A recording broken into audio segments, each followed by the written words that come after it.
Marshall Peak, Chapter 5392. The distance is shortening. All the theaters and the great passes set off from the royal cities without a clear goal, but today they had a destination. The Source Domain. The Source Domain was the source of the Black Ink clan, where the mother nest was, along with a gathering of many royal lords. Not only were there royal lords, there must be many territory lords and soldiers as well. Furthermore, there were not just acquired territory lords like Zhou Xian. Many of the territory lords there were probably innate territory lords. The Great Evolution Army now had less than 30,000 soldiers, 45 8th Order Open Heaven Realm Masters, and 1 9th Order Open Heaven Realm Master. Such an army was considerable in size and strength. The other Great Passes likely had fewer forces than Great Evolution Pass, but there were 106 of them on this crusade. When all the armies converge into one, by then the human army would exceed 2 million. This was a full 2 million masters at or above the 5th Order. It was also the heritage accumulated over the ages by the cave heavens and paradises. Such a force was extremely powerful, but could it defeat the Black Ink clan in the Source Domain? Yang Kai was not sure, and neither were the old ancestors. Even though the human race was strong now, who could guarantee that they would win this battle? What if they lost? Also, what was the power that limited the Black Ink clan in the Source Domain? Who did that jade white hand that old ancestor Xiao and the others saw previously belong to? Would this unknown force aid them in battle? The road ahead was full of uncertainty, but they had to forge ahead. The Great Evolution Army continued to march forward. The reconnaissance squads were always out front to check the situation. Inevitably, they encountered a lot of dangers and unintentionally triggered many restrictions which caused them to suffer some casualties. Even Dawn, led by Yang Kai, nearly met its demise. Fortunately, old ancestor Xiao had arrived in time to save them at the critical moment. The deeper they went, the more dangerous the void became. Yang Kai wondered if Zhou Xian could have returned to the Source Domain safely even if they had let him go. He might if he was lucky, however he was likely to encounter a lot of dangerous traps along the way. Considering that even after countless years, the leftovers from the ancient war were still so dangerous, it was hard to imagine what kind of violent clashes had taken place in ancient days. As time passed, years had gone by. It had now been a full 3 years since the crusade to the Source Domain began. The road was fraught with dangers, but there was still no sign of the Source Domain. This made some wonder if they were going in the wrong direction. However, with more than 100 armies continuing to march forward, sweeping across such a vast swath of the void, there was bound to be one of them who was advancing directly at the Source Domain. All the Great Passes kept in touch with each other regularly. However, many Great Passes would occasionally lose contact because of the chaotic energy in the void. Fortunately, communications were always restored after a while. There were no enemies along the way, though the hidden arrays and residual divine abilities still made the void treacherous. One day Yang Kai was exploring the hidden dangers ahead when he suddenly sensed something unusual. When he focused his senses on it though, he found nothing. A short while later he flashed back to dawning light and greeted Feng Ying. "Stand guard for me." Feng Ying nodded her head and acknowledged Yang Kai's words. Yang Kai then formed a set of hand seals, causing his world force to undulate as a mysterious grand array suddenly appeared under his feet. The troops aboard Dawn were puzzled, not knowing why Yang Kai had activated the Universe Transference Law. The Universe Transference Law allowed one to teleport across vast distances to a universe array. Ever since Yang Kai installed universe arrays in the purifying Black Ink battleships, many soldiers had begun using the Universe Transference Law to save their lives during the battle with the Black Ink clan. However, Yang Kai rarely used the Universe Transference Law because he was proficient in the Tao of space, making him faster than any territory lord or 8th Order master. The only ones he could not escape from on his own were the royal lords. Although Dawn was scouting ahead of Great Evolution Pass, they were not far from each other. If Yang Kai wanted to return to Great Evolution Pass, he could just travel there on his own using instantaneous movement and did not need to activate the Universe Transference Law. The members of Dawn were puzzled, but Yang Kai appeared truly shocked. He was following a hunch just now but did not expect to find anything. He did not intend to return to Great Evolution Pass, but wanted to use the Universe Transference Law to investigate something else. The universe arrays in all the purifying black ink battleships were personally arranged by Yang Kai. Thus, his imprint was left on every single purifying black ink battleship. As long as the distance allowed, he could travel to any purifying black ink battleship with the universe transference law. Others could only return to the purifying black ink battleships they had left their imprints on. At this moment, Yang Kai could sense the location of all the closest purifying black ink battleships with the universe transference law, but apart from the 4 ships around Great Evolution Pass, he was able to faintly sense 4 more to his left, and another 4 to the right. There were now 12 purifying black ink battleships within range of the universe transference law. Of course, there were many more in extremely distant locations, which all felt so faint that even Yang Kai could not reach them. However, he could clearly perceive the 12 ships closest to him were within the range he could teleport to.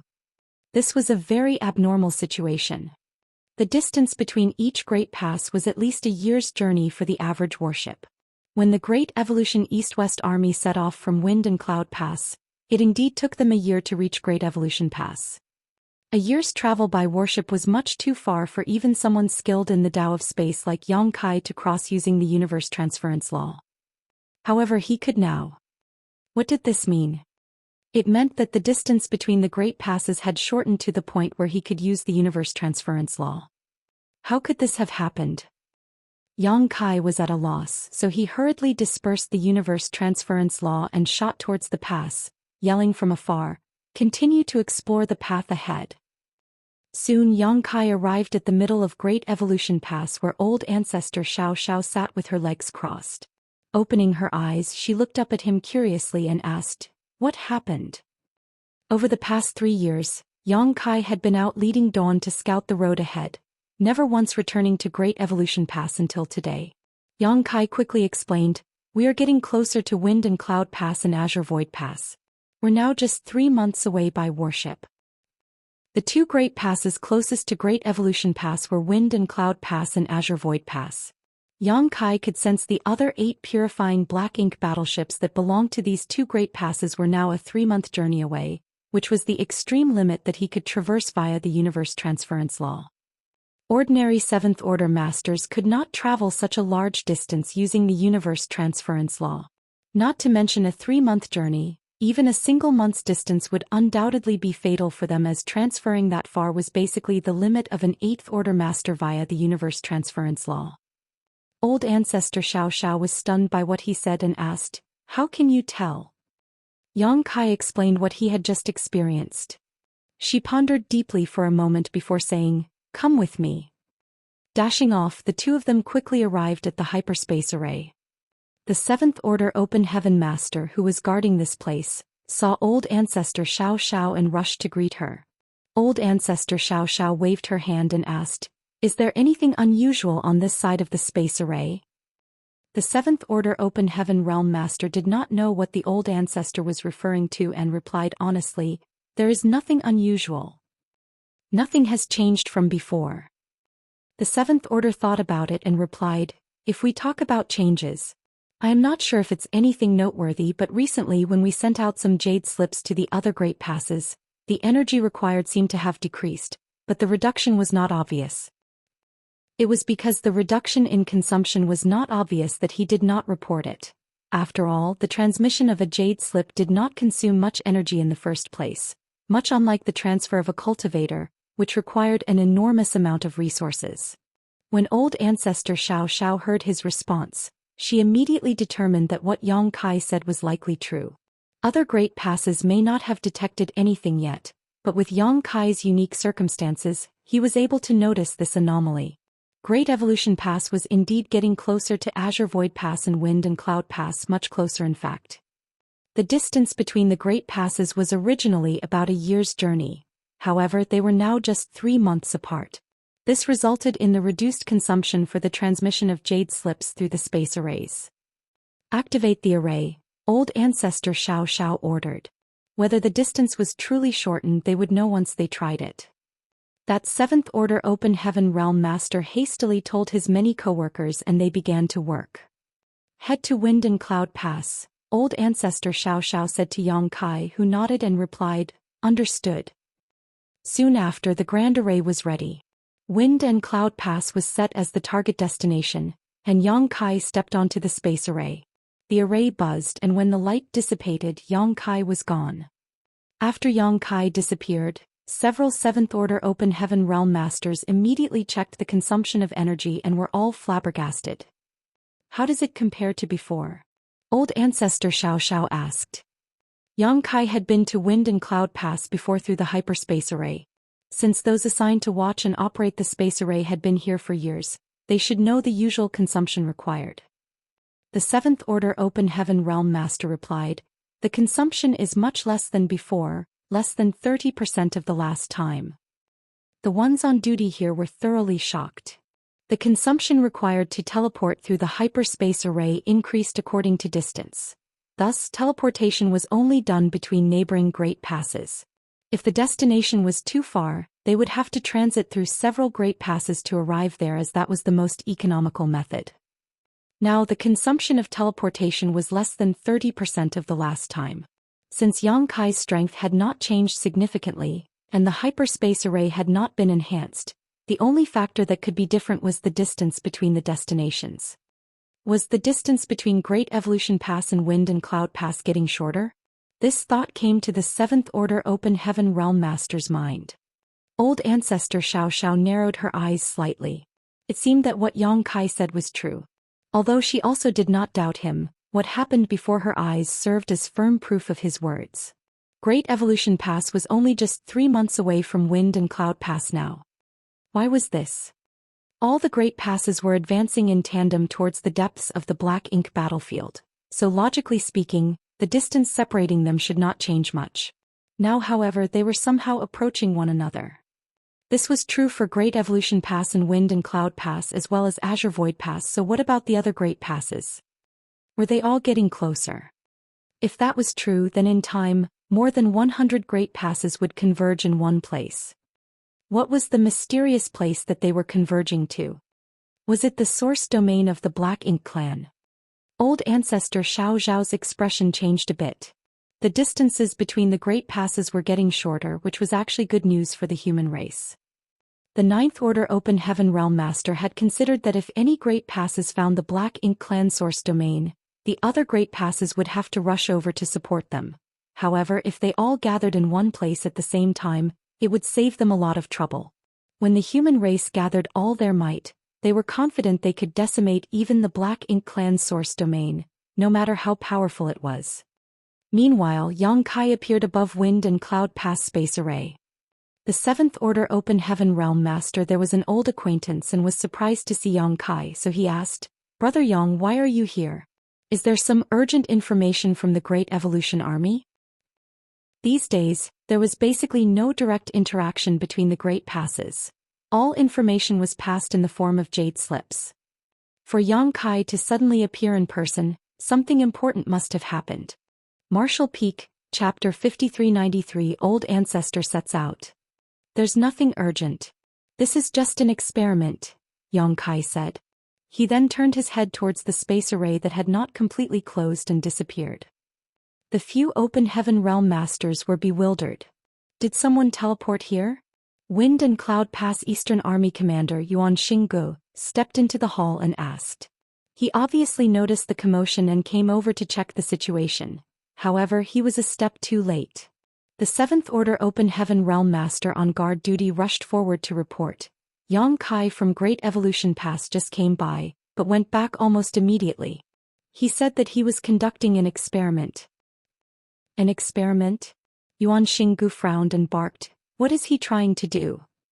Each time a teleportation was conducted, it required a large amount of resources.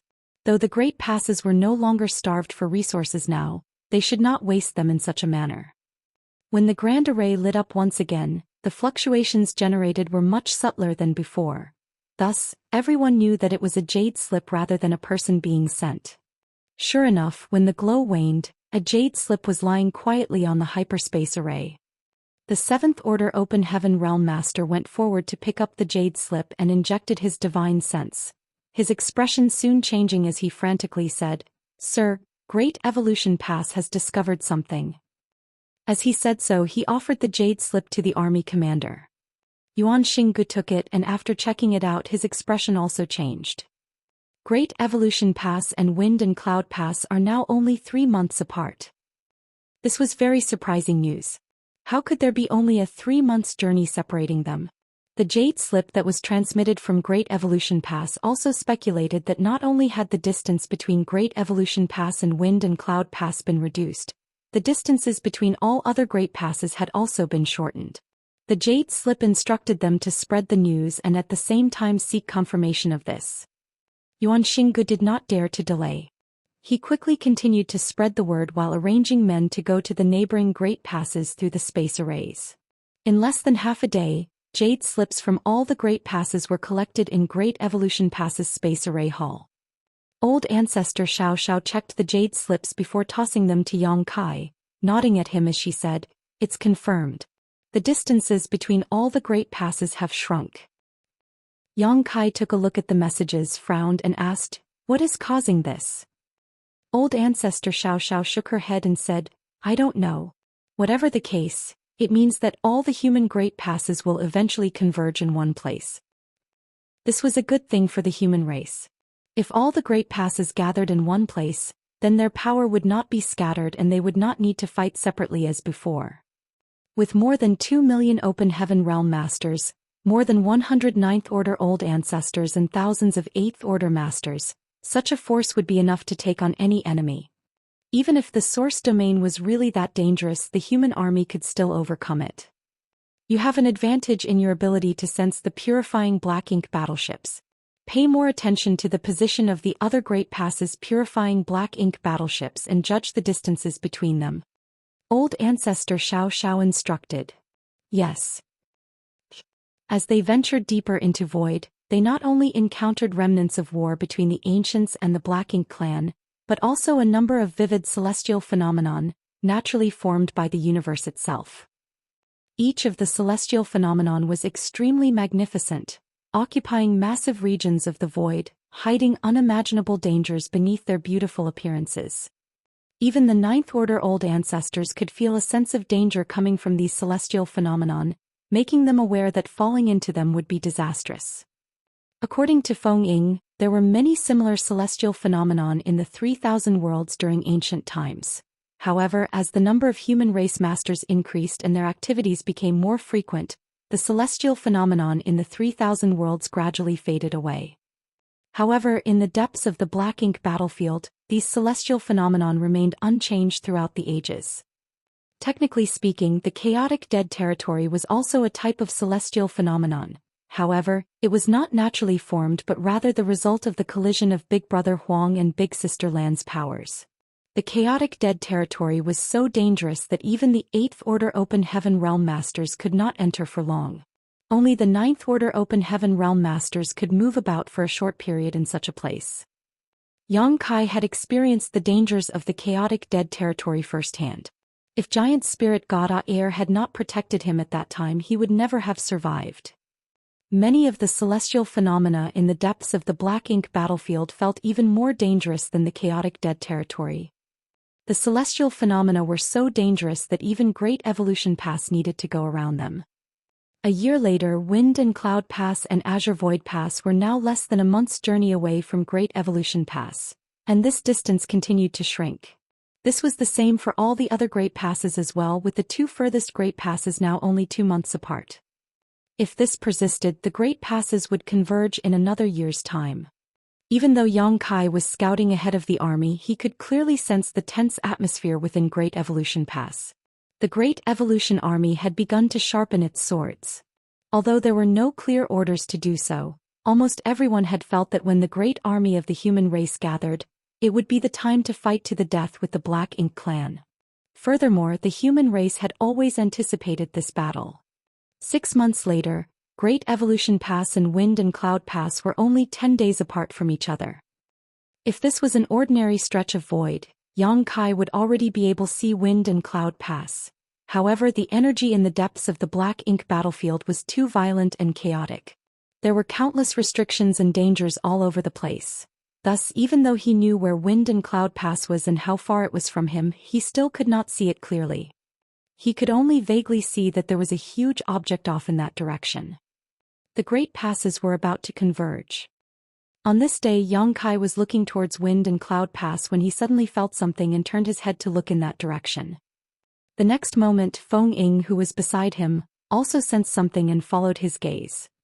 There was nothing as far as the eye could see, but there was definitely something different about the energy fluctuations in the void. Is someone fighting? Feng Ying asked gruffly. Yang Kai silently perceived for a moment before shaking his head and saying, something must have triggered some massive restriction. The shock waves of a battle would not be this violent. Although he also did not know what happened in that direction, it was certain that the place where the disturbance occurred was extremely far from them, at least 2 months' journey by warship. At such a distance, even if a Ninth Order Open Heaven Realm Master and a Royal Lord fought, they could not possibly create such a huge disturbance. The only explanation was the triggering of some massive array. Previously, Great Evolution Pass also accidentally triggered such a huge restriction, and the impact was so intense that the pass shields were almost torn apart. As they were talking, a surge of power suddenly came from inside Great Evolution Pass, followed by a pillar of light that shot out into the void. Yang Kai turned his head to look and frowned. The old ancestor has set out. Feng Ying shouted. What just happened was obviously the old ancestor teleporting through the space array. An 8th Order Division commander would not create such a disturbance during teleportation. Only the teleportation of an old ancestor could consume such a huge amount of energy and create such violent space principle fluctuations. She has gone out. Yang Kai did not know where the old ancestor went, but since something had alerted her, it was obviously something extraordinary. When Yang Kai turned his head to look, he vaguely caught a glimpse of a lofty and huge figure, covering the sky and tearing through the void. The next moment, there was a familiar aura from Wind and Cloud Pass, enveloping Great Evolution Pass. It was the aura of Wind and Cloud Pass Old Ancestor. Additionally, on the other side, there was also the aura of Azure Void Pass Old Ancestor. The aura of the 2 old ancestors intertwined in the sky above Great Evolution Pass, turning into a protective layer. Yang Kai immediately understood. Since Great Evolution Pass Old Ancestor Xianxia had left, that meant that there was no old ancestor in the pass to ensure its safety. The pass would not be able to protect itself if it encountered a huge danger. Therefore, the old ancestors of the passes to the left and right immediately joined forces to shelter Great Evolution Pass. This way, if there was any danger, these 2 old ancestors could respond immediately. In other words, now the 2 old ancestors have joined hands to protect Azure Void Pass, Wind and Cloud Pass and Great Evolution Pass. Yang Kai was now clearly concerned. A short while later, a more violent aftershock came from the direction where the anomaly was first detected. Yang Kai's brow twitched. If it was just a single disturbance, a huge restriction being triggered would make sense, but with repeated fluctuations occurring, it could only be due to a huge fight. 2 top masters fighting would not create such intense fallout. It would take at least 10 or 20 such powerhouses to create a disturbance of such magnitude. When Yang Kai thought about how old ancestor Xianxia rushed out just now, he immediately understood that there must be several old ancestors fighting with some strong enemies in that direction. The only ones who could compete with the old ancestors were the royal lords. It must be the royal lords who had escaped from the theaters several years ago. A lot of royal lords died when the royal cities of each theater fell, but there were quite a few who escaped as well. It was not that the old ancestors did not want to kill them, but rather that they couldn't as long as the royal lords were determined to escape. Those royal lords that fled that day all went towards the depths of the black ink battlefield. Yang Kai had been thinking about this since he found out that the great passes were converging and would eventually meet up at some point. If the great passes converged, then what about the royal lords who escaped from the other theaters? Would they converge in one place as well? There wasn't just 1 or 2 royal lords but dozens. If all those royal lords joined forces to target a single great pass, that great pass would be able to resist. It would soon be destroyed along with all the human soldiers inside. He had mentioned this previously with old ancestor Xianxia. However, she just told him that preparations had been made. Thus, Yang Kai did not ask any more questions. After all, he was only a 7th Order master and should just focus on what he could do, rather than things he had no ability to interfere with. Now, it seemed that the old ancestors did have an arrangement for such a situation. From looking at what just happened, when there was movement nearby, old ancestor Xianxia was the first to go provide support, while the old ancestors of Wind and Cloud Pass and Azure Void Pass quickly took Great Evolution Pass into their protection. This was the safest arrangement. Old ancestor Xianxia was definitely not the only old ancestor who had set out. There were dozens of royal lords, so many Ninth Order Open Heaven Realm Masters would have to be deployed to face them. Perhaps some old ancestors would fall in this battle, but the royal lords would surely suffer even more. At that moment, a strange fluctuation appeared from another direction. Yang Kai frowned and quickly looked in that direction. The royal lords had split up their forces. They did not all converge in one place, but instead divided into two groups to attack the human Great Passes in two locations. However, were their attacks going to be limited to only two locations? After all, with dozens of royal lords, they could attack at multiple places at the same time without any difficulty. Martial Peak, Chapter 5394, Deadly Flaws. If Yang Kai was in the position of the royal lords, he would also divide his forces to hit the humans before the Great Passes fully converged. What he was concerned about turned out to be reality, as the Black Ink clan did exactly what he feared. "Brother, I'll leave this to you," said the old ancestor of Azure Void Pass. The next moment, his aura faded and a pillar of light shot up into the sky from Azure Void Pass. The Azure Void Pass old ancestor also went to support the second Great Pass that was attacked by the royal lords. The void trembled and the sky shook from an ox's bellow as a master's aura approached rapidly. Yang Kai turned his head and saw the Wind and Cloud old ancestor, riding a mighty bull, charging over from the direction of Wind and Cloud Pass. Great Evolution Pass was in the center, Wind and Cloud Pass on the right and Azure Void Pass on the left. Now that old ancestors of Great Evolution Pass and Azure Void Pass have left, the old ancestor of Wind and Cloud Pass had to shelter the three Great Passes all on his own.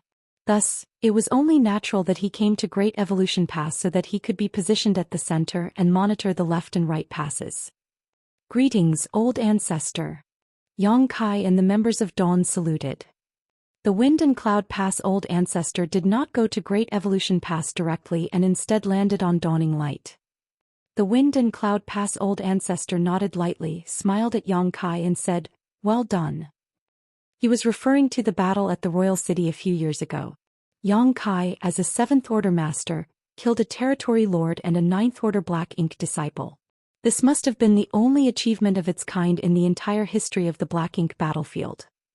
Normally, the old ancestors did not take much note of those in the 7th Order. However, Yang Kai had drawn his attention. "It was a fluke, old ancestor," Yang Kai said modestly. The Wind and Cloud Pass old ancestor chuckled and said, "With your abilities, if you can reach the 9th Order, you should be more useful than us old guys. What a pity." Unfortunately, Yang Kai's advancement to the Open Heaven realms started at the 5th Order, and then he took a mid-rank world fruit, which raised his innate limit, but only to the 8th Order. An 8th Order Open Heaven realm master was strong, but still not comparable to a 9th Order master. Of course, if we can find the universe furnace, we should be able to help you break through those shackles. Yang Kai appeared gloomy as he replied, "This junior is only a 7th Order master now. It is too early to think about trying to reach the 9th Order. Furthermore, if we can completely solve the problem of the Black Ink clan, then what does it matter if I am an 8th Order master or a 9th Order master in the future?" The old ancestor raised an eyebrow when he heard Yang Kai's response and remarked, "You're a sensible one." He then raised his eyes, looked to the distance and said solemnly, "I hope that will be the case. If this time they really could completely eradicate the Black Ink clan, then whether Yang Kai was a 7th Order or 8th Order Open Heaven Realm Master, it would not matter. Likewise for the others, such as the old ancestors. They had been on the Black Ink battlefield for so many years, but if they really could return to the 3,000 worlds, they would no longer need to cultivate and could just play with their descendants and enjoy a comfortable life. The war had lasted far too long, so the old ancestors were all eager for such peaceful days. Following his gaze, Yang Kai asked, "Old ancestor, is the situation dire?" Old ancestor laughed lightly and said, "They're just courting death." On hearing him say that, Yang Kai suddenly felt much better. He then raised his eyebrows and asked, had the old ancestors anticipated this? Not really, it was just a precaution. After all, so many royal lords escaped and such a force could not be taken lightly, the old ancestor casually replied. We can't find them if they hide, but since they chose to attack, we must capitalize on the opportunity to kill them. It's better for us that the enemy is out in the open rather than hiding in the dark. But now that the royal lords are splitting their forces between several places, it will be difficult for the humans to deal with them, no? The old ancestor slowly shook his head. They divided their troops, but so can we. Didn't Xianxia, your Great Evolution Pass and Azure Void Pass old ancestors go to support the fight? Xianxia. Yang Kai raised his brow as he realized that he had heard something unbelievable. And the Black Ink clan is ultimately different from the human race. They are indeed rather strong and have caused problems for us humans when they defended their respective high-rank Black Ink nests. However, they have a very obvious disadvantage. Do you know what it is? Yang Kai pondered for a moment and said, they have to use their Black Ink nests to heal their wounds. The Wind and Cloud Pass old ancestor smiled and said, correct. That is their biggest flaw, a fatal one if you will. The Black Ink clan's very survival is based on their Black Ink nests, so they are nothing without them. Although these royal lords escaped previously, all of them are seriously wounded in the process, and without Black Ink nests, they would not have been able to recover from their injuries in just a few years. Yang Kai's eyes lit up as he listened and his worries eased significantly. He had forgotten about this. The reason why Mo Zhao had not been able to recover from his injuries over the past few hundred years was because old ancestor Xiao Xiao had been harassing him. Occasionally she would use space beacons to teleport to the outskirts of the royal city to threaten him. When that happened, how could Mo Zhao have the time to fall asleep inside his Black Ink nest to heal? Mo Zhao had no way to recover, so he had to drag his injuries out until the final battle, when his Black Ink nest was destroyed and he was killed by old ancestor Xiao Xiao. That was the case for Mo Zhao, and now the other royal lords would suffer similar fates. Although those royal lords escaped from the other theaters with their lives, they did not have Black Ink nests to enter retreat and heal. Therefore they were like Mo Zhao, unable to recover from their wounds. Moreover, they fled all the way to this place, passing by many dangers along the way. If they were lucky extremely, their journey may have been smooth, but you have experienced the hidden dangers in this region of the void. We relied on the protection of the great passes to remain safe, but those royal lords had to travel alone. Many of them must have suffered additional injuries along the way. The Wind and Cloud Pass old ancestor patted the head of the bull he was riding and joked, these royal lords would be lucky to have 70% of their strength remaining. 70%. It still seemed like a lot, but it was significantly lower than their peak, and unlike the royal lords who had no way to heal, the old ancestors were different. When the old ancestors were wounded, they might take a few decades of recuperation to heal, but they would eventually recover from their injuries as long as they were given enough time and resources. So, if they didn't reveal themselves, we old folks would have to constantly remain on guard against them. Since they are out attacking us though, it can be considered a good thing. We can kill them now and it should not be difficult to do so. Now it only depends on how many we can eliminate. The Wind and Cloud Pass old ancestor slightly narrowed his eyes and continued. However, the fact that they chose to attack us here meant that we are not far from the source domain. They certainly don't want us to get close too, so even if they know that they can't win, they still have to fight hard. Yang Kai asked, what about those royal lords in that Black Ink nest space? If they also intervene? It's possible but highly unlikely. Old ancestor mused. From all the information we've gathered, those royal lords in the Black Ink nest space should be under some kind of restriction with no way for them to easily move their true bodies. They were able to ambush our Ninth Order masters in that Black Ink nest space only because they had the help of the Black Ink nest's power. However, nothing is certain. After all, we do not know anything about the situation in the source domain. Whether those royal lords will intervene or not, we will find out soon enough. Of course, they would know when the final battle began. Things would not bode well for the humans if those royal lords that appeared in the Black Ink nest space could intervene in this battle. Thus, the result of this battle would directly verify the humans' previous speculations. It was always torturous to have to wait. The after effects of the fight in the void seemed to be increasingly violent, and even from a long distance the fallout was clearly transmitted to them. Yang Kai could not tell who had the upper hand. Then a strange fluctuation radiated towards them. The wind and cloud pass old ancestor raised his eyebrows, smiled and said, "There. A royal lord has fallen." The fluctuation was due to the death of a royal lord. Those aboard Dawn all punched their fists in the air and cheered in celebration. Yang Kai also heaved a long sigh and began to relax. A royal lord had fallen, which meant that the human race had the upper hand. It looked like the royal lords that appeared in the black ink nest space really had not moved. Otherwise, a royal lord could not have been killed so quickly. After the first royal lord fell, the humans seemed to gain momentum and soon the royal lords were killed one after another. The battle continued and the energy disturbances became increasingly violent.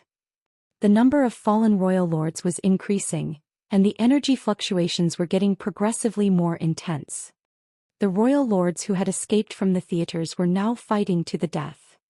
It was not until several days later that the commotion in the distance suddenly subsided. Yang Kai and the others all looked at the wind and cloud old ancestor. Although they already had a guess in their hearts, since the old ancestor did not give a conclusive answer, they remained unsure. The old ancestor obviously noticed their gazes and smiled. This was a huge victory. A huge victory. Cheers erupted aboard Dawning Light. At the same time, there was also a loud cheer from Great Evolution Pass. Apparently, the inner sanctum had also found out about the results of the battle. Yang Kai and the others were extremely excited, but there was a hint of doubt in the wind and cloud old pass ancestor's smile. He had sensed that in the battlefield all the royal lords' auras had withered. In other words, all the royal lords he could sense had fallen. This was not normal. In the past, when these royal lords could not defeat the Ninth Order Open Heaven Realm Masters, they still had the sense to escape. Why had they not attempted to flee this time? As for whether or not they could escape, they could still at least try. Although not personally involved in this battle, Wind and Cloud Pass Old Ancestors' investigation found out that all those royal lords fought bravely to the bitter end. Not only did none of them try to escape, they went all out right from the beginning, not seeming to care about their own lives. That was why the energy fluctuations were so intense. These royal lords wanted to destroy a great pass, but even after noticing the response of the human race, they still did not back down. The Wind and Cloud Pass Old Ancestor sensed that in the two battlefields, a total of 11 royal lords fell. 5 in one and 6 at the other. Under normal circumstances, a great pass could not withstand a combined attack from 5 or 6 royal lords. However, the human race was prepared. The moment the battle broke out, the nearby old ancestors all raced over to provide support. Martial Peak, Chapter 5395 Weakened Dangers. At the beginning there were some losses at the two great passes targeted by the royal lords. However, when the other old ancestors rushed over to provide support, the royal lords could no longer attack with impunity. The Wind and Cloud Pass Old Ancestor could only sense 2 battlefields, but there could be farther battlefields that even he was unable to detect, as there were enough royal lords for them to split into more than 2 groups. If 11 royal lords fell at these 2 battlefields, then what happened to the royal lords at the other battlefields? Did they succumb as well? Could they not escape? Why did they not escape? The Wind and Cloud Pass Old Ancestor squinted slightly and pondered. That was when Old Ancestor Xianxia returned. Now that the distance between the great passes had become much shorter than before, even for a supreme master like an old ancestor, the consumption of resources to use the space array had been greatly reduced. Thus, Wind and Cloud Pass Old Ancestor did not stay. Immediately after Old Ancestor Xiaoxiao's return, he left in style, returning to Wind and Cloud Pass. Inside the main conference hall, Old Ancestor Xiaoxiao's aura was slightly weakened. Although she did not suffer serious injuries in the last confrontation, there was always a price to pay for killing several royal lords. It was also fortunate that those royal lords were heavily injured to begin with and had greatly diminished strength. Otherwise, a winner of this battle might not have been determined so quickly.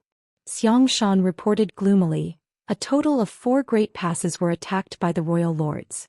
Azure Nether Pass, Purple Jade Pass, Exquisite Pass and Constellation Pass. A total of 21 royal lords were killed in the 4 battles. The royal lords' attacks were launched almost simultaneously. The two battlefields that the Wind and Cloud Pass Old Ancestor felt before were the ones at Azure Nether Pass and Constellation Pass. Exquisite Pass and Purple Jade Pass were a little further away, so the Old Ancestor was unable to monitor them. These 4 great passes each encountered an attack by 5 or 6 royal lords. A total of 21 royal lords had fallen in a battle with none escaping in the end. The results of this battle were more than just significant. These were 21 royal lords. Not territory lords nor feudal lords.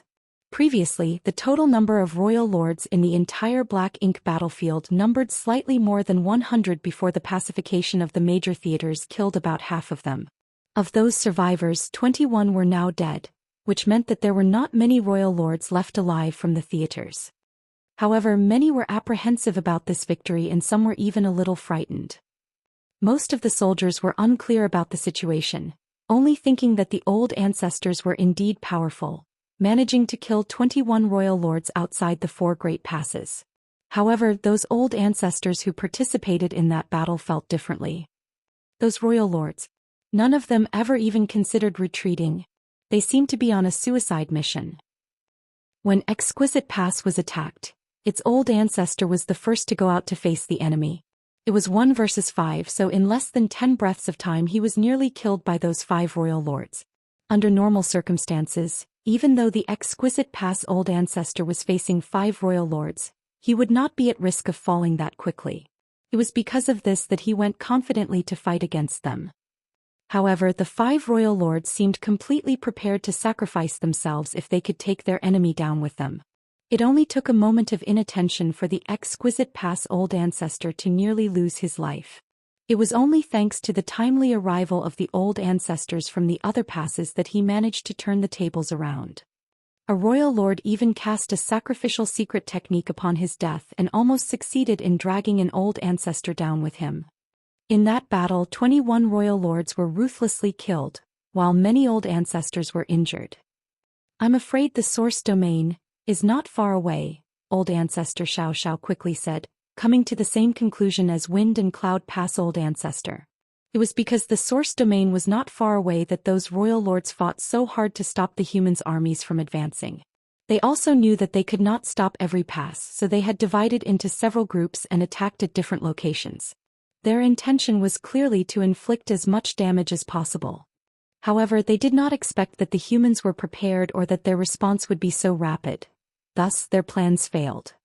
Xianxia frowned and said, "According to the information we collected before, there were 45 royal lords who had managed to escape the initial war.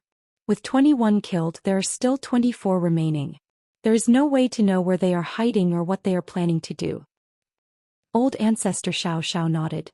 "Those royal lords are a grave hidden danger. No matter what their plans are, we can only stop them when they choose to appear." Old ancestor Xianxia also carried this strong sense of unease. According to the number of royal lords who originally escaped, they could have allocated 5 royal lords to attack 9 great passes at once. However, only 21 royal lords showed up to attack 4 great passes. The remaining 24 royal lords were nowhere to be seen, while those who did appear all died. Where were those missing royal lords? It would be good if they had emerged to fight like the other royal lords, but now that they were hiding, it became a huge problem for the humans. No matter where those royal lords are hiding, Great Evolution Pass need not feel dispirited about it. Send out orders for the reconnaissance squads to return. The reconnaissance squads of the 4 great passes that were attacked earlier were all nearly wiped out, so old ancestor Xianxia was also afraid that if something like this happened again, the squads Great Evolution Pass sent to scout the way would not be able to resist and be annihilated. Xianxia was about to issue the orders when a long, sharp whistle suddenly came from outside Great Evolution Pass. Xianxia was stunned and turned his head towards the source of the sound. This was obviously a signal from a squad doing reconnaissance. When he turned around again, old ancestor Xianxia had already disappeared, rushing out the moment she heard the sound. Xianxia frowned and hastily tried to catch up with her. Old ancestor Xianxia swiftly appeared aboard Dawning Light but found no trace of the enemy, so she couldn't help frowning and asking, "What's going on?" Yang Kai replied, "Old ancestor, there is something wrong with the road ahead." Old ancestor Xianxia narrowed her eyes slightly and investigated the situation for a moment before her expression changed. There was indeed something wrong with the road ahead. All this time, the deeper they traveled into the void, the more dangers they encountered. There were arrays and divine abilities left from the ancient era everywhere, along with various celestial phenomenon. However, up ahead all the dangers seemed to suddenly reduce significantly. The reduction was very obvious, with there being practically no sense of crisis from anywhere. In fact, even 7th Order Open Heaven Masters no longer felt threatened. Before this, even the 8th Order Open Heaven Realm Masters could not take the dangers in the void lightly. Old ancestor Xianxia frowned, looked into the situation, and found that it was indeed as Yang Kai said. When did you first notice? Old ancestor Xianxia asked. Such an obvious change was really a bit unusual, as there might be some different hidden dangers ahead if they went down this path. Yang Kai replied, just now. Nothing seemed off when the old ancestors and royal lords were fighting. However, Yang Kai suddenly noticed a change in the void soon after that battle ended. Old ancestor Xianxia frowned, as she was not sure why there was such a change. She had planned to recall the squads back to Great Evolution Pass to avoid them being attacked by the hidden royal lords. However, now she could not recall them anymore. So instead of going back to Great Evolution Pass, she remained on Dawning Light to personally monitor the frontline situation.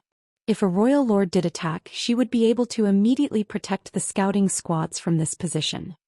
With a flash of her divine sense, she sent a message to Xianxia back in Great Evolution Pass, instructing him to ask the other Great Passes how their situations were. Soon it was reported that almost all the Great Passes had encountered such changes, and the dangers of the road ahead had been significantly reduced. At the same moment, deep in the void at an unknown place, there was a violent surge of black ink strength. The energy rampage involved 24 figures, each possessing a strong aura. These 24 figures were the surviving royal lords who had previously escaped from the theaters. Old ancestor Xianxia was worried that these unseen royal lords were hiding in the shadows, preparing to ambush the Great Passes. However, the truth was they had long returned to this unknown land. The other 21 who did not come back here were mainly trying to delay the advance of the human race. The original 21 royal lords' strength was strong, as even if they were wounded, they were still royal lords. They split into 4 teams, and as long as they were fast enough, they had a good chance of destroying a few Great Passes. They did not need to inflict widespread damage. Even if they destroyed 1 or 2 Great Passes, the humans would have their momentum blunted and be forced to delay their follow-up actions while focusing on defense. However, the humans were prepared for this possibility, so the Black Ink Clan's plan failed. The 21 royal lords were all killed, while the human race's crusade was not affected in any way. Of course, these 24 royal lords had no way to perceive the fall of their companions nor any time to worry about them, as they had their own mission. At this moment, these royal lords had gathered together in a certain place and were each using their own means and black ink strength to bombard a certain place in the void. When 24 royal lords made a move together, they could unleash a fearsome power that was enough to shake the heavens and earth. At the place where their raging attacks struck, a skinny figure that was basically just dried up flesh and bones sat. This figure had no aura, and to any outside observer was as good as dead. Only his eyes remained bright and full of life. He was Tsong. His location was not hidden in any way, so anyone who could reach this place would be able to find him as long as they were determined enough. The 24 royal lords were currently attacking him. However, the fierce attacks, which was enough to tear apart space itself, failed to even injure Tsong in the slightest. All the attacks were stopped by an inexplicable energy field just 1 step away from Tsong. This energy field seemed to be a kind of restriction that resisted all outside interference and simply distributed all impacts out across an enormous area. Although the royal lords had been attacking for a long time, they showed no signs of giving up, but there was also no hint of progress being made.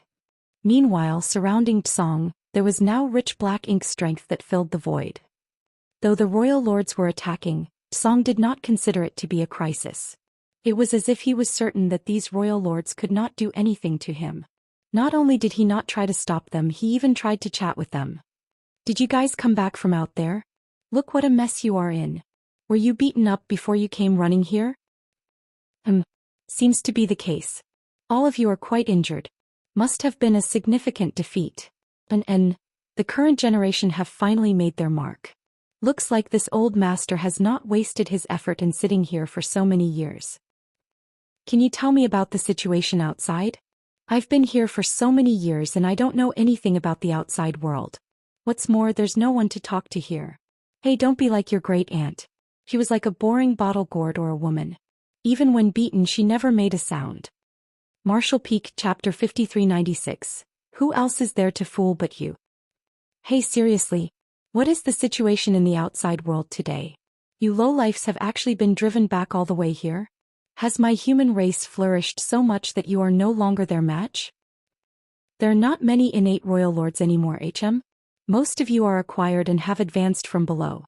Looks like a lot of those who went out from here died already. Look, don't waste your energy. Do you think that this old master will be easy for you to defeat? Save your energy and take a break. Isn't it better for us to have a chat? Oh. Hey you, yes, the one with the horns on your head. Yes, you tell me how things are out there.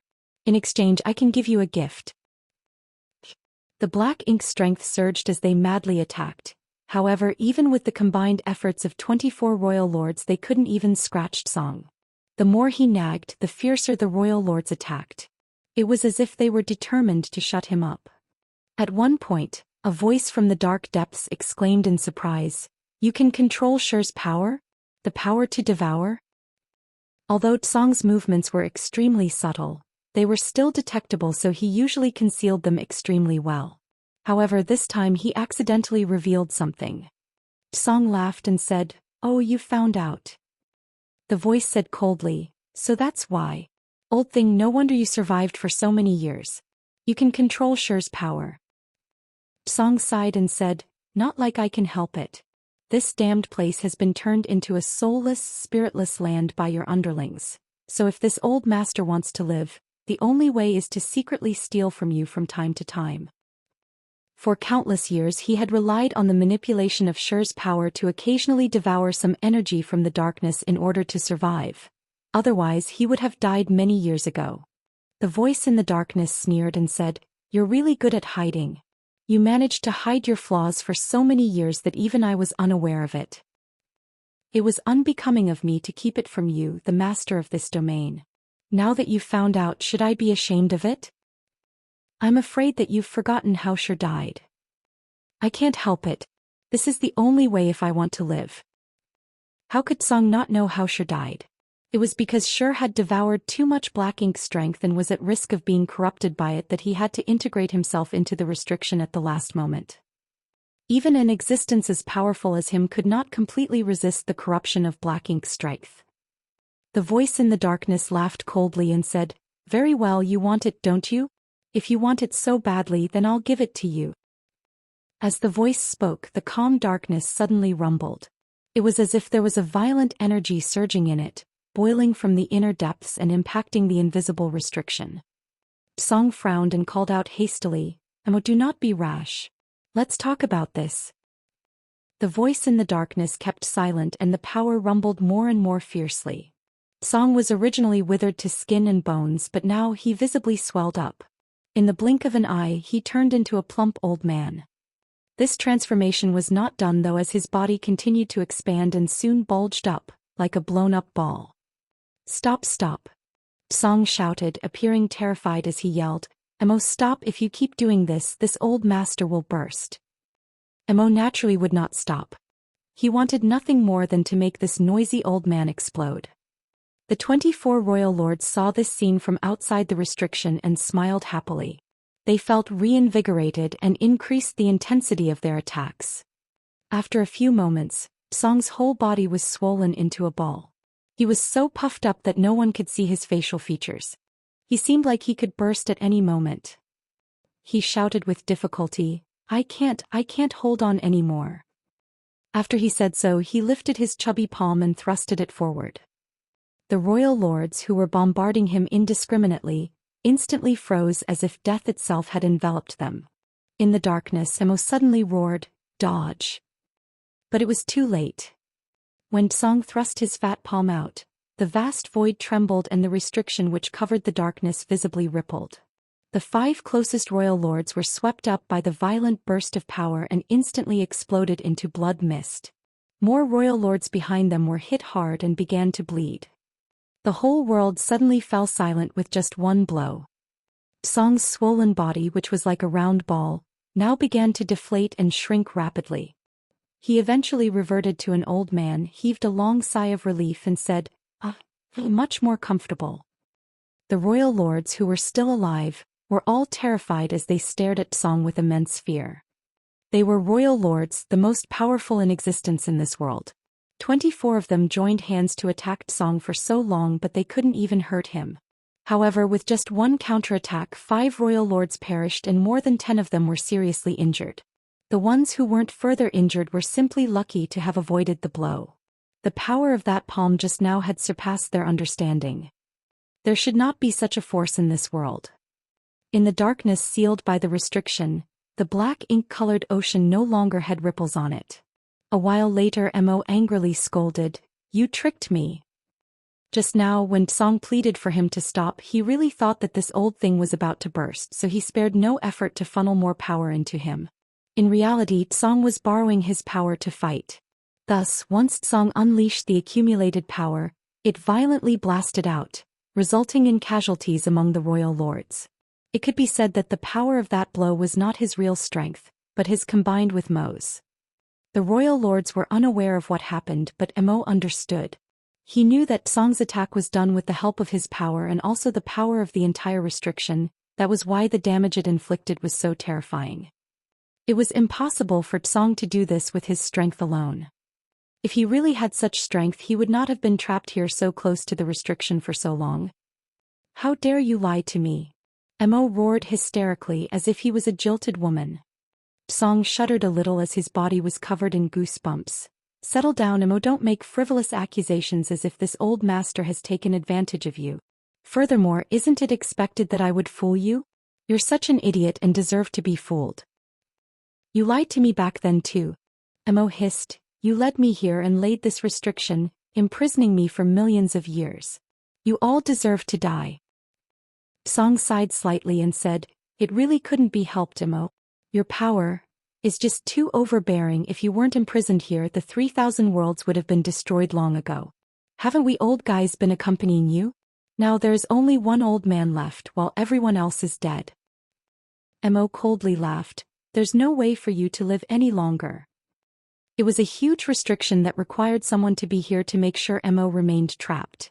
Thus, those Song mentioned had to remain here at all times. Unfortunately, Mo's life and no natural end, while those people who guarded this place were not immortals. Regardless of how strong they were, they would eventually pass away. "So be it, the past is the past, let's not mention it anymore." Song waved his hand with a look of despair and continued, "This old master will not last long. When this old master dies, you will no longer be trapped.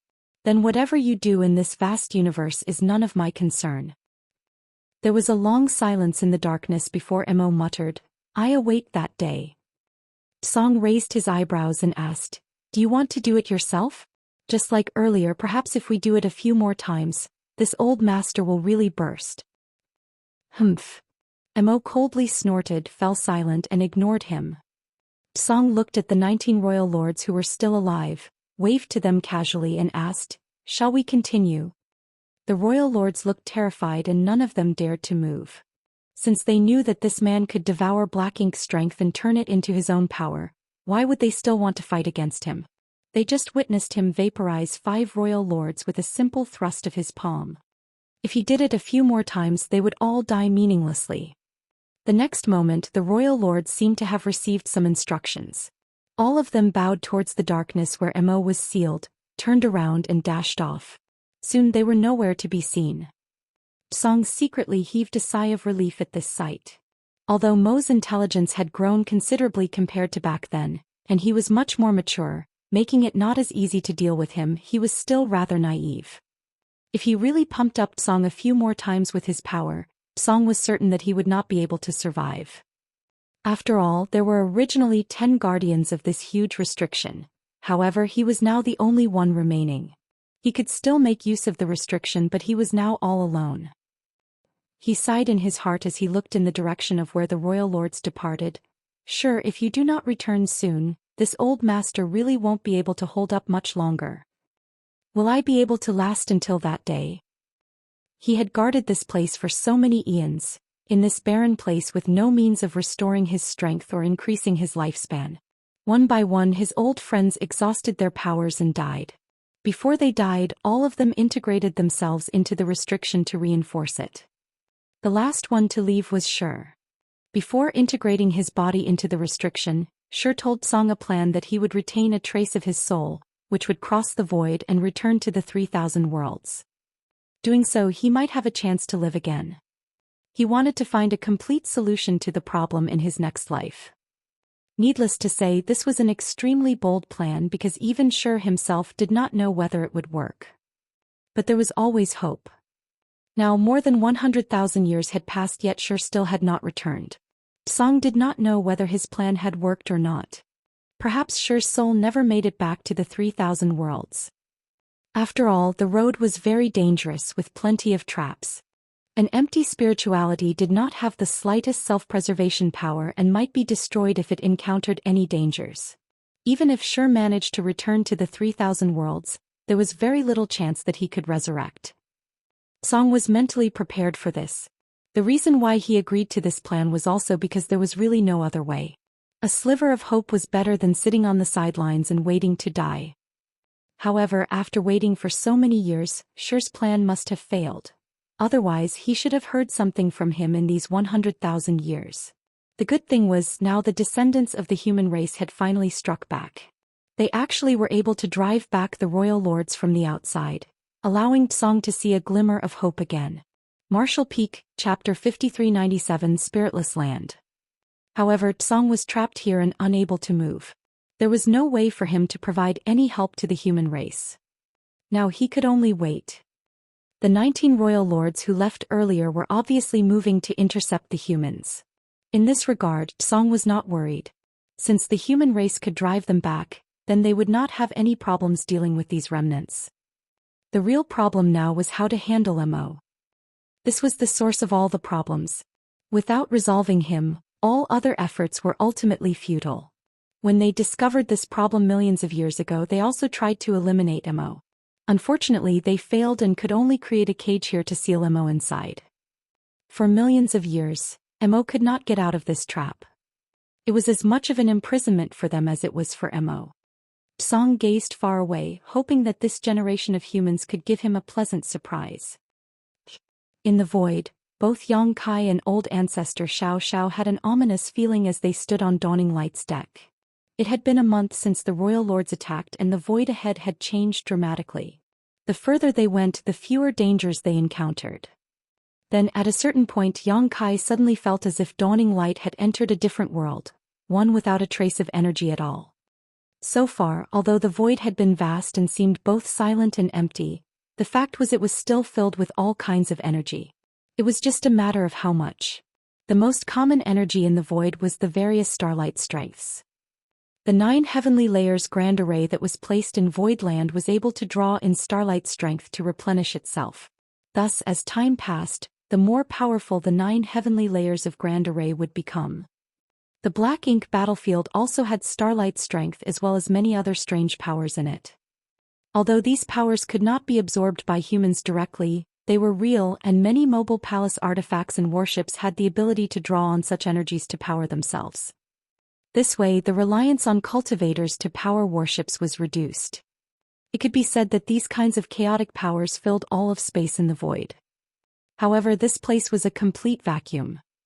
There were no restrictions, no residual divine abilities, no colorful and diverse celestial phenomenon, not even the power of the void itself.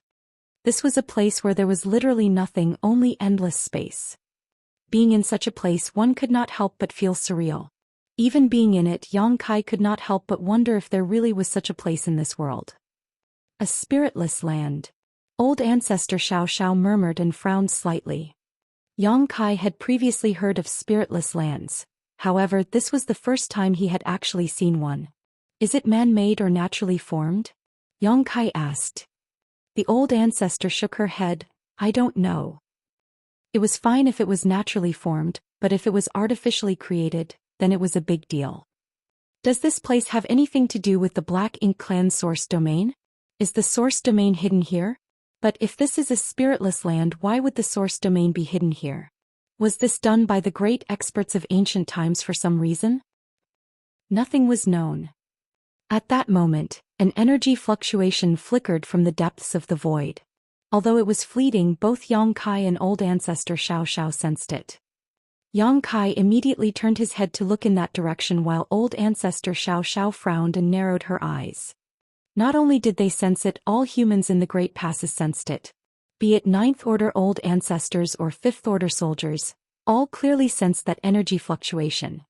In all the Great Passes, all eyes and divine senses focused in that direction. Some even rose into the sky hoping to get a better look. Strong. Old ancestor Xiao exclaimed softly. Although the place where the fluctuation came from was still incredibly far away, she clearly perceived that whatever caused it was so powerful that she could not hope to replicate it. In other words, the one who caused this fluctuation was a master beyond her. Old ancestor Xiao could not help but feel intimidated. She was instantly reminded of the jade white hand that she saw in the Black Ink nest space previously.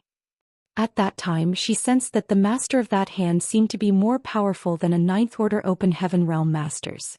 With a single strike he actually managed to tear apart the Black Ink nest space, which had sealed 22 9th Orders Open Heaven Realm masters and 50 royal lords inside of it. This showed that the Jade White Hand's master and the Mother Nest were very close to each other, and that the master who attacked had unfathomable strength. Was the intense energy fluctuation made by the owner of that Jade White Hand? If not, who is this master that is fighting in the depths of the void?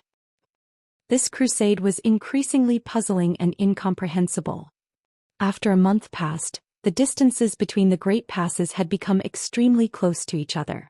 Wind and Cloud Pass and Azure Void Pass were now just an hour or so away from Great Evolution Pass.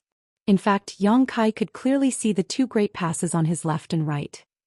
It could also be said that the human race had effectively become a single army. Any one of the Great Passes could support the other Great Passes in a timely manner. The power of more than 100 Great Passes had gathered. There were more than 100 9th Order Open Heaven Realm Masters, thousands of 8th Order Open Heaven Realm Masters, and around 2 million soldiers. Furthermore, they had the accumulated heritages of the cave heavens and paradises, over hundreds of thousands of years. With such a powerful force, the human race had the confidence to deal with the Black Ink clan, regardless of how strong its hidden forces were. In this battle, the Black Ink clan would be eradicated once and for all. After the energy fluctuation, there was no more movement from the depths of the void, and it remained unknown what caused it. 3 days later, while old ancestor Xiao was meditating aboard Dawning Light, she suddenly opened her eyes, gazed ahead momentarily, and then dashed out. A long continuous whistling sound followed. At the same time, from a number of Great Passes, 9th Order Open Heaven Masters flew out like long bolts of lightning towards the depths of the void. Enemy attack! Yang Kai shouted, "Take your stations." He clearly perceived that as many as 30 old ancestors had rushed out from the Great Passes. The only enemy who could make so many old ancestors move was the Royal Lords. Last time, 21 Royal Lords divided their 4 groups to launch an attack which eventually resulted in their annihilation. Not much time had passed since then, but now another wave of Royal Lords was attacking. These had to be the Royal Lords who did not show themselves previously. Yang Kai wondered why they did not attack together and instead split into 2 separate waves. Were they not aware that splitting their forces and attacking at different times would be less effective? That couldn't be. There had to be some reason why they had to do so. After all, the Royal Lords were not fools. Shortly after Yang Kai shouted, a battle broke out in the depths of the void ahead, a very fierce battle. Previously, when old ancestor Xiao went to another Great Pass to support them, the distance was too far for Yang Kai and the others to perceive anything. However, this time it was different. The location of this battle was not far from Great Evolution Pass, about half a day's journey by warship. Divine abilities and secret techniques began to erupt, and extremely dazzling and gorgeous lights bloomed at that distant location. Underneath that glorious glow was nothing but violence and death. The battle was extremely ferocious. This was the rawest feeling this battle gave to Yang Kai. There were no probing attacks or measuring of the enemy, just an immediate life-or-death struggle. 1, 2, 3. Yang Kai concentrated on perceiving the battlefield ahead, and after a moment he frowned and mumbled, "The number isn't right. There are only 19 royal lords." A total of 45 royal lords escaped after the pacification of the theaters. 21 died in their attack on the Great Passes. Then there should still be 24 royal lords remaining. So, why were there only 19 in this battle? Where did the other 5 go? Feng Ying also nodded and said, "It's 19. Yang Kai immediately ordered, "Return to Great Evolution Pass." There were still 5 missing royal lords and no one knew where they were hiding. If they attacked Dawn at this moment, they would not be able to resist. The old ancestors from Azure Void Pass and Wind and Cloud Pass next to them might not be able to rescue them in time. Thus, it was better for them to return to the Great Pass. Naturally, there was no way for Yang Kai to know this was unnecessary. After all, those 5 royal lords were killed by Tsang before this, and there were only 19 royal lords left. What's more, these 19 were far more seriously injured compared to the previous 21 royal lords. Tsang may have only killed 5 royal lords, but he seriously injured more than 10 of them as well. As a result, these 19 royal lords were in worse condition than the previous 21 who had attacked, with many of them not even able to display 50% of their peak strength. 30 old ancestors went out to fight them, outnumbering them almost 2 to 1. This battle broke out suddenly and ended very quickly. Yang Kai was just leading Dawn back to Great Evolution Pass when the battlefield in the distance was filled with the sounds of royal lords falling, one after another. On the city walls, the human soldiers who sensed the battlefield were dumbfounded. No one expected the royal lords to die so quickly. The battle was actually over before a stick of incense passed, with the auras of all 19 royal lords that had appeared withering as they perished. Old ancestor Xiao soon returned without a trace of injury. Xianxia and the others rushed to welcome her. Not rejoicing in victory, the old ancestor wore a frown on her face. After all, the previous battle had given her an extremely odd feeling, even more so than the one before it. It was as if these royal lords did not take their own lives seriously. They appeared as if they could not wait to die and practically did not defend themselves, showing no sense of self-preservation and only attacking wildly. What concerned her more was that the 19 royal lords that appeared this time were very seriously injured. More than 10 of them could not even exert half of their usual strength. Otherwise, the old ancestors could not have won so easily even if they were numerically superior. The royal lord's injuries were odd, and she wondered if that immense burst of energy some time ago had something to do with it. Perhaps that was the case, otherwise it could not be explained. If so, that would mean that someone had struck those royal lords before them. As the old ancestor pondered, a vague guidance suddenly came to her from the darkness. It was not a word nor a divine sense transmission, but a simple guidance. Old ancestor Xiao immediately turned her head in the direction where the royal lords came from. In that instance, the eyes of more than 100 old ancestors from the various great passes also converged in that direction. Some of their brows rose slightly, some looked surprised, while others appeared relieved. When that guidance came, all the old ancestors knew that they were close to reaching the Black Ink clan's source domain, and would soon be able to clear some of their doubts and questions. Be it whether the jade white hand that saved them that day belonged to a friend or a foe would be revealed soon. If they were not mistaken, the vague guidance in the darkness came from the owner of that jade white hand. Marshall Peak, Chapter 5398. You finally come. More than 10 days after the 19 attacking royal lords were killed, the great passes finally arrived at the source of darkness. The void deep ahead was enveloped by a huge and dense cloud of black ink strength that appeared like an endless ocean that had existed since time immemorial. Although everything was calm, everyone felt the dread of what was to come. Even from a distance, it still gave people an extremely ominous feeling. The evil energy in this black ink ocean seemed to be able to devour one's heart and soul just by staring at it. In the great passes, all eyes gazed towards the black ink ocean, and all of them looked grave, even the old ancestors. Was this the Black Ink clan's source domain? Although no one told them what it was, when they saw the black ink ocean, they all realized that this was definitely the source domain, and that the mother nest must be inside.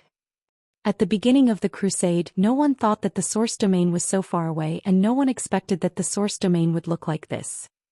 If too many black ink clansmen died in a certain battlefield, the black ink strength would form thick black ink clouds, and if enough black ink clouds came together, they were sometimes called black ink oceans, but those were a far cry from the sight before them. This was a real black ink ocean, dense and boundless. The so-called black ink oceans that they had seen previously were at most small ponds by comparison. Most of the humans only focused on this vast black ink ocean ahead of them, while the old ancestors of the Great Passes vaguely perceived that there seemed to be something else beyond this black ink ocean. It was something that was hidden extremely well, and no one would know it was there unless effort was made to sense it. In Myriad Demons Pass, the old ancestor used his demon eye of annihilation to see through the illusion. At Divine Feather Pass, the Divine Feather Old Ancestor activated his true vision eye to pierce the veil of the void. It was the same for the old ancestors of other great passes. With their Ninth Order Open Heaven Realm cultivation, they more or less all practiced some form of eye secret technique, though their attainments varied quite a bit. At this moment, when the various eye secret techniques were activated, the hidden objects beyond the darkness were instantly perceived by the old ancestors, and what they saw left all of them pale with shock. They saw a restriction at the outer edge of the darkness, which was like a cage that enveloped the entire black ink ocean. It was because of this seal which imprisoned the black ink ocean that it did not spread outward. It was not hard to imagine that without this seal, the black ink ocean would have been so enormous that perhaps the whole void would have been filled with it, leaving no place for the human race to exist. It was a huge revelation. Such a seal was definitely not a natural formation and had to be man-made, but even the old ancestors had never heard of anything like it. From the traces left by the passage of time, it was obvious that this seal was ancient. In fact, it was so old that even the old ancestors could not figure out when it was even formed. However, the old ancestors did not need to investigate for long, as suddenly, something in the void attracted their attention. There was an old man with a white beard sitting on the restriction looking at them with a smile. All the old ancestors gasped. Initially, they did not even notice this man's presence.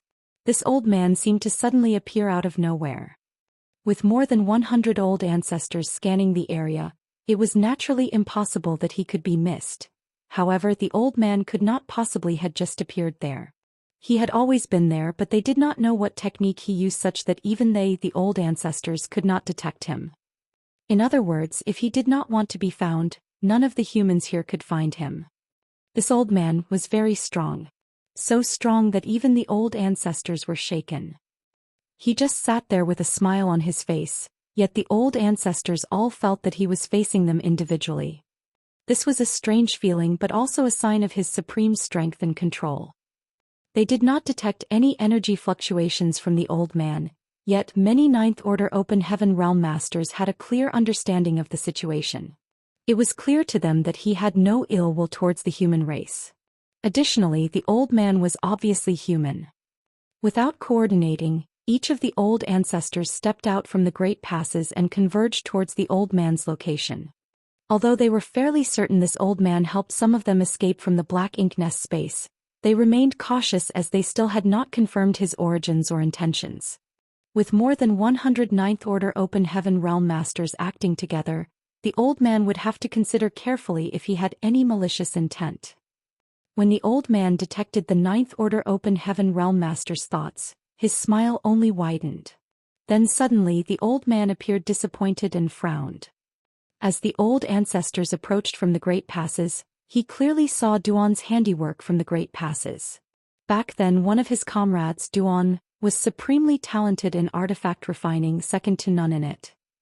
In fact, the cage where Mo was imprisoned was created by Duan with the help of the 9 others. Of course, Duan died after he created this cage along with all the others except him.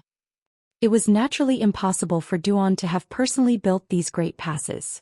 However, Song remembered that Duan had taken a few disciples during his life and passed down his knowledge to them. Thus, it seemed that the Great Pass was created by Duan's disciples. But rather than that, what Song was disappointed about was that he could not find the familiar aura he was searching for among these people. That could only mean that Shi's plan had failed. He must have failed to cross the void and return to the 3,000 worlds. Otherwise he surely would have come here today. Aboard all of the great passes, all were confused when they saw the old ancestors walking towards the darkness. The old ancestors were able to see Tsong's figure only because Tsong willingly allowed them to see him, but not the others. Only Yang Kai stood on the walls of Great Evolution Pass and stared at them with wide eyes. He appeared shocked as if he had seen a ghost in the daytime. There's someone here. There's actually someone in this accursed place. He had heard from old ancestor Xiao that there was a force fighting against the Black Ink clan, and she even speculated that the force was near the mother nest. However, he still could not believe it until he really saw this old man.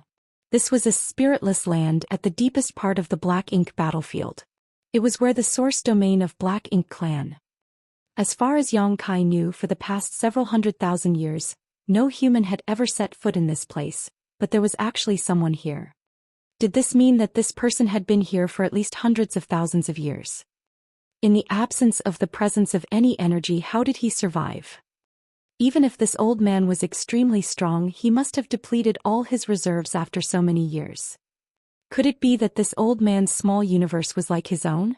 One that could raise living beings, allowing him to be self-sufficient. While Yang Kai was stunned, so was Tsong.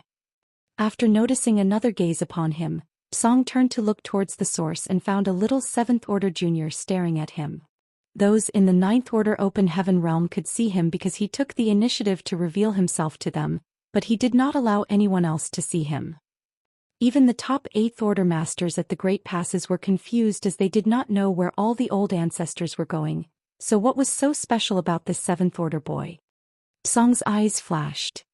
Yang Kai immediately shuddered as he felt like he was being examined from the inside out. It was a very uncomfortable feeling that sent chills down his spine. Yang Kai frowned as he cursed to himself. Regardless of who this old man was, he should not pry into others' secrets. He felt that this old man was up to no good. On the other hand, Tsong now understood why Yang Kai could see him. When he peered into Yang Kai's small universe, he saw a World Tree clone. Strictly speaking, Tsong had a close relationship with the World Tree, and it was with the power of the World Tree clone that Yang Kai was able to sense the old man's existence even before the old ancestors. Tsong did not bother with Yang Kai and just smiled at the 9th Order masters who came to him and gathered in a semicircle. Unconcerned about their vigilance, he said with a mellow tone, "You've finally come. I've been waiting for this day for more than 1,000,000 years." On the wall, Yang Kai became curious and restless. Although he resented the old man for prying into his personal details, what was happening was clearly an opportunity to learn the secrets of the ages. The old man, who had lived here for hundreds of thousands of years, was a character from an era so ancient there were no records of it. He must know more about Black Ink clan than any of the humans today. He could be revealing something about the secrets of the Black Ink clan right now. Thus Yang Kai also wanted to hear about it. However, he was not strong enough and he was unqualified to participate in such a discussion. Seemingly noticing something, Xianxia frowned and asked, "Brat, what's the situation over there? You look like an ant on a hot metal wok. What's happening?" Yang Kai said, "Sir, if you don't know what's going on, then how could I know what's happening over there?" He then continued, "Sir, why don't we utilize our divine sense to hear what the old ancestors are saying to that old sir?" When he said this, Xianxia, Mi Jingluan and all the others looked strangely at him. What old sir? There was no such thing as an old sir over there. They only saw the old ancestors of all the great passes leaving the passes in unison and converging in one place. Without orders from the old ancestors, they did not dare to do anything rash. None of them saw any old sir. Yang Kai said, "It's that old senior." He pointed his hand to where the old ancestors were gathered. Xianxia stared over there but still could not see anything. He then slapped the back of Yang Kai's head and snarled, "What nonsense! How can there be anyone there other than the old ancestors?" Yang Kai fumed. Why did he have to slap my head? Could he not have just used his words? However, after seeing Mi Jingluan and others' expressions, Yang Kai suddenly understood. None of you can see him. Xianxia growled, if you keep talking nonsense I will split your head in two. Yang Kai turned his head to look at Feng Ying and asked, Senior sister, you also cannot see that old sir? Martial Peak, Chapter 5399, I'm here to serve tea to Senior. Feng Ying shook her head, no, there's no old sir over there. Yang Kai did not know what to say. Why could he see the old man when the others could not? The old ancestors all converged in that direction. So obviously the old ancestors had seen him as well. Xianxia and the others now realized that Yang Kai did not look like he was joking. They also did not understand why the old ancestors had suddenly left. There really is an old man over there? Xianxia asked with a deep voice. Yes. Yang Kai nodded confidently. Mi Jingluan and the others frowned. Could it be the one with the white jade hand? Xianxia remarked as he thought of what old ancestor Xiao had said the other day. I don't know if it's the man with the white jade hand, but he seems human, Yang Kai replied casually. Mi Jingluan said solemnly, if there is someone there, yet we can't detect him, then his strength is simply unfathomable. Mi Jingluan glanced at Xianxia before suddenly smiling as they both patted Yang Kai's shoulder. You want to know what he is telling the old ancestors? Earlier on Mi Jingluan did not know why Yang Kai looked so frustrated and curious, but now he understood. How could Yang Kai be the only one who was curious? Although the old ancestors would certainly reveal some key information to them later, they might not necessarily tell them everything. It was certainly better if they could hear it for themselves. However, none of them dared to do anything rash. Since the old ancestors did not call for them, who would dare to go forward on their own? None of them was able to shoulder the responsibility if something went wrong. Yang Kai had learnt long ago not to get involved in Big Head Mi's schemes and shook his head decisively. No. Old ancestor Xiao once commented that Mi Jingluan was quite petty and vindictive. Thus Yang Kai knew he should not try to best him in an argument.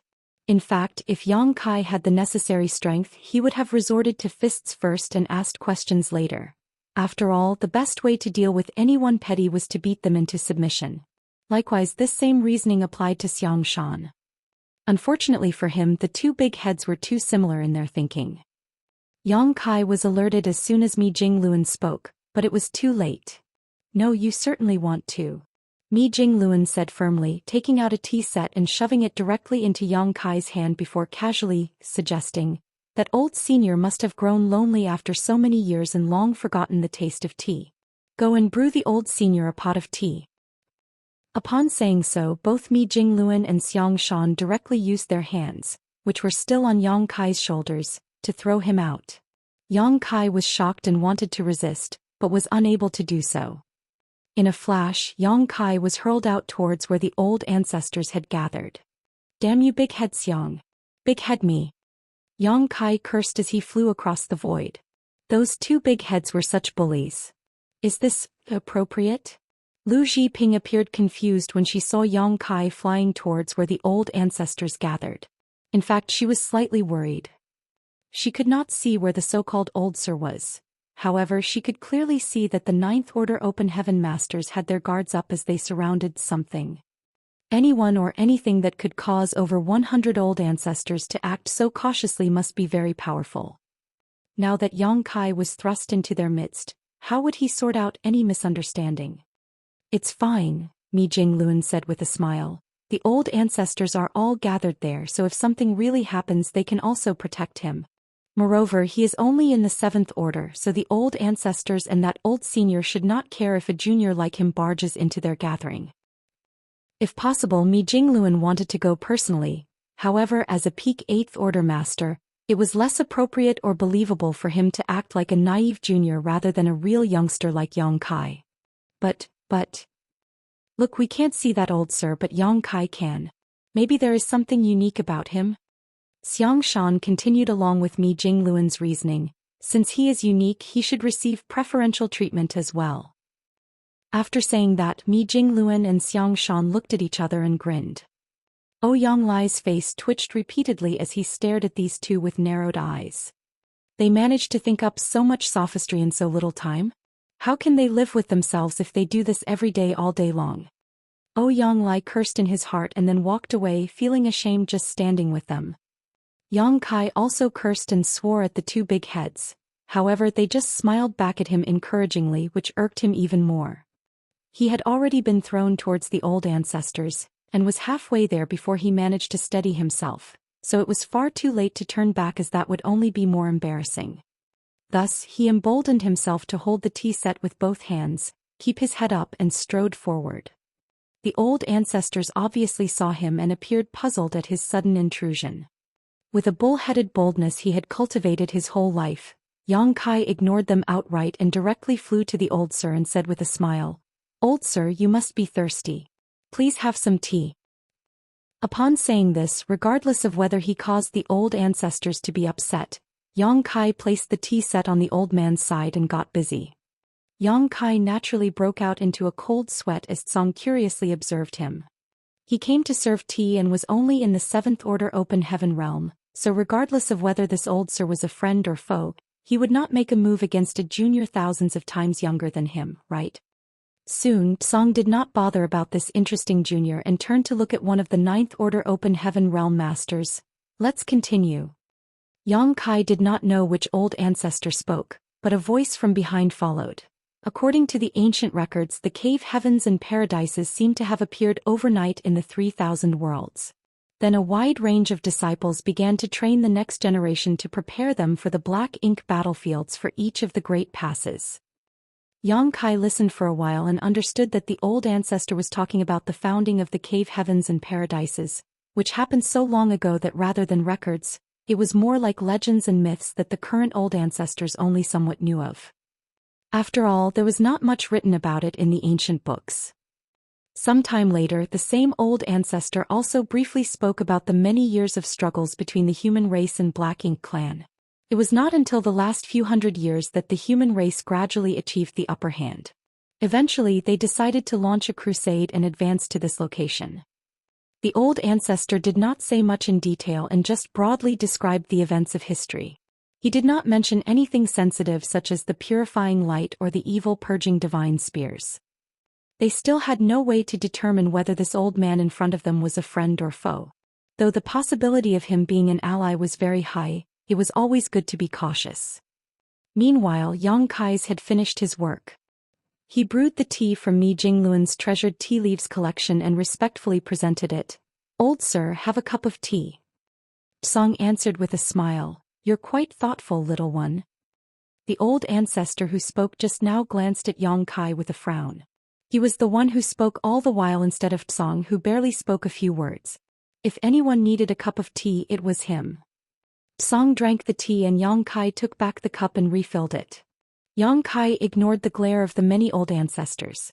There were more than 100 of them here, so surely, they did not expect him to serve every one of them, right? How could he serve so much tea? It was better for him to serve one person.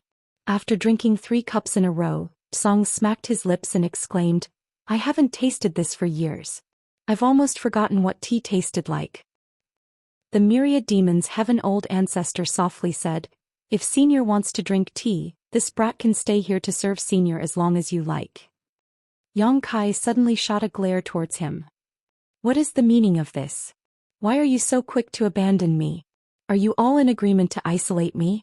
Don't think that you can do whatever you want just because you taught me some secret techniques," he thought. Unfortunately for Yang Kai, he soon realized that none of these old ancestors who had lived for so long cared about niceties with a mere junior. The myriad demons' old ancestor did not even glance at Yang Kai as he continued, "Senior, while drinking tea is a small matter, we have many doubts and hope that Senior can answer them." Tsang nodded and said, "This old master knows, but there is so much to cover. I don't even know where to start. How about this? Ask me what you want to know and I will answer accordingly." The old ancestors were surprised that he was so quick to offer up his knowledge. The old ancestors exchanged glances for a moment before one of them asked, "How should we address Senior?" In fact, since they arrived they had been telling him about the history of the 3,000 worlds and had not asked him anything. The old man said with a smile, "Tsang." "Tsang?" As in the song from the sky. The old ancestor raised his eyebrows slightly. Tsang slowly shook his head. "The Tsang, from common people. Although the words were nearly the same, they had very different meanings. The old ancestors were noticeably less wary. Old ancestor Xiao then asked, "A few years ago when I and several others were trapped in the black ink nest space, was it Senior who rescued us?" Song nodded and replied, "And it was me." Although they had speculated that it was him, this was not confirmed until now. Old ancestor Xiao immediately cupped her fists. "Many thanks, Senior." If Song had not broken the black ink nest space trap from the outside, the old ancestors would have died inside. He was their savior. "No need to thank me. Could be considered as you having saved yourselves. If not for the leaking of the aura from your battle, I would not have thought to strike at that moment." Old ancestor Xiao pondered for a moment before understanding what Song meant. On that day, the Bright King Cave Heaven old ancestor detonated his soul at the border of the black ink nest space, opening a crack in it in an attempt to open a way out for other old ancestors. It was the Bright King old ancestor's efforts that allowed the aura of that great battle to leak out. Otherwise, even if the battle was intense in that enclosed space, how could Song have noticed it? How then could he have saved them in time? Regardless, I will never forget this life-saving kindness. If I don't die in the battle ahead, I will certainly do whatever is within my ability to assist Senior when you require it. Song smiled and replied, "We can discuss the future in the future." In truth, regardless of the result of the war, Song did not expect to live much longer. It was already pushing the limits of his endurance to live till today, and he was missing his old friends and felt he should reunite with them soon. His old friends must have been waiting impatiently for him. Another old ancestor asked, "So, is the Black Ink clan's mother nest really here?" As he spoke, he looked towards the vast darkness before them. When the old ancestors broke out of the black ink nest space with the help of an outside force, they had determined that the person who had aided them must be very close to the mother nest. Otherwise, there should have been no way to break through the black ink nest space from the outside. Marshall Peak, Chapter 5400 Prisoners. Mother nest, Song laughed heartily. "Is that what you call it? Well, that's apartment. Yes, the mother nest is indeed here in the darkness within this restriction. And this is where Black Ink Clan originated from." "Yes." Blue Sky Pass old ancestor pondered for a moment before asking, "What does Senior call the mother nest?" Mother nest was a term that was introduced by the humans of today, but it seemed like it had another name from Song's reaction. "Mo," Song replied, "it calls itself Mo, the black ink itself." Many Ninth Order Open Heaven Realm Masters frowned when they heard Song's answer. Even Yang Kai, who was still brewing tea, looked at Song in surprise. There was nothing wrong with calling the Black Ink clan's mother nest Mo. What was disturbing was the way Song phrased his statement. "It calls itself?" The Blue Sky old ancestor looked grim as he asked, "Senior, what do you mean by that? Is it possible that the mother nest is sentient?" So far, the human race had destroyed many low-rank to high-rank black ink nests. Thus, the human race now had some understanding of black ink nests. Each black ink nest had its own consciousness, and the Black Ink clan used the black ink nest's consciousnesses as carriers to establish black ink nest spaces. These black ink nest spaces were in turn created by the black ink nests which bred them. It was a space which transcended distance and could be used to quickly transmit information. However, whether it was the low-rank, mid-rank or high-rank black ink nests, their consciousnesses were all blank. Simply put, they had consciousnesses but weren't sentient. From what Song just said, the mother nest seemed to be different from the other black ink nests. Song nodded and said, "It naturally has sentience. In the early years, this old master would chat with it when I was bored, but as time passed, it became angry with this old master and disliked how noisy I was, so it stopped responding." The Ninth Order Open Heaven Realm Masters were horrified that the mother nest was actually a black ink nest with its own sentience. This was truly shocking. Previously, they had speculated that the black ink nest, having its own consciousness, might one day develop its own sentience, thus becoming a true living being. However, the black ink nests on the black ink battlefield had existed for at least a few hundreds of thousands of years with no precedent of any of them becoming sentient. That led them to believe that the black ink nest could never become fully self-aware. Now they knew that the black ink nest was truly capable of independent thought, but only the mother nest. However, on second thought, this was the source of the black ink clan, so it was not strange that it was sentient. Old ancestor Xiao then asked, if it has a will, then why didn't it attack us when we were trapped in its black ink nest space?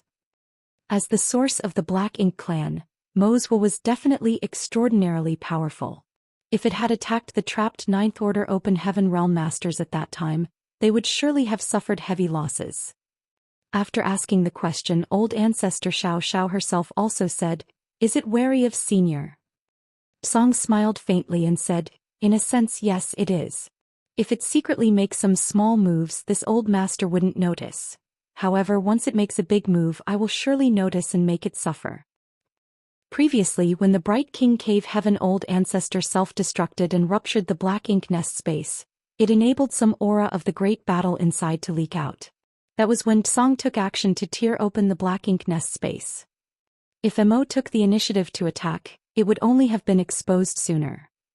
It wanted to silently finish off the Ninth Order Masters, which was why it did not take the initiative and only had 50 royal lords under its command ambush them in the black ink nest space. What cultivation realm is Senior at now? Have you surpassed the Ninth Order Open Heaven realm? Is there a higher realm above the Ninth Order? An old ancestor finally asked one of the questions that everyone really wanted to know. From the aura revealed by the jade white hand alone, it was inferred that the strike had exceeded the power that a Ninth Order Open Heaven Realm Master could exert. If not, there would have been no way to tear the black ink nest space open from the outside. The Bright King Cave Heaven old ancestor had to detonate his soul to simply crack open the space slightly. The Ninth Order Masters speculated that the person with the jade white hand might have exceeded the Ninth Order Open Heaven realm. Hearing this, Song smiled, shook his head and said, the Ninth Order Open Heaven realm is not so easily transcended.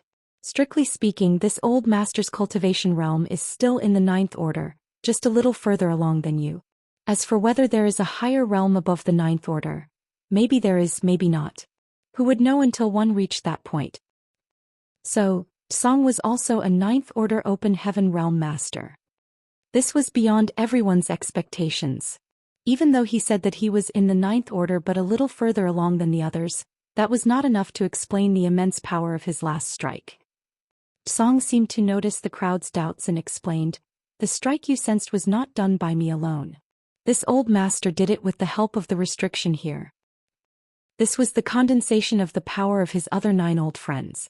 Each of them was as powerful as he was, and when the restriction which contained their strength was guided by him, even if Song could not exert all their might, it was still enough to tear open the black ink nest space. Restriction. Song had more than once mentioned the restriction here. In fact, the old ancestors were all aware of this enormous restriction. It was the cage that kept the ocean of darkness sealed up. It was hard to imagine what would happen if the mother nest was not shackled by this restriction. Setting all other issues aside, there must be numerous royal lords here in the mother nest. Going on the incident in the black ink nest space alone, there should be at least 50 royal lords here, and who could guarantee that there were not multiple times more royal lords? Once an army of royal lords escaped from this restriction, they could have struck any theater at will, and the human race would not have been able to resist. Song had been here imprisoning Mo for millions of years. All the people in the 3,000 worlds owed him their thanks for his sacrifice. Did Senior set up this restriction? Song laughed and shook his head, I just played a hand in it. This restriction to seal Mo was actually set up by this old master and my 9 old friends. Then what happened to the other 9 seniors? They have long since passed away, leaving this old master alone to guard this place. Song sighed. Senior, please have some tea. Yang Kai offered another cup of freshly brewed tea. He did not know how many years this senior had been guarding this place, but from the various inferences he could draw, Yang Kai speculated Song had been here for at least 2 or 3 million years, perhaps longer. Over such a vast length of time, the human race had lost all knowledge of what had happened here. It was impossible to imagine the loneliness that Song had endured, also the human race could live on. He imprisoned Mo, but had to become a prisoner himself. Yang Kai admired him for his righteousness and sacrifice. This alone was enough to explain Song's position on the human race. At this point in the conversation, the old ancestor's vigilance against Song was reduced significantly. After finishing his cup of tea, Song smacked his lips again as if he was savoring it. When Yang Kai saw this, he suddenly put away the tea set in front of him and instead took out a bottle of wine before handing it over. "Senior, it looks like tea is not enough to quench your thirst. How about drinking some wine?" Normally people would sip on tea, but Song drank it in gulps. From his mannerisms, it looked like he was more used to draining bottles of wine and feasting. When Song saw the wine battle, his expression lit up and he laughed heartily. "That's more like it, kid." He snatched up the wine bottle, popped open the cork and drank wildly. After draining 10 bottles, Song wiped his mouth and laughed. "I'm an uncouth fellow, but I figured I had to act a bit sage-like in front of you juniors. Damn it, you're all killing me here." The Ninth Order old ancestors were amused to see this kind of reaction. It turned out that the old man's stately and wise behavior was all just a pretense. Old ancestor Xianxia smiled, reached out, and with a flick of her hand hundreds of bottles and jars of wine flew towards Song as she said, "Since Senior likes wine, these are some of the spirits this junior has brewed over the years. Please have them if you don't mind." Song laughed, guided the wine with his hand and stacked them beside him. Another old ancestor followed up. "I also have some good wine here, please accept it." As he said so, he took out a type of gourd bottle and threw it towards Song. Although the gourd bottle was small, it was obviously a kind of storage artifact with a vast internal space. This one gourd bottle seemed to contain an endless amount of wine. Many of the old ancestors were connoisseurs of wine themselves, and like old ancestor Xianxia had home-brewed wine or had wine collections that they could not bear to drink. But now all of them took them out to offer to Song. This was not just to please Song though, it was more so them empathizing with his plight. He had been alone, standing guard here over the source domain for uncountable years. This wine was just a token of their appreciation for all he had done. "How can you drink wine without meat?"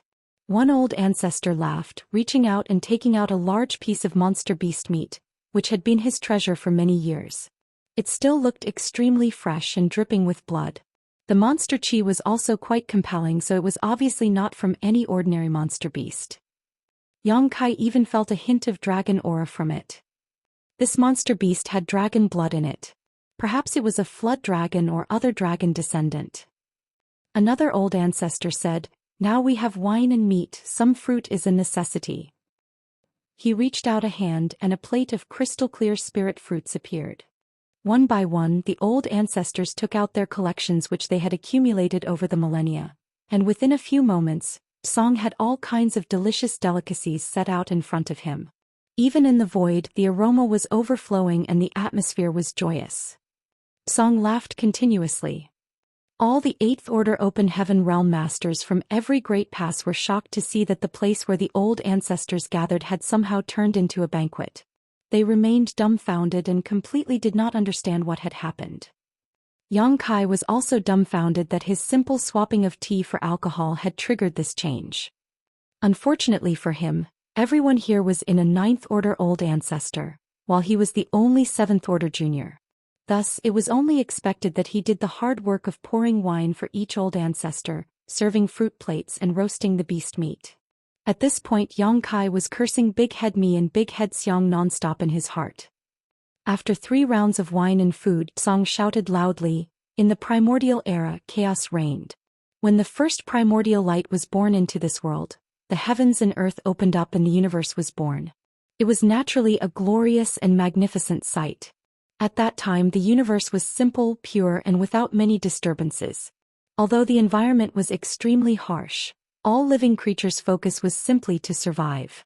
Even if there was fighting and killing, it was only in furtherance of that one goal, survival." Martial Peak, Chapter 5401, Primordial Era, Early Ancient Era, Late Ancient Era. The divine spirits were the first to rule the universe. They were born powerful and had almost no natural enemies except themselves. They were kings in those days and the vast world bowed at their feet. Song began to orate and the Ninth Order masters listened carefully. Although they were all top masters who lived for many tens of thousands of years and stood at the pinnacle of the human race, they were considered juniors when compared to Song. They knew this, so as soon as they found out about Song, They treated him as their honorable senior. The old ancestors never knew these secrets of the primordial era and early ancient era. No one had ever told them these while the ancient books did not have much in terms of details. Everyone realized that today they would be learning from Tsang things that they never knew before. The divine spirits were proud and undefeatable, but they had innate arrogance that they needed to prove to others. So the divine spirits fought amongst themselves, and all divine spirits were enemies to all but their own. Such a war soon swept across the 3,000 worlds. As the battle raged on, it shattered the heavens and earth. Countless living beings perished while even the divine spirits themselves were not spared as many were killed. The battle of the divine spirits of the primordial era was almost a battle of complete extinction. It was not until millions of years later when most of the divine spirits were exterminated and those that survived could barely sustain their clans that the era of the divine spirits dominating all lives came to an end. That also marked the beginning of the early ancient era. When the divine spirits fought, they created many servants and descendants. As the divine spirits declined, these servants and descendants, who were all essentially soldiers themselves, grew stronger. Their strength may not have been on par with the divine spirits, but they reproduced much faster than their predecessors, and if they grew to the very limits of their strength, they may not be worse off compared to the divine spirits themselves. Those servants and descendants were the monster race. The early ancient era was a period where the monster race ruled the universe. All kinds of powerful monster beasts emerged, and in terms of pure numbers or species, they were far more numerous than the divine spirits. While the divine spirits became dormant, the monster race were the masters of the world.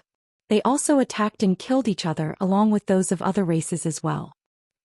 As Tsang spoke, the grand images of the primordial era and early ancient era gradually formed in the minds of the old ancestors. The Ninth Order Open Heaven Realm Masters were in awe as they listened while Yang Kai stood still, stopped pouring wine, and listened carefully to Tsang's narration. No one would have thought that the primordial era and early ancient era would be such periods where divine spirits and the monster race dominated the world. Senior, what about humans? When was the human race born and who created it? An old ancestor asked. The monster race was created by the divine spirits, but what about the human race? Everyone was curious who created the humans. The human race, Tsang smiled and then replied, the human race was not created by anyone. When the heavens and earth were created, the human race was born. The human race has existed throughout all the ages, even when the divine spirits ruled the primordial era and the monster race ruled the early ancient era. During both eras there were traces of human activity. At that time the human race was separated into many small tribes. The humans were born weak. The divine spirits were born with great power, and the monster beasts were born with strong bodies. So what about the human race? Human infants and children only knew how to cry and would perish without protection from others. The human race was slaughtered during those times of chaos. That was until the dawning of the late ancient era, Tsang said solemnly. A great power felt that the human race had to grow stronger in order to survive the various hardships it had to endure, and 10 people were selected by that great power to travel the universe and teach other humans to cultivate and slowly become stronger. As time passed, the humans became capable of competing with the monster race. Although humans were born weak, they had an advantage compared to the divine spirits and the monster race: the ability to reproduce rapidly. This meant that their population grew at a pace that was orders of magnitude greater than others, allowing the race as a whole to quickly become strong. The human race grew and grew until by the end of the late ancient era, they were strong enough to rule this vast universe. At that time humans flourished in every great territory in every world. A great power, an old ancestor asked seriously. Senior mentioned about a great power. What is it? Tsang leisurely mused. Perhaps the heavenly way. He did not answer directly and the crowd was not sure if he did not want to say or really did not know. The old ancestor who asked did not pursue the question while another asked. The 10 who were entrusted to teach the other humans. Senior, are you one of the 10? The reason why there was such a question was because Tsang had lived for so long. To know what went on during the primordial era, early ancient era and late ancient era, the only way was to have personally experienced those times. Furthermore, when Tsang spoke about the restriction, he said that the restrictions were set up by him and his 9 other friends. That was exactly 10 people. Tsang smiled faintly and said, "Sort of." The 9th Order Open Heaven Realm Masters were in awe. They were originally sitting in the void, but now they all rose up and bowed to Tsang in deep respect. An old ancestor held up his jar of wine and roared, "To martial ancestor! Martial ancestor!" If the 10 of them did not go around teaching the human race how to cultivate, it would be unimaginable what state the humans would still be in today. As one of the 10 who originally taught the human race about the existence of the martial Tao, Tsang deserved the title of martial ancestor. To martial ancestor! All the old ancestors proclaimed with utmost respect. The crowd shouted in unison, tilting their heads and drinking the wine in the cups. Tsang reached out and cupped his fist humbly. "Back then, when I taught with my 9 old friends, I was only abiding by the will of the heavens. It was the only way the human race could continue to survive, so I do not deserve the title of martial ancestor." Yang Kai diligently poured wine for him and chuckled, "The people in front of you are the top masters of the human race. When they say that you are the martial ancestor, then you are our martial ancestor. If not for you and the other 9 martial ancestors, the human race would not be here today." A true martial ancestor. Yang Kai never dreamed he would one day meet such a mythical figure, one of the founders who taught the human race about the great martial Tao. Although this was only a one-sided revelation from Tsang, no one doubted it. Who could have known so much if they had not experienced the events themselves? What about Immo? When did it appear? An old ancestor asked.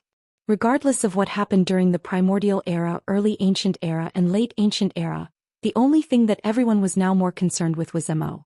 Only when it was resolved, would this crusade of the human race be considered a success. It would only be then that there would be no more conflicts to resolve. Immo. Tsang sighed. In the beginning of the universe, when the first primordial light came into existence, darkness was also born. That darkness was Immo. Its existence is even older than that of the divine spirits. The 9th Order Masters gasped. As Tsang mentioned, the divine spirits ruled the primordial era and the monster race ruled the early ancient era, making them sound like they were the first beings to exist. Who would have expected that Immo was even older than them? Since black ink strength was so invasive, why didn't Immo rise up to dominate everything during the primordial era and the early ancient era, when the divine spirits and the monster race were ruling? If Immo rose up during that time, neither the divine spirits nor the monster race would have had a chance to rule over the universe. No matter if it was in the primordial era or early ancient era, it would have been the Black Ink clan that ruled the world. Tsang shook his head and explained, although it existed since the beginning of the universe, its sentience formed much later.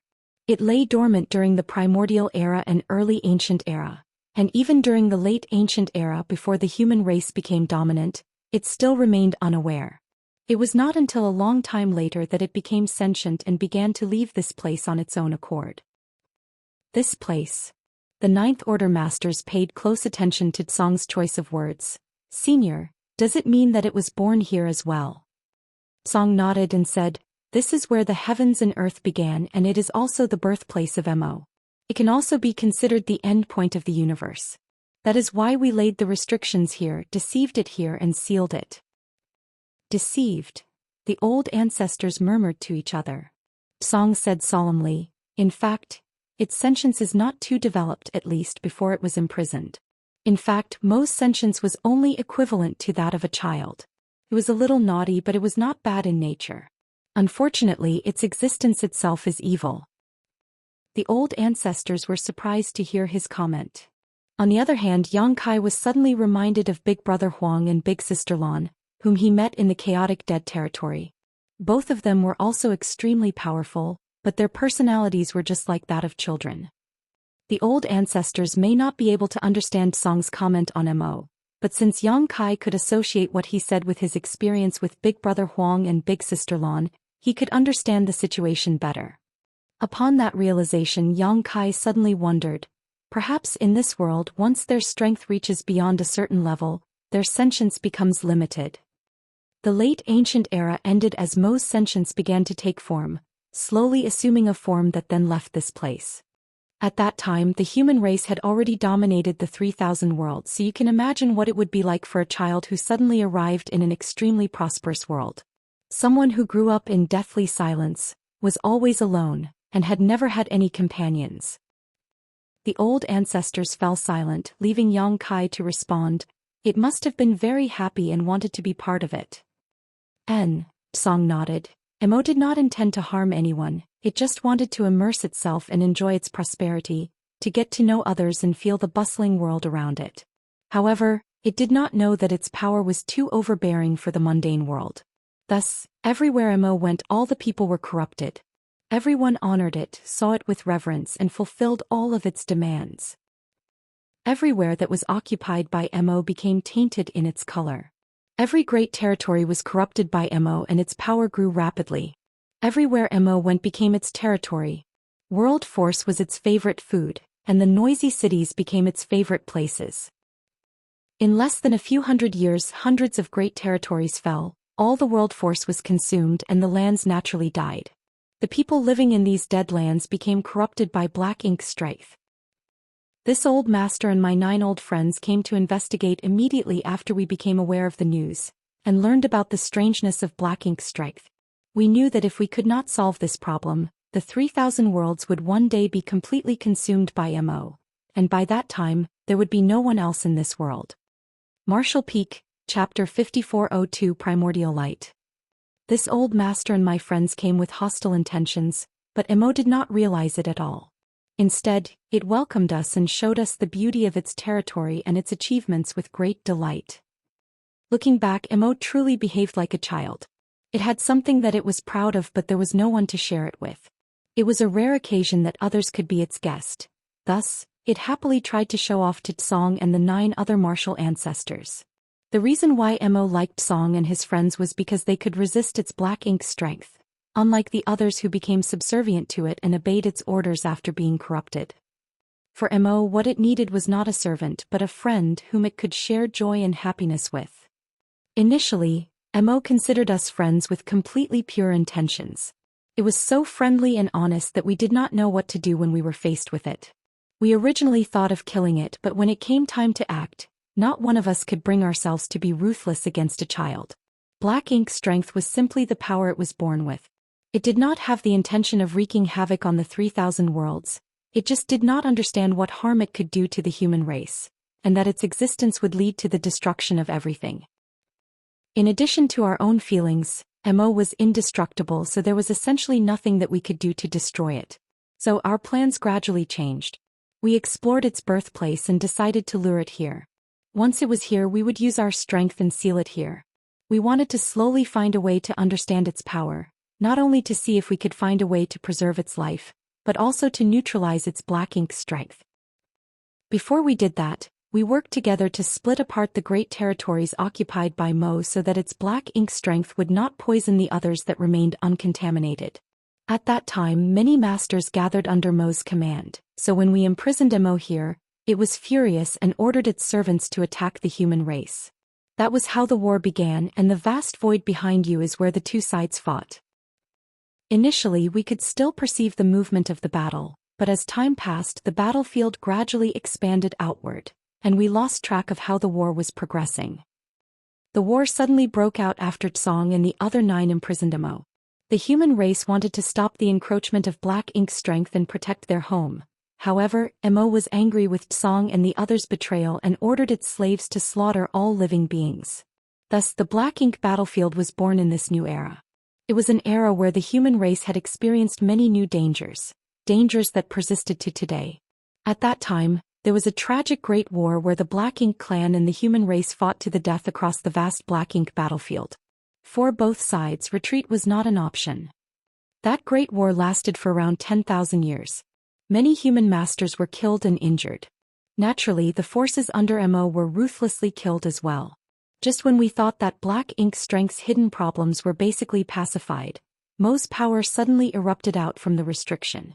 It had been accumulating power for those 10,000 years, and the 10 of us were caught off guard and nearly overwhelmed by it. Although it took a lot of effort for us to reseal it, some of the servants it created escaped from this place. If I'm not mistaken, you call those servants royal lords. Yang Kai nodded as the pieces seemed to come into place. When Yang Kai questioned the territory lord who was trapped in Void Crack Guchen, he said that the royal lords came out of the source domain and brought with them their black ink nests. Now it seemed that those royal lords were the same ones that escaped at that time. Yang Kai was horrified. What kind of power did Mo have to directly create so many royal lords? Then what kind of powers did Song and the other 9 martial ancestors possess to be able to imprison Mo? Song said that he was only in the 9th Order Open Heaven realm, but how could he merely be in the 9th Order? Was it really as simple as him being further along the martial Dao than the current generation's 9th Order masters? Mo's intention was very simple. It could not get out from within by itself. Thus, it hoped that its servant could break it out from the outside. Although the restriction created by the 10 of us was strong, it would not withstand a concentrated attack by numerous royal lords from the outside. Mo might really be able to escape if 500 royal lords bombarded the restriction at the same time. Thus, we were very worried when we saw those royal lords escape.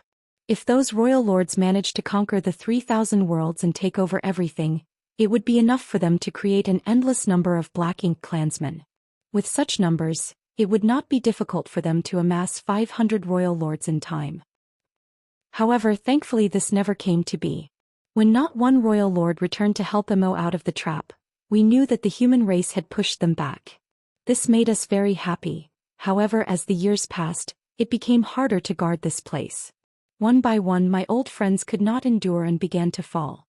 In the end, this old master was the only one left here, waiting for you all to come. Song managed to give the old ancestors magnificent descriptions of what happened during the primordial era, the early ancient era and the late ancient era. He also revealed a lot of unheard-of secrets to the old ancestors and explained to them the origins of Mo. At the end of the late ancient era, the battle between the Black Ink clan and the human race was so fierce that even the supreme masters of the human race were killed. With a lack of records or distortions as generations passed, it created a gap in the human race's knowledge of the world's history, which was why even the cave heavens and paradises ended up not knowing much about these ancient events. If the human army had not arrived here today, they still would not understand the origins of their history. Although they were unclear, the tradition of fighting against the Black Ink clan had continued because the human race needed to survive. They had to prevent the Black Ink clan from ever getting to the 3,000 worlds, or it would be the end of the human race. More than 100 theaters in more than 100 great passes continued to resist in the Black Ink battlefield. Countless years and generations of humans gave their lives to ensure this steadfast protection. The battles were grand and glorious. The humans and the Black Ink clan had a long history of fighting since the end of the late ancient era, which continued on to this day. The reason why the Black Ink clan invaded was because they needed to use the resources to breed more royal lords so that they could return to this place to free Mo. The old ancestors were silent after Tsong finished speaking.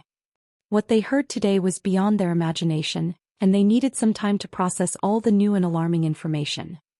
After a long time, an old ancestor asked, "Senior, our crusade force has arrived. What can be done to completely destroy Mo? We have around 2 million soldiers pledged to fight to the death. Is this enough to clear all the evil that lies within?" Song slowly shook his head and replied grimly, "Mo was born with the universe itself. Its existence is special. The 10 of us could only seal and weaken it, but we could never completely destroy it." The old ancestors listened with trepidation. It could not be completely destroyed. If there was no way to completely destroy it, then was this not a true immortal and indestructible existence? The great battle cave heaven old ancestor quickly noticed something, however, and asked, "The 10 of us could only? Did you mean that there is a way? Senior, please enlighten us. Since we came here, we will not just turn around empty-handed." Song pondered a little and said, "There is a way, but this old master cannot guarantee whether it will work or not. This solution was discussed by all my old friends when they were still alive, but this idea had never been proven." The 9th Order masters listened carefully. Previously, this old master said that when the world first began, the primordial light came into existence together with darkness, which later became Mo. Therefore, we believe that the primordial light and the darkness are in a symbiotic relationship. If we want to completely eliminate the darkness, perhaps we need to find the primordial light in this world. Perhaps with the power of the primordial light, We can eliminate black ink strength once and for all. The primordial light. The Ninth Order Master's jaws dropped, while Yang Kai was dumbfounded. How were they supposed to find that? When the world was created, light was born. How could they know how to find the first light in existence? How do they find the primordial light that existed since the dawn of time? It was totally unimaginable. Song noticed what they were wondering and said, "There may be a way. Since Mo was born when the darkness achieved sentience, then when the primordial light achieved sentience, someone or something must have been born from it. This entity must be somewhere in the 3,000 worlds. However, it could be a person, a monster beast, or even a tree or a blade of grass on the roadside. If you can find it and bring it here, then the problem with black ink strength would be resolved, as its power should be enough to restrain Mo." When he said this, all the Ninth Order Masters suddenly turned their heads towards Yang Kai. Yang Kai's eyes lit up as he suddenly remembered the two supreme beings he was acquainted with. Big Brother Huang and Big Sister Lan. If there was any power in this universe that could truly restrain black ink strength, it was the purifying light, which Yang Kai could produce by using the two marks granted to him by those two and fusing the sun's burning light and the moon's serene glimmer's power, which was contained in the yellow and blue crystals. Were Big Brother Huang and Big Sister Lan once the primordial light? Yang Kai was also a bit confused. If they are the primordial light, how did they become two beings? Could it be that the two could fuse into one? That doesn't sound right either. These two represented the extremes of yin and yang, and they have been fighting each other for countless years in the chaotic dead territory. How could they ever fuse together as one? Whether or not it was Big Brother Huang and Big Sister Lan, these two were avatars of destruction whose mere presence annihilated the world around them, so how could they possibly be brought here? Seeing the reactions of the old ancestors, Song asked, "Does this little friend know something about the primordial light?" Yang Kai replied, "I'm not sure if those two are the incarnations of the primordial light, but Senior, I had received some power from them." After saying that, he activated the two marks, drawing power from the yellow and blue crystals to merge into purifying light. As the white light blossomed, Song's eyes glowed brightly as he concentrated on perceiving the light for a moment, only to shake his head and say, "This light is not pure enough and far from matching the primordial darkness. However, it should have some relationship with the primordial light. Where did you get this power, little friend?" Yang Kai told him about the chaotic dead territory. Song softly murmured, "Burning light, serene glimmer. So it's them." He obviously knew about these two as well. The burning light and serene glimmer had existed for a very long time and were known as the two legendary ancestors of all divine spirits. It was because of them that there were divine spirits. The divine spirits existed during the primordial era, so these two supreme beings must have existed even earlier than the divine spirits. Since Song was from the late ancient era, how could he not have heard about them? Marshall Peak, Chapter 5403, Terrible News. Song didn't know that the powers of those two could be combined. The human race of the late ancient era did not have a very good opinion of the divine spirits and rarely wanted to come into contact with them, let alone the burning light and serene glimmer who were the supposed progenitors of the divine spirits. Furthermore, the chaotic dead territory was a forbidden zone for the human race. Although Tsong and other 9 martial ancestors were from that era, they had never set foot in the chaotic dead territory and did not know much about Big Brother Huang and Big Sister Lan. Even if they did come into contact, they might not be able to consider the two being able to help. After all, it was only thousands of years after Tsong and other 9 martial ancestors got locked up here to guard Mo that they considered how they could completely defeat Mo. That was when they first thought of the primordial light. Now it seems that Big Brother Huang and Big Sister Lan most likely had something to do with the primordial light. It might really be the case that those two could really merge, but who could bring them here? Considering that the primordial light might also be eliminated when Mo was destroyed, who could force those two to sacrifice themselves if they were unwilling to? The old ancestors were faced with a conundrum. Although they had learned from Tsong that there was a possible solution, it was still too difficult to implement. Senior, in that case, is our human race's crusade here pointless? An old ancestor asked gravely. Without a way to completely eliminate Mo, the war between the human race and the Black Ink clan would never end. Did the 2 million soldiers of this mighty army brave through all those dangers for nothing? Song shook his head and solemnly said, "It's not useless. To tell you the truth, you came just at the right time." "Senior, please elaborate."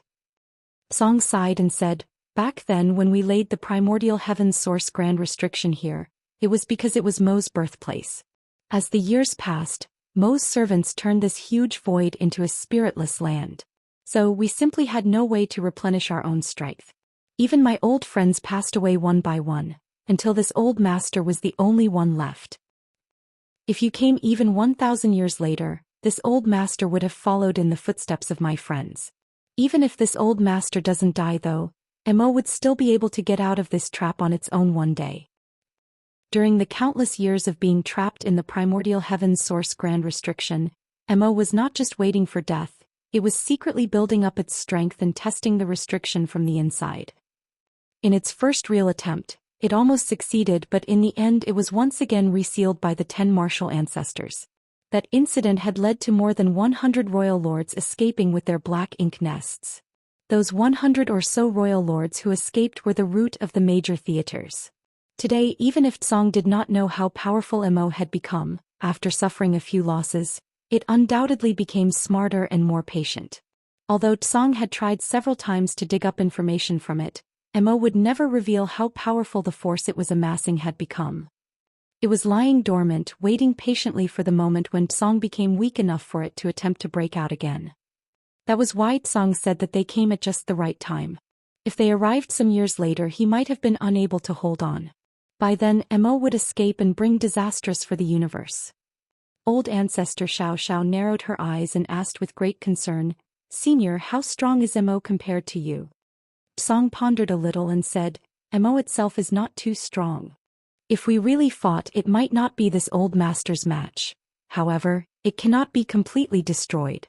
I can defeat it once or maybe twice, but I will be the one who dies in the end. Its real strength is not in itself but in the servants it creates." Being an immortal entity, even if it was inferior in raw strength, it could still kill its opponents who were much stronger than it by simply persisting through the ages. This was why Tsong and the other 9 did not directly attack Mo. They knew they could not destroy Mo, so they did not waste their strength. The Ninth Order Masters suddenly realized something, and old ancestor Xianxia asked, "Does Senior mean that over the years, Mo may have created many Black Ink clansmen inside the restriction?" Tsong quickly answered, "Indeed. Probably more than you can imagine, including many royal lords." The Ninth Orders all looked very grave. This was terrible news.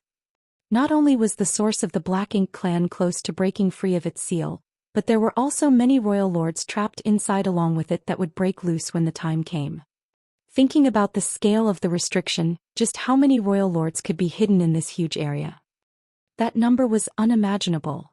Setting aside all other things, if there was even just 200 royal lords inside, that would be a huge problem for the human race. However, right now they could not even tell how many were inside. There must be at least 46, as there were originally 50 that ambushed the old ancestors in the Black Ink space. Though some had died, there were bound to be many more than 50. Mo had been imprisoned here for millions of years after all, and it had nothing else to do but to create servants. Mo cannot possibly create Black Ink clansmen out of thin air. It must need to consume energy to do so. Since it is imprisoned here, where does the energy come from? An old ancestor asked. The main reason for this question was because the people knew that Black Ink clansmen were born from Black Ink nests, but when a Black Ink nest spawned Black Ink clansmen, it had to consume a lot of resources. Although Mo was the source of the Black Ink clan, it still had to draw its energy from somewhere. Tsong smiled bitterly and replied, "This could also be considered our blunder. This place is the primordial heaven's source, the origin of both the universe, the primordial light and primordial darkness. When we tricked Mo into coming here, we wanted to harness the vast energy here to suppress and seal it. We thought that the unlimited energy of the primordial heaven's source could strengthen the restriction. After all, it is the origin of all things, even Mo. But it seems the heavens are truly fair in all things. Mo can also extract the power of the primordial heaven's source for its own use while it is here." The old ancestors gasped audibly as they listened. Mo could draw the power of the source of the 3,000 worlds with the help of this special place. In other words, since the 3,000 worlds were infinite and indestructible, Mo's strength was inexhaustible. Song and the other 9 could initially refine and absorb starlight strength or other forms of energy from the void to maintain the restriction. However, when the royal lords escaped and turned a huge swath of the void into a spiritless land, they could not do so anymore. Instead, Song and the other 9 martial ancestors had to draw from their own strength, weakening themselves day by day as they had no means to replenish their power. Before the 9 martial ancestors died, each of them directed all their remaining might, sacrificing their core essence to the restriction to enhance its strength. Otherwise, Mo would have escaped out of this restriction long ago. After all his old friends had departed one after another, Song would be next if the crusade force had not arrived. After his death, the restriction might still be able to suppress and seal Mo for some years, but it would not last for long and Mo would eventually be able to get out of the trap. That was why he said that the human race army came at the right time. Even such an ancient supreme being would have felt desperate after waiting for millions of years. Who knew how excited Song was when he perceived the aura of that battle a few years ago? When he realized that someone was fighting in the black ink nest space, he decisively took action. Since you have come here, you must have the intention to get rid of Mo, and it just so happens that this old master needs your help. The old ancestor all looked solemn as the great battle heaven old ancestor said, "We do not know Mo as well as Senior does. When we led the crusade to this place, we thought that we could ruthlessly kill whatever was here. We did not expect things to turn out this way. Perhaps Senior can instruct us on what to do now." The other old ancestors all nodded in unison. Song was the first to cup his fist and said, "This old master thanks all of you in advance. To be honest, if a fight breaks out, you will lose a lot of the 2 million you've brought here." The old ancestors laughed as one of them replied, "Senior, the founding purpose of the cave heavens and paradises was to fight against the Black Ink clan on the Black Ink battlefield. Over the years, many of our ancestors have died to fulfill that purpose. If they did not have the will to fight and die, they would not have dared to set foot onto the Black Ink battlefield to kill the enemy. Senior, not to mention if we had large numbers of casualties, even if this entire army perished here, it would be worth it if we could destroy the Black Ink clan. As for thanking us, we should be the ones to thank you, Senior. Without Senior's great devotion to guarding this place, the 3,000 worlds would have been lost and we would not be here today." Song looked at the crowd and saw that the many Ninth Order Open Heaven Realm Masters did not flinch, even though they were aware of the power and evilness of Mo. He began to smile with relief. This generation of warriors is indeed competent. Otherwise, it would not have taken the human race more than 1,000,000 years before they came. Just as Song was about to speak, a voice echoed, "You all want to listen to this old man's nonsense and become my enemies." The voice was so indistinct that none of the Ninth Order Open Heaven Realm Masters knew where it came from, but all of them soon turned pale. Mo was the only one who would say such words at this moment. No one expected that Mo, which was suppressed and sealed in the primordial heavens source grand restriction where the heavens and earth were created, could still communicate with them. What made things worse was from the tone of its voice. It had heard everything that was said here. Yongkai looked very odd. Moments ago, Song said that Mo's personality was like a child. Furthermore, it seemed that its voice was also that of a child. It was practically the same as Big Brother Huang and Big Sister Lan. When he thought about it, Big Brother Huang and Big Sister Lan seemed to actually have a lot in common. Perhaps the solution to resolving the crisis of the Black Ink clan really depended on those two. This Supreme One cannot be killed. What the old man said about the primordial light is pure nonsense. This place is the birthplace of this Supreme One. What primordial light could be found here? Mo sarcastically said. "You are only seeking your own doom if you listen to this old man's nonsense." Song slowly shook his head and retorted, "Mo, just because you do not know about something does not mean that it does not exist. Or perhaps, are you afraid?" "Afraid?" Mo raised its voice and replied, "Why would this Supreme One be afraid of you? I hate you. I hate that I trusted you so much. I hate how I was tricked into coming here only to be imprisoned for countless years. Old man, once I get out of here, you will be the first one to die." Song chuckled and said, "Rest assured there won't be such a day." Mo ignored him and said to the old ancestors, "It's surprising that you've made it this far. However, your efforts are pointless. How about this? Why not make a deal with this Supreme One? Martial Peak, Chapter 5404, A Determined Battle.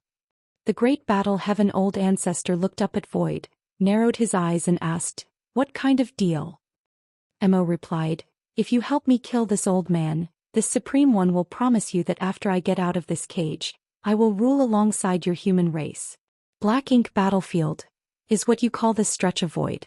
The Black Ink clan and I will never set foot outside of Black Ink Battlefield or bring harm to your lands." Unlike Tsong, Mo knew a lot about the humans of today. The bizarre nature of the Black Ink nest allowed Mo to monitor every theater at all times. The Great Battle Heaven. Old Ancestor snickered, "How could we possibly sleep in peace?" There was no guarantee that Mo would keep this agreement. Even if it did, how could the human race be at ease? Who knew if Mo changed its mind? After all, it was the source of the Black Ink clan. The human race and the Black Ink clan had fought with each other for countless years. The countless dead soldiers had forged an eternal blood feud. This was not a matter that could be so easily resolved. All the old ancestors wanted to hear was Mo's proposal, but they had no plans to take it seriously. Even Tsong knew that the human race would not accept this proposal, which was why he chose to remain quiet and not interfere. Mo sighed and said, "You humans keep saying that you want to kill this Supreme One for your own survival, but you have not achieved this even after so many years. You have lost a lot of people just as I have lost a lot of my servants. No one has the upper hand. Didn't that old man say that this Supreme One was born when the heavens and earth began? If the heavens and earth were destroyed, how can this Supreme One live on? I would be alone. When I first became sentient, I didn't know anything and could not control my own power. That is why I caused such a great disaster. Now that I know the seriousness of what happened, I will not let it happen again. I promise. If this Supreme One says that the Black Ink clan will never step out of the Black Ink battlefield, this Supreme One will definitely not go back on my word.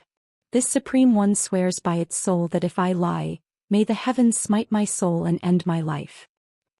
Tsong was slightly moved and remarked, "Looks like you are determined." An old ancestor looked at Tsong and asked, "Senior means that this guy can be trusted?" Tsong nodded and said, "The most important thing to Mo's existence is its own soul, or in other words, its sentience. Since it swore by its soul, it should be true. If it violates its oath, even if its soul does not get destroyed, it would suffer a fate worse than death." Tsong did not try to exaggerate or lie and just spoke straightforwardly. Hearing what Mo said, there was no doubt that it was extremely eager to get out of this trap. For this reason, it was even willing not to step out of the Black Ink battlefield.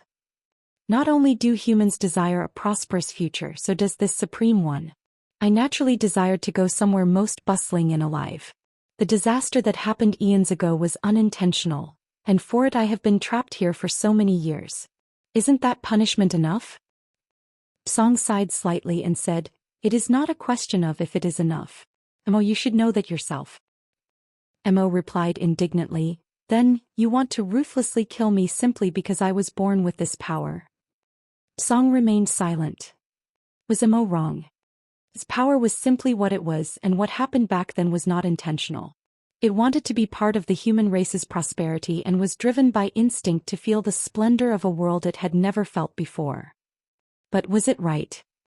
Its presence resulted in the decimation of hundreds of great territories and the death of all living things in those lands. Countless human race masters became corrupted by Black Ink's strength, their original personality annihilated as they were reduced mere slaves. This was no longer a question of right or wrong. In the silence, the Great Battle Heaven. Old Ancestor coldly snorted and said, "You were ignorant back then, but don't you understand now? For countless years, the Black Ink clan on the Black Ink battlefield have been trying to invade the 3,000 worlds. Your words sound sincere at first, but they are dishonest." Mo said leisurely, "If you had been trapped here for millions of years, wouldn't you try to find a way to get out? There is only one way for this Supreme One to get out of here, but that was the past. Now, as long as you are willing to help me, this Supreme One naturally does not need to do that again. This Supreme One can even promise you that after I get out of this trap, this Supreme One can retract all my Black Ink strength. Then, there would not be any Black Ink clansmen in this world except for this Supreme One." That certainly sounds tempting. An old ancestor chuckled. Femo was true to its word. it would remain in the black ink battlefield and take back all its black ink strength. This was undoubtedly a good outcome. However, could it keep its word? Even if it could keep its promise for a short time, what about in the long run? If it could never step out of the black ink battlefield, it meant that it was still imprisoned. The only thing that changed was that it had gone from a small cage built around the primordial heaven's source, to the big cage of the black ink battlefield. Did it not just say that it sought for prosperity? Perhaps it could endure loneliness for 1,000 years or even 10,000 years, but what would happen after 100,000 years or a million years? How could an entity that had been imprisoned for millions of years, once freed, agree to be imprisoned again? They certainly could not believe everything it said. Thus, none of the old ancestors took its words seriously. Mo's sincere-sounding oath could only be taken superficially, and anyone who believed in it was a fool. Mo had sensed the old ancestors' thoughts towards its proposal, and it began to fume as, regardless of how long it had lived, its thoughts were still like those of a child. It now felt upset and aggrieved that even its willingness to compromise could not satisfy the greedy human race. Do you really want to be the enemy of this Supreme One? Mo raged. Years of blood feud can only end in death. The great battle heaven old ancestors' aura turned sharp as it pointed to the void. Mo gloomily said, "Consider carefully. You may not be able to win if you really want to fight. This old man has also said that this Supreme One created countless servants over these millions of years. You may have a 2 million strong army, but that is still not enough to be this Supreme One's opponent. How can you win? What will be the final outcome? Since you cannot kill this Supreme One, are you going to continue to imprison me?" An old ancestor said with a smile, "Originally, I did not have much confidence in this battle when I heard what martial ancestor said. However, now that I have listened to you, I think we can win. Perhaps we can even kill you. You must be tired of living." Mo shouted angrily. The old ancestors did not bother to say anything else. They were all masters with firm wills who had led their armies to this place. Thus, they would not be swayed by what Mo said. No matter how tempting Mo's promises were, its very existence was a huge threat to the 3,000 worlds. The only way to solve this problem was to completely annihilate it. Although there was no way to find the primordial light for the time being, they could not just leave Mo alone. Song was already dying, and to relieve his burden they must first weaken Mo. Once the situation stabilized here, the human race could then search for the primordial light. Looking around at the Ninth Order Open Heaven Realm Masters, Song asked, "Have you all thought it through?" The old ancestors all nodded. The myriad demons' old ancestor smiled and said, "Senior, tell us what we should do. Honestly, we had not expected things to turn out this way, so we hardly know how we should proceed." Song nodded and said, "Since you and the others are determined to fight, then the matter is very simple." He did not try to hide what he was going to say from Mo. In fact, he could not hide it even if he wanted to. Although Mo was not particularly strong in terms of raw combat power, its divine sense was exceptionally keen. Thus, Mo could sense whatever he was about to say no matter how he tried to conceal it. "When you are prepared, this old master will open the primordial heaven's source grand restriction. Once the restriction is open, you and the army must kill the Black Ink clansmen as soon as they emerge," Song explained. An old ancestor asked with worry, "Once the restriction is open? Won't Mo take advantage of the opportunity to escape?" Song shook his head and said, "This old master will use the power of the restriction to restrain it. It will not be able to get out." Song was confident about this point. Otherwise, he would not dare to open up the restriction. But you must be very careful. Mo has an innate ability which also can be said to be a secret technique. Even if Mo does not have direct contact with you, the secret technique might cause you and the others to be corrupted and turn into servants. "An innate divine ability?" An old ancestor bellowed. Song nodded and said, "So to speak. So be sure to protect your souls. This old master will try not to let it have the opportunity to strike you, but you should also protect yourselves." "We understand." The human race was no stranger to such abilities of the Black Ink clan. In fact, the royal lords had such an innate divine ability which the humans simply called the royal lord secret technique. As Tsong said, even without direct contact, once their soul was hit by such a secret technique, it would be corrupted by black ink strength. As the source of the Black Ink clan, how could Mo not possess such a skill?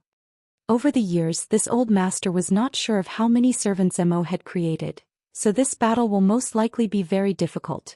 If you and the others can't hold on anymore, you should inform old master immediately and I will close the gap. Yang Kai's eyes lit up and exclaimed, Senior, can both open and close the restriction? Can we keep repeating this so that we can keep wearing down its strength? As long as Song had good control of this gap, the human race might even be able to kill the entire Black Ink clan army without any damage. Song, however, smiled and replied, No. Opening and ensuring that the gap does not expand, and closing it requires much time and strength. Furthermore, doing it too many times would make the restriction unstable. If Mo breaks out from inside, even this old master might be powerless to suppress and seal it. Yang Kai understood. He also knew that it could not be that simple. In addition, Song appeared slightly grave as he said, Over these years, Mo seems to have hidden some kind of power. When he first used that power, he almost broke out of the restriction. Unfortunately, I still do not know much about this power. All of you must be extremely careful. The old ancestors all listened solemnly. If Mo nearly broke out of the primordial heaven's source grand restriction, and even Song, who had been here guarding this place for millions of years, did not understand how, then this power was obviously Mo's trump card. Martial Peak, Chapter 5405. Don't throw a tantrum. Millions of years ago, when Song and the other 9 martial ancestors sealed Mo, the primordial heaven's source grand restriction was not so large. At that time, it was at most a small piece of the void, hardly 1,000th of its current size. As time passed though, Mo drew on the power of the 3,000 worlds, through this primordial heaven's source, and its own power fiercely rose. Thus, the grand restriction also expanded along with it. By now, the primordial heaven's source grand restriction had almost reached its limit. The greater the size of the grand restriction, the more difficult it was for Song to maintain it, and when the scope exceeded a certain threshold, the restriction would naturally burst. That was also why Song said that the human race army came just in time. Even if he did not die, he would be unable to maintain the seal if they came more than 1,000 years later. Now, in order to relieve his burden, they had to wear down the Black Ink strength inside. If he could get better control over the restriction, then there would not be any concerns about Mo breaking out of the trap. By then, the human race masters would be free to search for the primordial light. Thus, no matter what, a battle was inevitable. The human race would fight to weaken the Black Ink strength, while Mo would try to use this opportunity to escape. Mo had been suppressed and sealed here all this time, but even Song did not know what the situation inside the primordial heaven's source grand restriction was. Mo completely isolated the inside with its own power, and its divine sense was extremely powerful, so it intentionally prevented anyone from sensing what was going on. Even Song was unable to peek into it. However, when Mo nearly broke out of the primordial heaven's source grand restriction long ago, there was indeed an extremely powerful force that blew up from the inside. Even when Song and the other 9 martial ancestors quickly suppressed it, some royal lords still managed to escape. Those royal lords first took this surrounding area where the heavens and earth was formed, as their target, and managed to turn this huge stretch of void into a spiritless land so as to cut off any source of power for Song and the others. They then took their Black Ink nests across the dangerous ancient battlefields to search for suitable locations to create royal cities. Thereafter, they began to spawn large armies so that they could invade the 3,000 worlds, gain more resources, breed more Black Ink clansmen, and then return to rescue Mo.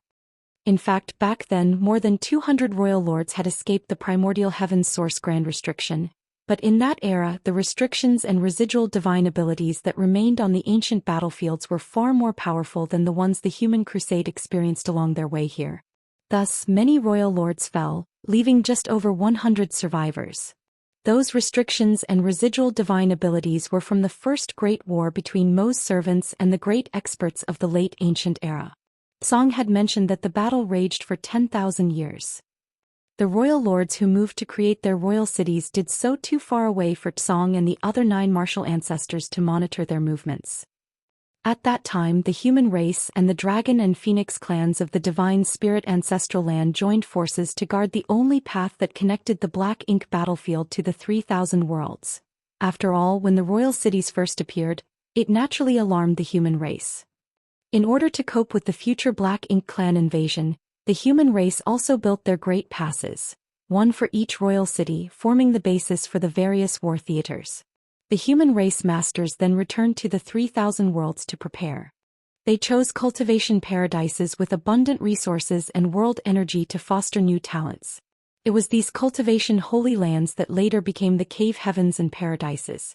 From there, they recruited disciples widely and trained elite masters for the coming war. Hence, the layout of the Black Ink battlefield was formed step by step. However, Song and the 9 martial ancestors did not know these details. After all, they had long joined forces to imprison Mo and were trapped alongside it to maintain the Grand Restriction.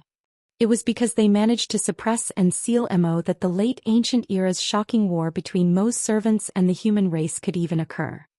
The ancestors of those who created the cave heavens and paradises only knew to fight against the Black Ink clan. They did not even know where they originated from. The great experts who knew the full story had all been killed by the end of the late ancient era in the Battle of Extinction against Mo's servants. Millions of years then passed with neither side being able to make a true breakthrough. The Black Ink clan never managed to take down the great passes en masse, settling for recklessly attacking and retreating, not caring if they incurred huge losses each time. They were all spawned from Black Ink nests rather than being born and raised by parents. As long as there were sufficient resources, they could endlessly continue to create more Black Ink clansmen. It was only in recent centuries that the human race had gradually turned from its defensive position to an offensive one. Now, the 2 million-strong army crusade had finally marched to this point with the means to threaten Mo directly. A great war was inevitable. This old master needs some things to restore himself, Song requested. Although he had used Shi's power to steal some of Mo's power from time to time over the years, Black Ink's strength was still corruptive by nature and he did not dare to use it indiscriminately. Even Shi was at risk of being corrupted by Black Ink's strength because he devoured too much of it. He eventually could not sustain himself and had to sacrifice himself to the restriction. Thus, over the years, Song had always been in a state of malnutrition and was barely able to maintain the primordial heaven's source Grand Restriction. That was why he became skin and bones, much like a living dead. The only reason why he now had a somewhat normal physique was because he did not want to frighten these juniors.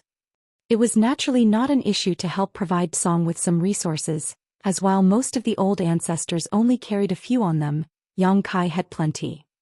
Yang Kai immediately took out a space ring, filled it with all kinds of resources and handed it to Song. "Senior, see if this is enough, if not, Junior still has some more." Song took the ring and looked before smiling lightly. "It's enough." After saying that, he looked at the old ancestors and said, "Go and prepare yourselves first. After this old master restores himself, I will open the primordial heaven's source Grand Restriction." Some Ninth Order masters asked, "Senior, where is the best place for us to assemble?" They knew nothing about this spiritless land, so it was natural to ask for Tsong's instructions. Tsong looked around for a while before pointing in a certain direction. "There. Over there is where Mo tore open a crack and those royal lords managed to escape from back then. Relatively speaking, that position is easiest to open, and due to some old setups by my friends, it is also the easiest to close." The old ancestors looked in the direction he pointed and naturally had no objections. "Then we will go and prepare." The old ancestors flew away and Yang Kai followed. Soon, all the army commanders of the Great Passes quickly understood the situation after receiving instructions from the old ancestors. Orders were given, and all the soldiers began to make preparations for battle. For so many years, the human race had mostly been in a passive and defensive state, repeatedly invaded by the Black Ink clan while forced to repel them. Countless Black Ink clansmen were killed when the royal cities were pacified. Thereafter, the Great Passes crossed the late ancient era battlefield, which had many residual dangers, and finally arrived here. It was only today that they could finally take the fight to Mo. Such an opportunity was scarce. As Tsong said, the objective here was for the human race to kill as many of the Black Ink clansmen who tried to escape the gap as possible after he opened the restriction. Who could withstand a combined attack of more than 100 Great Passes and a 2 million-strong army? Even royal lords would be annihilated in an instant before such power. The human race was completely confident in this battle, which aimed at weakening the Black Ink's strength. Another good thing was that the battlefield was in the void. If it was a flat land, it would be impossible to properly arrange the 106 great passes. Even so, it still took the humans a full month of work before battle lines were formed. More than 100 great passes were divided into layers, with each layer consisting of some 30 great passes. Inside each of the great passes, the soldiers were all busy preparing and repeatedly checking their artifacts, formations, and warships. Various pills were also distributed. It took them about 1.5 months before everything was ready. Song had consumed a large number of resources by now and was close to being fully restored. Mo angrily snapped, "Song, do you really want to do this? What happened back then was unintentional. I've already been imprisoned for millions of years. I've suffered a lot, can't you let me live?" All this while, Mo continued to chatter into Song's ears. Sometimes it threatened, other times it intimidated, and at times it softly begged. However, Song remained unmoved. He knew better. The dangers that Mo could bring to the 3,000 worlds were too great. What happened during the late ancient era was still fresh in his mind, so how could he allow history to repeat itself? All his old friends had already perished to suppress and seal Mo, leaving him alone to stand guard here. How would he allow his friend's sacrifice to be for nothing? This had nothing to do with whether Mo did anything wrong. Its existence itself was harmful, so it could not be allowed to live. Mo was indestructible, so if he was released, this vast world would never have peace again. "Old man, do you think that what you do now will really wear me down? You can't weaken me unless I allow it." Mo angrily scolded. Although it was venting, it was also telling the truth. Even if Song opened a gap in the primordial heaven's source grand restriction, if Mo did not command its servants to fight, the humans could not do anything about it. Song finally responded with a light chuckle. "Mo, you have existed for so long and you are no longer a child, so please don't throw a tantrum. Don't you want to get out of here after so many years in captivity? When this old master opens a gap, it will be both a crisis and an opportunity for you. Don't you want to take advantage of this chance to get out of this seal? As long as you can kill all these people and then let your servants kill this old master, no one else will be able to stop you." "You liar. Liar, liar, liar." Mo screamed angrily. "You even told them before that you could close the gap at any time. Do you think that I didn't hear you?" Song laughed but did not say anything. Mo said again, "You've been lying to me all this time. You bully. What have I done wrong for you to treat me like this?" "Song, old man, let's not fight, okay? You let them leave and I will withdraw all my Black Ink strength. You can then seal the Black Ink strength within this grand restriction. As long as this restriction does not break, my Black Ink strength will not escape. So it will not endanger the others."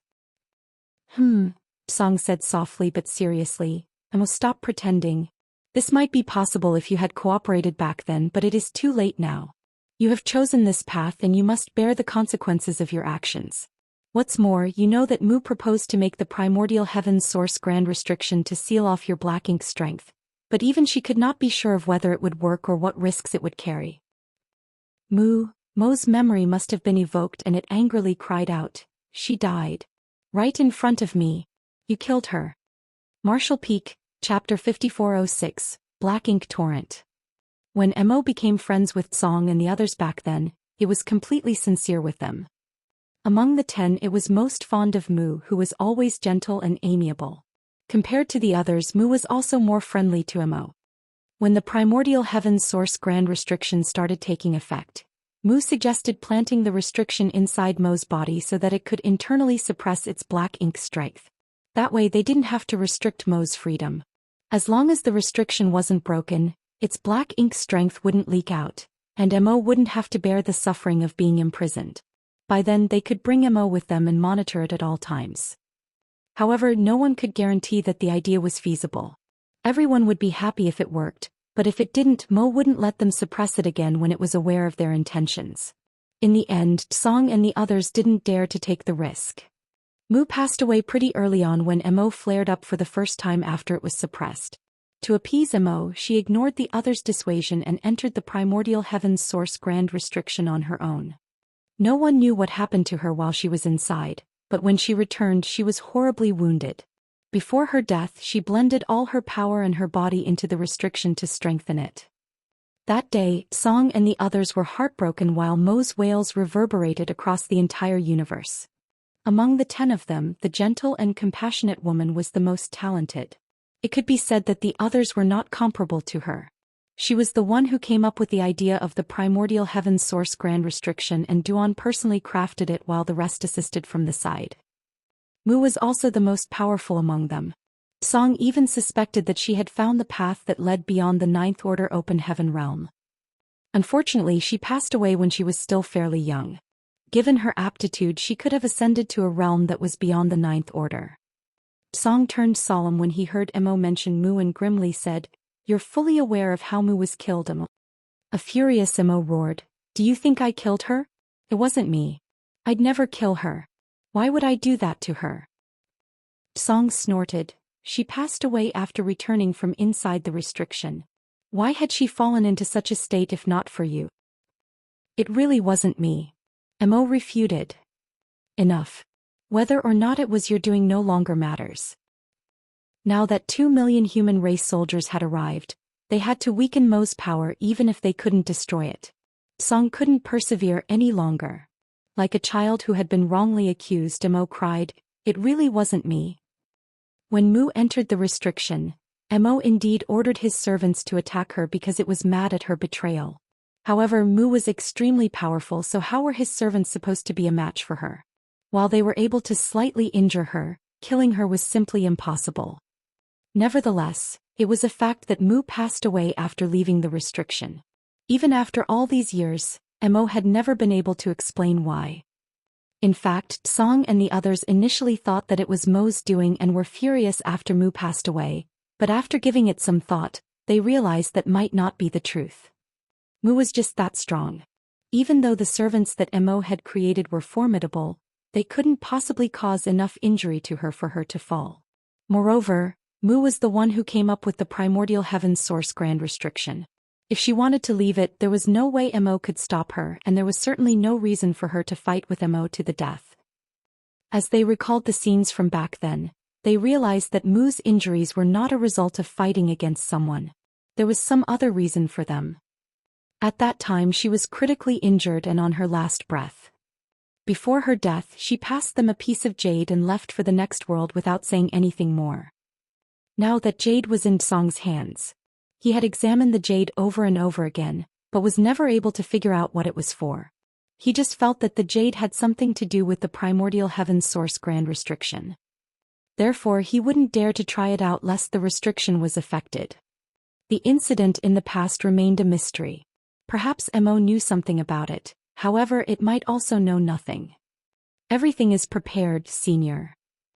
The great battle heaven old ancestor landed beside Song, causing him to snap back to the present.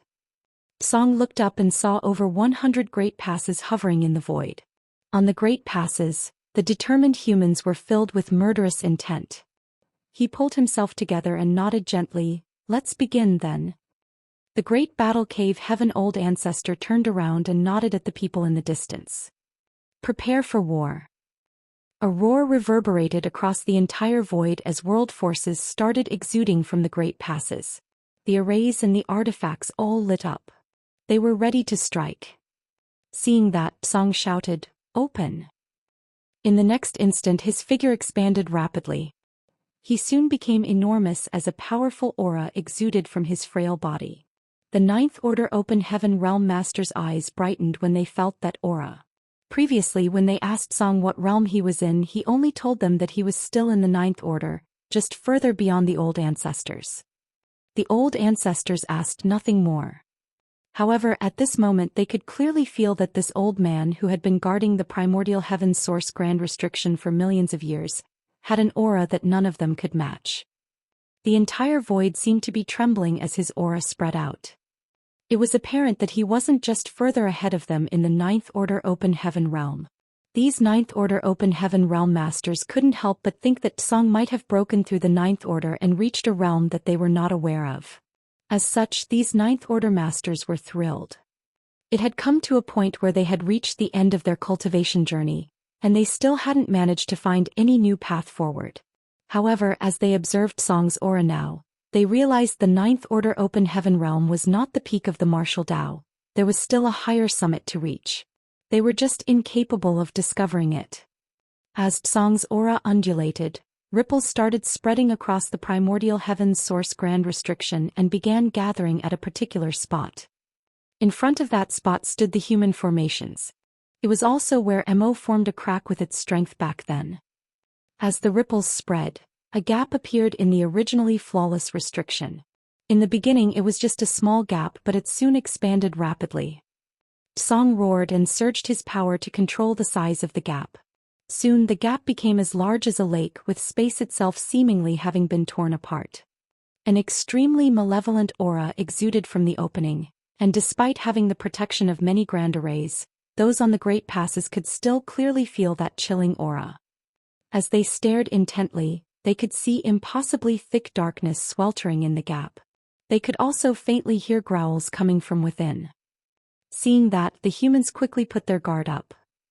A long time later, the darkness still never spilled out of the gap, nor did any black ink clansmen appear, but eventually there came a moment when Mo's roar sounded. "It really wasn't me, you old fart. You're all pompous people who never listen to me explain. Why, it wasn't my fault. Since you don't even care to listen to what I have to say, I'll destroy everything and kill everyone."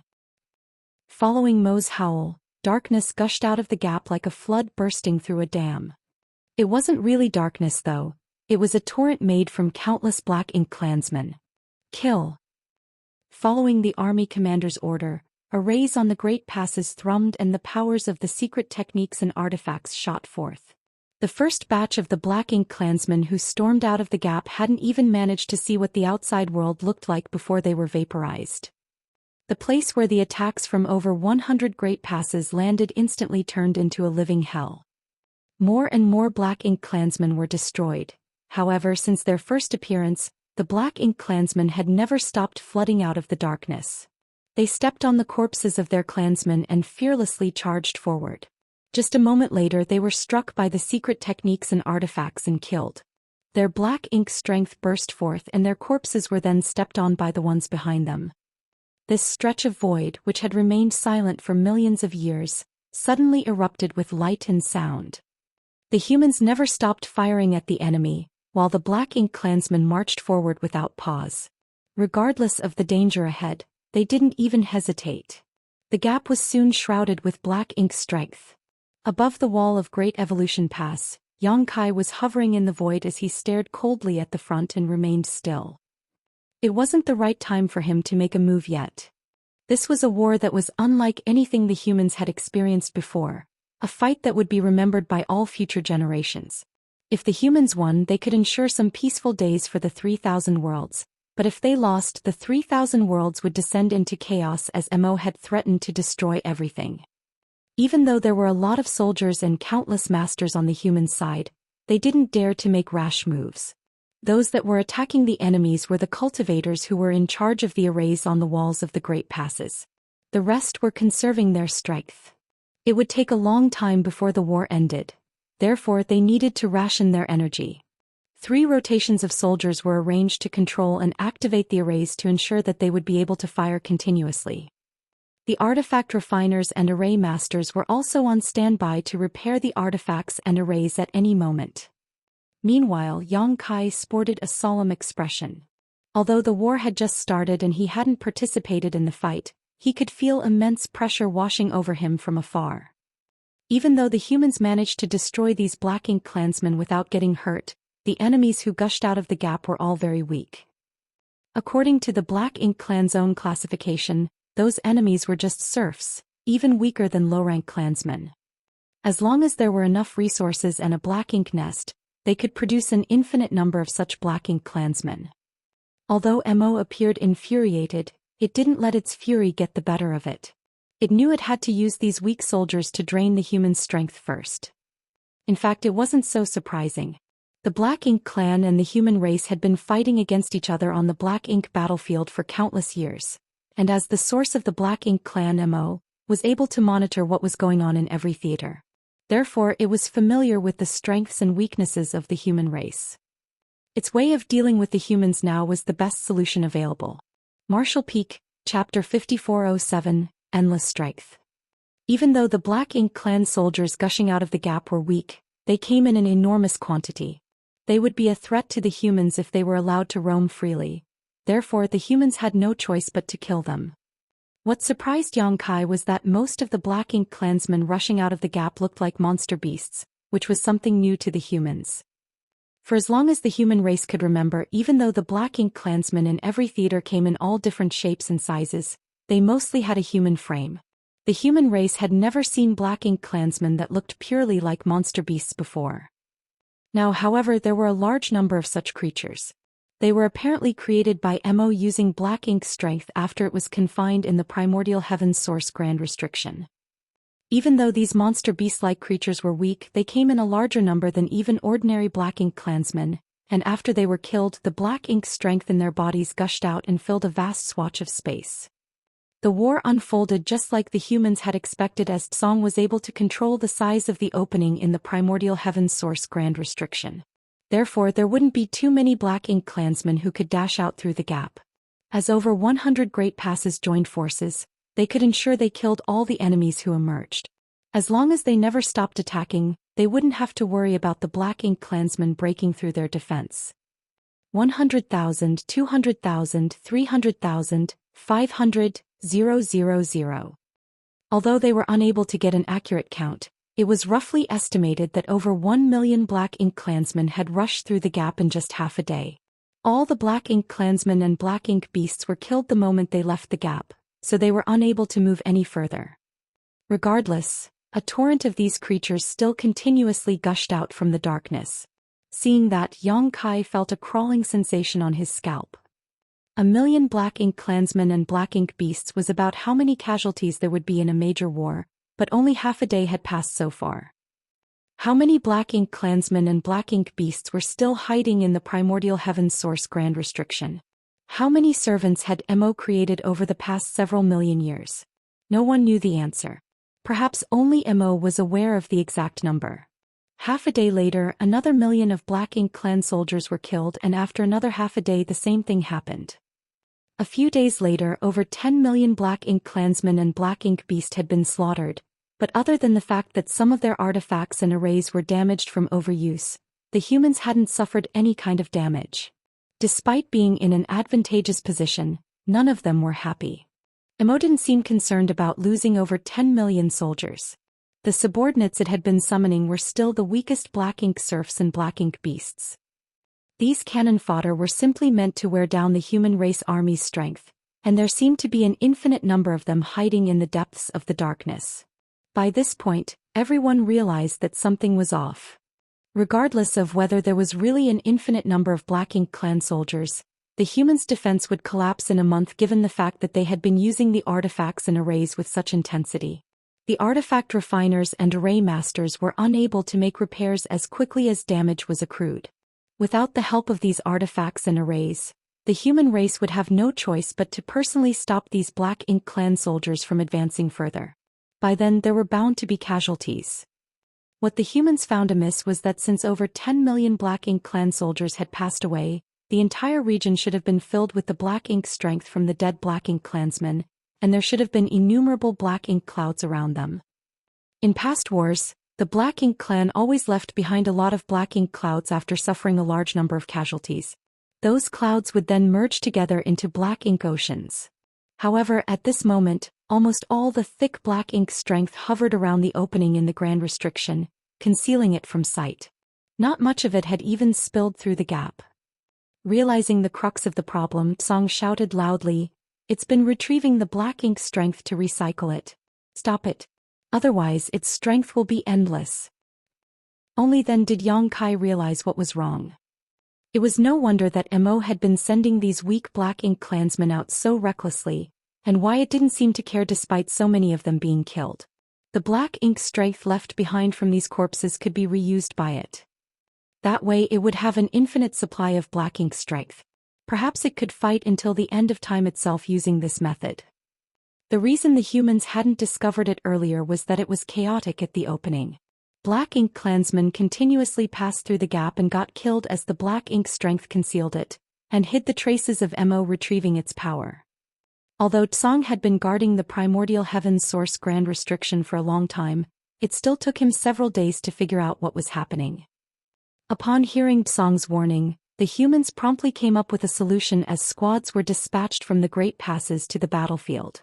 Soon the squads summoned artifacts that looked like fishing nets and began to dredge the battlefield with them. Every net could capture a lot of black ink strength which the squads would then haul away and discard. These artifacts that looked like fishing nets were specifically developed by the humans to clean up black ink strength. They could also be used to trap enemies, but they were much less effective at this. Therefore, the humans usually wouldn't use these artifacts when dealing with the Black Ink clan and only bring them out after the fighting was over. After Yang Kai experienced his first major war back in Blue Sky Pass, he received Zhong Liang's order to clean up the battlefield. At that time he also experimented with this kind of artifact. Over 1,000 squads moved around the battlefield to capture the black ink strength left behind by the dead Black Ink clansmen. However, it was still an inefficient process because after seizing the black ink strength, they had to bring it somewhere far away and discard it, which was quite time-consuming. After observing for a bit, Yang Kai turned to the rest of Dawn's members and said, "Give me some spare space rings." Realizing his intention, they fished out the space rings they did not need and passed them to Yang Kai. Seeing that from a nearby place, old ancestor Xiao knew what he was trying to do, but she didn't stop him, only giving him a reminder, "Be careful. Even though all those Black Ink clansmen are weak now, that doesn't mean there won't be masters hiding among them." Understood, Yang Kai nodded lightly before charging towards the battlefield. Behind him, the great passes continuously fired at the Black Ink clansmen gushing out of the gap, but they cleverly ensured Yang Kai and the other human squads wouldn't be struck. Soon Yang Kai arrived at the place where the black ink strength came together. Flying around, his divine sense surged and large quantities of black ink strength disappeared. The idea of putting black ink strength inside space rings wasn't something revolutionary and had already been proven possible, but the prerequisite was that one had to wrap the black ink strength with their divine sense before they could do so. The average cultivator, even if he or she was an 8th order master, wouldn't dare to recklessly do such a thing. The black ink strength's corruption had no limitations, so it was able to affect both a human's body, small universe, and soul. A powerful 8th order master could resist the black ink strength's influence for a while, but they still would be corrupted in short order if they actively tried to handle it. It was a different matter for Yang Kai as he had a world tree clone to protect his small universe from any external invasion. There was also the soul-warming lotus to safeguard his soul. He just had to put the black ink strength inside the space rings without the need to go somewhere else to discard it. Therefore he was more effective than several hundred squads combined. The space rings were soon filled with black ink strength, so he was unable to capture more. In just half a day he had used up all the space rings that he had collected. If possible, he wouldn't mind storing the black ink strength inside his small universe. However, there was simply too much of it. Even though his small universe was safe from any corruption, it couldn't take in so much black ink strength. Left with no choice, Yang Kai could only return to Great Evolution Pass. Fortunately, Xianxia was well prepared as he had collected a lot of space rings for Yang Kai. A moment later, Yang Kai returned to the battlefield and continued collecting black ink strength. The efforts of over 1,000 squads and Yang Kai proved to be useful as a large amount of black ink strength was soon swept away. Enraged, Mo's roar sounded from the depths of the darkness. "You all court death. I'll kill you. I'll kill you all." As its screams reverberated across the void, the Black Ink clansmen became increasingly savage, and other than the weak serfs and beasts, there were now also low-rank and high-rank Black Ink clansmen leaving the opening. Even a few feudal lords were hiding amongst the crowd. Some of the unsuspecting squads that were cleaning up the black ink strength were caught off guard by the stronger Black Ink clansmen. Fortunately, none of them lost their lives as they had their warship's protection. Nevertheless, as the Black Ink clan soldiers' power increased, the attacks from the humans also appeared insufficient. Initially, the arrays and artifacts on the Great Passes were good enough to deal with the weak cannon fodder, and no Black Ink clansman that dashed out of the gap was able to leave very far. However, the Black Ink clansmen appeared now were powerful enough that the humans' long-range bombardment was unable to immediately destroy them all. The Black Ink clansmen were marching forward while the squads that were cleaning up the black ink strength had to move backwards. It was the same case for Yang Kai. Several hours later, the humans were no longer able to stop the Black Ink clansmen from taking ground, and the enemies gushed out of the opening and flew towards the Great Passes. Even though they were still unable to get anywhere near the Great Passes as they were intercepted far from the walls, a new phase in the war had begun. Everyone knew that this was just the beginning, for Mo hadn't fully exhibited its power. It was still sending out mostly weak servants with a few low-rank high-rank clansmen, and a tiny number of feudal lords. No territory lords or royal lords had appeared yet. No one knew how many of such top masters were hiding in the darkness. Mo had been accumulating its power for millions of years, so it probably had a staggering number of Black Ink clansmen with it. The one-sided slaughter lasted for half a month as innumerable Black Ink clansmen had been killed in the void. The squads in Yangkai seized every chance to clean up more Black Ink strength. Nevertheless, the Black Ink clan army was steadily getting closer to the humans. Then came the moment when a truly powerful aura bolted out of the gap. The first territory lord had appeared. The territory lord was gigantic, and his entire figure was covered in an armor that seemed to be made from bones. Even his head was protected by a bone helmet as an eerie light radiated from his eyes.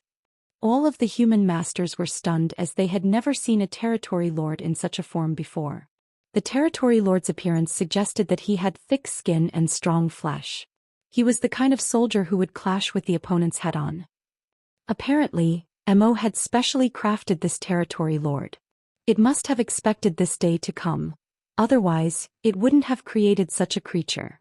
After the first, more and more territory lords that seemed to be cast in the same mold appeared among the Black Ink clan soldiers. Marshall Peak, Chapter 5408. The Human Army Strikes. The moment these huge territory lords in bone armor appeared, they spat Black Ink strength that formed into bone shields in their hands so that they would have an even stronger defense against the humans. The territory lords' auras suggested that they were innate territory lords. These powerful beings were much stronger than the acquired territory lords that the humans had mostly encountered before. Basically, they were about as strong as Che Kong. The attacks from the Great Passes became less lethal as they struck the bone shields. As these territory lords roared, they dispersed and charged towards the Great Passes. The Black Ink clansmen following behind them were like a rushing river. The hum of the arrays on the Great Passes intensified. The walls shook and the Great Passes started trembling. More and more bone shields were shattered as the territory lords behind them staggered upon impact as sparks flew from their bone armors. They could only persevere for a short moment before they were killed.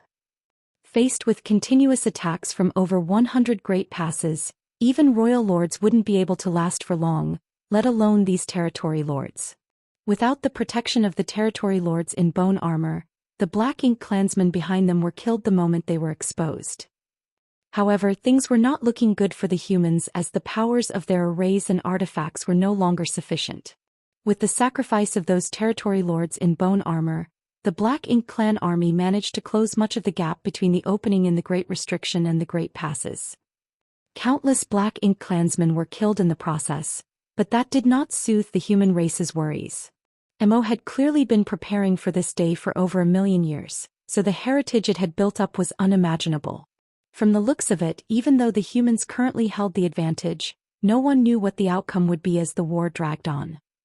After several more days of intense battle, it was impossible to count the number of corpses of weaker Black Ink clansmen, while the humans estimated they had killed over 1,000 territory lords. This was an astounding number, especially when all these were innate territory lords directly created by Mo.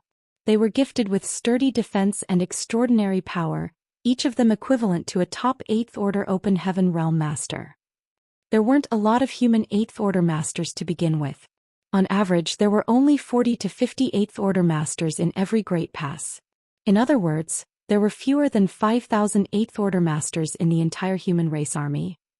Over 1,000 territory lords was equivalent to the number of 8th Order Masters in more than 20 Great Passes. They were undoubtedly a force to be reckoned with, and if not for the fact that the humans held an advantageous position, they would have had to pay a huge price to kill these enemies. Territory lords clad in bone armor and Black Ink clan soldiers continuously gushed out of the opening and charged forward fearlessly. Their only purpose was to help Mo break free of the restriction, so their deaths were predestined the moment they were created. The humans were no longer able to clean up the black ink strength, for the entire battlefield was now engulfed in chaotic energy fluctuations. If the squads continued moving about on their own, either the Black Ink clan would kill them or they would be hit by friendly fire. Even if that did not happen, it was simply too hard for them to do their job. Mo was still recycling black ink strength. That was clear due to the scale of the black ink ocean around the opening not having expanded much. Fortunately, even though it was able to easily create those weak cannon fodder, it couldn't possibly replace those territory lords, feudal lords, or even the high-rank and low-rank black ink clansmen that had been killed as it pleased. Therefore, every territory lord or feudal lord that the humans killed was a loss for Mo. The royal lords were still nowhere to be found though, most likely still hiding in the dark, making the humans feel wary as though a blade was hanging above their heads just waiting to fall. 1 month after the war broke out, a territory lord in bone armor roared and condensed a spear in his hand using black ink strength. The next moment he hurled the weapon at a great pass in front of him.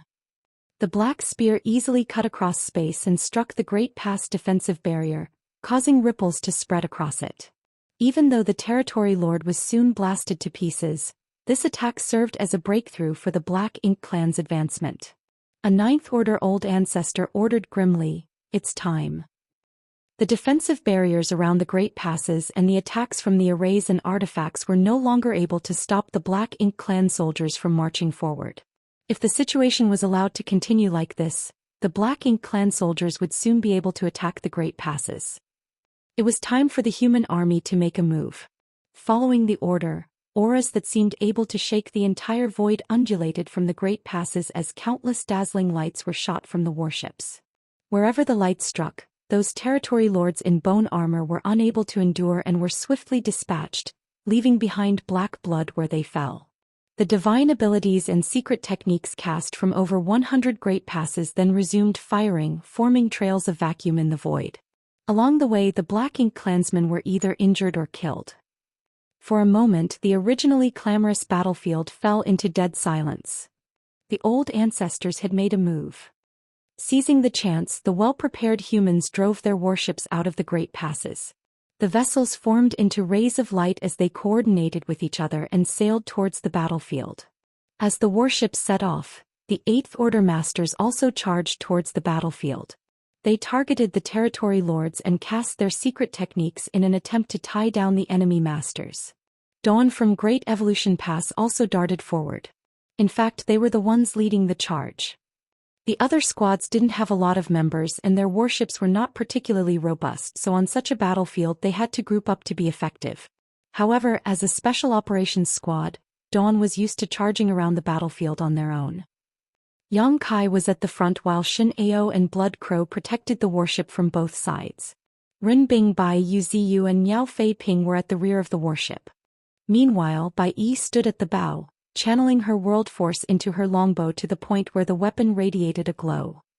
They had experienced countless life and death battles together in the past, so on such a battlefield, there wasn't a need for Yang Kai to give any orders. All of them knew what they were supposed to do. These close-knit members were ready for war. As Yang Kai summoned his Azure Dragon Spear, he took a deep breath and ordered loudly, "Kill." A dragon roar sounded as the Azure Dragon Spear transformed into countless spear shadows which engulfed the Black Ink clansmen in front and blasted them to bits. As for the Black Ink clansmen who managed to escape, they were slaughtered by Xianxia and Blood Crow. Aboard Dawning Light, the arrays and artifacts started buzzing as flashes of light shot in all directions. They didn't even need to aim as they were surrounded by enemies.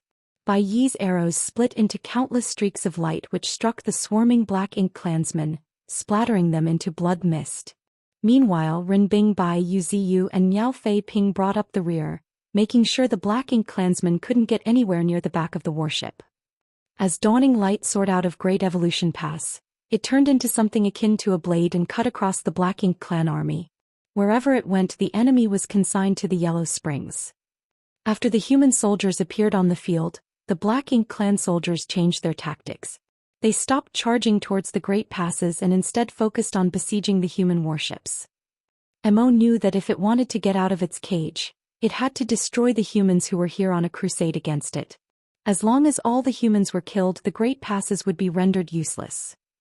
After just 1 hour, the vast battlefield had become a clamorous melee, but even though everything seemed to be chaotic, there were still tactics and strategies being employed.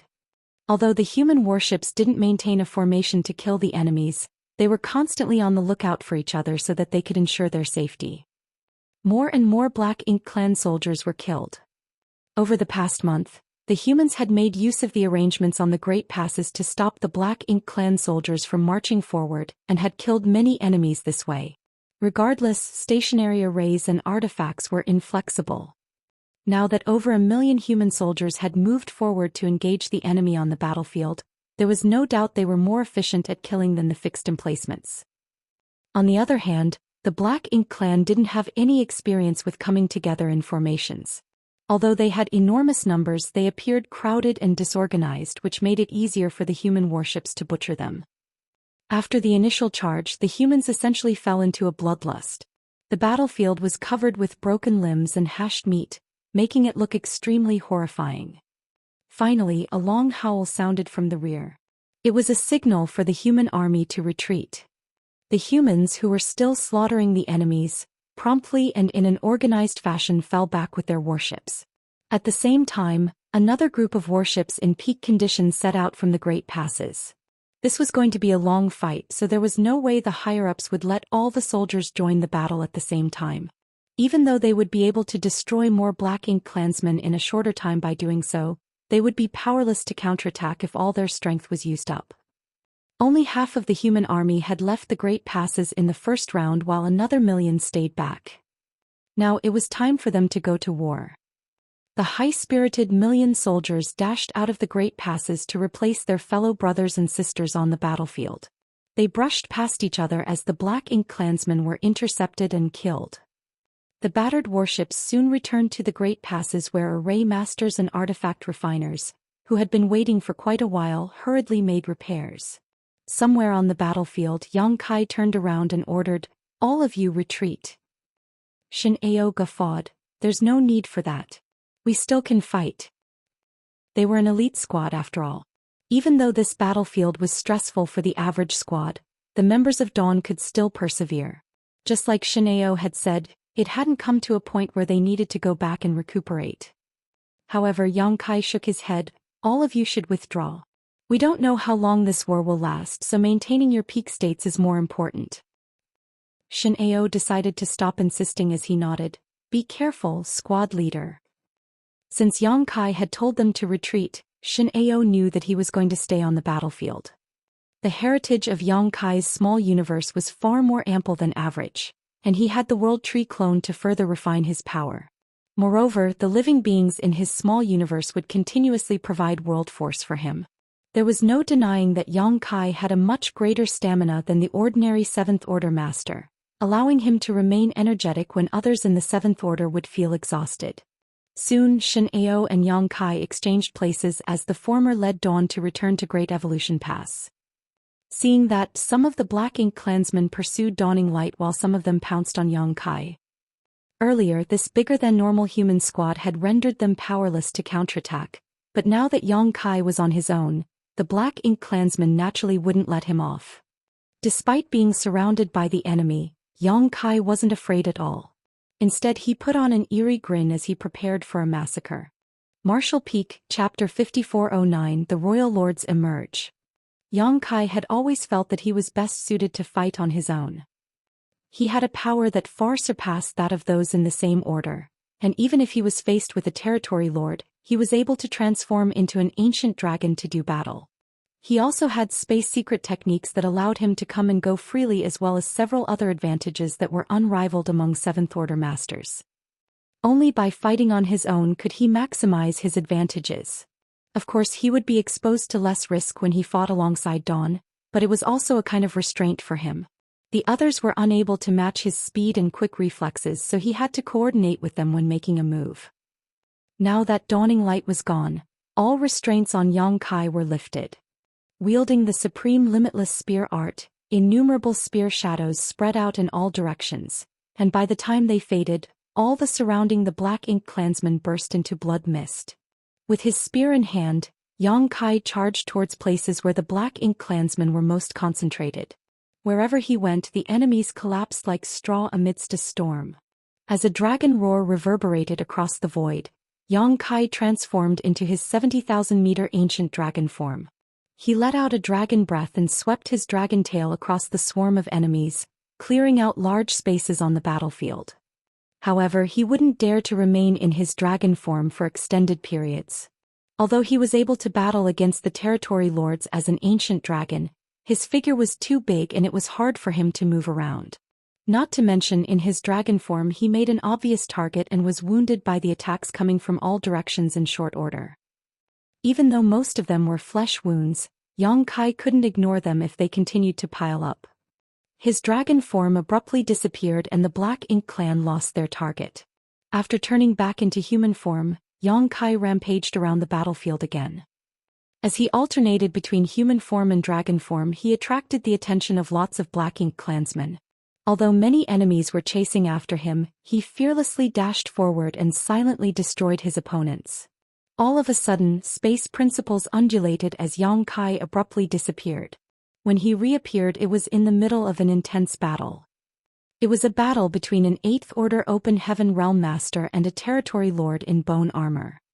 At that instant, Yang Kai's eyes reflected the figure of the territory lord in bone armor.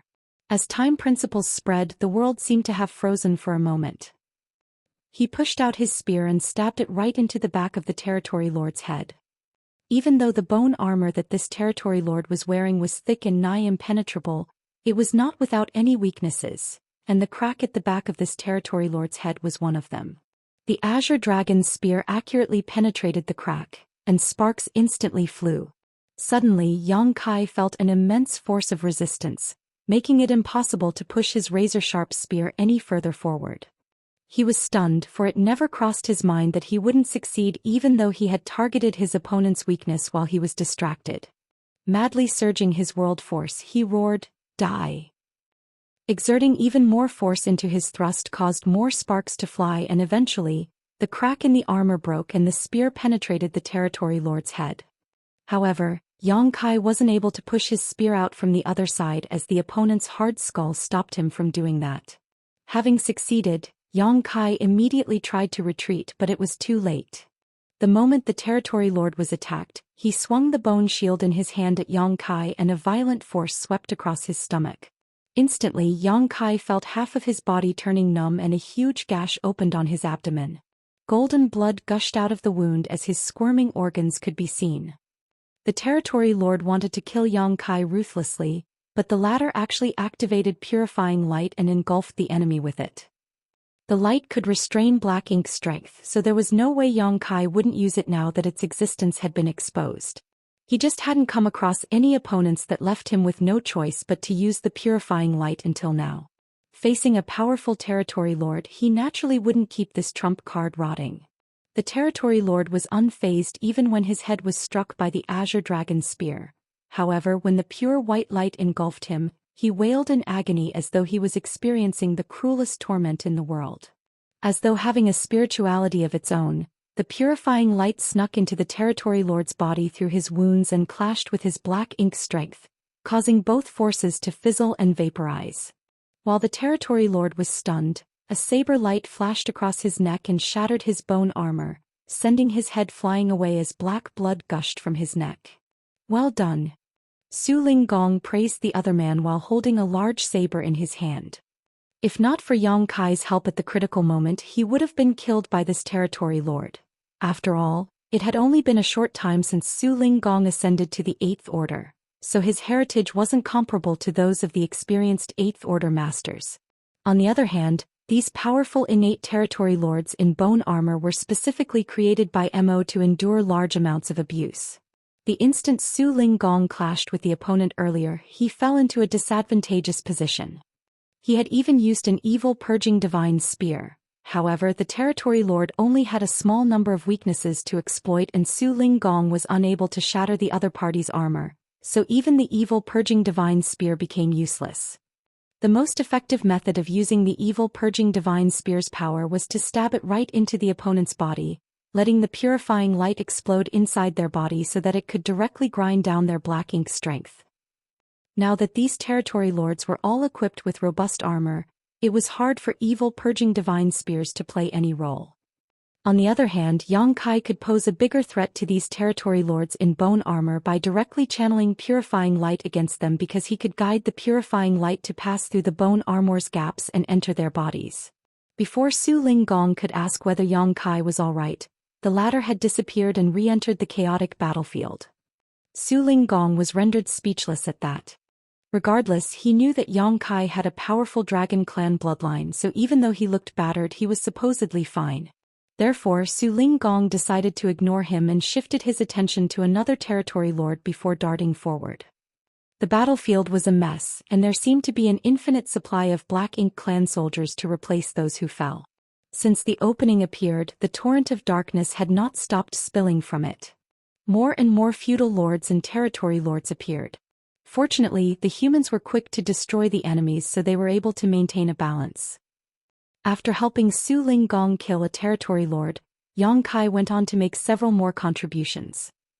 Using the disorderly Black Ink clan soldiers as cover, he swiftly yet stealthily approached the Eighth Order masters and territory lords.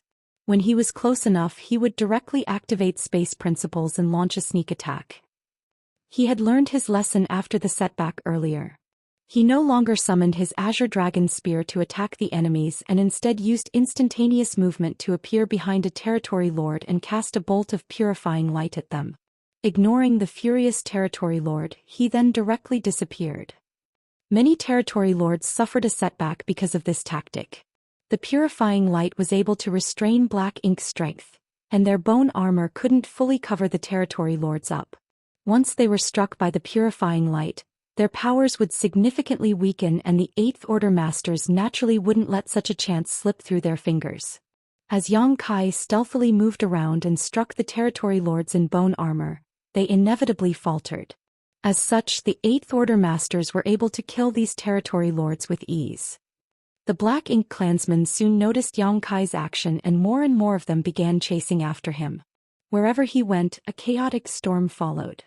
Even Tsong, who had been guarding the primordial heaven's source Grand Restriction, couldn't help but have his eye drawn to him. After all, it was rare for a Seventh Order master to be able to make such an impact on this kind of battlefield. As a thought flashed across his mind, Tsong parted his lips and sent a divine sense transmission to Yang Kai. After being startled for a moment, Yang Kai was elated as he became even more reckless. Earlier, he still wouldn't dare to move further into the battlefield, for he was worried that he might not be able to escape should he come across a powerful enemy. Upon hearing Tsong's transmission, though, his worries disappeared. His high-pitched dragon roar reverberated across the void again, and his 70,000 meters ancient dragon's figure reappeared in the void while his dragon scales radiated a golden glow. As he let out a dragon breath, the Black Ink clan soldiers in front of him melted like snow under the hot sun. Throughout history, perhaps only the war in the late ancient era was comparable to the magnificence of the war today. Over 100 great passes and all the elites of the human race had come together. It was a war that would determine the future of all humans, so they couldn't afford to be negligent. As time passed, the number of these 2 million soldiers decreased as they were no longer able to make use of the great passes to ensure their safety. As the humans had to fight with the enemies on the battlefield, deaths were inevitable. Everywhere on the battlefield, small universes ruptured and human masters passed away. Besides the Sixth Order and Seventh Order masters, even the Eighth Order masters were not spared the fate. About 2 million human soldiers had been taking turns to strike the enemies, but things were still not looking good. All the same, no one faltered. In the Great Passes, the old ancestors had only made a move once before falling silent. It wasn't that they were not willing to act, but that they didn't dare to. The strongest Black Ink clansmen that had streamed out of the gap so far were territory lords, while the royal lords were still nowhere to be seen. None of them knew how many royal lords were hiding in the dark, but since the royal lords hadn't appeared, the old ancestors could only remain unmoving. Otherwise, their weaknesses would be exposed to the enemies. It had come to a point where even a slight mistake could cost their lives. The battlefield was filled with chaos, but invisible undercurrents were also stirring as the humans and Black Ink clan were also waging a contest of patience. Whether the old ancestors or the royal lords appeared on the battlefield first would play a large role in determining the outcome of the war. Seeing that so many human soldiers had been killed, the old ancestors were naturally heartbroken. Nevertheless, they knew that they could only grit their teeth and hold their ground lest their plans all be derailed. Presently Yang Kai was badly wounded. Even though the living beings in his small universe continuously replenished the world force for him, he realized he would not be able to persevere for much longer. While the other cultivators took turns to return to the great passes to recuperate, he had not rested once since he joined the battle. He had managed to kill over 100,000 Black Ink clan soldiers, and even though he hadn't personally killed a territory lord, a few dozen of them had been harassed by his purifying light and subsequently been eliminated. Still, this made only a minimal impact on the overall battle. It seemed like this war would never end at this rate. It was then that an imposing aura was felt coming from the gap that changed everything. The Black Ink clan's attacks intensified while the humans felt their chests tightening. All of them realized that the royal lords who had remained patient all this time had finally made a move. This was the change the humans had been longing to see. If the royal lords still refused to appear and the Black Ink clan just kept sending more territory lords and weaker soldiers to fight, the humans would descend into a state of despair. Now that the royal lords had appeared, it showed that the Black Ink clan could no longer bear the loss of Black Ink's strength. It had come to a point where the royal lords had no choice but to take to the field. A majestic figure stepped out of the darkness through the gap and a royal lord's savage aura swept across the void. Before he even left the gap, he darted his gaze around in a condescending manner. But at that instant, over 10 figures abruptly appeared near the gap, as though they had always been there yet no one knew when they had appeared. Martial Peak, Chapter 5410 Tacit Balance. Just then a seemingly thin and powerless sword light appeared and slashed across the royal lord's head, a palm pushed forward gently, a bamboo cane tapped on the royal lord's skull, and several other divine abilities of different forms appeared. The smug royal lord was frozen in place. After he was struck by the divine abilities, his body started trembling violently. Then the bamboo cane tapped on his skull again and formed a black bloody hole. As the sword light faded, what was left of the royal lord's head was sent flying away before extremely thick black ink strength that mixed with black blood gushed out of the fresh corpse. A royal lord had been killed. Before the royal lord even stepped out of the gap, he had been struck by over 10 Ninth Order Open Heaven Realm Masters and killed. It wasn't that the royal lord wasn't powerful, it was just that the humans had devised such a plot in advance and their reaction was swift. Furthermore, the royal lord had to step through the gap if he wanted to leave. Hence, he was unable to dodge the attacks from the Ninth Order Masters. Any Ninth Order Open Heaven Realm Master would have suffered the same fate if they were faced with the attacks from a dozen royal lords. The gap was the greatest edge that the humans could make use of, so it was expected that the old ancestors would try to maximize the advantage. Before the Ninth Order Open Heaven Realm Masters could rejoice though, more royal lords stepped through the gap. Their companions' sudden death didn't deter them from advancing. Despite knowing that they were faced with mortal danger, they still boldly streamed out of the gap. Certainly, the dozen or so Ninth Order Open Heaven Realm Masters outside the opening wouldn't go easy on them. They cast their divine abilities in quick succession and killed another 2 royal lords the moment they stepped through the gap. Regardless, even more royal lords rushed out of the opening. Leveraging the sacrifices of their companions, they soon broke through the Ninth Order Masters' defenses and charged towards the battlefield, ignoring the human old ancestors behind them. There were even more royal lords who had to leave the gap, so the Black Ink clan knew the battlefield couldn't just be at the mouth of the opening. That was the reason the Ninth Order Masters had to be lured away. More Ninth Order Masters flew out of the great passes to meet the royal lords who had broken through the first defense line. Royal lords continued to be killed at the opening, but even more of them managed to break through the siege. In such a situation, even the Ninth Order Open Heaven Realm Masters had to go all out, directly using their most powerful moves to try to stem the flow of enemy reinforcements. Everywhere on the battlefield, magnificent auras appeared in battles that the average cultivator wouldn't have a right to approach. Within just half a day, over 100 royal lords had rushed out of the opening, and even though 20 of them had been killed before they could do anything, there were still about 80 of them who had managed to break through.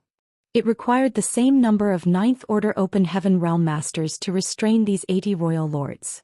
There were only a small number of Ninth Order Open Heaven Realm Masters left in the Great Passes at this point, and all of them sported solemn expressions because there were still royal lords flooding out of the primordial heaven's source grand restriction. No one knew how many royal lords were hiding in the darkness.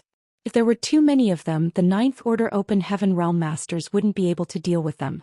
If the number of royal lords exceeded what the Ninth Order Masters could handle, the human soldiers would fall into a perilous situation. 1 hour later, the defense of the dozen Ninth Order Masters at the opening was finally broken. All of them were wounded and powerless to stop the enemies from leaving the opening, so while they were retreating, more than 10 royal lords bolted out of the gap and chased after them. Song, who had been guarding the primordial heaven's source grand restriction, sported a grim expression. He had been comparing the differences in powers between the Ninth Order Open Heaven Realm Masters and the royal lords. If things came to a point where the humans were no longer able to manage, he would immediately close the opening.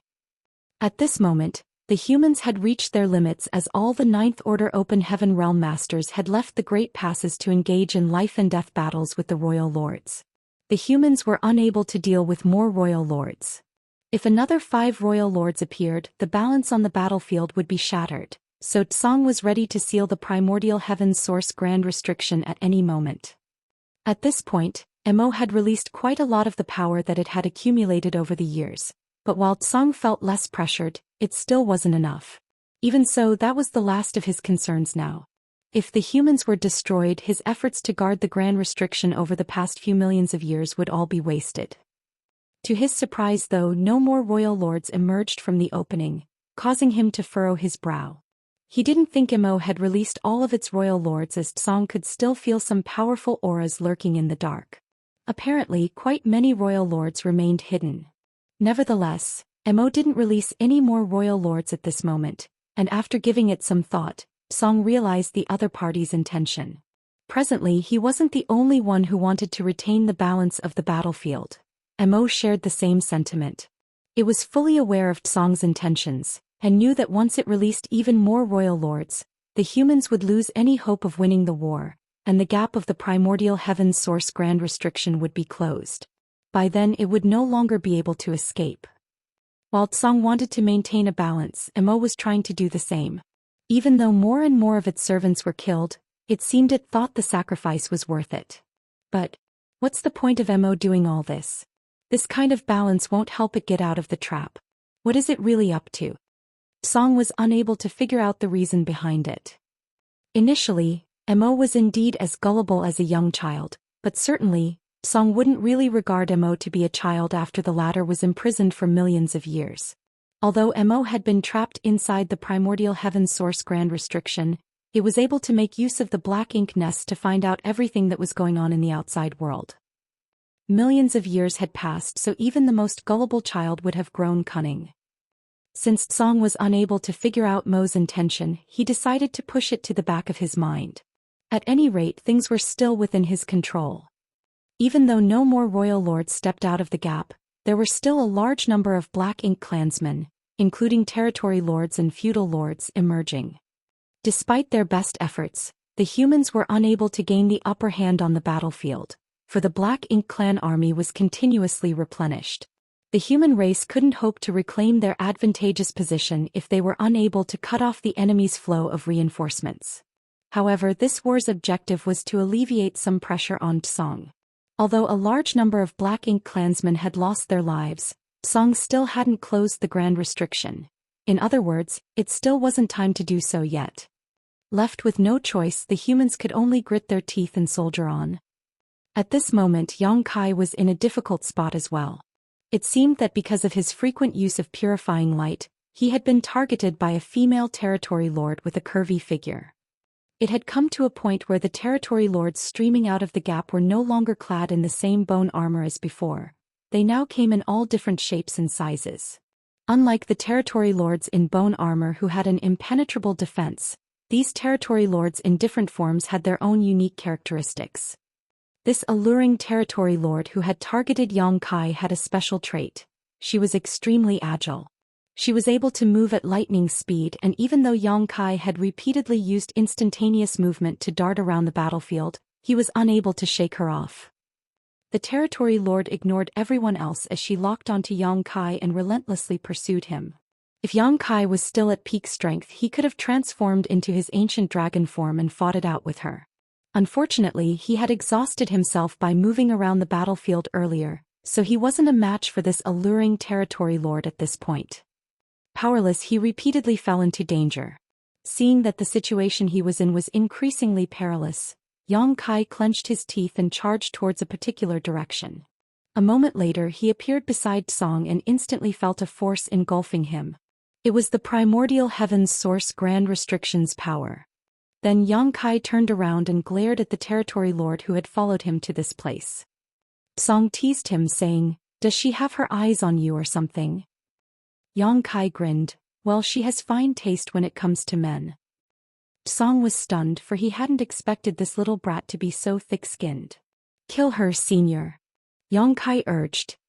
Hearing that, the territory lord appeared flustered and instinctively took a few steps back as she warily stared at Song. If someone like Song made a move on her, she wouldn't be able to resist. Nevertheless, Song shook his head. "I can't. I can only make a move within the bounds of the restriction. Anything outside the restriction is beyond my control." Yang Kai widened his eyes in disbelief. "Is there such a restraint?" Song appeared helpless as well. "There's no choice. I've practically become part of the Grand Restriction. The restriction is me and I am the restriction. Only by doing so could I maximize my control over it. That's the trade-off." Upon hearing his explanation, Yang Kai replied, "I see. It's fine then, I'll just get some rest here and kill her later." The reason he came all the way here was that Song had sent a divine sense transmission some time ago saying that he could seek his help when he was in danger. Song was unable to help the human army kill their enemies, but he could make use of the primordial heaven's source Grand Restriction's power to protect some of them. It was because of Song's assurance that Yang Kai had the guts to act recklessly on the battlefield. If he didn't have a nearby sanctuary, he wouldn't have been so audacious. Then Yang Kai turned to glare at the territory lord and ran his fingers across his neck. "Wash your neck and wait for me."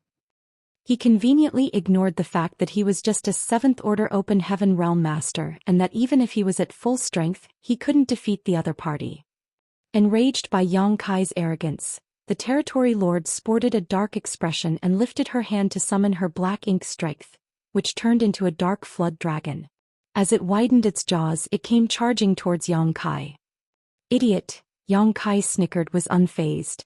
As he was now protected by Tsong in the primordial heaven's source Grand Restriction, no one else could harm him.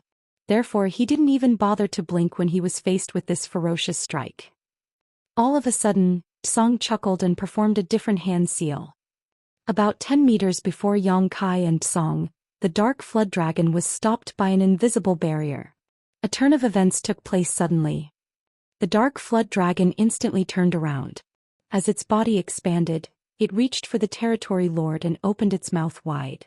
While the territory lord was flabbergasted, the flood dragon swallowed her before shaking its head and flicking its tail smugly. Yang Kai was equally astounded. The next instant, Yang Kai shot out with his spear in hand as a great sun rose from behind him. This time no golden crow was heard cawing, nor was there any scorching heat, for this great sun was formed from flawless purifying light. Martial Peak, Chapter 54:11 Heaven-Devouring Battle Law. The dark flood dragon exploded and the battered territory lord appeared. Even though the secret technique was powerful, she was the one who activated it after all. Song managed to hijack it and send it back against her, but even though the flood dragon had been strengthened, it couldn't possibly kill her. However, it was inevitable that she would be hurt since she was caught completely off guard. The moment she extricated herself, a great sun exploded in front of her and made her unable to open her eyes. At the same time, she was engulfed in a great sense of danger. Instantly, this territory lord screamed as her black ink strength madly left her body and was dispelled by the purifying light. As though having a spirituality of its own, the white light streamed into her body through her 7 orifices and freshly opened wounds. In an instant, her expression turned hideous and she howled in agony. At that moment, she did not only feel that her black ink strength was being destroyed as though it had come across an arch-nemesis, but also that her very body was melting like snow under a scorching Sunday. Her alluring face literally began to warp like a burning candle. Just then the azure dragon spear stabbed right between her eyes. Black blood spattered as she instinctively threw a palm on Yang Kai's chest. Yang Kai didn't bother to dodge it, taking the blow directly as he infused all of his strength into the azure dragon spear and thrust it forward. Fall. The spear penetrated the territory lord's head and a violent world force exploded, causing her skull to shatter to pieces. At the same time, Yang Kai was sent flying away as he plunged back beside Song and gasped, clearly in pain. Song looked down at him, and upon seeing his chest caved in, he was surprised as he commented, "You were almost killed." In that moment earlier, the territory lord didn't just land a palm on Yang Kai once. In fact, she had struck him several dozen times on the same spot. Otherwise, he wouldn't have been so horribly injured given the fact that he had an extremely powerful dragon vein. Any other 7th Order master would have lost their life if they were in Yang Kai's shoes, as not just anyone could kill an opponent that was far more powerful than themselves. In Song's eyes, the battle between Yang Kai and the territory lord was no different from two small children fighting with each other, but to those involved, given their powers, it was truly a life-and-death contest. The moment the territory lord suffered a backlash of her own divine ability, Yang Kai directly charged forward, which went to show how determined he was. When he saw a chance, he did not hesitate to seize it. Not many could be as determined and ruthless as he was. Any hesitation at that moment would have cost him the chance to kill his enemy. Even faced with the counterattack of an enemy much stronger than he was, he didn't back down and instead risked being further injured in order to end the enemy's life, which showed how ruthless he was to both his enemies and himself. Even though the process was short, it was a life-and-death moment that even somewhat surprised someone like Song. Yang Kai sat down with his legs crossed and spat out a mouthful of blood before grinning. "I certainly had to do my best to kill the enemy. If the human race had backed down at any point, we would have lost the fight long ago." Then he gulped down some healing pills and started recuperating. The reason he came to Tsong's side was to seek his refuge and restore some strength. It never crossed his mind that the territory lord would be so relentless, or Tsong would create a chance for him to turn things around. Tsong had never expected that his nonchalant move would lead to such an outcome. Upon hearing Yang Kai's words though, he turned to look at the battlefield in silence. Everywhere on the battlefield he saw human soldiers clashing with the Black Ink clan, the auras of 8th Order Open Heaven Realm Masters spreading across the void, and even the 9th Order Masters fighting with everything they had. They were all risking their lives to destroy the enemy. At that instant, Tsong fell into a dazed state. They're the humans of the current generation. It was because of their willingness to sacrifice themselves that they managed to reach this place. Tsong had been waiting for millions of years, and only this generation of humans allowed him to see the silver lining. The battlefield was filled with chaos, and with every breath there would be powerful auras withering. Both the humans and Black Ink clan suffered immense losses. Even some of the royal lords lost their lives. Earlier, several royal lords were killed the instant they left the gap, not because they were weak but because of the circumstances they had to deal with. If they wanted to escape out of the gap, they had to bear the attacks from the 9th Order Masters lying in ambush for them. In such a situation, it was expected that some royal lords were killed. However, once they managed to leave the gap, they became much harder to kill. Even so, as the 9th Order Open Heaven Realm Masters joined forces, they managed to kill 4 more royal lords. However, the situation didn't change at all. After 4 royal lords were killed, another 4 royal lords appeared from the gap to replace them. There were no longer any more 9th Order Masters outside the gap, so the royal lords could leave at will. At this point, the human race masters realized that Mo was trying to maintain balance on the battlefield. There were surely even more royal lords hiding in the darkness. However, Mo didn't release them all at once. Instead, it had been replacing the dead royal lords with new ones in an attempt to make it look as though both sides were equally matched. Regardless, even Tsong was unable to figure out Mo's intention, let alone the 9th Order Open Heaven Realm Masters. Fortunately, this was the situation they hoped to see. If the Black Ink clan soldiers were so powerful that the humans were unable to deal with them, it was bad news to the human race as a whole. Song had been paying close attention to the movements in the Primordial Heaven's Source Grand Restriction. He was wary of Mo's plans, thinking it must be up to something. However, he was unable to figure out what since it wasn't the right time yet. Now he could only keep his guard up. If something went wrong, he would immediately seal the primordial heaven source grand restriction and stop Mo from getting out of the trap. Heaven-devouring battle law? Yang Kai turned to Song with a doubtful expression. While Yang Kai was restoring his energy, Song wasn't just sitting idly by either. Previously, Yang Kai had passed him a lot of resources to recuperate, and Song had been refining them in order to replenish his losses this whole time. Song was able to refine resources extremely quickly, which was understandable as he was a powerful cultivator, but the real crux of the matter was that Yang Kai detected traces of the heaven-devouring battle law in the way the old man refined the resources. Yang Kai had cultivated the heaven-devouring battle law before. However, he hadn't mastered this secret art, so he wasn't comparable to Wu Kuang in this regard. With that said, he understood this evil art more than anyone else aside from the latter.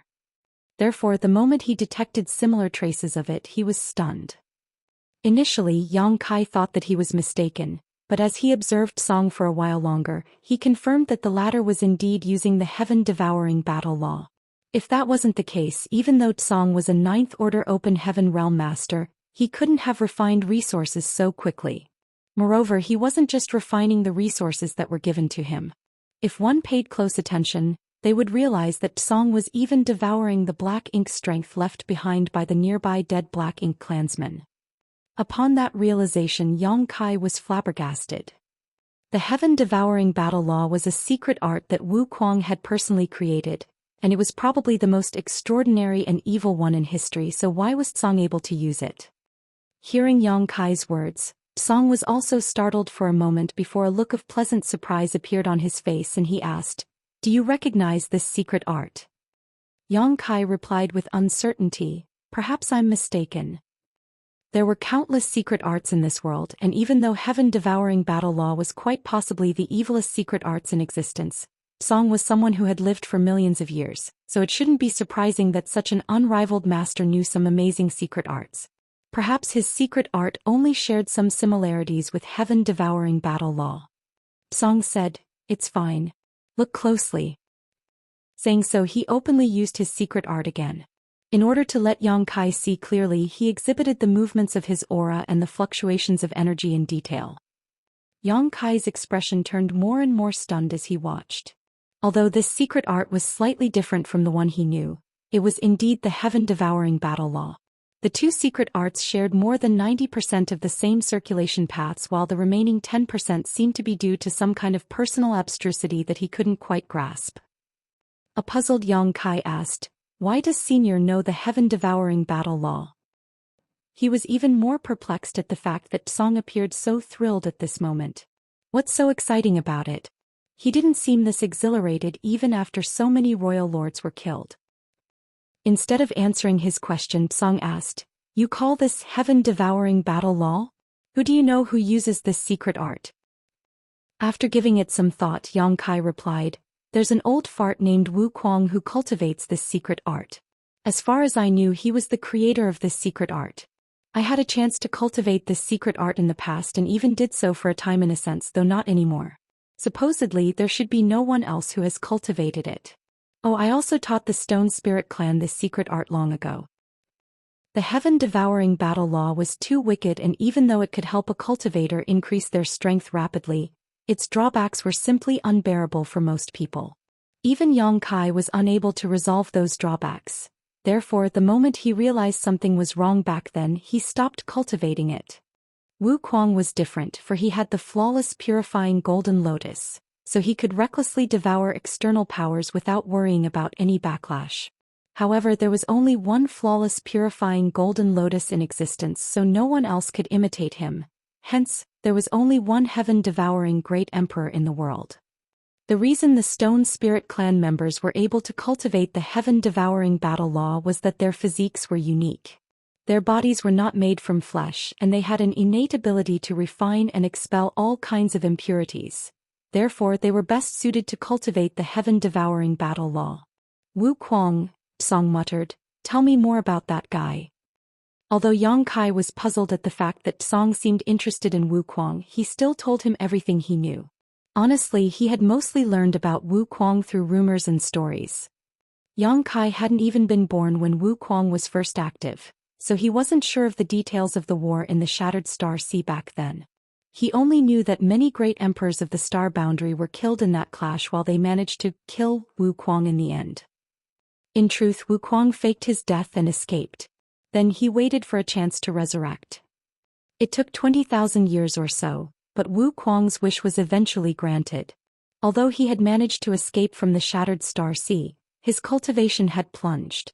At that time he occupied bustling world Great Emperor's body and spent quite a long time sharing it with the body's original owner, Duan Hongchen. Then Wu Kuang appeared on Dragon Island and kicked up a storm before vanishing into thin air again. When he reappeared, it was when the great emperors of the Star Boundary joined forces to deal with Great Demon God.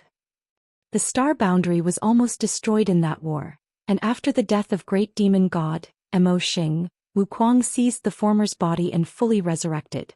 Then he broke free of the Star Boundary's restraints and headed out into the outer universe to seek greater heights in the martial Tao.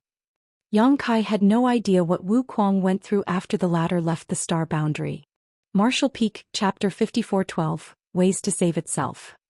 Yang Kai knew that he could cultivate pretty quickly, but Wu Kuang wasn't any slower. When they met again after that day, both of them were in the Sixth Order Open Heaven realm. Then Wu Kuang hid inside the new Great Territory for a while before Yang Kai brought him to the Shattered Heaven. Someone like Wu Kuang could only be in his own skin in a place such as the Shattered Heaven. After that, Yang Kai never heard from him again. Sometimes, Yang Kai wondered what would have happened if he hadn't defeated Blood Crow, who was later brought away by the fisherman uncle from Bright King Cave Heaven. He imagined that when Wu Kuang arrived at the Shattered Heaven, there would have been a fierce battle between two evenly matched opponents. Both the heaven-devouring battle law and the grand evolution immortal blood-light scripture could absorb and refine other people's powers, so they shared some similarities. It would surely be an interesting fight if Wu Kuang and Blood Crow encountered one another.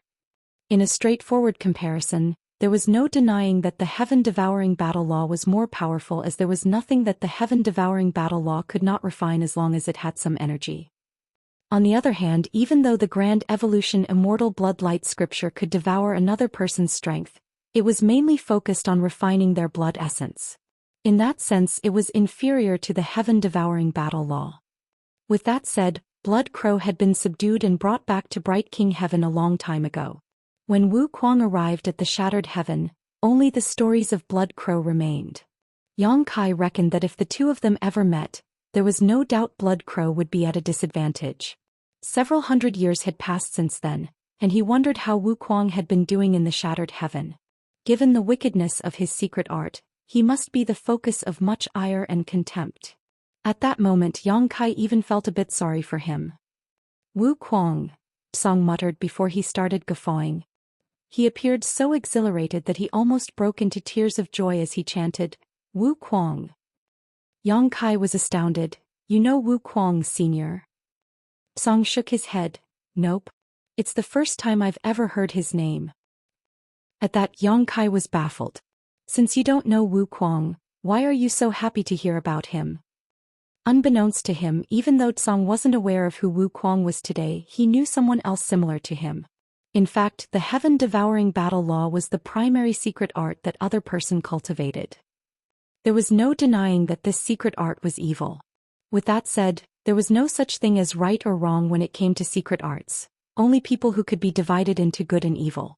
Whatever secret art it was, the person using it would determine whether it was just or malevolent. Part of Shi's plan succeeded. Otherwise, the heaven-devouring battle law wouldn't have been passed down to someone else. However, looking at the matter from another perspective, his plan also seems to have failed. Although Tsong had never come into contact with Wu Kuang, through Yang Kai's words he could tell that Wu Kuang never inherited all of Shi's memories.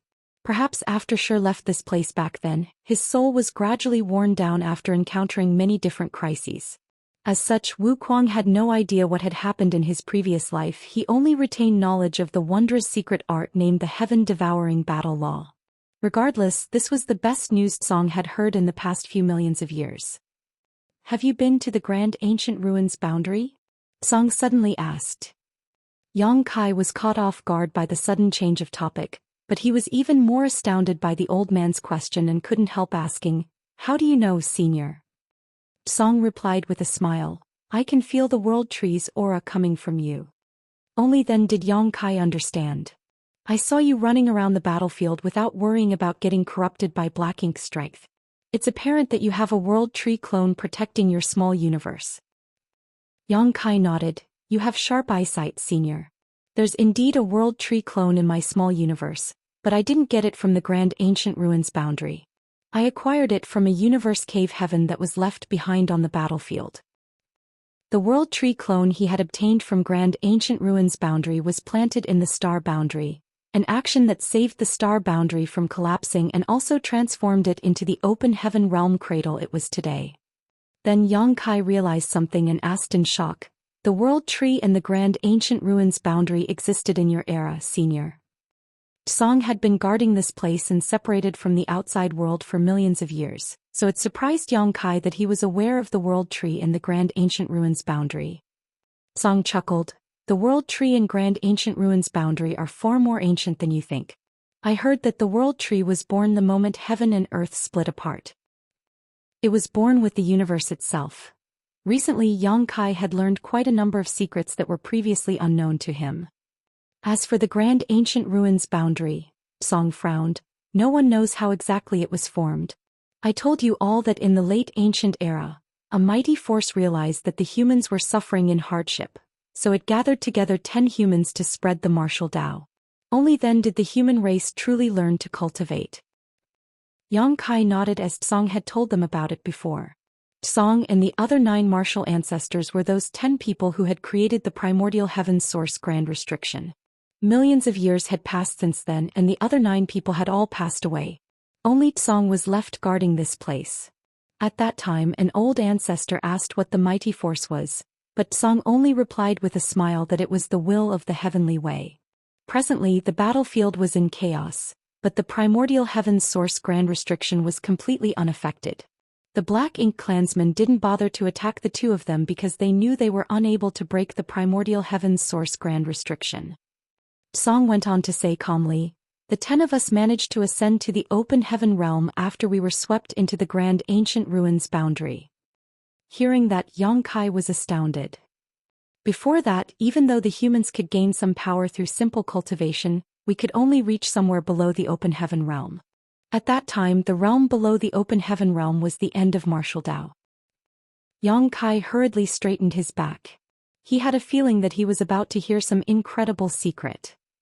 The 10 of us were not born in the same place. Rather, we all came from different great territories. We managed to gain the acknowledgement of our homelands and became venerables in our own lands. Only then were we able to shake off our universe world's restraints and head out into the vast void to explore a higher martial Tao." He went on to say, "At that time monster beasts were everywhere with all of them possessing the bloodlines of divine spirits, though the purity of those bloodlines varied greatly. Their cultivation was unhindered as the powers of their bloodlines alone allowed them to grow into formidable beings. The humans were unable to defend themselves from the monster beasts. In order to solve this crisis, we had to seek a higher martial Tao. However, no one managed to succeed." After a pause he continued, "One day I was swept away by a rolling fog and brought to the Grand Ancient Ruins boundary. In that place I came across the other 9 and became friends with them. Just like me, they had left their homelands in search of a higher martial Tao.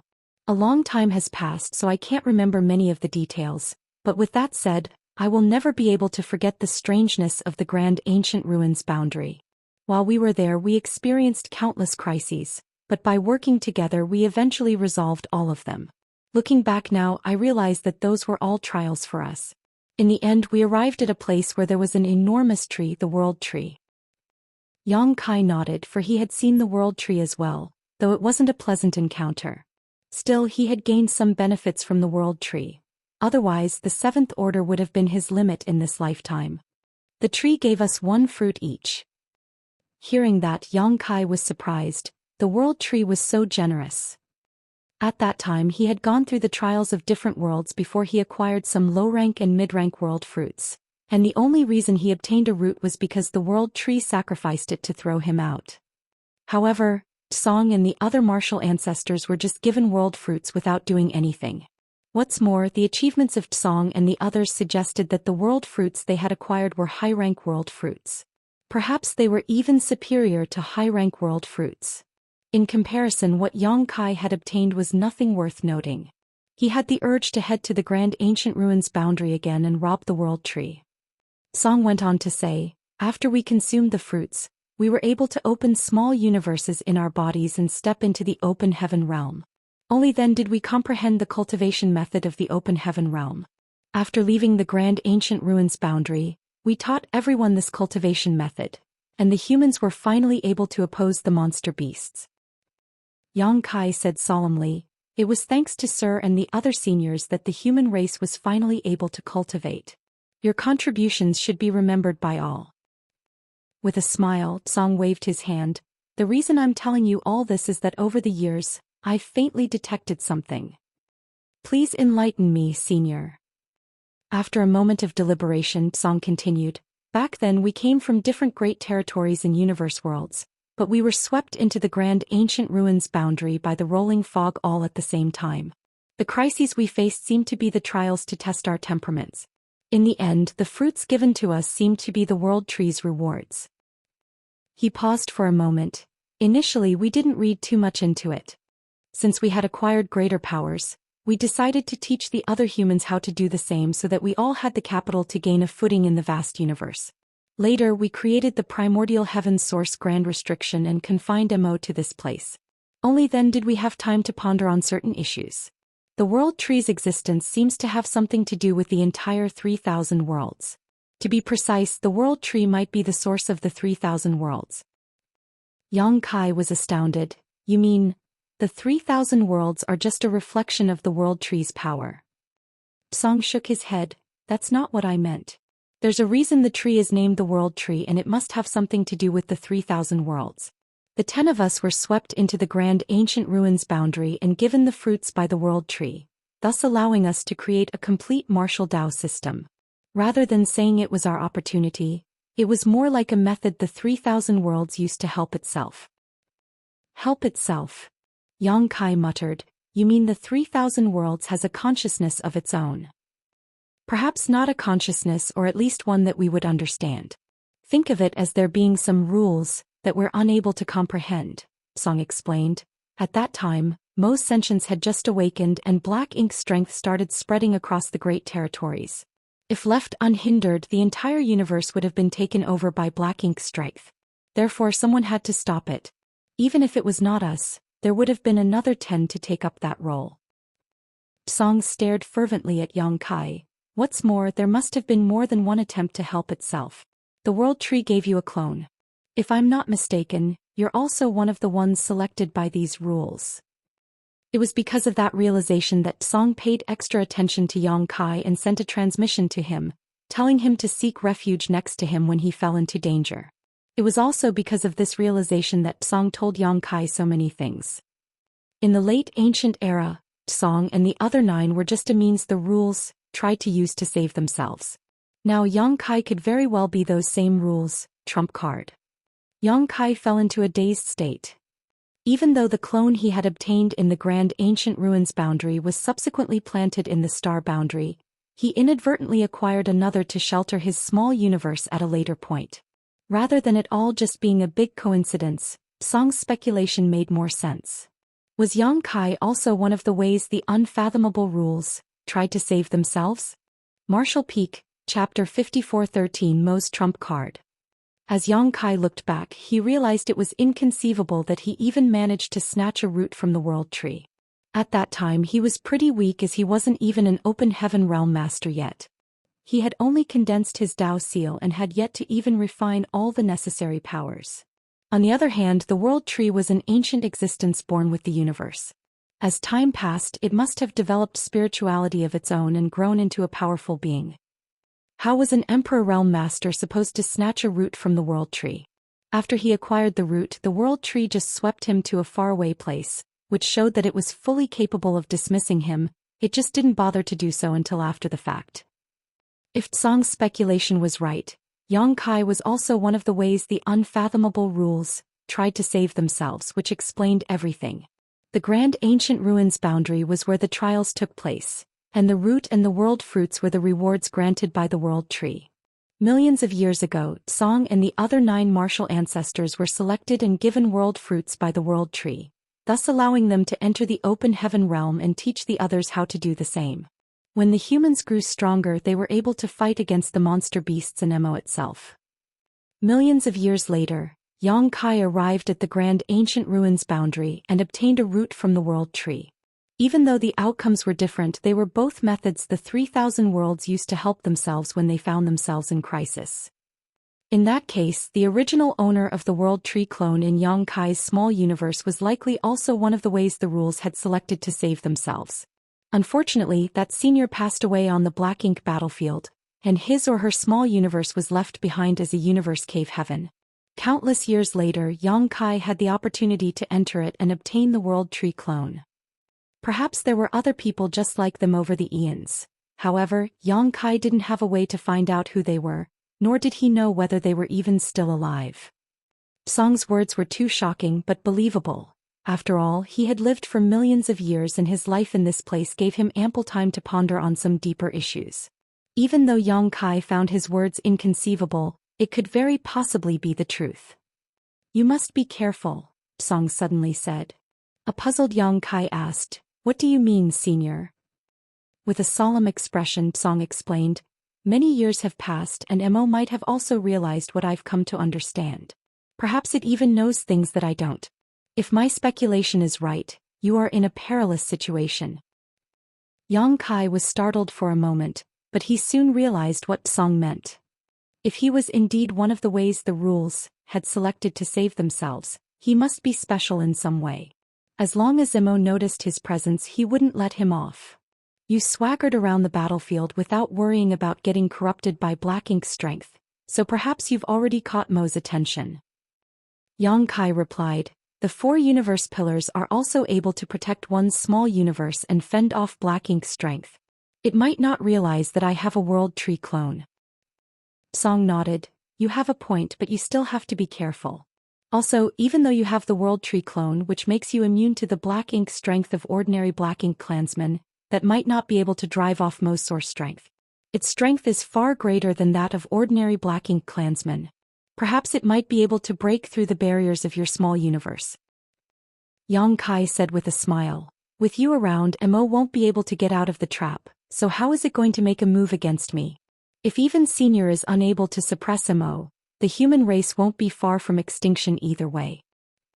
Song replied solemnly, "I'll do my best." The next moment, Yang Kai got to his feet and lifted his azure dragon spear. "I've gotten enough rest, Senior. I'll kill some more enemies before coming back to chat with you."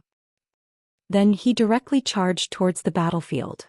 Half a day later, Yang Kai returned, covered in blood.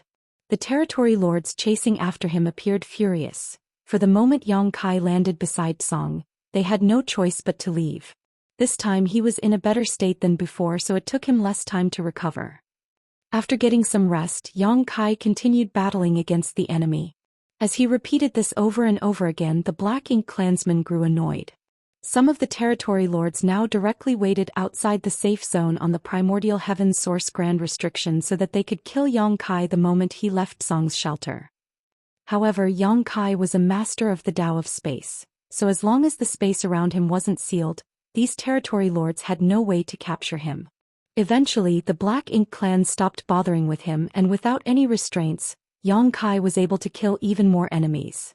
Nevertheless, he was the only one capable of such things, as the other humans were unable to imitate him.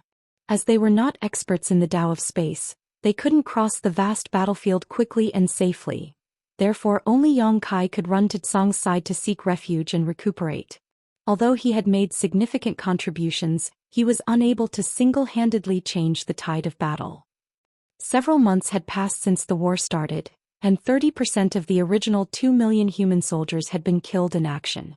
In other words, some 600,000 human soldiers had lost their lives, all of them in the Fifth Order Open Heaven realm and above. The losses they had suffered were simply staggering.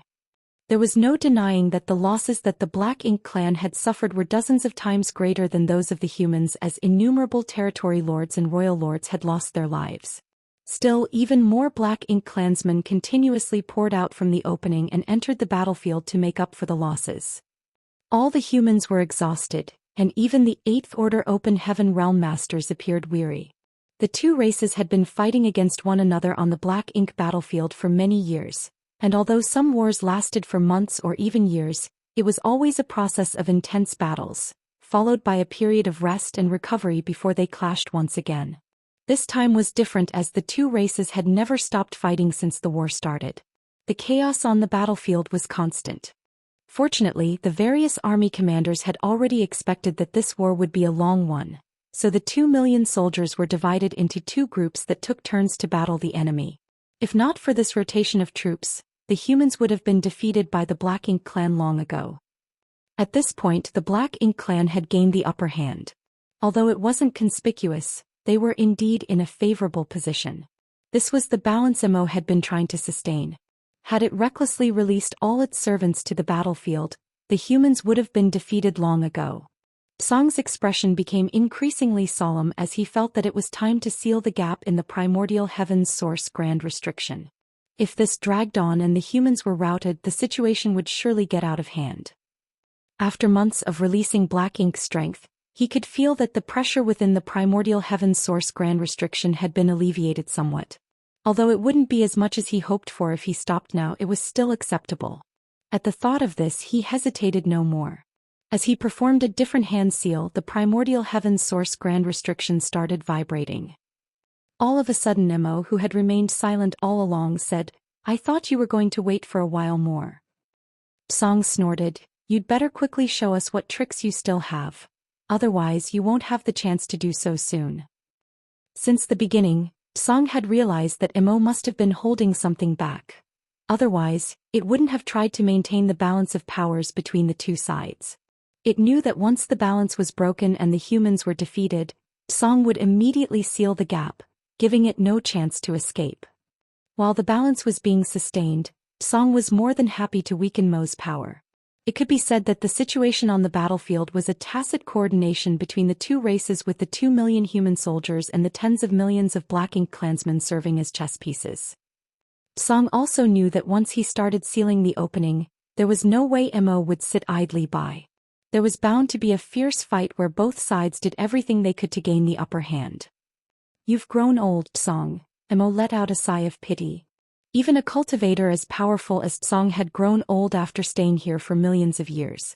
As Mo recalled the days when it and the 10 humans were still friends, it couldn't help but feel rueful. Those were the best days of its life. It could talk with his friends, travel with them, and share tea and wine together. It was carefree. Those days were gone for good once it was confined to this place. There wouldn't be another Mu or Tsong in this world. It was fully aware that they didn't hold any malicious intent trapping it in this place, but it was unresigned. It was born the way it was, it didn't acquire its strength through cultivation. Since the heavens had given it a power to turn others into the same beings as it was destined to rule over the universe. As all its friends were gone for good, so it stopped having any pity for this world. Everyone was bound to be subservient to it. "All of you have underestimated me." As Mo roared, an immense force burst out of the endless darkness. A magnificent aura spread out and shocked both the Black Ink clansmen and the humans on the battlefield. It was a power that was so overwhelming that even the Ninth Order Open Heaven Realm Masters were dazed by it. Song's expression changed, for he realized that the resistance coming from the opening was making it impossible for him to reseal it for the time being. With that said, he wasn't flustered. He wouldn't think that Mo didn't even have the capabilities to do such a thing. Everything was well within his expectations. This wasn't Mo's trump card, he must have another trick up his sleeve. All of a sudden, Song had a bad premonition. After several months of intense fighting, countless Black Ink clansmen had lost their lives on the battlefield. Black blood, Black Ink strength, and severed limbs were everywhere in the void. The moment Mo's will spread out, these miscellaneous scraps on the battlefield started squirming and shooting towards the same place as though they had been guided by a mysterious force. The expressions of all of the humans changed. That was because these miscellaneous things were moving towards the opening.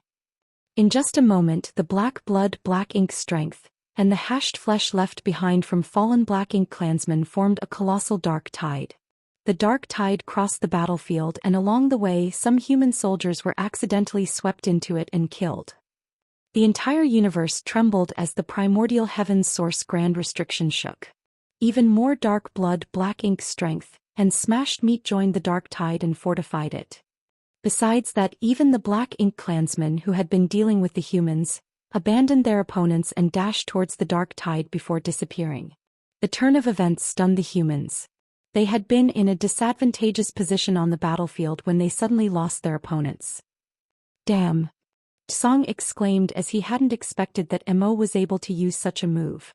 In fact, even though the 10 of them were close friends with Mo in the past and they subsequently confined it to this place for millions of years, they didn't really know its capabilities very well. Martial Peak, Chapter 54-14 Mu. Song had never seen Mo use this secret technique before, nor could he figure out what the other party was about to do.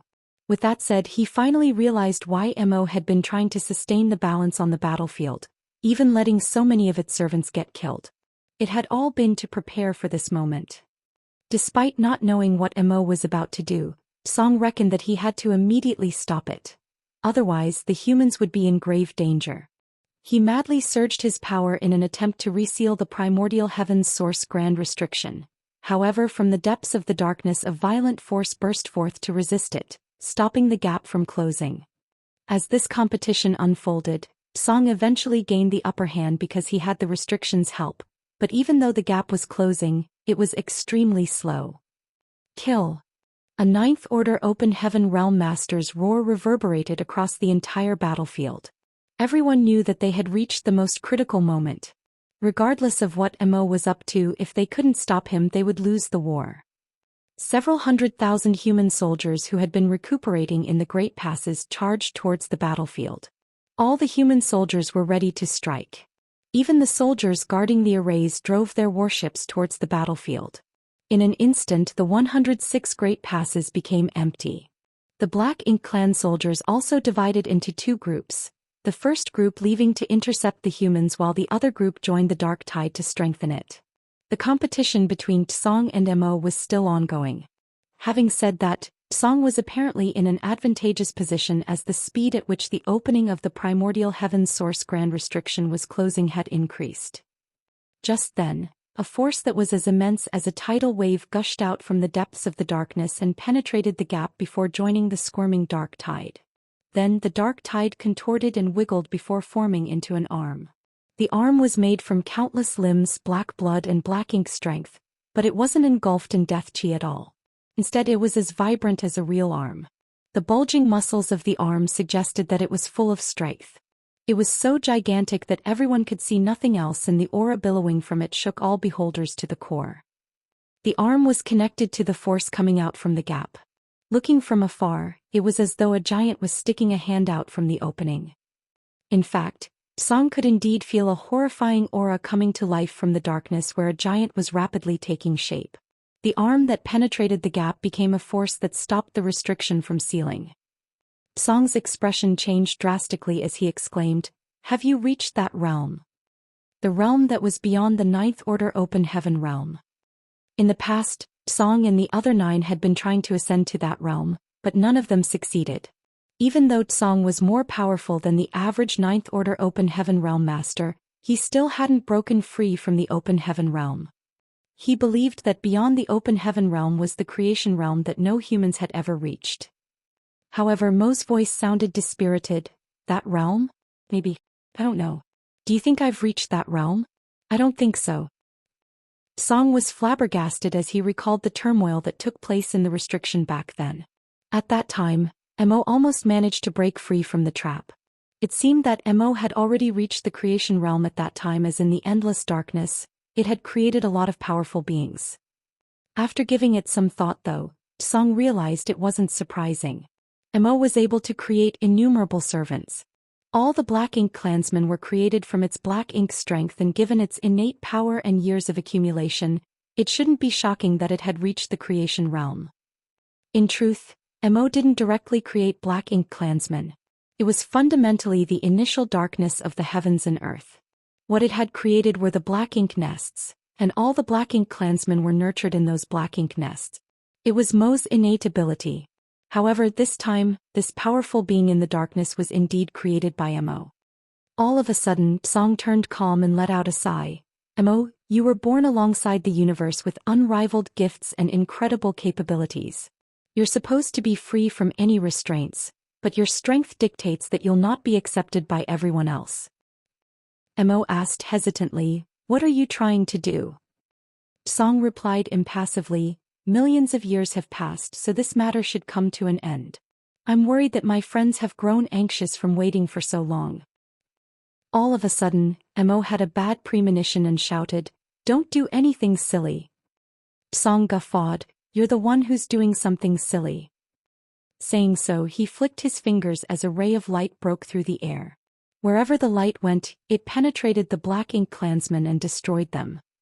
Previously, he told Yang Kai that while he was part of the primordial heaven's source grand restriction, he could only make a move within the restriction. He was unable to have a hand in the affairs outside the grand restriction. That wasn't a strict rule though, but there was a huge price to pay for breaking it. In order to send this ray of light out of the restriction, he had no choice but to put himself at stake. The moment he made a move, the entire primordial heaven's source grand restriction seemed to have become unstable. Seizing the chance, Mo exerted more force to expand the gap. The arm that spanned the gap was shaking in an attempt to enlarge the opening. "Stop it!" Mo's divine sense spread across the void. Even though it had no idea what the ray of light was, it couldn't let Song achieve his goal at this point. A royal lord extended his hand to catch the ray of light, but before he could even grasp it, his arm exploded. The power within the light was unimaginably horrifying.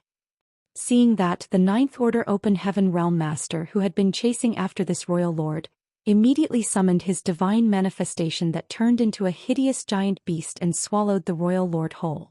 Then, the Ninth Order Master cast several seals at the royal lord and directly refined him. Driven by Mo, the other black ink clansmen along the way tried to stop the ray of light. However, even a royal lord was unable to intercept it, so how were the other black ink clansmen supposed to achieve anything? The ray of light crossed the void and left behind a vacuum in its wake before it actually penetrated Yang Kai. Upon impact, Yang Kai's figure shook, and before he could figure out what was going on, he saw countless black ink clansmen savagely coming at him from all directions. He promptly retreated and dashed towards the place where the human race soldiers gathered together. The black ink clansmen chased after him, but they were soon intercepted. Both parties clashed in the void as their blood spattered. On the other hand, after casting that ray of light, Song extended his hand into the void and pulled out a rough, uncut jade. "Mu!" Mo exclaimed. It could feel Mu's aura coming from this uncut jade. This was definitely something Mu had left behind after her death. Among the 10, Mo was most fond of Mu, and it was also closest to her. However, in the end it was confined to this place because of her. Millions of years had passed, but it didn't hold hatred for her. Nevertheless, when it felt the familiar aura again, it couldn't help but have conflicted feelings.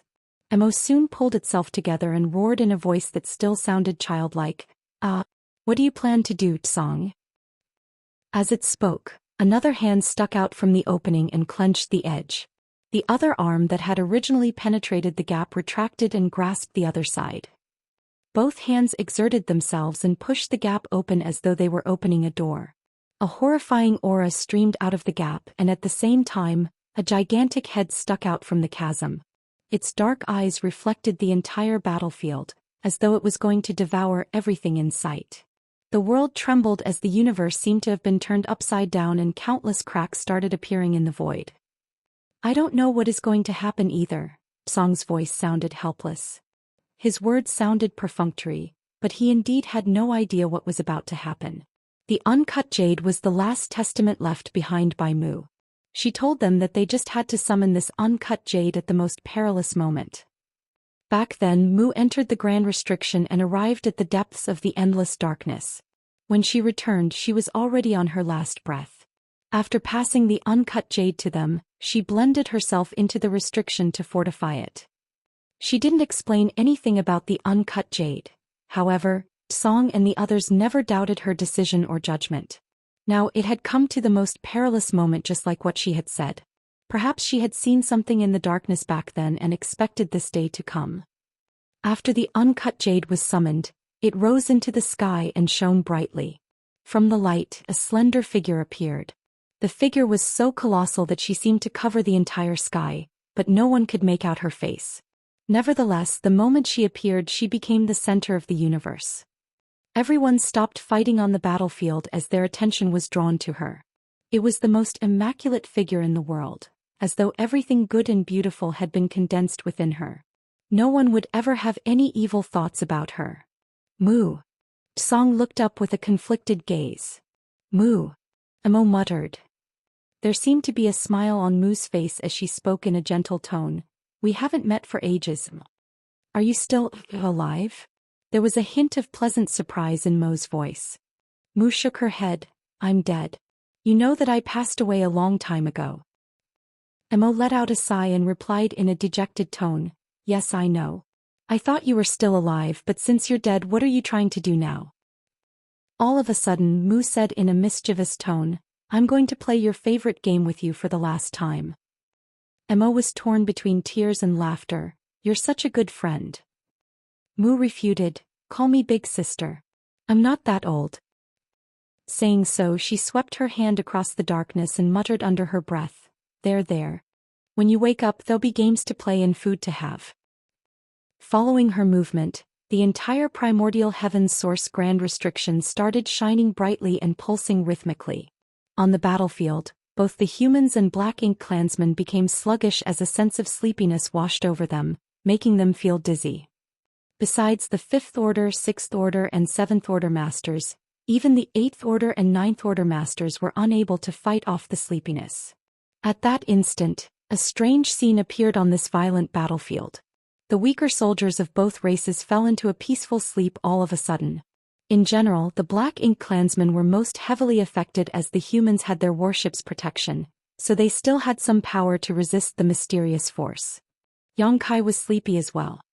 He felt his eyelids threatening to shut against his will, but at the most critical moment, a sense of coolness coursed through him, making him come back to his senses. It was the soul-warming lotus.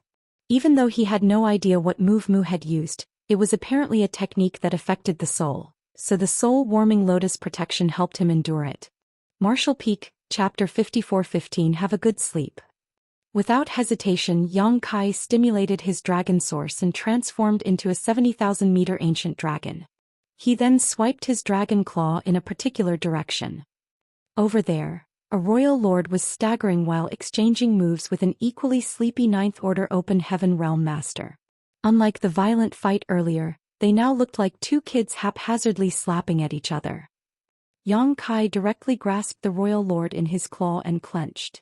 The royal lord's figure was huge, but while he was in Yongkai's claw, only his head was shown outside the iron grip. The royal lord struggled hard but couldn't get out of the trap. As he felt intense pressure from all directions, his bones cracked and his dark blood gushed out of his body.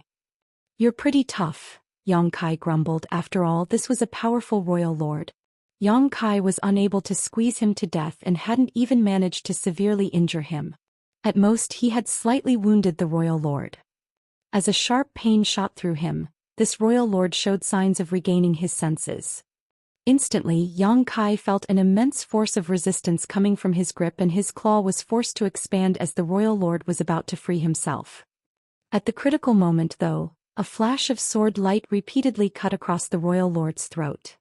His head was sent flying away and dark blood spurted out of his neck as his vitality swiftly drained away.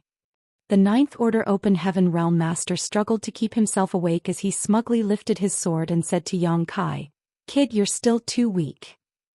Yongkai refuted through clenched teeth, "You'd better not fall asleep, senior." This person was none other than the 9th Order Old Ancestor from Blue Sky Pass, so Yongkai was naturally familiar with him. The Old Ancestor had been tangled up with the Royal Lord for a long time, with neither side able to deal critical damage to the other party, but with Yongkai's help the Old Ancestor finally managed to kill his opponent. Hearing Yongkai's mockery, the Old Ancestor did his best to stay awake as he retorted, "Why would I fall asleep? Are you mocking me?" Saying so, he turned into a sword light and dashed towards the battle between a nearby Ninth Order Open Heaven Realm Master and a royal lord. Yang Kai shook his head and charged towards the vast battlefield. Presently, both the humans and the Black Ink clansmen, regardless of their cultivation, had been affected by Mu's soul technique, and their combat effectiveness plummeted, while Yang Kai was safe and sound with the soul-warming lotus protection. On the entire battlefield, he was probably the only one who was still wide awake and fully able to use his power.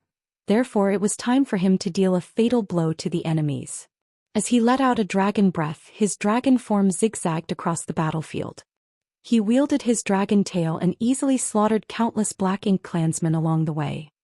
Soon he approached the battle between a royal lord and a Ninth Order master. With the previous experience, he directly extended both claws this time and shouted, "I'm here to assist, old ancestor." As the royal lord saw the claws closing in on him, he felt his face twitching. He wanted to dodge, but he realized that the space around him had become viscous. Unable to escape, he was grasped by Yang Kai with both claws, leaving only his head exposed outside the grip. The Ninth Order Open Heaven Realm Master's eyes brightened when he saw this and immediately launched a series of divine abilities. Upon impact, the dragon scales on Yang Kai's claws were blown off and his skin started bleeding. He was in so much pain that he roared at the top of his lungs. Above the primordial heaven's source grand restriction, Mu's colossal figure shone even more brightly, as though she was radiating the last gleam of light in her life. She was singing a song in a language no one could understand. No one knew what the lyrics meant, but as they listened to it, they realized they could barely keep themselves awake. While still singing, Mu suddenly turned to Tsong and said, "Thanks for everything." Tsong let out a sigh. At this point he finally figured out what Mu's plan was. He replied, "Don't mention it. I'm finally able to feel relieved. It's a shame that you passed away so early." Mu's talent was unfathomable. Among the 10 of them back then, even though she was the only woman, none of the other 9 were comparable to her. If not for the fact that she passed away so early on, given her intelligence and skill, she may very well have come up with a real solution to the problem. Mu replied with a smile, "The moment we were chosen back then, the outcome was determined. There's nothing to feel regretful about. We've done our best and the rest is beyond our control." All of a sudden she turned to the battlefield, her eyes reflecting the 70,000-meter ancient dragon. "Is he also a chosen one?" Song nodded. A glint flashed across Mu's eyes. "He's not bad." Despite her seemingly perfunctory remark, Song knew that she had acknowledged Yang Kai to be a capable youth. "All of you are so noisy," Emo muttered under its breath from the darkness as though it was talking in its sleep. It seemed to have returned to millions of years ago when it was taking a nap on Mu's lap, but it was helplessly disturbed by the discussion among them. "You're making it hard for me to fall asleep." Mu said gently, "We'll be quiet." Then she turned to Tsong, "We're still not there yet. I need to borrow some power." Tsong nodded solemnly, "I've been waiting for this moment." Saying so, he performed a different hand seal and yelled, "Take my body and strengthen the restriction." Following that, all the power in his body dissipated as he assimilated his very essence into the primordial heaven's source grand restriction. The restriction was originally invisible and intangible, but after it absorbed Song's power, the barrier became obvious to all. The barrier covered a radius of hundreds of millions of kilometers and didn't seem to have an end to it, while inside was only endless darkness. Song's aura gradually withered and eventually disappeared. Even his figure turned into motes of light and dissipated. Above the primordial heaven's source grand restriction, Mu's figure solidified to the point where one could almost see her unrivaled beauty. The vitality she had hidden within the restriction many years ago exploded at this moment. With the help of Tsong's power, it infused into her illusory phantom, making her look vivid and lifelike as though she had really resurrected. She turned to look at the void with her dark gaze, as if she was trying to take in the entire universe. The next instant she leaped into the darkness. "I can finally have a good sleep," Emo muttered from the darkness, which shook all of a sudden. There seemed to be an ominous monster hidden within the darkness that turned over in its sleep, and a hush fell abruptly. The void trembled as though it was mourning for the death of these powerful beings. The moment Mu leaped into the darkness, all the humans and Black Ink clansmen who had been affected earlier snapped back to their senses in an instant. The battlefield, which had become calm due to Mu's soul technique, turned violent instantly. However, everyone sensitively detected that two powerful beings' wills were missing. One of them was Mo and the other was Tsong. With that said, there was now another powerful will. In the darkness, the enormous creature was still prying open the edges of the gap, with half of his body having been revealed. Even though it hadn't fully revealed itself, even half of his body was enough to give off indescribable pressure. Mu's soul secret technique had a huge impact on this giant as well, and it had stopped moving earlier. However, the moment Mu leapt into the darkness, the influence of her secret technique disappeared. As though having received an order, the giant struggled even harder to get out of the darkness. But it was too late. Tsong had sacrificed himself to strengthen the restriction, and Mu had used a trump card she had left behind years ago. Not only had Mo fallen asleep, but the gap of the primordial heaven's source grand restriction was closing rapidly as well. Regardless of how hard the giant tried, he was unable to stop the gap from closing. In just 3 breaths of time, the wide gap was shut. However, the giant still hadn't fully crawled out of the gap. The primordial heaven's source grand restriction was like a razor-sharp blade that cut across the giant's waist, splitting him in half. No black blood streamed out of his body, only Black Ink strength gushed out of his wounds. The dark giant roared in pain as his voice spread across the universe. Yang Kai took a glance at the giant and became startled. A giant spirit god. Earlier he had been assisting the Ninth Order Masters to kill the Royal Lords, so he didn't have time to look at the primordial heaven's source grand restriction. Now he was stunned by what he saw. The dark giant was actually a giant spirit god. Were giant spirit gods created by Mo? No. Yang Kai soon dismissed the idea, for the creature was not a real giant spirit god. He believed that it was a creature that Mo had created based on the giant spirit gods. The giant had the size and appearance of a giant spirit god, and perhaps even the power of one, but he certainly wasn't a member of the amiable giant spirit god clan. Yang Kai couldn't help but recall the Black Ink giant spirit god that he came across in the Black Ink sealing land in the divine spirit ancestral land. Back then he thought that a giant spirit god had been corrupted by Black Ink strength. Now it seemed to him that it wasn't the case. Perhaps that Black Ink giant spirit god was also created by Mo. At the thought of this, Yang Kai felt a crawling sensation on his scalp. Giant spirit gods were incredibly powerful beings that even the divine spirits were no match for. He had also personally witnessed a giant spirit god's power. In the past, Air brought him to barge into the chaotic dead territory, but despite being surrounded by mortal danger, Air was completely at ease. The chaotic dead territory was a place where even Ninth Order Open Heaven Realm Masters were unable to remain for long. In other words, giant spirit gods were more powerful than Ninth Order Open Heaven Realm Masters. Perhaps they were as strong as Tsong and the other martial ancestors. The heavens didn't give the giant spirit god clan a very high level of intelligence, but with that said, they were gifted with unrivaled powers. Now Yang Kai wondered how powerful this black giant spirit god was.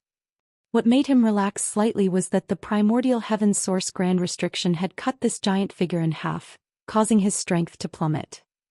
On the battlefield, more auras soon disappeared for good. In the short moment when Mu's secret technique had affected the entire battlefield, Yang Kai had helped the Ninth Order Open Heaven Realm Masters kill 5 Royal Lords. Initially, after 5 Royal Lords were killed, there supposedly would be another 5 Royal Lords who would step out of the darkness to make up for the losses. Nevertheless, the primordial heaven source grand restriction had been closed, and Mo was now sound asleep. There wouldn't be any new Royal Lords. In the battles between the Ninth Order Masters and the Royal Lords, the humans had gained the upper hand, and as time passed, this advantage would be increasingly enhanced until the Black Ink clan were no longer able to resist. If not for the Black Ink giant spirit god's appearance, the humans would be guaranteed to win this war. However, with the Black Ink giant spirit god's existence, no one could tell what the outcome would be. Following a roar, the Black Ink giant spirit god stuck out a hand and grasped somewhere on the battlefield. Faced with the giant hand, both the human warships and Black Ink clansmen found it hard to dodge. Warships exploded apart, and before the humans could even flee, they were vaporized by the impact. It was the same case for the Black Ink clansmen. Without any warships to protect them, they were killed even before the humans. The hand then swept across the void, and although it seemed sluggish, that was only because it was too colossal. Space itself was torn apart wherever the hand swatted. Martial Peak, Chapter 54:16, targeted by a royal lord. A Ninth Order Open Heaven Realm Master who happened to be available activated his world force and transformed into a giant.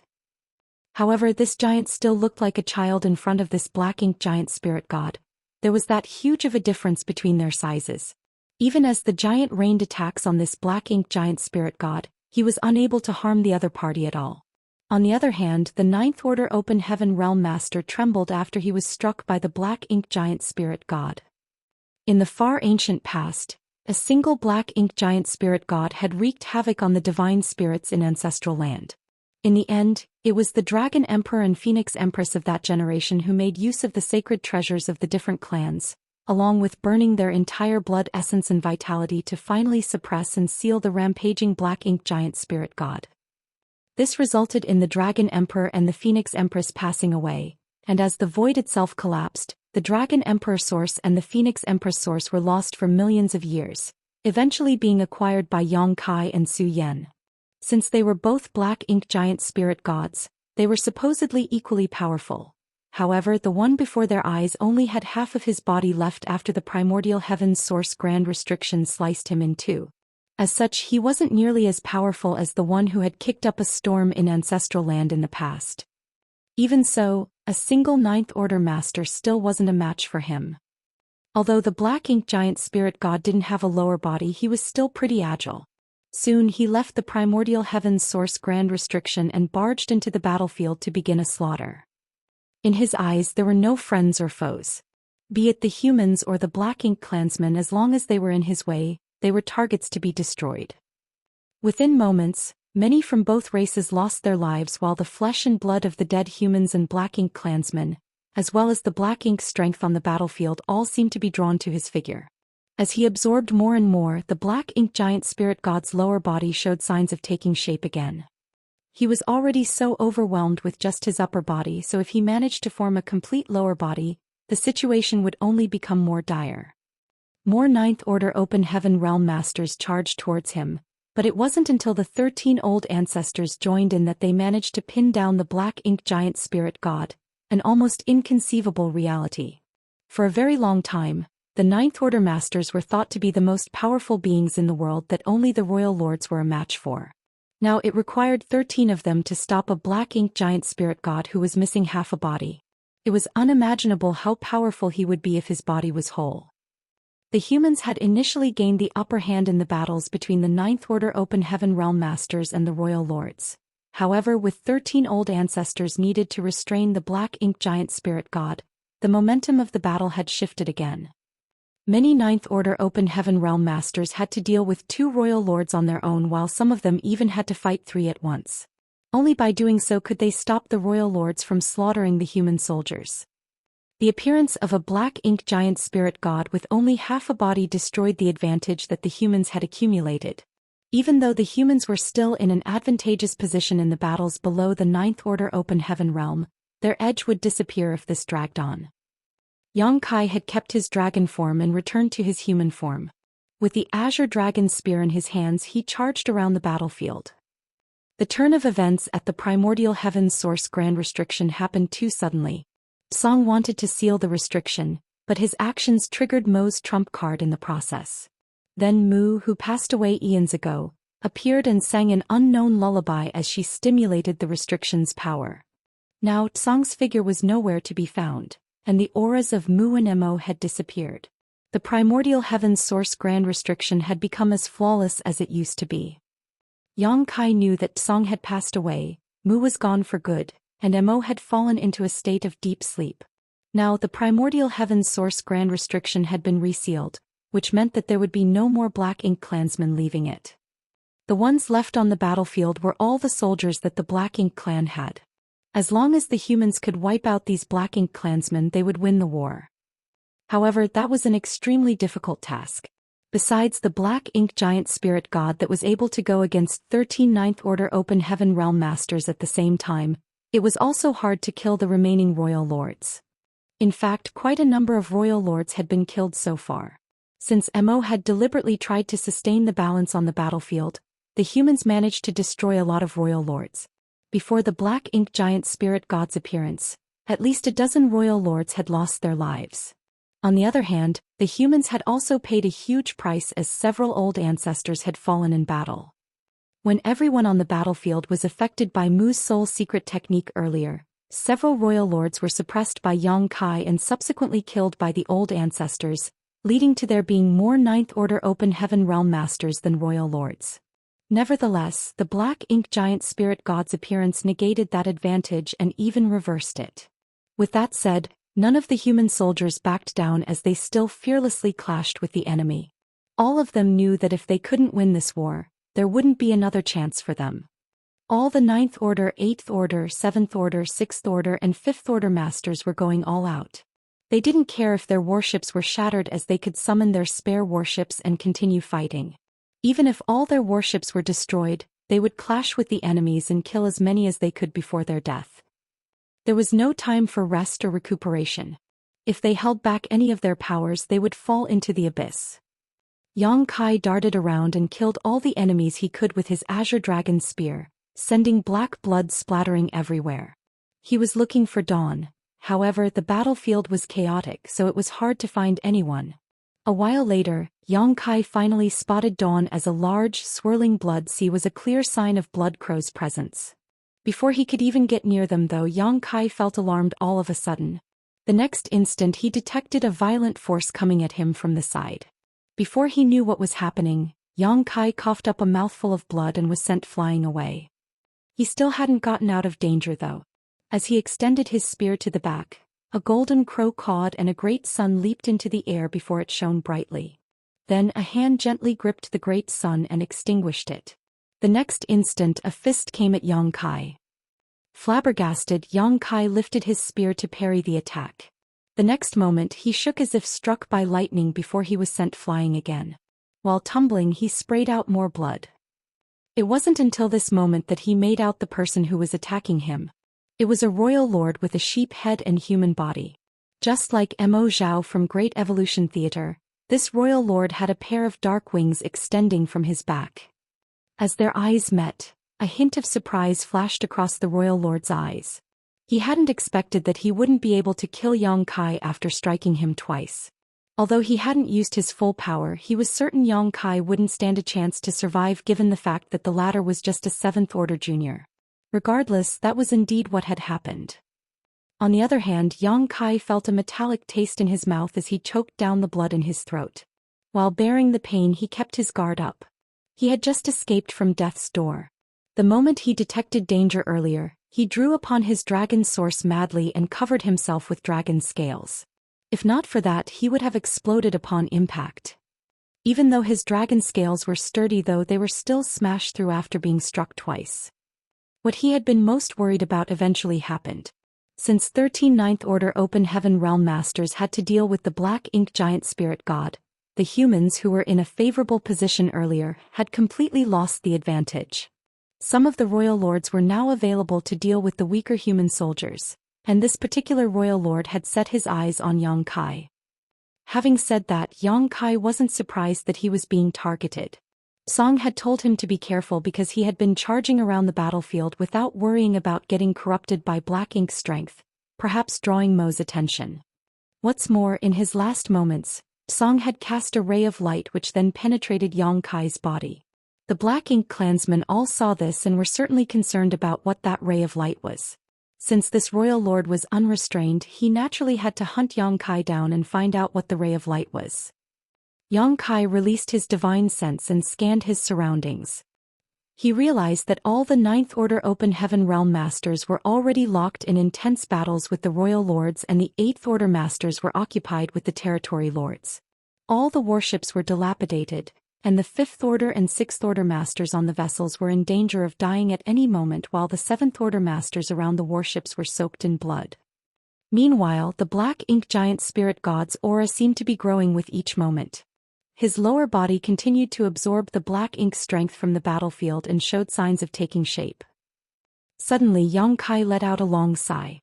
He gave up on the idea of seeking help from the Ninth Order Masters or the other humans.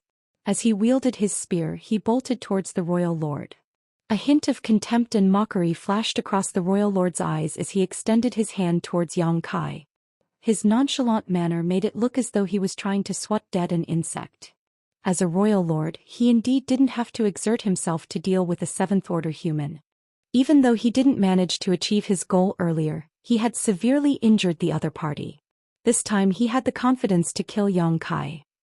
All of a sudden, he was dazzled by a pure white light, which expanded and dispelled the black ink strength around them before it engulfed the Royal Lord. The sheep-headed Royal Lord was enraged. He was certainly aware of the purifying light, which was the arch-nemesis of black ink strength, but all else aside, he was still a Royal Lord. Even though the purifying light could harm him, it couldn't kill him.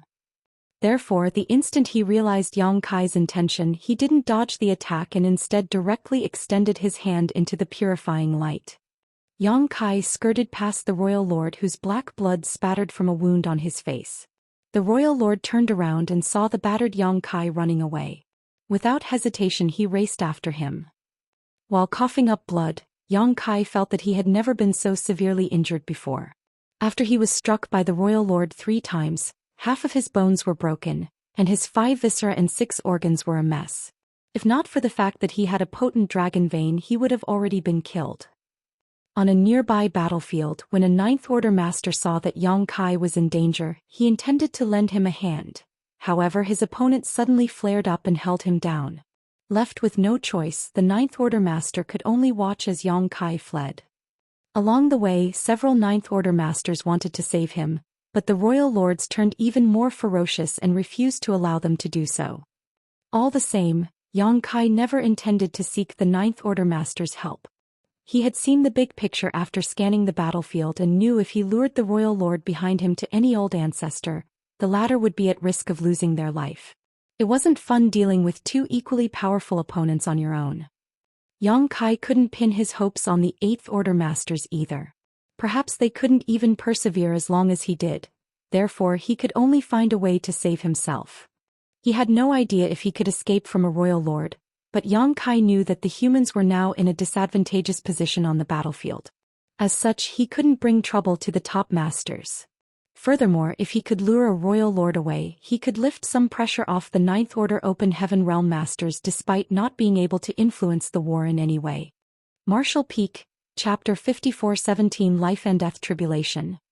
2 figures dashed across the bloody battlefield that looked like a living hell. While Yang Kai never stopped fleeing, the Royal Lord relentlessly chased after him. Just a moment later, the distance between them shortened and without hesitation, Yang Kai manipulated space principles and disappeared from the spot. The sheep-headed Royal Lord behind him was evidently startled. He had lived his entire life inside the primordial heaven's source grand restriction. Even though he was able to learn about the humans through the black ink nests, he had never come across an opponent like Yang Kai, so it was the first time he witnessed a space secret technique. Soon he detected Yang Kai's aura and turned to look in a different direction. Over there, a blood-soaked Yang Kai appeared inside a human great pass. While standing on the wall, he eyed the Royal Lord from across the battlefield and pointed his spear at him in a provocative manner. Running away wasn't his sole intention. On such a vast battlefield, Yang Kai couldn't just focus on his own safety. Since this Royal Lord had set his eyes on him, Yang Kai had to come up with a way to lure him away from the others. He had no idea which great pass he was in, as all the humans had left to attack the enemy. So all the great passes were empty with not even a single person remaining behind. Therefore he didn't have to worry about luring the Royal Lord to this place. Seeing how smug Yang Kai looked, the Royal Lord was enraged and charged towards him. On the wall, Yang Kai settled his spear on the floor and sat down on a large array. The array core was an artifact that looked like a giant crossbow. Usually it required 3 Seventh Order Open Heaven Realm Masters to activate such an array. At this moment, Yang Kai turned his hands into dragon claws and clutched the giant crossbow before madly infusing his world force into the array. The patterns on the array lit up and all the energy entered the crossbow.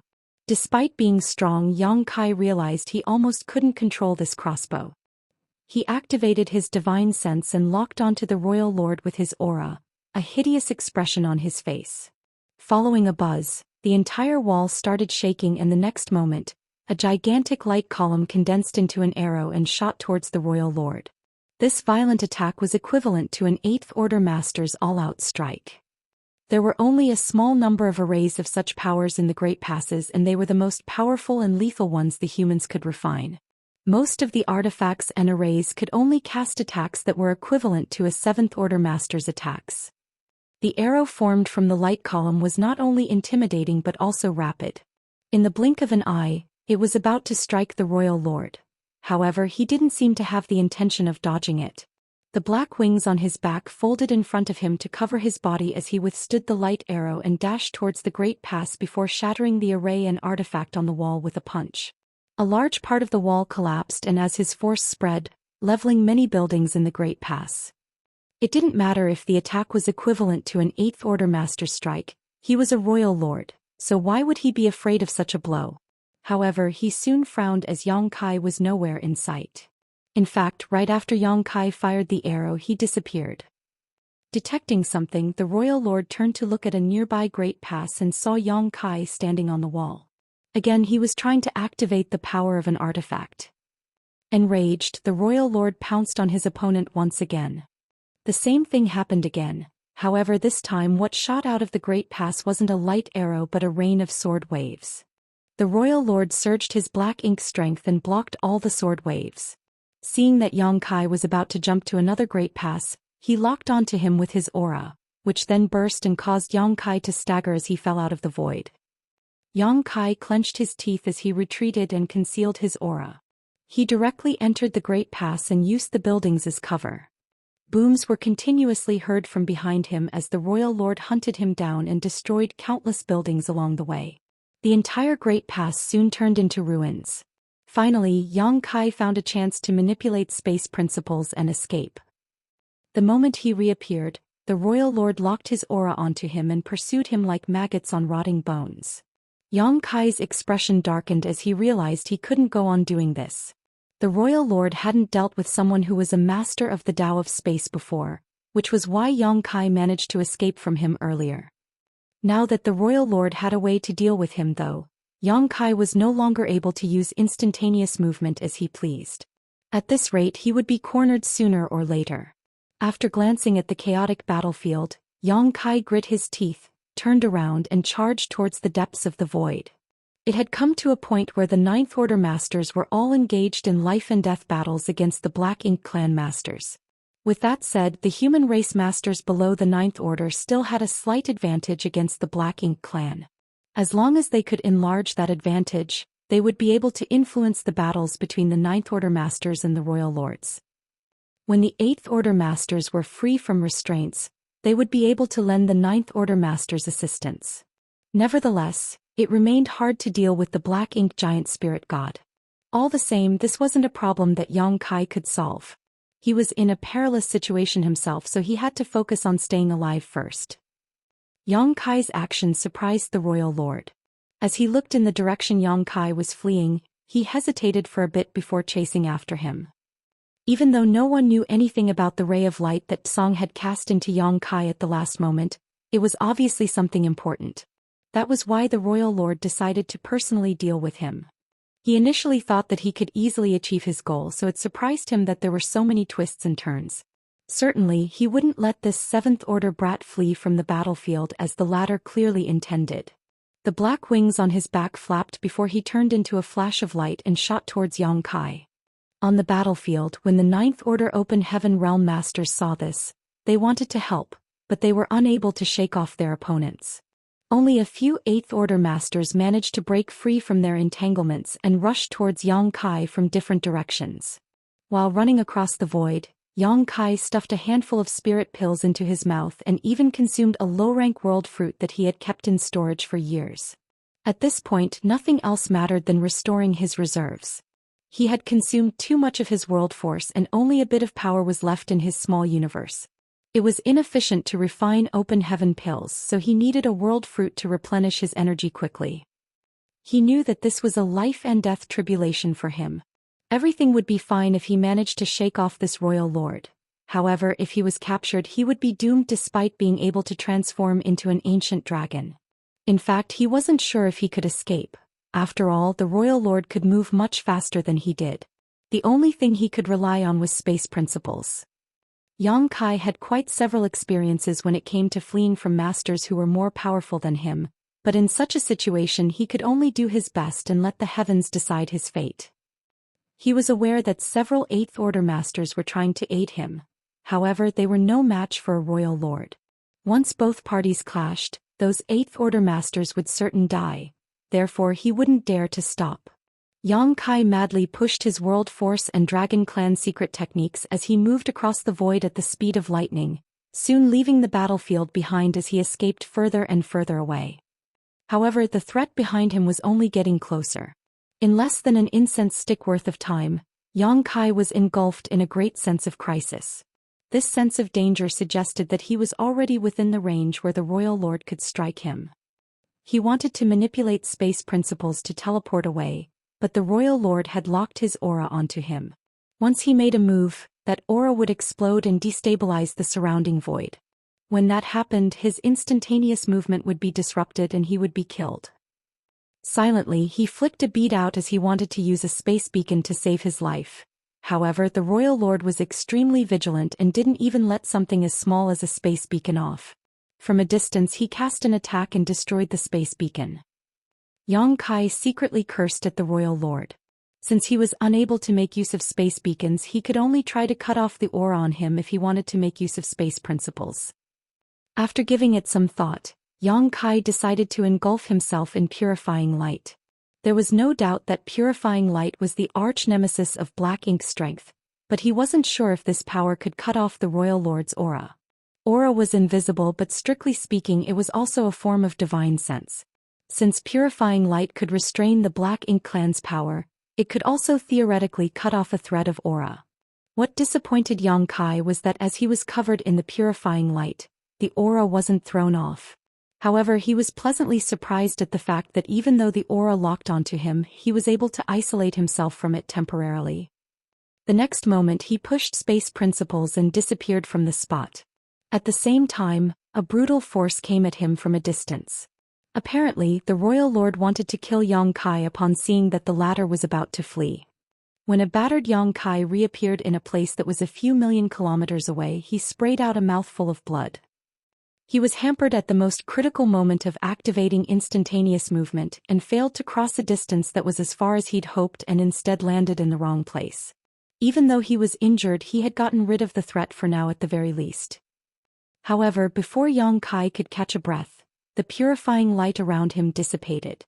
As soon as that happened, the Royal Lord's aura locked onto him again. Bastard! Yang Kai cursed.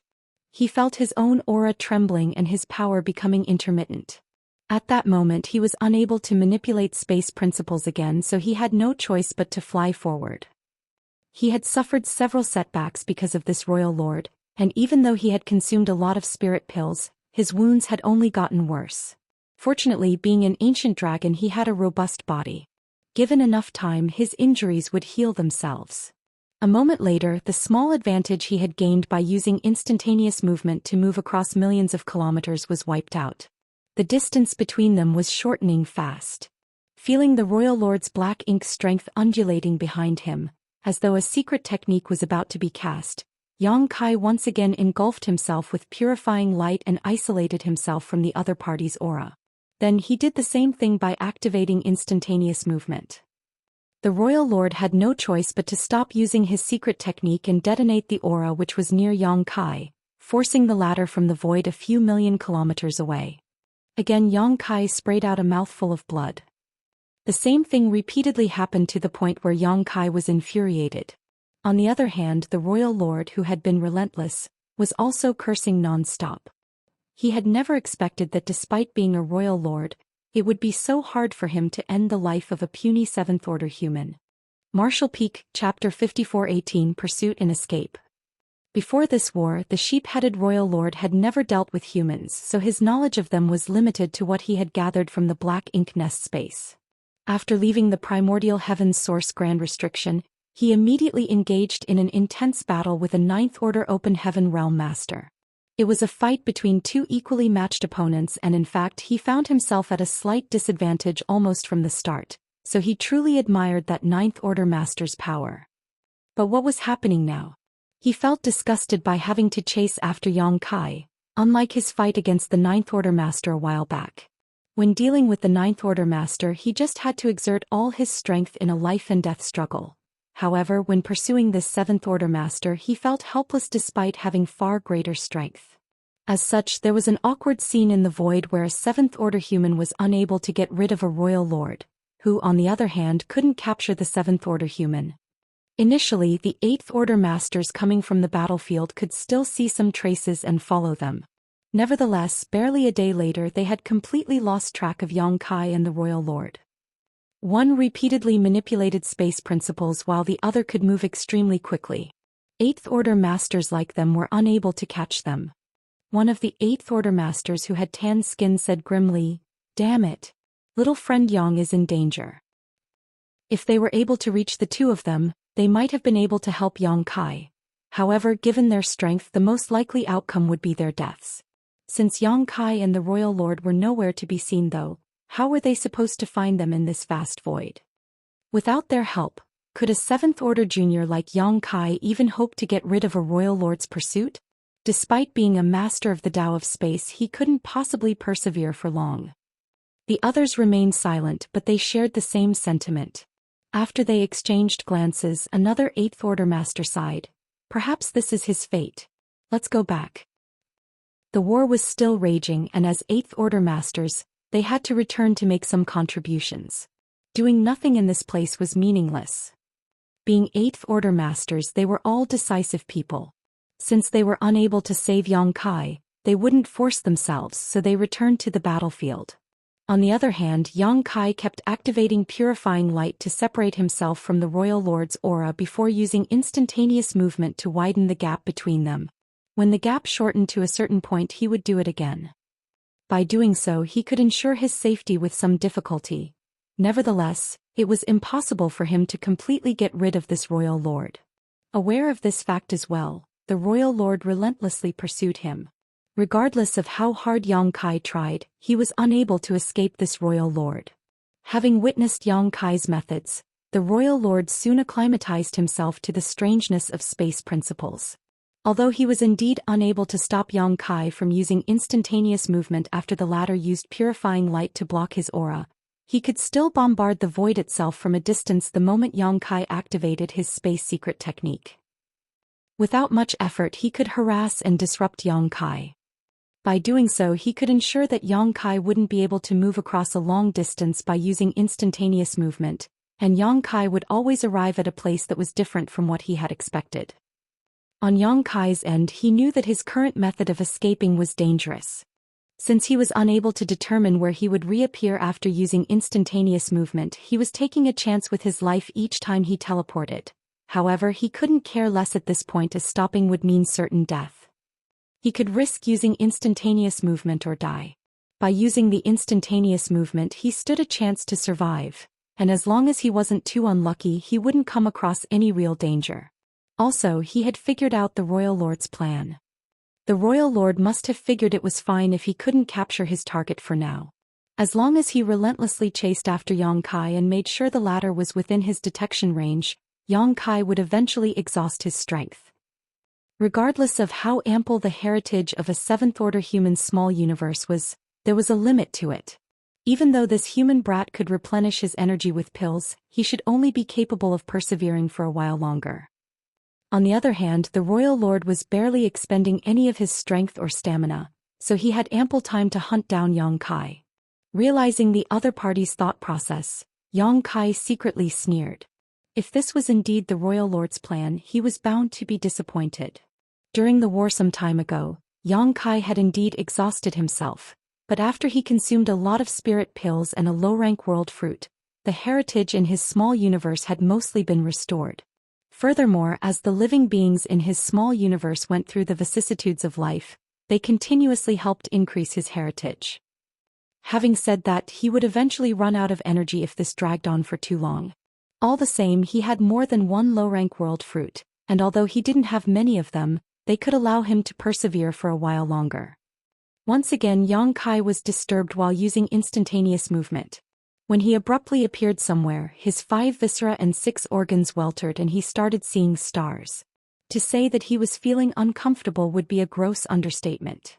Before he could pull himself together though, a remnant divine ability came at him from a nearby place.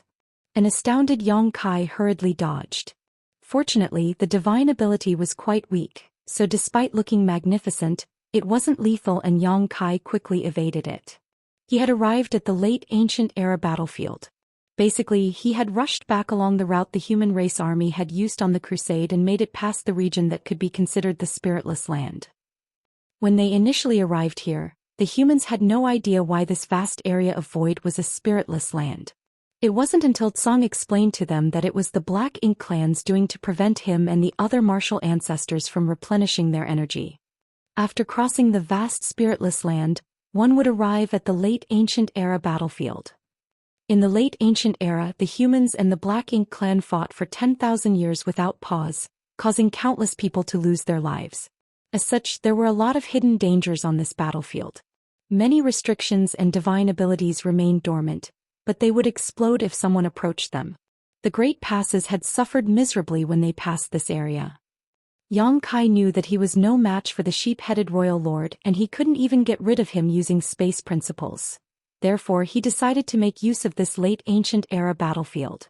Although he had to be careful as well, it was better than letting the other party keep chasing him. Perhaps he could make use of the hidden dangers in this place to shake off his pursuer. The divine abilities and restrictions in the periphery were weak, so Yang Kai ignored them and charged towards the battlefield's depths. Wherever he went, the dormant divine abilities and restrictions would be triggered. Like cats that caught a whiff of fish, they all came alive and pounced.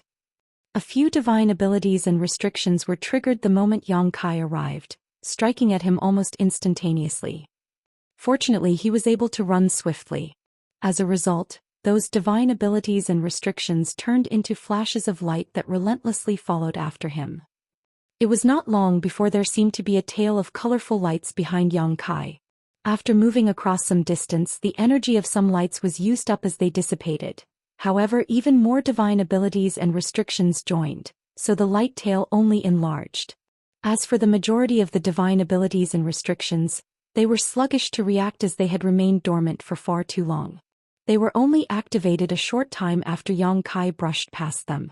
As a result, the royal lord who was chasing after Yang Kai became the target of these divine abilities and restrictions.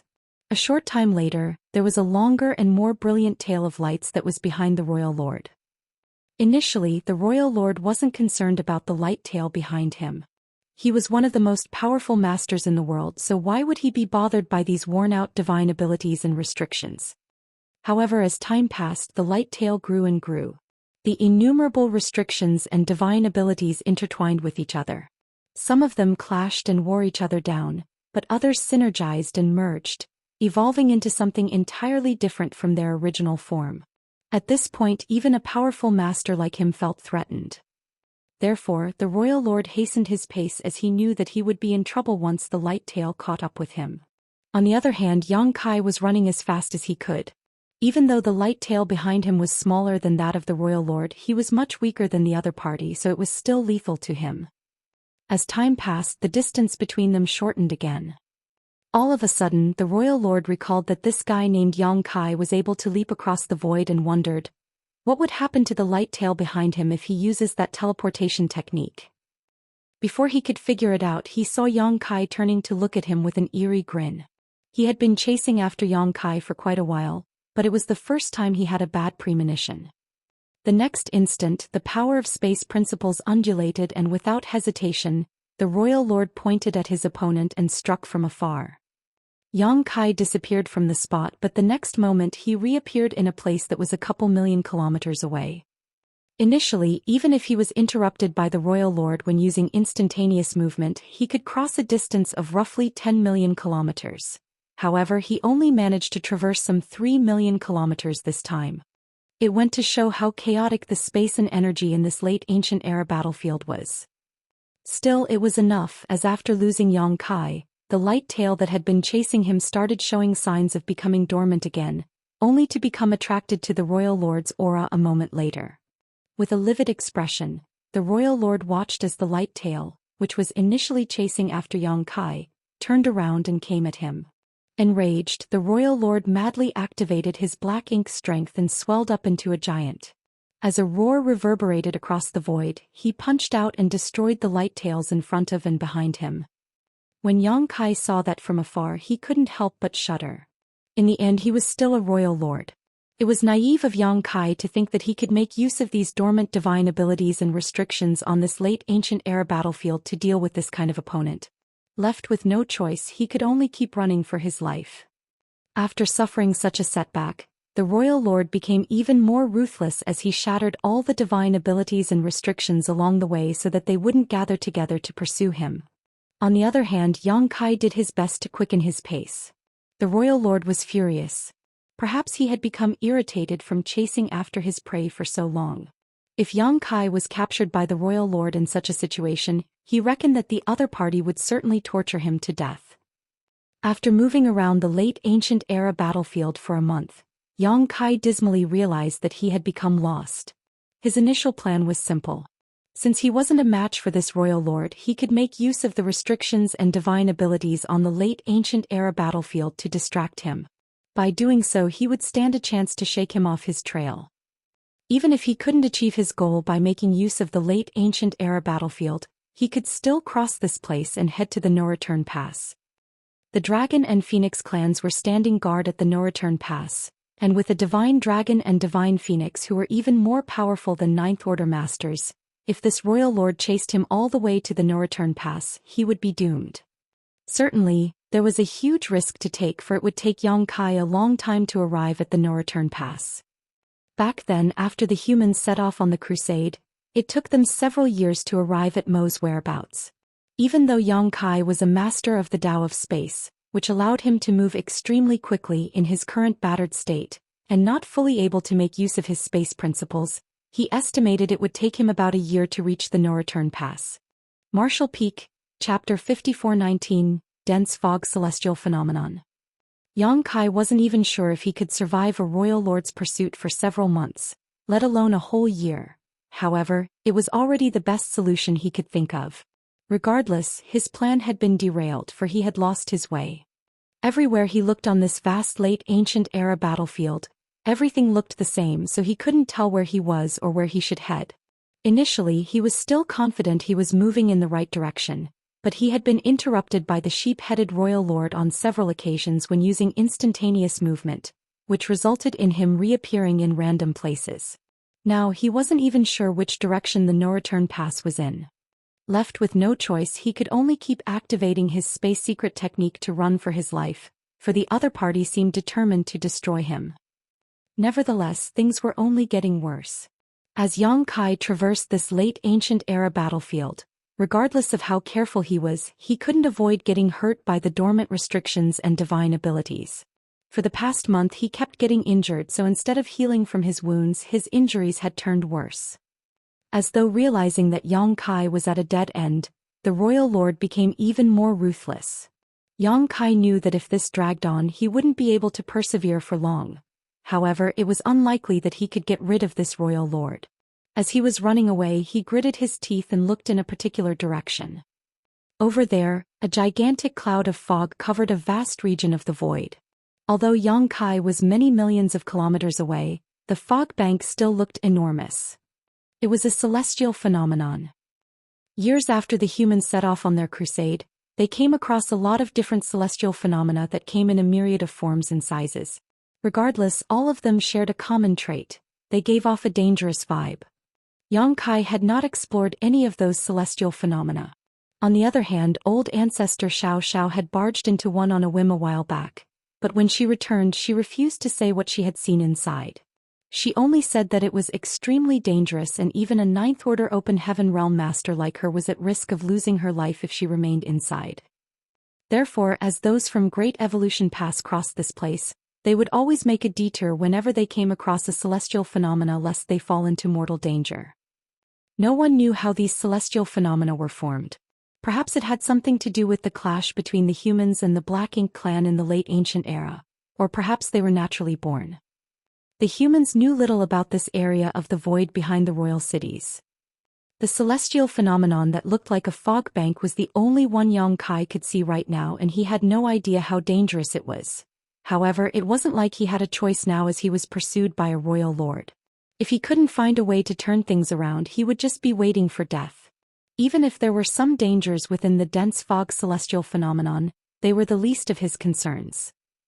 Apparently, the royal lord saw the dense fog celestial phenomenon as well, and there was a hint of doubt behind his gaze. Yang Kai had seen quite many celestial phenomena, but it was the first time the royal lord came across one, so he had no idea what it was. Regardless, when he saw Yang Kai heading towards the dense fog celestial phenomenon, all of a sudden, he understood the latter's intention. As he quickened his pace, the distance between them shortened. However, the seventh order boy was just too slippery. When his opponent was close enough, he teleported and disappeared once again, widening the gap between them. After using the same trick several more times, Yang Kai reached the dense fog celestial phenomenon.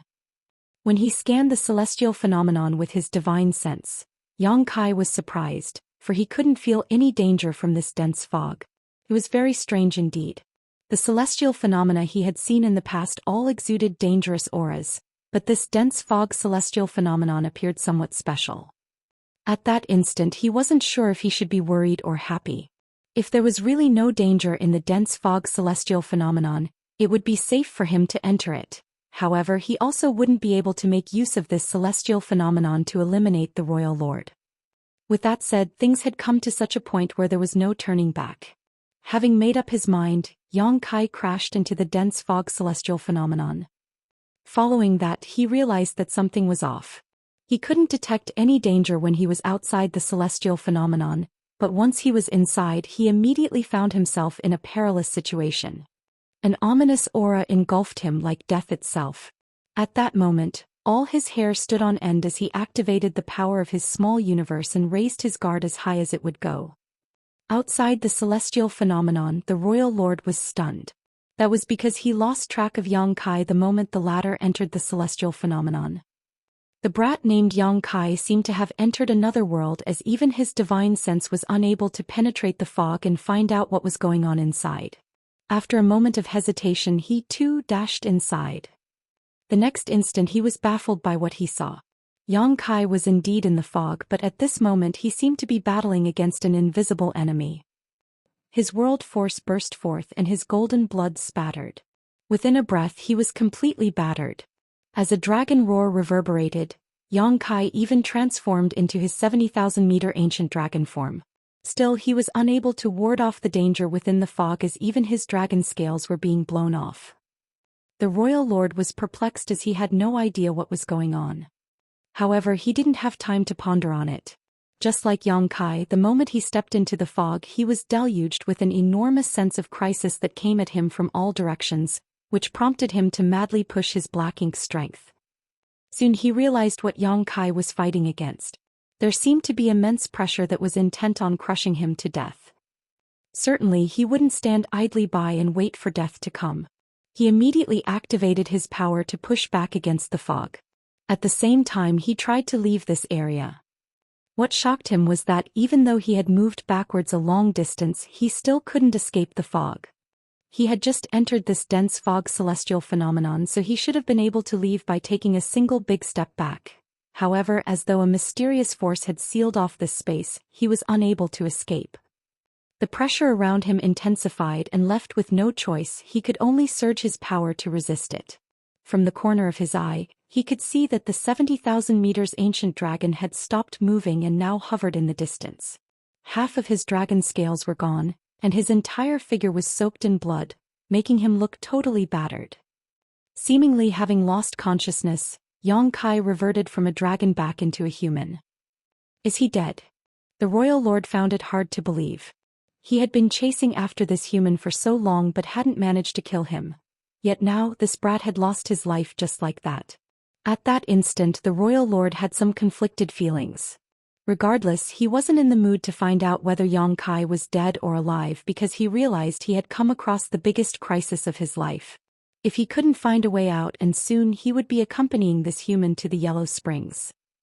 A long time later, Yang Kai finally regained consciousness and immediately realized some energy fluctuations were coming from a nearby place.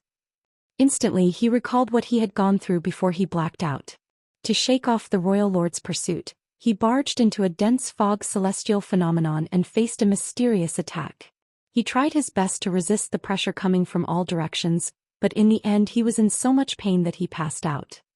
He still hadn't figured out what it was in the fog that had attacked him. Although he was equally puzzled why he was still alive, he hurriedly circulated his power and kept his guard up. The next instant his expression darkened. Here it comes again. Just a dozen breaths later he once again passed out due to the pressure coming from all directions. Before that though, Yang Kai caught a glimpse of the battered royal lord who was not far away.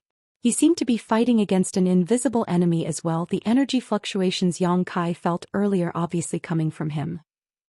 He's a royal lord after all. I'll pass out again soon, but this guy is still engaged in an intense battle. He's simply more powerful than I am. When Yang Kai woke up for the second time, he once again felt energy fluctuations nearby, and they were even more violent this time. He hurriedly turned his head and saw the royal lord casting a divine ability. Black ink strength billowed from his body and turned into a gigantic illusory phantom before it covered him like a protective film. At this moment the royal lord was in a sorry state. He was badly wounded and his aura was unstable while he was covered in dark blood. Seeing that, Yang Kai snickered.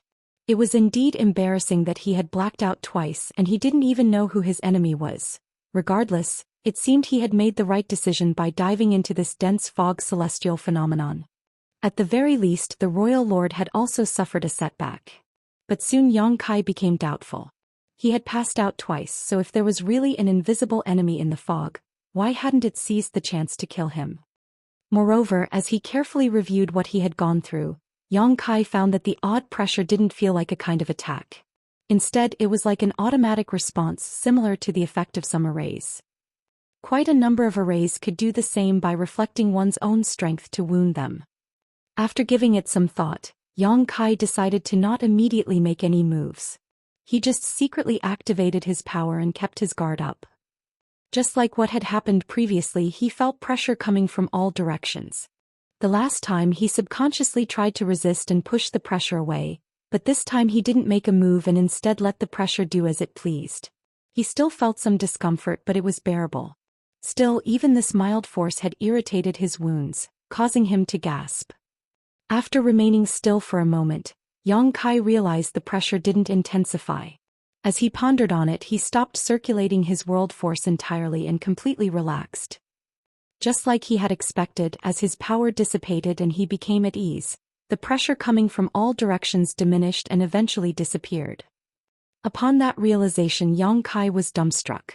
There was no invisible enemy in this fog. In fact, he was his own enemy. Although he had no idea how this dense fog celestial phenomenon was formed, he believed that it was similar to a powerful reflection array.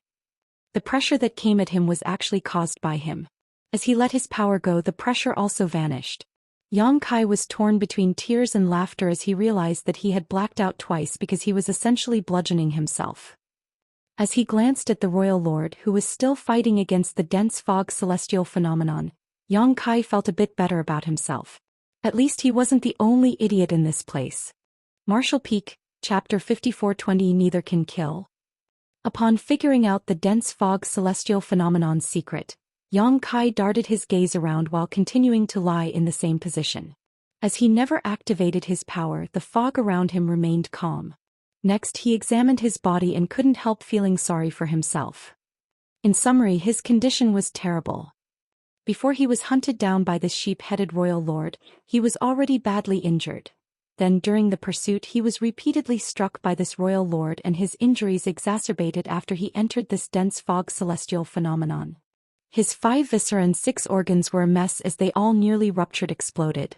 About 70% of his bones were broken and there were even sharp bones stuck out from his flesh here and there. Half of his dragon scales, which were originally hidden under his skin, were gone. If he transformed into his dragon form now, he would be half naked.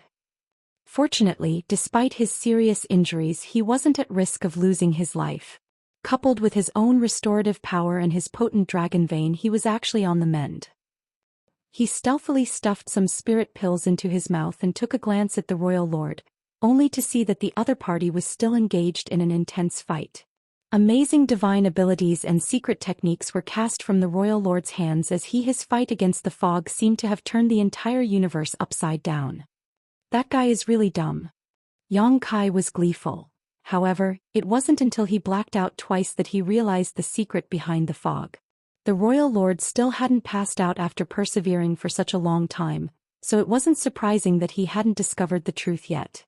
Anyone who fell into danger would instinctively counterattack to save themselves.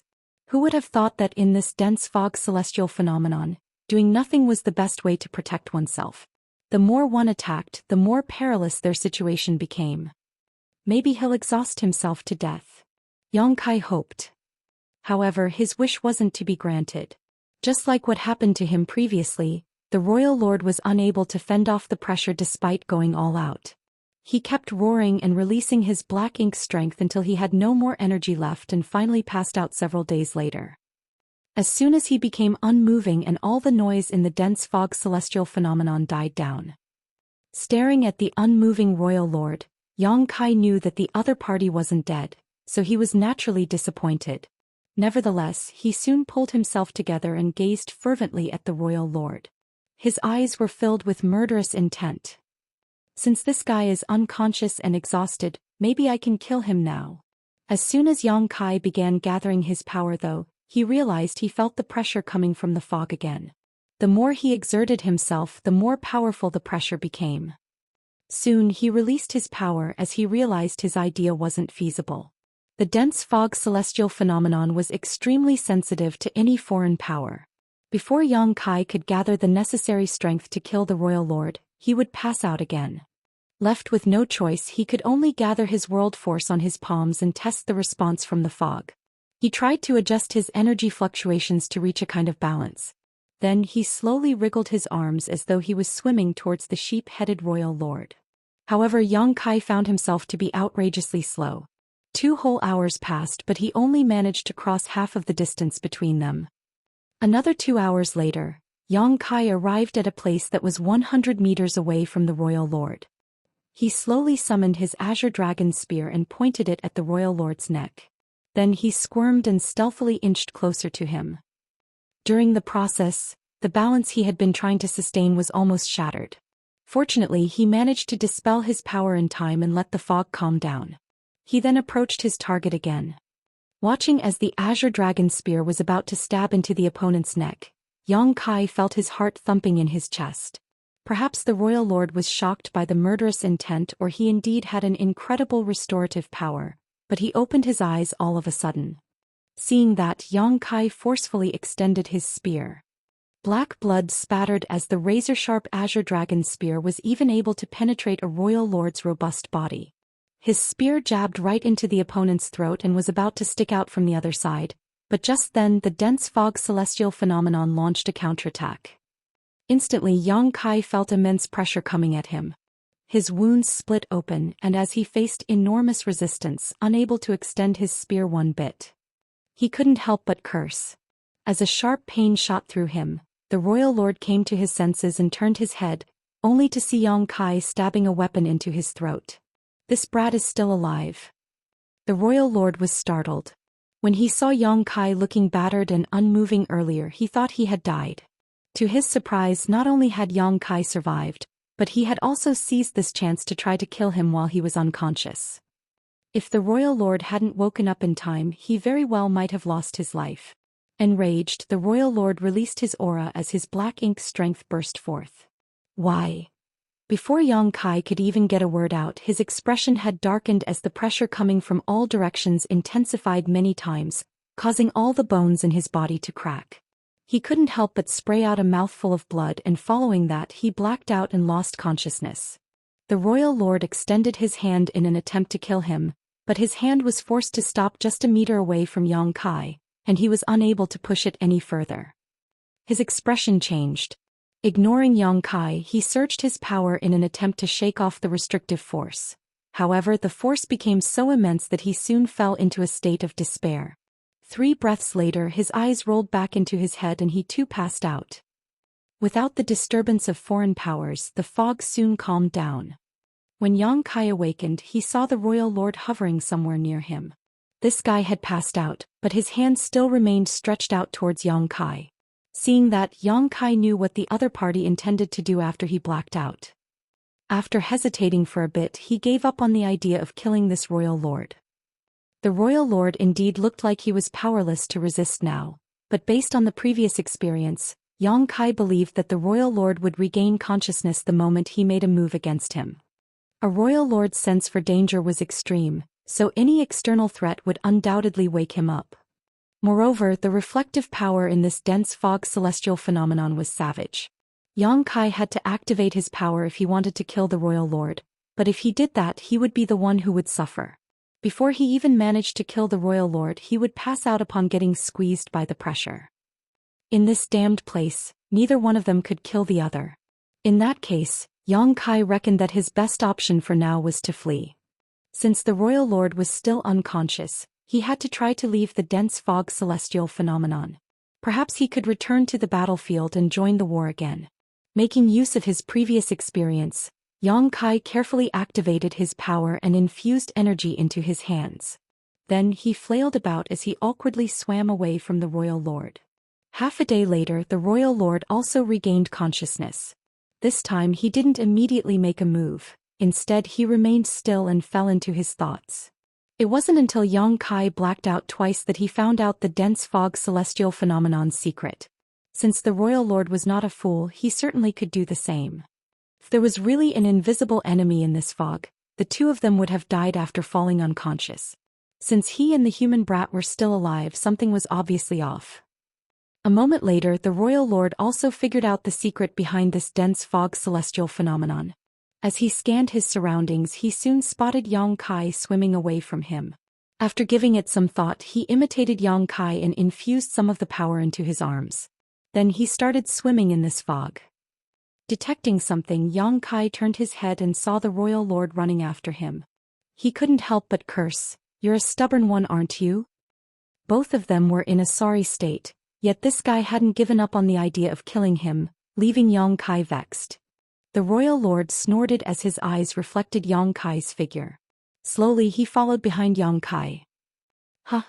Even if we get into a life-and-death battle here, it won't affect the war between the two races. I'm just a seventh-order human, so it's pointless for you to kill me. Why don't we bid each other farewell here? We'll meet again if fate brings us together in the future." With a cold expression, the royal lord remained unfazed. Yang Kai kept persuading him by saying, "You're a royal lord, so what's the point of you making things difficult for me? If you spare my life now, I'll spare yours in the future. Who knows? We might even be friends." However, the royal lord remained silent. "It's not like you'll be able to reach me, so stop wasting your time. I can see that you're horribly injured, so why don't you recuperate now to prevent your injuries from becoming worse?" Seeing that the other party totally ignored him and refused to back down, Yang Kai grew incensed and said through clenched teeth, "Injured Black Ink clansmen have to recuperate inside Black Ink nests. You're badly wounded now, so I guess you can only use half of your strength right now. On the other hand, I'm different. My wounds are healing quickly and I'll be energetic again in a few days. Chase after me all you like. When we leave this place, let's see which one of us will die." When the royal lord heard that, his expression changed slightly. Yang Kai had a point. The royal lord indeed needed a Black Ink nest's help to recuperate, and given how wounded he was, using half his strength would really be his maximum. He was already unable to capture Yang Kai when he was at the peak of his power, so now that he only had half of his strength left, he probably wouldn't have a way to deal with this tricky opponent. Nevertheless, he was still a royal lord. He had personally made a move against a single seventh-order boy, yet after such a long time he was the one who ended up in a horrible state. He was simply unresigned. As for Yang Kai's threat, that didn't bother him one bit. Even though he was only left with half of his power, that was still significantly more than a seventh-order human could hope to handle. He could even deal with an eighth-order master with ease in his current state. If Yang Kai had the guts to make a move on him, he would be the one who would suffer. As the royal lord squinted his eyes, he said, "Pass me the last thing Tsang gave you and I'll leave." A helpless Yang Kai sighed, Will you believe me if I say that old man never gave me anything? That was his way of diverting all your attention away from him so he could use that strange jade. It's laughable that you all believe it to be true. The royal lord sneered while relentlessly pursuing him. A frustrated Yang Kai roared, "It seems that you don't believe me. Forget it. It's not like there's anything I can do about it. Just chase after me all you like." Without speaking further, he tried to control his power and strike a balance with the fog. As he waved his hands, he swam further away. Somewhere behind him, the royal lord imitated him and pursued him, the two of them swimming forward ever so slowly. Martial Peak, Chapter 54-21 Breakthrough. There didn't seem to be an end to this vast dense fog celestial phenomenon, so Yang Kai wasn't even sure if he would have a chance to leave. Fortunately, being in this celestial phenomenon, both he and the sheep-headed royal lord didn't dare to activate too much of their strength lest they draw a counterattack to themselves. In this way, even though the royal lord was significantly more powerful than Yang Kai, it was unlikely that he could capture him. 3 years, 5 years, 10 years. The human and the royal lord were still swimming in this dense fog celestial phenomenon with no end in sight. Yang Kai even suspected that this dense fog celestial phenomenon also had the effect of a bewildering array. Otherwise, he should have left this place after swimming in the same direction for 10 whole years despite his slow movements. He was initially anxious and fidgety, but he gradually became as calm as a tranquil lake. His original plan was to make use of this dense fog celestial phenomenon to get rid of the royal lord and return to the battlefield to fight against the Black Ink clansmen. However, 10 years had now passed, so the war should already be over. Who won? Did many humans lose their lives? Was the Black Ink giant spirit god with only half a body killed? Yang Kai didn't have the answers to any of those questions. At any rate, since he was in a trap, it was pointless for him to think about those things.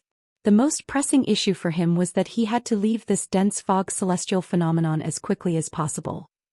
His wounds had all healed after 10 years of recuperation, and he was at peak strength again. On the other hand, the royal lord was still wounded, as without a Black Ink nest, it was hard for him to recuperate.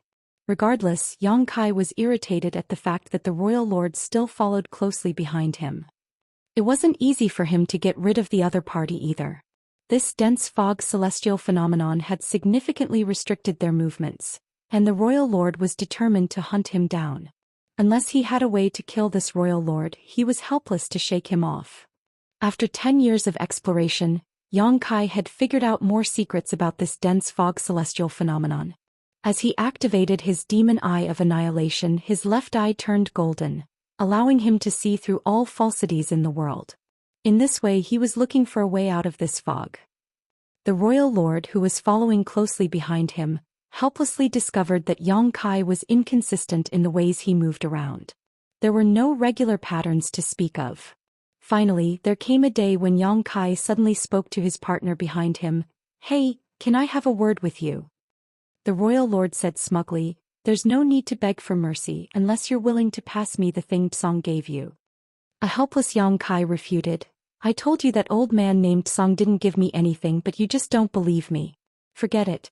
We've been trapped in this celestial phenomenon for 10 years, and there isn't any hope of us getting out if we keep blindly stumbling around. Recently, though, I've discovered some traces of regular patterns in this fog. Perhaps I'll be able to find a route to leave this place." Instantly, the royal lord's face stiffened as he quickened his pace. Despite noticing it, Yang Kai was unfazed. "Relax. Given my current ability, it's unlikely I'll be able to leave here. Therefore, I need to cultivate for some time. You don't want to get stuck here forever, do you? If I can find a way out, it'll be beneficial to you too." A myriad of expressions came over the royal lord as he wasn't certain if Yang Kai was telling the truth or not. Nevertheless, Yang Kai had a point. If he could find a way out, both of them would stand to benefit. The royal lord was equally vexed being trapped in this damned place. Even though they both had thousands, if not tens of thousands of years left to live, there would eventually come a day when they passed away if they remained stuck in this place.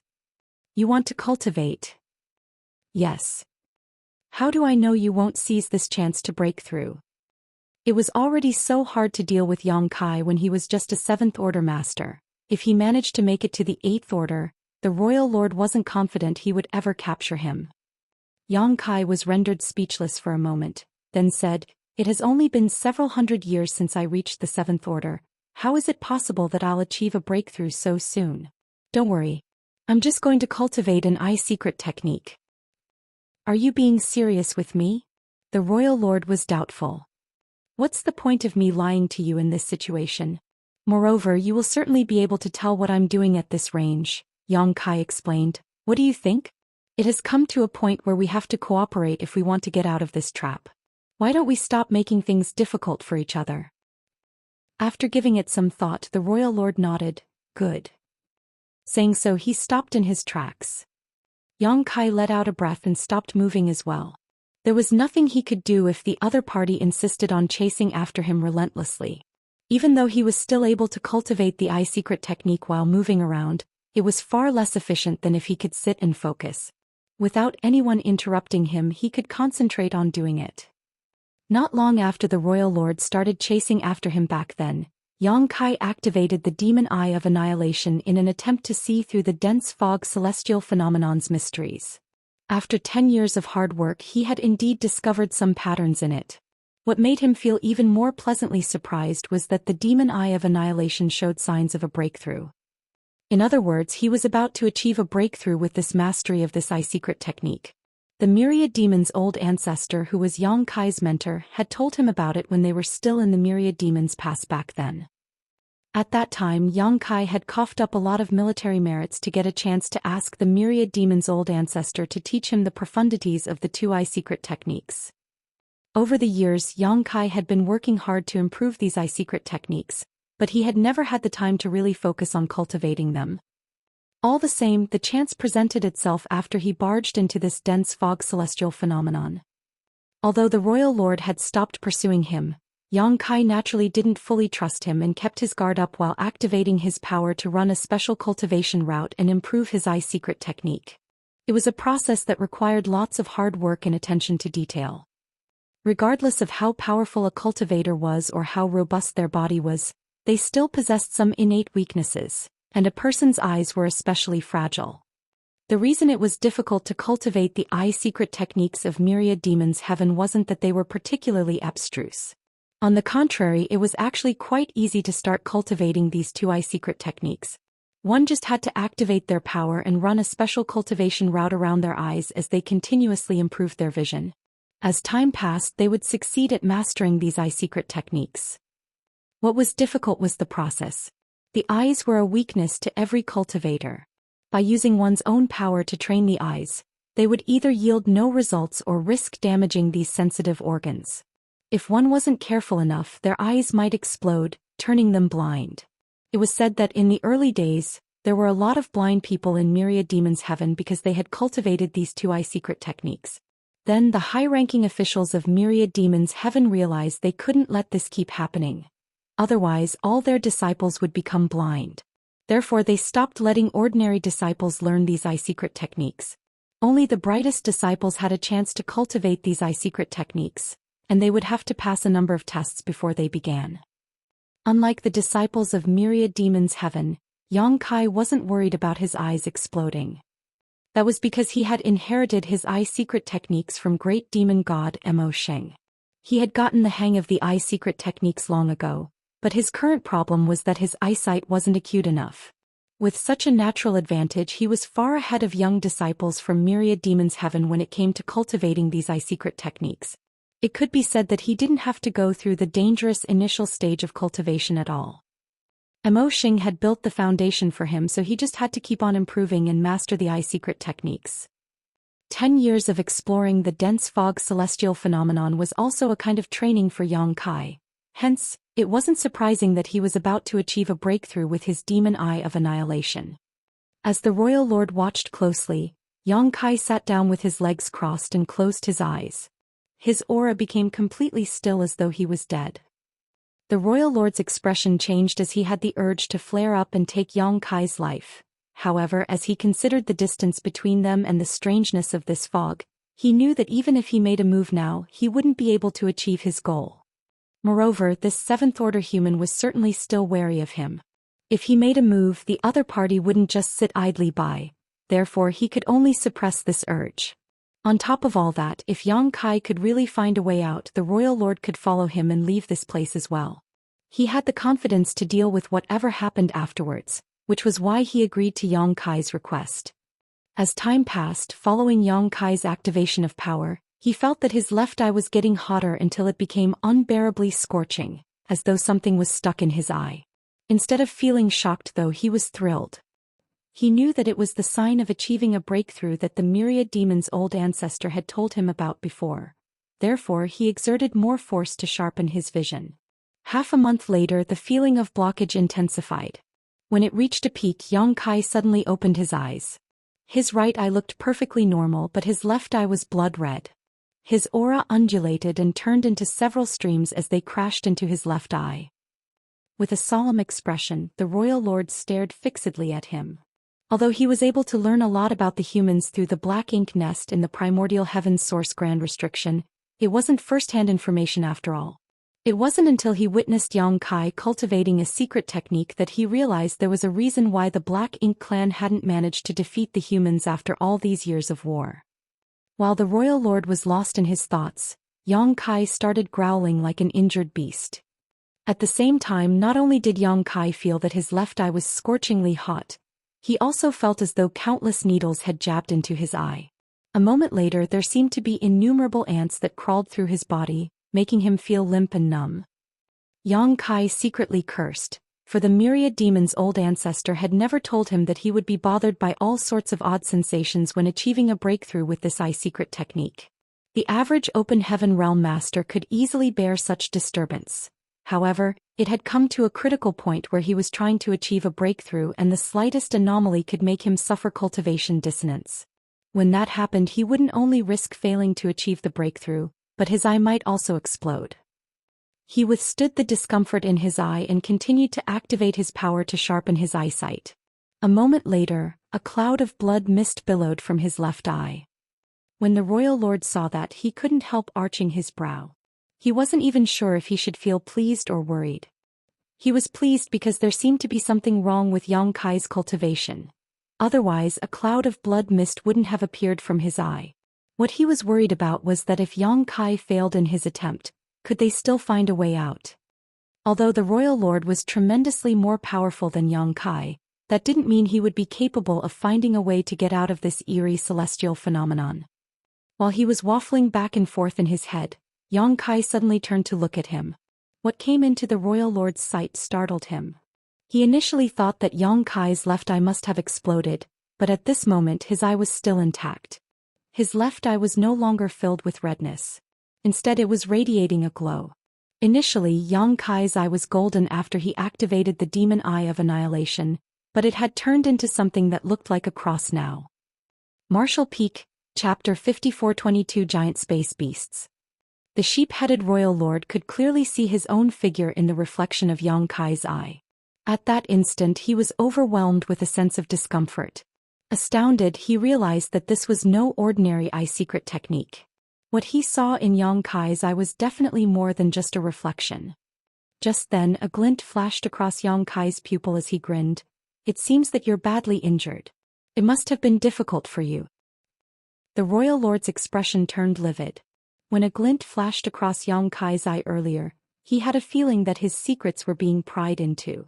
He secretly cursed at this human while simultaneously thinking that this eye secret technique was indeed extraordinary. On the other hand, Yang Kai ignored the royal lord and scanned his surroundings. A moment later, he straightened up and flapped his arms before moving in a particular direction. The royal lord hurriedly followed him. He had agreed to Yang Kai's request to allow him to cultivate his eye secret technique in the hope that he could get out of this fog. As for whether Yang Kai would pull a trick during this period of time, that was all but certain. Regardless, the royal lord was confident that he could follow Yang Kai and get out of this trap. Therefore, he paid close attention to every move that Yang Kai made, and he followed him closely wherever the latter went. He practically imitated Yang Kai in every way as though he was a delayed shadow. As Yang Kai's demon eye of annihilation had improved, he was able to see through this strange fog more clearly now. However, he wasn't confident that he would be able to get out just yet. No one in the world could truly comprehend all the secrets behind such a celestial phenomenon. Another year passed as Yang Kai silently looked for a way out. The royal lord had been patient as he kept a fixed distance from him when suddenly Yang Kai's figure disappeared from the royal lord's sight, as though everything he had seen until now was nothing more than an illusion. The royal lord was slightly shocked, but he soon pulled himself together and imitated Yang Kai's movements while moving in the same direction. In the meantime, Yang Kai felt relieved as the sense of danger that had surrounded him for over 10 years disappeared all of a sudden. There was no longer any fog in front of him. I finally left. Yang Kai was elated. After hesitating between ambushing the royal lord and fleeing this place for a moment, he chose the latter. Even though he could certainly catch the royal lord off guard given his strength, it was impossible for him to kill his foe with a single move. If he couldn't kill the royal lord in one move, he would be tangled up with him again. By then he wouldn't be able to get rid of him. It would still take some time before the royal lord could get out of the fog, and while the average cultivator couldn't move across a large distance in such a short time, as a master of the Tao of space, Yang Kai stood a great chance to escape the other party's detection range. After making up his mind, he hesitated no more. As he manipulated space principles, Yang Kai disappeared from the spot. 3 breaths of time later, the royal lord also left the dense fog celestial phenomenon. As he looked around, he realized Yang Kai was nowhere to be found. Having witnessed Yang Kai's methods, he knew that this human must have activated his teleportation technique and left. At that instant, his expression darkened. It could be said that he had failed miserably in his mission. Not only did it take him such a long time, but he also achieved nothing in the end. Furthermore, he was terribly injured and his strength had plunged. Now that Yang Kai had left using instantaneous movement, it would be hard for the royal lord to find him again. With that said, he wasn't willing to just give up. After examining the traces of space principles, he looked in a particular direction and charged forward. Soon he detected some energy fluctuations in front of him, and as he examined them he became elated. That was because the energy fluctuations came from the 7th order human. He initially thought that he had lost him, so he was surprised at the turn of events. Although he had no idea what happened to the 7th order brat, he still had a chance as the other party wasn't able to flee. At this moment Yang Kai was so vexed that he was about to spit blood. He felt that he had never been unluckier in his life. Not long after he escaped one trap, he fell into another. Even though instantaneous movement was a secret technique that could help save his life, there was a certain degree of unpredictability with it. It would be fine if he was in a familiar environment as he could accurately arrive at a place of his choice. However, if he wasn't familiar with the environment, he would have to rely on luck for where he would land, as there could be danger waiting for him. He had used instantaneous movement many times in the past, but he had never come across any serious threats while using it. Nevertheless, he suffered a setback this time. After leaving the dense fog celestial phenomenon earlier, he activated instantaneous movement and fled, but it never crossed his mind that he would actually land inside a spider's nest. There were certain creatures that lived in the void, collectively known as space beasts. When Yang Kai left the star boundary back then, he ran into a myriad facets insect. He and Zhang Ruoxi were swallowed by that space beast and became separated.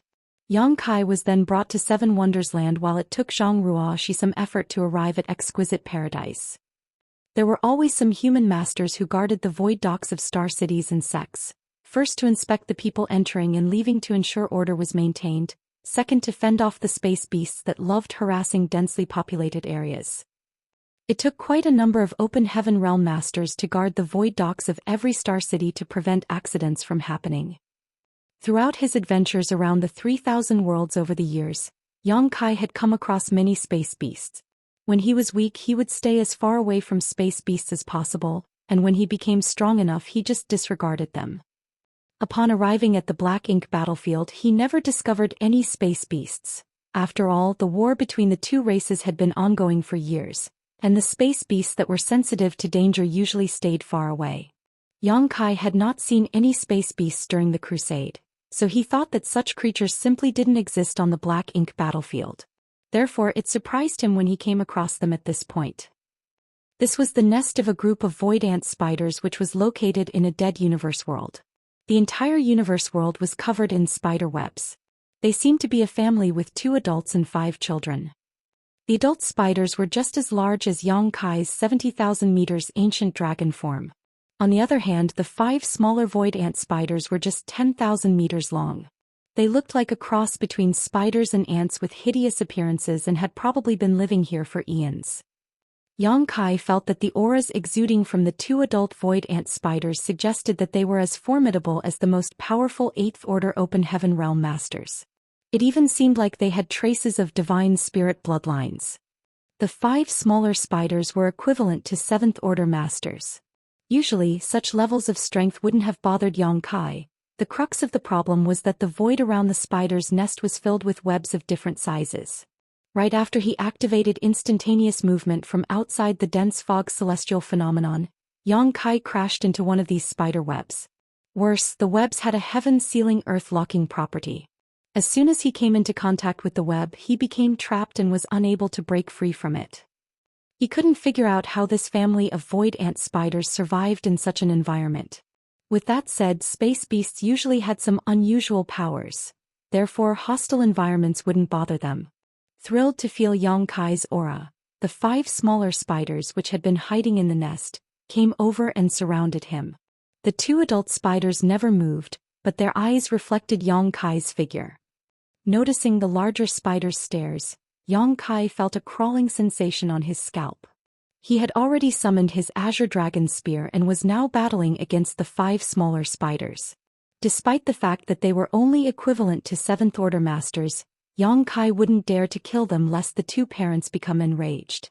Furthermore, due to the spider web's restriction, Yang Kai was in a perilous situation while he was besieged by the small ant spiders. Some spider silk coiled around his spear, making it hard for him to wield his weapon. Just then he felt the Royal Lord's aura. Turning his head, he indeed saw the Royal Lord standing outside the webs and staring curiously at him. "Help!" Yang Kai exclaimed as though the other party was his savior. The Royal Lord snorted and ignored him. He had been hunting Yang Kai for over 10 years now. Even though it was a shame that he couldn't personally kill him, he wouldn't mind seeing him lose his life here. Having made up his mind, he stood outside the spider webs and waited for Yang Kai's eventual death. Seeing that, Yang Kai realized his intention and shouted, "Don't you want to know what Song gave me before his death?" The Royal Lord replied impassively, "Regardless of what it is, it will be useless after you die." Yang Kai said through clenched teeth, "I don't think so. I'll definitely activate that thing before I die. It's the last method that Song left behind to deal with Mo." The Royal Lord squinted his eyes, "Tell me more about it." Yang Kai shook his head, "I won't tell you about it and you won't find out unless you save me from this place. Then die." "You're forcing me to do it." Yang Kai roared as a golden light radiated from him. The Royal Lord was instantly astounded, for the golden light indeed contained the aura that Song had left behind. "Even if I die, Mo will suffer as well. Mo is in a deep sleep now, so it is definitely unsuspecting of any danger. This thing might not kill Mo, but it'll certainly injure it." As Yang Kai spoke, the golden light shone more brightly. The golden light faintly engulfed Yang Kai as though it was ready to bring him out of this place. The Royal Lord's expression changed. The reason he decided to watch on the sidelines and ignore Yang Kai's plea was that he believed that regardless of what Song's trump card was, it would be rendered useless following Yang Kai's death. However, it now seemed that if Yang Kai was pushed over the edge, he would activate the trump card. As for what happened after that, the results were completely unpredictable. The Royal Lord had no idea if Yang Kai was telling the truth, but Mo was the source of the Black Ink clan. To the Black Ink clan, it was their supreme being, their god, so there was no way the Royal Lord would allow anything to injure Mo. If Mo was wounded because of him, he would never be able to make up for his mistake. "Stop!" the Royal Lord roared. "Cut the crap.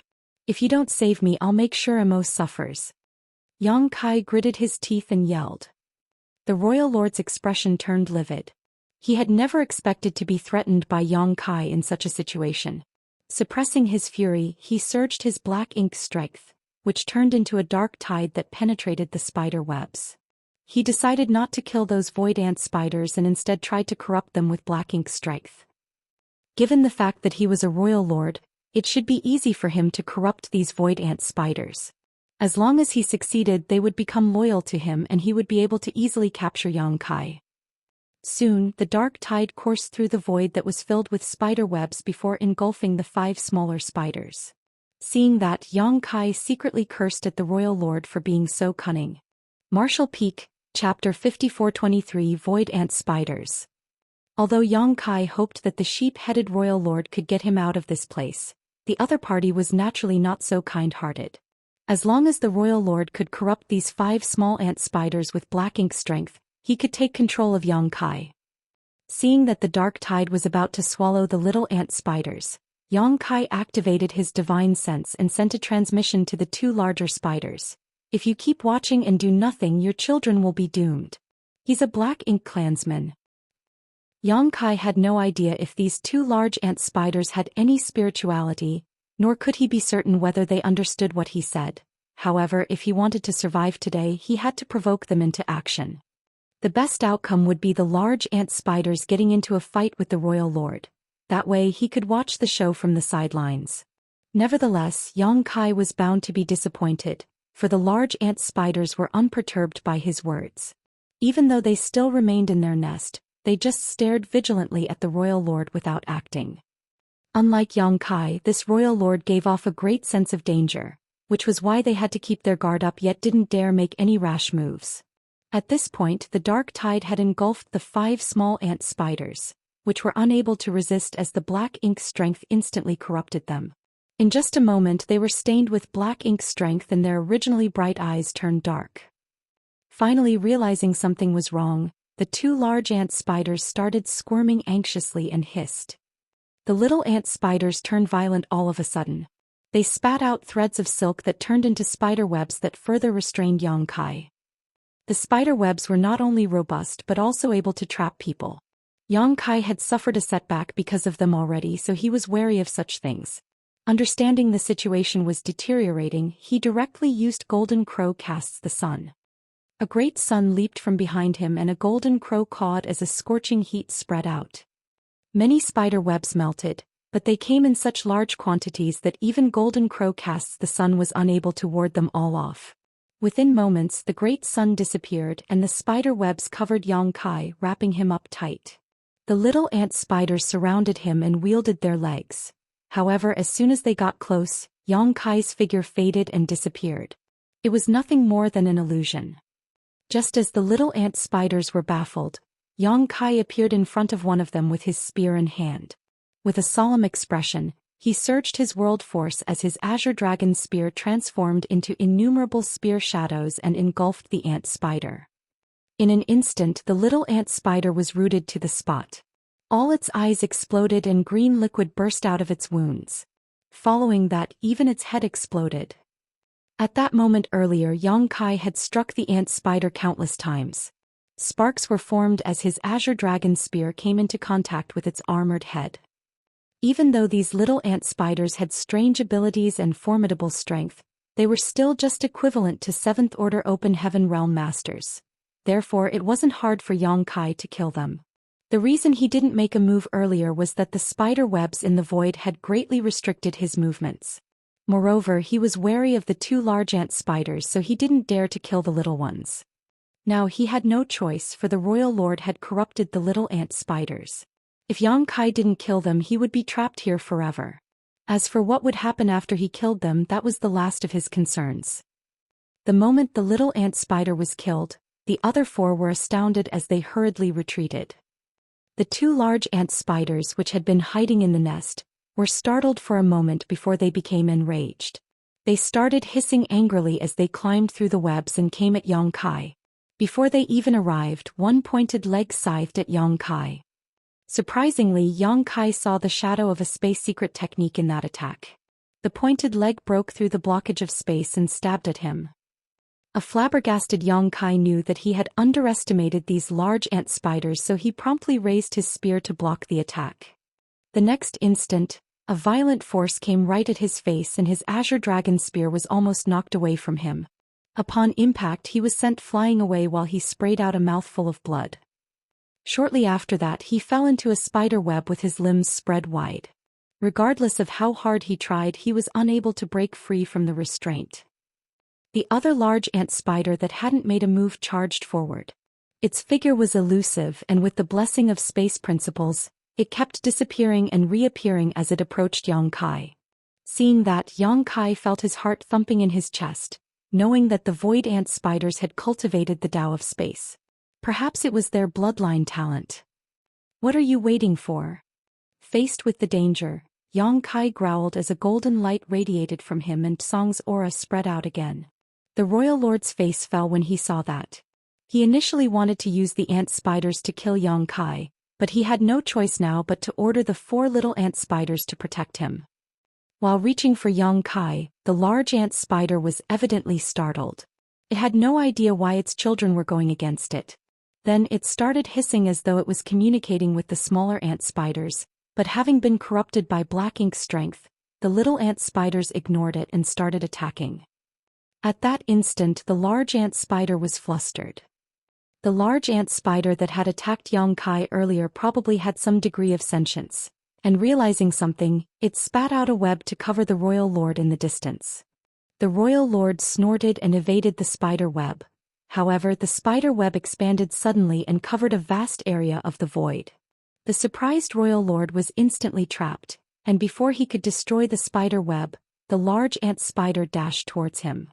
Still stuck to the spider web, Yang Kai was ecstatic when he saw that as he complained to himself, they should have just fought from the start. With no one harassing him anymore, he could now find a chance to flee. Without hesitation, Yang Kai surged his golden crow's true fire. The silk threads were robust and sticky, but based on his previous experience of using golden crow casts the sun, Yang Kai was confident that he could destroy these spider webs with his flames. This time he summoned his golden crow's true fire as his world force burned madly. Soon he turned into a fireball, and as expected, the spider webs around him began melting. When the royal lord who was fighting against the large ant spider saw this, he widened his eyes in disbelief and raised his hand to swat the ant spider away. Although the large ant spider had a power that was equivalent to the peak of the 8th order, and the royal lord was heavily injured, there was still a huge gap between their strengths. If the royal lord wanted to kill the large ant spider, it would only take him 10 breaths to do so. On the other hand, Yang Kai, who had just broken free from the spider web, felt his chest tightening as he realized he had underestimated the royal lord. He was secretly glad that he didn't decide to ambush him after leaving the dense fog celestial phenomenon a while back. Back then, by using the demon eye of annihilation, Yang Kai could see that the royal lord was horribly injured and even had the urge to fight it out with him. Now it was apparent that if he had done so, he would have ended up in a horrible state. Although the royal lord had been weakened, he was still significantly more powerful than Yang Kai. Yang Kai couldn't help but admire himself for being able to escape from this royal lord for such a long time. After driving the large ant spider off, the royal lord immediately tried to pin down Yang Kai. However, the large ant spider came at him again. Infuriated, the royal lord threw out his fist with greater strength than the previous time, and a dent was instantly formed on the ant spider's head. It wasn't clear whether it was dead or alive at this point. Then the royal lord bolted towards Yang Kai. Currently, Yang Kai's figure was burning with fire as he broke through layers of spider webs. 3 breaths of time later, there were no more restraints.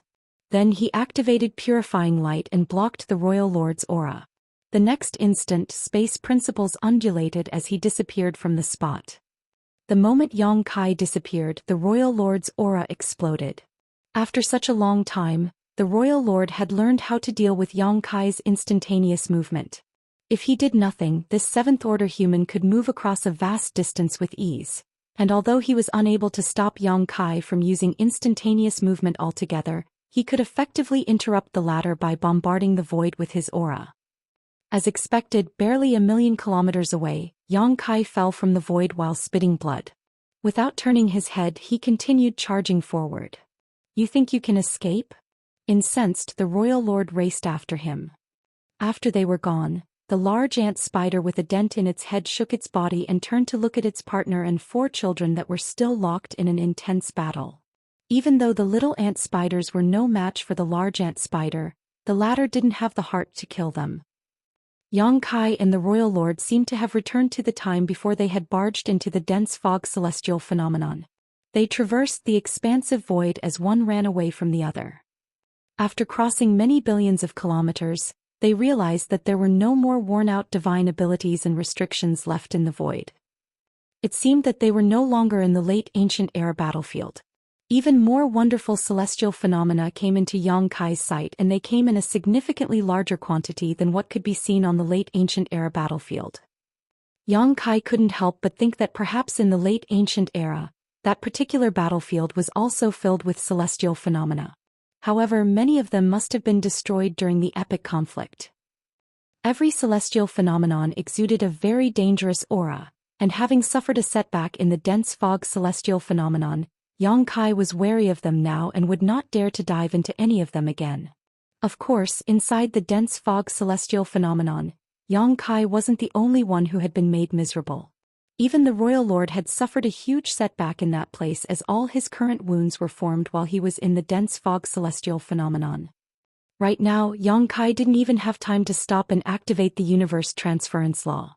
If he could activate the universe transference law, he could make use of it to locate a purifying black ink battleship and rendezvous with his fellow humans, but that was currently impossible. Moreover, he had already lost his way, so he wasn't sure how far away the purifying black ink battleships were from him.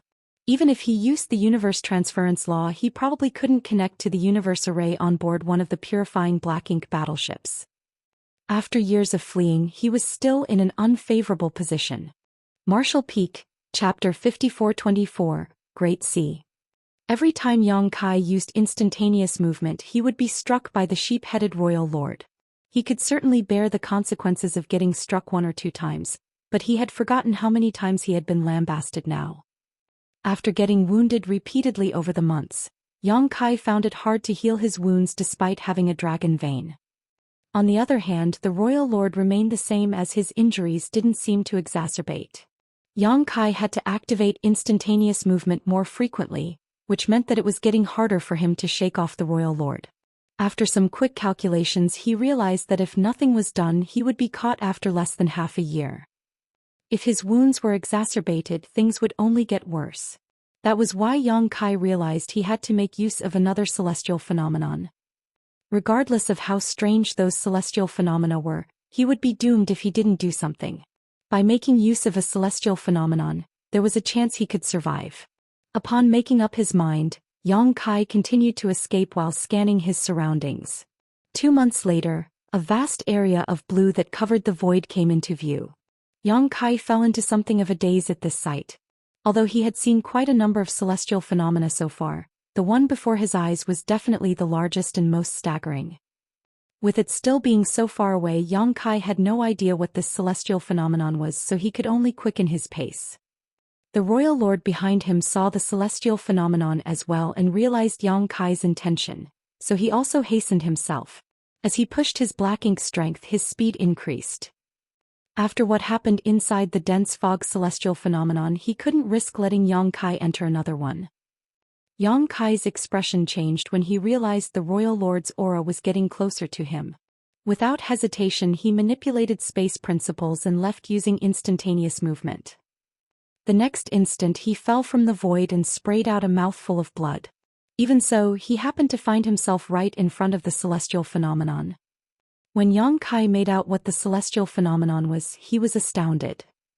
From afar he could see that the celestial phenomenon was vividly blue, but he had no idea what it was. It wasn't until he was right in front of it that he realized it was a great sea celestial phenomenon. It was a great sea that occupied a massive region of the void.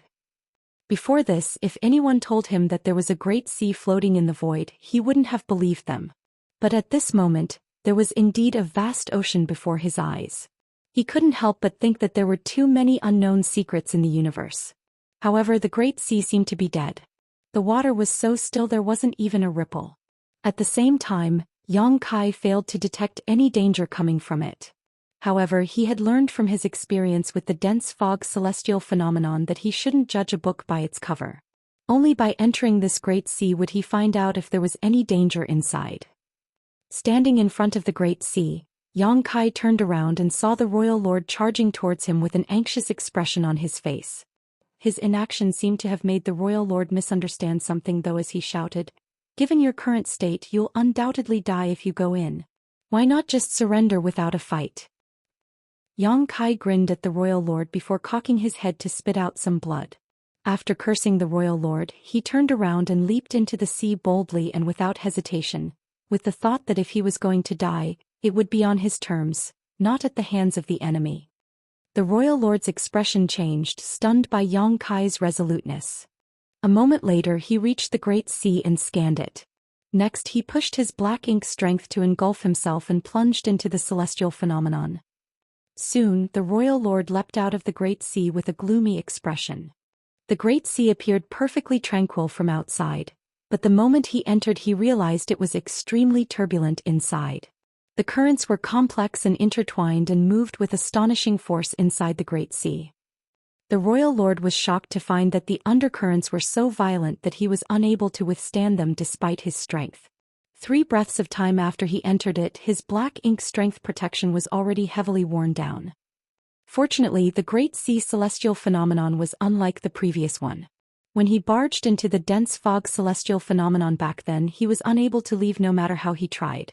However, he was able to break free from the undercurrents here with brute force. The royal lord didn't think the 7th-order human named Yang Kai could survive in such an environment. Besides believing that Yang Kai was doomed to die, he also understood that the currents in the Great Sea were constantly shifting, so finding him would be all but impossible. As he hovered in the void, a myriad of expressions came over the royal lord's face. After debating on it for a moment, he turned around and left. Soon he moved a dead universe world to the periphery of the Great Sea. There were countless dead universe worlds like this one in the void. As he pursued Yang Kai all this time, he had come across many of them. Therefore, it wasn't hard to find one. The universe world was fairly large, but compared with the Great Sea, it was like an ant standing in front of an elephant. The royal lord stared fixedly at the Great Sea for a moment before spitting some extremely pure and dense black ink strength from his mouth. The black ink strength didn't dissipate like normal, however, and soon condensed into a flower bud. It was a black ink nest. Royal lords like him who came out of the primordial heaven's source grand restriction each carried their own black ink nests with them. That was because Mo hoped that they would defeat the humans and occupy the 3,000 worlds, and in turn return to extricate it from its prison. Black ink nests were the foundation of the Black Ink clan, so the royal lords would naturally carry them wherever they went. The royal lord held the black ink nest in his hands. He looked at it with such devotion that it was as though it was the most sacred treasure to him. Soon he planted the black ink nest and infused his black ink strength into it. The black ink nest expanded rapidly and bloomed. In just half a month, many black ink clansmen stepped out of the black ink nest. After saluting the royal lord, they dispersed. Gazing at the Great Sea, the royal lord snorted. Although he believed that Yang Kai was doomed, he couldn't afford to take any chances. During this period of time, he had witnessed this 7th-order human using all sorts of strange methods, so he knew it would be difficult to kill him. Perhaps this brat named Yang Kai could break free from the Great Sea. As such, he had to stay. However, since he was on his own, the royal lord couldn't monitor the entire periphery of the Great Sea. Having said that, he had his black ink nest to depend on. Given enough time and resources, he could simply spawn enough servants to surround the entire Great Sea. If Yang Kai managed to escape, he would immediately find out about it. Moreover, the royal lord was badly injured, so he could take this opportunity to recuperate. It was like killing 2 birds with 1 stone, so he chose to stay here. As time passed, the black ink nest became larger and larger, and even more black ink clansmen began appearing in the dead universe world. These black ink clansmen would then spread out through the void to mine resources, which would then be deposited into the black ink nest to produce even more black ink clansmen. Inside the Great Sea, Yang Kai felt dizzy. He was horribly wounded, and there wasn't a single part of his body that wasn't blood-stained and lacerated.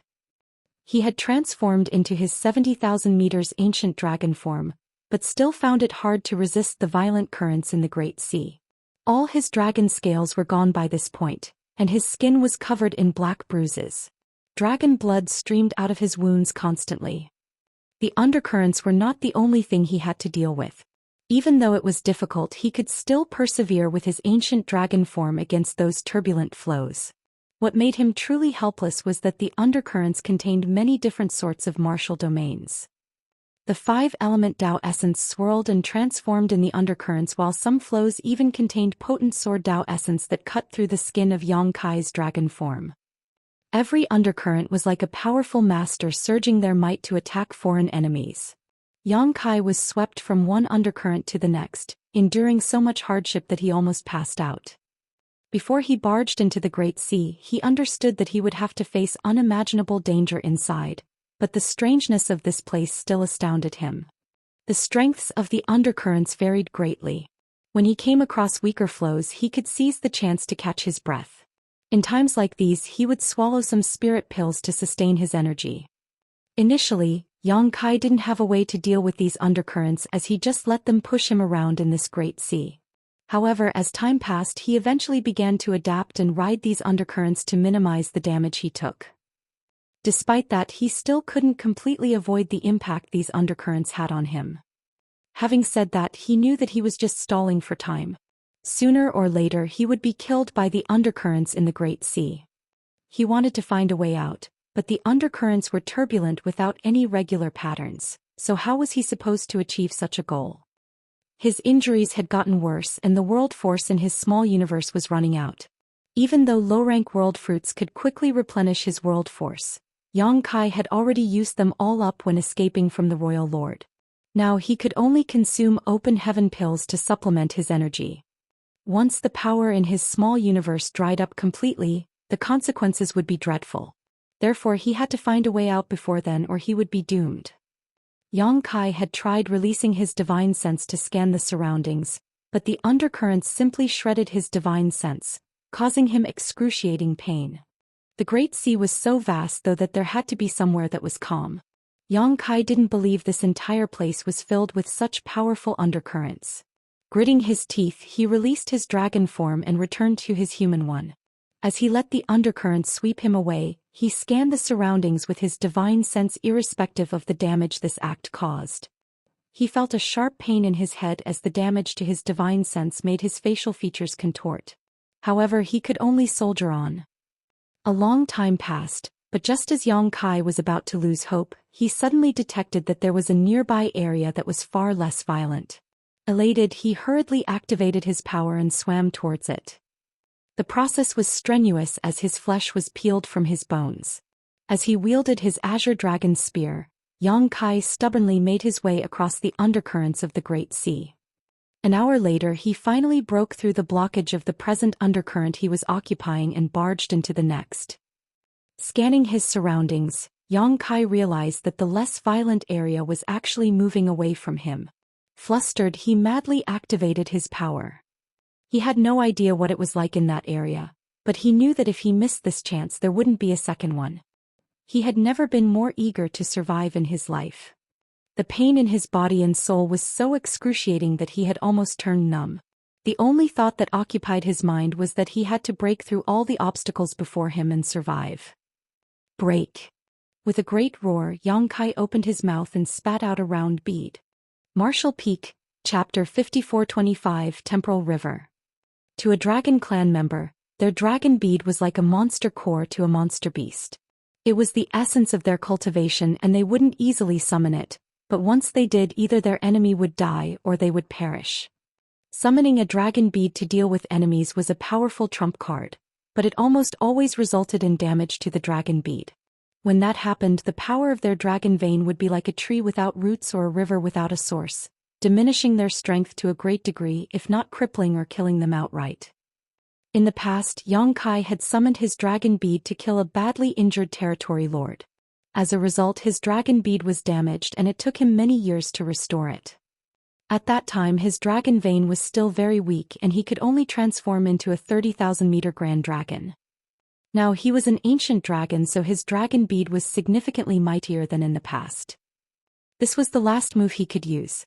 At this moment, the power in his small universe had almost dried up, and his physical body had reached its limit, yet the undercurrents in the Great Sea were as turbulent as ever. If even his dragon bead couldn't open up a path for him to survive, he would be powerless to do anything else. Fortunately, the dragon bead of an ancient dragon did not disappoint. The instant it was summoned, an immense power exploded forth. There seemed to be a dragon swimming within the dragon bead, and the intense dragon pressure which was released smashed all the turbulent undercurrents in its way. At the same time, cracks started appearing on the dragon bead. Yang Kai followed his dragon bead closely as he broke free from the undercurrent he was currently stuck in and entered the next.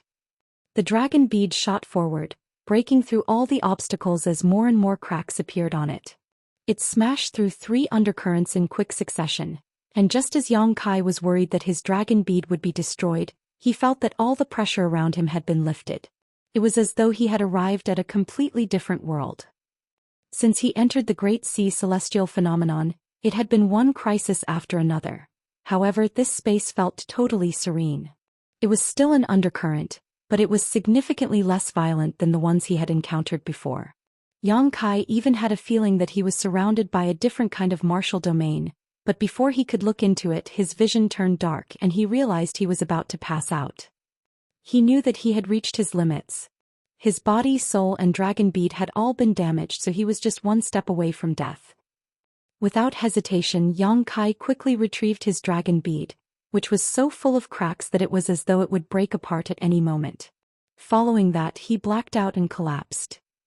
At this moment, Yang Kai was so lethargic and dazed that he couldn't think straight, a clear sign that his soul had been badly damaged. Outside Great Evolution Pass back then, Yang Kai had experienced a similar kind of sluggishness after he used too many soul-rending thorns to attack a number of territory lords inside a black ink nest space.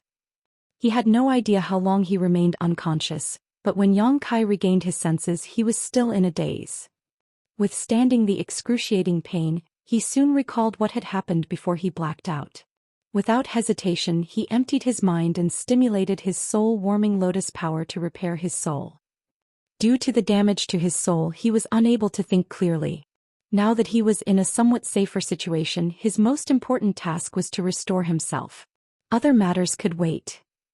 The soul-warming lotus was a supreme treasure of the universe, so even when Yang Kai was unconscious, it continued to exude its wondrous power to heal him, but now that he was wide awake, he could make far better use of its effects.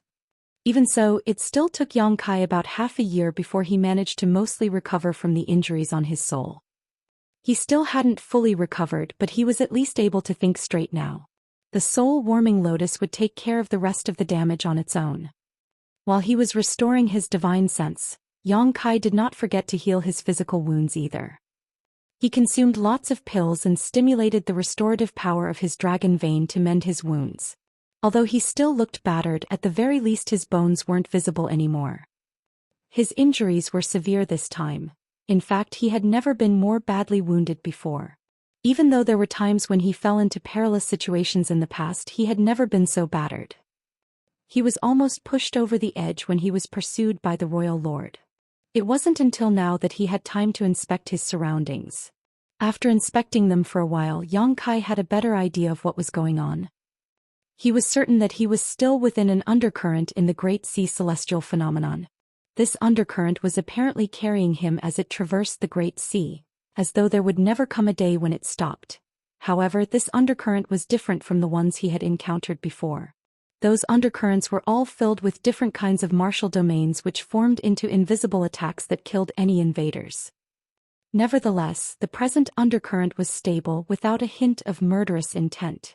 All Yang Kai could feel was peace and tranquility, which was a stark contrast to the other undercurrents. He couldn't help but wonder why there wasn't any martial domain in this undercurrent. What made it different from the others? As he continued his inspection though, Yang Kai was surprised by what he found. In fact, there was a martial domain that pervaded this undercurrent as well, but it was not savage and chaotic, which was why it felt calm and tranquil. What kind of martial domain is this? Yang Kai emptied his mind and immersed himself in the martial domain. As expected, he soon felt an invisible power washing over his body. However, it didn't have any negative impact on him, which was unlike the other undercurrents that could harm him. All of a sudden, his entire figure shook. That was because he finally realized what kind of martial domain it was. It was a martial domain of time. If not for the fact that he had cultivated the Tao of time and could be considered an expert in it, Yang Kai wouldn't have noticed this. Time was invisible and intangible. A living being could barely notice the flow of time, which went by in silence and without a trace. However, Yang Kai could feel time flowing in this undercurrent. Since this was a martial domain of time, then the power that was washing over him had to be time principles. It was delicate and almost imperceptible. All of a sudden, a name he had heard of a long time ago sprang into his mind. Temporal River. The cultivation of an open heaven realm master was all about accumulation, as it took much time and effort for a cultivator to enhance the heritage of their small universe. Other than consuming an innate open heaven pill which was formed in the universe furnace, or a world fruit from the world tree, there were no shortcuts to speak of when it came to the cultivation of an open heaven realm master. Nevertheless, that didn't mean that this rule couldn't be bent. There were two shortcuts when it came to the cultivation of an open heaven realm master. Firstly, there were the small source worlds. When Yang Kai was still a newly promoted 6th Order master, he had entered a small source world in Yinyang Cave Heaven that had benefited him greatly. The reason he was able to break through to the 7th Order open heaven realm so quickly was largely thanks to his experience in that small source world, which saved him several hundred years of cultivation. The second shortcut was the Temporal River. When Su Linggong led Yang Kai to the small source world back then, he told him about this miraculous treasure. Su Linggong said that the flow of time inside a temporal river was different from the outside world. Perhaps 10 years or even 100 years would pass in a temporal river while only a single year went by in the outside world. In comparison, small source worlds were true shortcuts, while temporal rivers were more akin to the situation inside Yang Kai's small universe. While one was inside a temporal river, the flow of time was indeed real, but it was faster than in the outside world. Yang Kai had experienced a small source world before, and it was indeed incredible. All the cave heavens and paradises regarded them as core treasures, and only the best disciples were allowed to enter them. Moreover, every time a small source world was used, it would take many years before it would be activated again, as part of its source strength would be absorbed. Although Yang Kai had heard about temporal rivers from Su Linggong before, he had never seen one.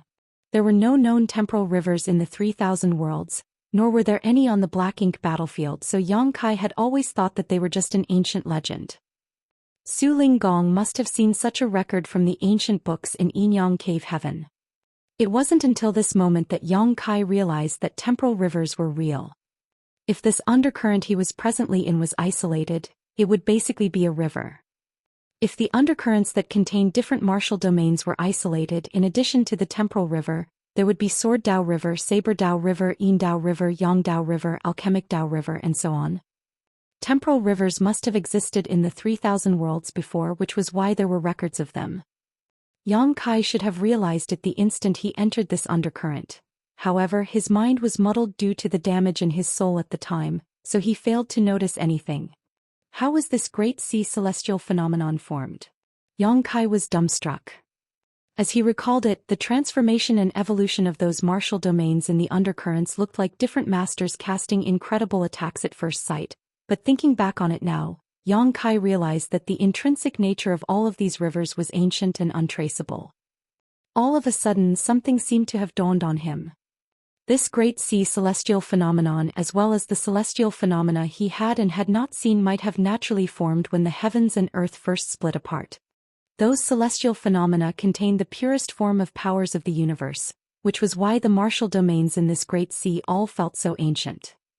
Only when an Emperor Realm Master realized their own Grand Tao and condensed their Tao seal would they be capable of breaking through their shackles and ascending to the open heaven realm. There were all sorts of Grand Taos in the universe, and each of these Grand Taos had an infinite number of variations. Therefore, the Tao seal of every open heaven realm master was slightly different. Even for cultivators who cultivated the same Grand Tao, their Tao seals wouldn't be identical. The Tao of space that Yang Kai had cultivated was distinct and different from that of Li Wuyi. His mastery and understanding of the Tao of time were also different from that of the flowing time Great Emperor, and could not be the same as those of Yang Shao and Yang Shui. The brightest cultivators who had left Yang Kai's small universe often inherited his aptitudes in the spear Tao, Tao of space, and Tao of time. They had a natural advantage when it came to cultivating these three Grand Taos. However, none of them followed the exact same martial Tao as Yang Kai. If one compared the myriad Grand Taos to a tree, then each Grand Tao was like a branch that would grow into many different twigs and leaves. Those twigs and leaves came from the same source, but they were all slightly different. All the Grand Daoists intertwined with one another, and there had to be a source, which was the very foundation of the Grand Daoists. Although there were many different Grand Daoists, they all could be traced back to the same source. If this great sea celestial phenomenon was naturally formed when the heavens and earth split apart, the martial domains rich in Dao essence in the undercurrents might not be the source of those Grand Daoists, but they must contain part of the source's aura. In other words, these undercurrents contain the raw power of the universe, the very foundation of all Grand Daoists. Martial Peak, Chapter 5426, No Other Choice. Upon that realization, Yang Kai couldn't help grinning. His laughter was muffled initially, but as time passed he started guffawing to the point where he cried tears of joy. Although he had gone through so much hardship and almost lost his life, he came across such an opportunity. To escape from the sheep-headed royal lord, he took the risk and dove into this great sea celestial phenomenon. It never crossed his mind that he would arrive at such a cultivation paradise. There was no doubt that the undercurrents in the great sea were akin to innate treasures of the universe. Their very existence was a natural wonder. At that instant, Yang Kai even had the urge to thank the royal lord. If not for the latter's relentless pursuit, he would never have come across this place.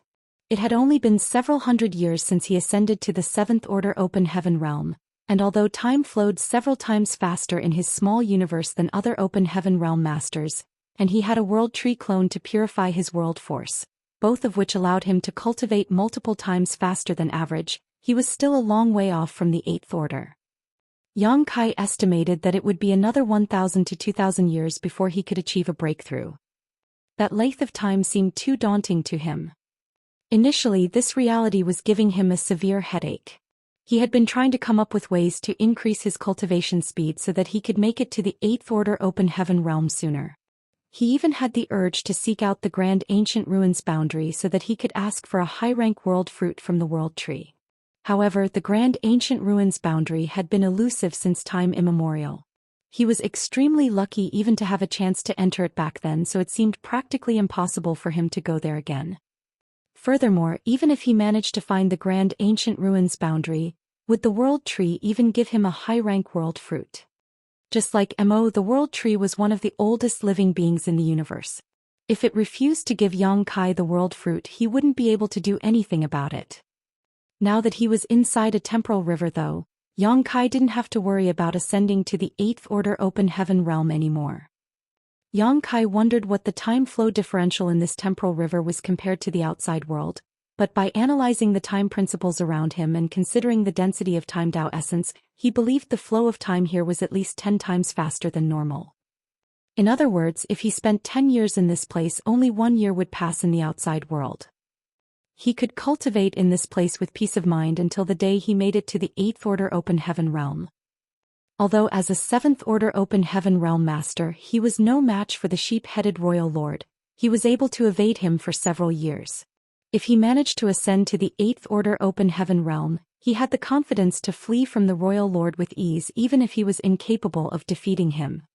A fervent Yang Kai immediately fished out all sorts of resources and started refining them, but a problem soon came to his mind. Did he have enough resources to reach the eighth order open heaven realm? Initially he had accumulated a staggering amount of resources, more than enough to reach the eighth order open heaven realm. After all, he had plundered quite a few Black Ink clan territories over the years and acquired a massive quantity of cultivation materials. However, when Tsang asked for some resources to restore himself back then, Yang Kai had passed the bulk of what he owned to him. Moreover, to escape from the royal lord over the years, Yang Kai had used up a large amount of the blue and yellow crystals he had left. As a result, he was seriously lacking in yin and yang element materials. He certainly had sufficient 5-element materials, but if he used up all his yin and yang element materials before he ascended to the eighth order open heaven realm, he would be in serious trouble. However, it was pointless for him to worry about it at this point. He would find out if he had sufficient resources as he cultivated. He then circulated his secret art and began refining a set of 7-element materials. They were absorbed by Yang Kai and turned into the heritage of his small universe. The speeds at which open heaven realm masters could refine materials varied. The fundamental reason was the sturdiness of their Dao seals they had condensed when they were still Emperor realm masters. The more robust their Dao seal was, the quicker one could refine cultivation materials. Therefore, even if two open heaven realm masters were in the same order, the speeds at which they could refine resources could be very different. The one with a better foundation could refine materials more quickly and grow their power more rapidly. Even a slight difference would become massive over hundreds or thousands of years. When Yang Kai condensed his Dao seal back then, he was able to withstand the impact of seventh-order materials, so when it came to the speed of refining materials, only those once-in-a-generation geniuses from the cave heavens and paradises were somewhat comparable to him in the entire 3,000 worlds. Since Yang Kai was a seventh-order open heaven realm master now, he could fully refine a set of fifth-order materials in a few days. Then he fished out another set of materials. The process of cultivation was dull, but the increase in power was real and exhilarating. Therefore, despite the monotony, a cultivator was more than capable of cultivating in seclusion for hundreds of years. Once a person was engrossed in the increase of their power, they would no longer feel the passage of time. Half a year later, Yang Kai's flesh wounds had mostly healed, and although his soul was still damaged, he didn't have to worry about it as he had the soul-warming lotus help. However, his dragon bead was still full of cracks. From previous experiences, Yang Kai knew that repairing a dragon bead couldn't be rushed. It required him to use the power of his dragon vein to nurture it slowly. Perhaps it would be restored to a perfect state again in several hundred years. After refining another set of materials, Yang Kai opened his eyes and sensed his surroundings. Then he furrowed his brow because he detected some unusual changes. Over the past 6 months, besides refining materials to increase his cultivation, Yang Kai had also been making use of the ambient time principles and time Dao essence in the temporal river to comprehend the Dao of time. He had benefited greatly from this. The bloodline talent of the dragon clan was the Dao of time. Back in the dragon pool, Yang Kai managed to grow into a 70,000-meter ancient dragon. With the increase in the power of his dragon vein, his mastery over the Dao of time had also improved significantly, growing from the 6th level to the 7th level. It was only one level behind his mastery over the Dao of space now, which had reached the 8th level. Nevertheless, that single level was still a far distance to cross. The reason the flow of time was different in a temporal river was that it was filled with ample time Dao essence. The time Dao essence and time principles continuously washed over Yang Kai's mind and body. This kind of impact was invisible and imperceptible to someone who had never cultivated the Dao of time, so they wouldn't detect any anomaly while inside the temporal river. It wasn't until after one left this place that they realized the flow of time was different. On the other hand, Yang Kai could make use of these impacts to study the Dao of time. He could even refine the time Dao essence directly to improve his mastery of the Dao of time. That was what he had been doing these past 6 months. However, he now realized that the temporal river seemed to have become shorter. The lengths of the undercurrents in the Great Sea were all different, and although he had not checked it carefully, Yang Kai reckoned that the temporal river was about 9,000 meters long when he first entered it. Now, however, it was 500 meters shorter. Was it because he had barged into this place and absorbed the time Dao essence here? Yang Kai had no idea, but after giving it some thought he stopped comprehending the Dao of time and instead focused on just cultivating. Half a year later, Yang Kai opened his eyes and scanned his surroundings once again. The temporal river had become shorter again, though it wasn't as severe as the previous time. It was now about 20 meters smaller. The difference was minimal, but Yang Kai could easily detect it as he had been paying close attention this time. These kinds of changes made him realize something. It seemed that his presence and the absorption of time Dao essence were the main reasons for the shrinking of the temporal river. In other words, as long as he was inside the temporal river, he would consume the amazing power in this place and the river would continue to become shorter. After all, the time Dao essence was constantly washing over him, causing the flow of time in this isolated space to be different from that of the outside world. He had only been cultivating for another half a year, but the river had become 20 meters shorter. In other words, the river would shrink about 40 meters a year if he did nothing but cultivate. As such, this temporal river would be gone for good in around 200 years at most. If he simultaneously absorbed the time Dao essence in this place and cultivated it, the river would disappear even sooner. Upon this realization, Yang Kai's expression darkened. Initially, he intended to stay in this temporal river until he ascended to the 8th order, But now it seemed that the temporal river would disappear in just about 200 years. That amount of time wasn't sufficient for him to make it to the 8th order. What should I do now? After giving it some thought, Yang Kai realized that the Great Sea was vast, and it had countless undercurrents in it. Since there was one temporal river here, there might be another.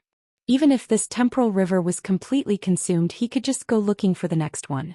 As long as there were 5 to 6 temporal rivers of this size in the celestial phenomenon, he would be able to ascend to the 8th order. Right now, Yang Kai's main task was to increase his strength. He wasn't sure if the royal lord had also dived into this place, but if he had, there might come a time when they bump into one another. Regardless, where there was a will, there was a way. It was pointless for Yang Kai to overthink things at this point. He then set his mind at ease and stopped absorbing the time Dao essence in the temporal river, instead focusing all his efforts on cultivating. Sets of materials were refined as time went by. Just like what he had estimated, about 40 meters of the temporal river would vanish for every year he spent in this place. Yang Kai slowly became wholly absorbed in cultivation and lost track of the outside world. He had never cultivated for such a prolonged period of time before. Initially he found it difficult to adapt, but as the heritage in his small universe increased, he slowly got used to it. About 160 years later, Yang Kai was shocked awake by an anomaly while cultivating. He hurriedly opened his eyes and realized that the temporal river was only 100 meters long now. It was originally a long river, but it had significantly shortened over the years. Due to its length, it couldn't even sustain its own existence anymore, and as it was battered by the other undercurrents, it was on the brink of collapse. Yang Kai could feel that the martial domains in the other undercurrents had broken through the isolation of the temporal river. His expression changed as he stored the set of materials he hadn't fully refined and got to his feet. It was time to leave this temporal river. Despite knowing that this day would come, Yang Kai still felt lost when he finally had to set out. He had no idea if he could find another temporal river. The undercurrents in the Great Sea celestial phenomenon were turbulent, so perhaps before he could find the next temporal river he would be killed by them. However, he had no other choice. Surging the power of his dragon vein, dragon scales started appearing on Yang Kai's skin, including his eyelids, and his entire figure radiated a golden glow. Martial Peak, Chapter 5427, 10,000 Grand Daoist. The undercurrents in the Great Sea celestial phenomenon were savage, and Yang Kai didn't have the confidence to resist them without relying on the power of his dragon vein. He summoned his azure dragon spear and let out a breath as he checked to ensure he was in peak condition. Just as he was about to bolt out of the temporal river, he paused as an idea sprang to his mind. The temporal river was only 100 meters long now, and as the other undercurrents clashed with it from all directions, it would probably fall apart soon. When that happened, this temporal river would be gone for good. Although the 100-meter temporal river couldn't be considered long, it still contained a lot of time Dao essence. Thinking about this precious resource, Yang Kai couldn't help wondering if he could keep it inside his small universe. The instant he had that thought, he could no longer contain the impulse to act. Time Dao essence was hugely beneficial to him. If he could keep it inside his small universe and absorb it, it would help improve his mastery of the Tao of time. Without hesitation, he opened a portal to his small universe and released his divine sense, which engulfed the temporal river and drew it into the portal. The next instant, Yang Kai's expression changed drastically. He quickly shut the portal to his small universe and surged his world force before infusing it into his azure dragon spear. His dragon roar reverberated as the azure dragon spear transformed into a massive dragon and shattered the blockade of the undercurrent in front of it, leading Yang Kai to charge forward. Sparks flew from his dragon scales as Yang Kai groaned in pain as his dragon blood gushed out of his wounds. Although his power had increased significantly, he was still horribly injured the moment he was swept into the undercurrent. Clenching his teeth as his gaze was full of determination, Yang Kai wielded his spear and traversed the chaotic undercurrents. At the same time, he released his divine sense to scan the surroundings. He had to look for another temporal river. Only by finding one would he stand a chance to survive. Otherwise, he would be tortured to death by these undercurrents. As his divine sense was shredded, Yang Kai felt excruciating pain in his soul. The dragon scales that had covered his entire body were battered and blown off in quick succession. After just an incense stick of time, Xianxia was covered in blood. There wasn't even a part of his skin that was left intact, but he still hadn't managed to find another temporal river. 1 hour later, half his flesh had been ripped off, revealing many of his bones and making him look extremely miserable. His aura was weakening fast, like candlelight amidst the storm that might put it out at any moment. His vision was blurred, and he found it hard to sustain his divine sense. Every time he activated it, he felt a sting of pain that seemed to be tearing his head apart. Xianxia nearly fell into despair at his situation.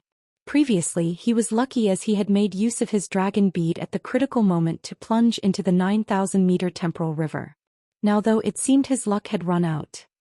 Moreover, even though he had been nurturing his dragon bead for nearly 200 years now, it still hadn't been restored as there were many cracks on it. If he used it again now, it would probably shatter. Just as he was about to lose hope, Xianxia faintly sensed a calm undercurrent nearby. Another temporal river. Ecstatic, he wielded his spear and desperately swam towards that place. A dozen breaths later, he broke through 2 undercurrents and entered the one after them. He quickly sensed his surroundings, and upon making sure there was no danger, he collapsed to the ground and passed out. After 2 years dedicated to just recovering, Xianxia began to assess his situation. Even though there was no murderous intent in this second undercurrent he stayed in, it was not a temporal river like he thought it was, for there was no time Dao essence in this place. Instead, it was a coherent grand Dao of nature river. The river was about 20,000 meters long, which was much longer than the temporal river he previously stayed in.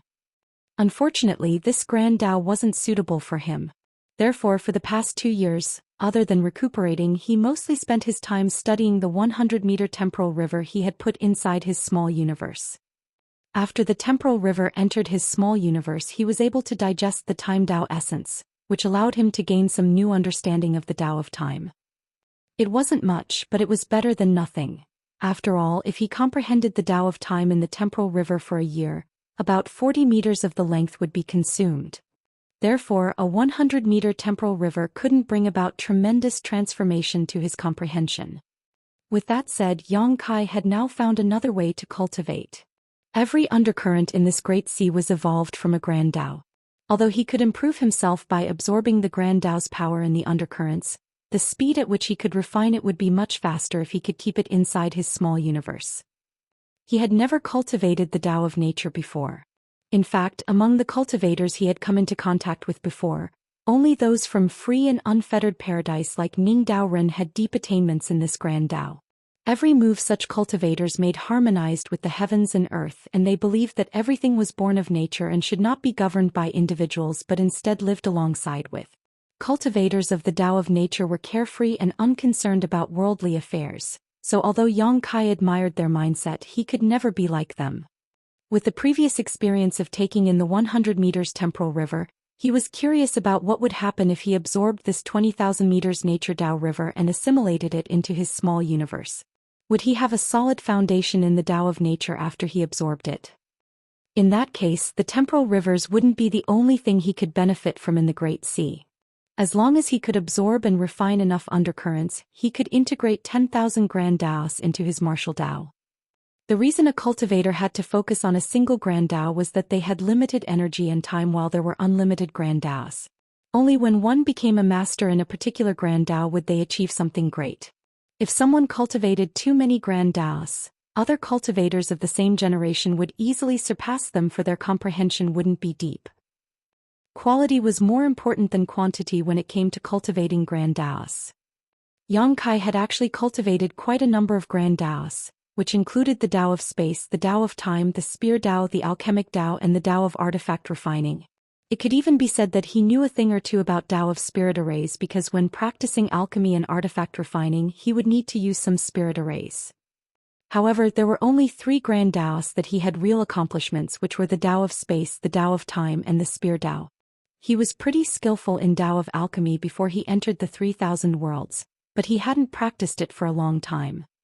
That was because he had limited energy, so it was impossible that he could spend lots of time studying every grand Dao he came across. Nevertheless, the unique characteristics of this great sea celestial phenomenon made him realize it might be possible to do just that. Yang Kai wasn't sure what would happen if he managed to comprehend and integrate 10,000 grand Daos. With the previous experience of taking in the 100-meter temporal river, it wasn't hard for Yang Kai to absorb this nature river. Although a 20,000-meter river sounded quite long, it was nothing compared with the capacity of his small universe. Opening the portal to his small universe, Yang Kai engulfed the 20,000-meter river with his divine sense before drawing it in. In just 20 breaths of time, the entire river was gone. Before Yang Kai could inspect the changes in his small universe, though, the surrounding undercurrents swarmed him. Just like what he had done 2 years ago, he wielded his azure dragon spear and summoned his dragon scales to protect himself. He pierced through the undercurrents and charged forward. According to previous experiences, he had to find a safe place within an hour. Otherwise, he might not be able to persevere. Fortunately, he was now aware that there were some calm undercurrents in the Great Sea. As long as he wasn't cursed with terrible luck, he could find a safe place and recuperate before setting off again. In just 10 years, Yang Kai managed to recuperate 5 times and absorb 5 rivers of different grand Daos, while the 6th time he finally managed to enter a temporal river again. Upon that realization, Yang Kai was ecstatic. He hadn't come across another temporal river in the past 10 years, so he worried he would never find one. Since there was a second temporal river, there should be a third. As long as he had enough time and energy, he would find more and more. Just like what he always did after entering an undercurrent, Yang Kai first focused on recuperating. When he was fully healed, he finally had some time to inspect the temporal river. This temporal river was longer than the previous one, as it was about 13,000 meters long. He knew that he would consume about 50 meters every year just by remaining inside it to cultivate. In other words, this temporal river could last him 250 to 260 years. Elated, he hurriedly fished out a set of resources and began refining them. Although the Great Sea was full of wondrous treasures, Yang Kai had never forgotten his main goal, which was to make it to the 8th order as soon as possible. He would only be considered truly powerful with ample heritage, while everything else was just a bonus. Temporal rivers were the key to his rapid increase in strength.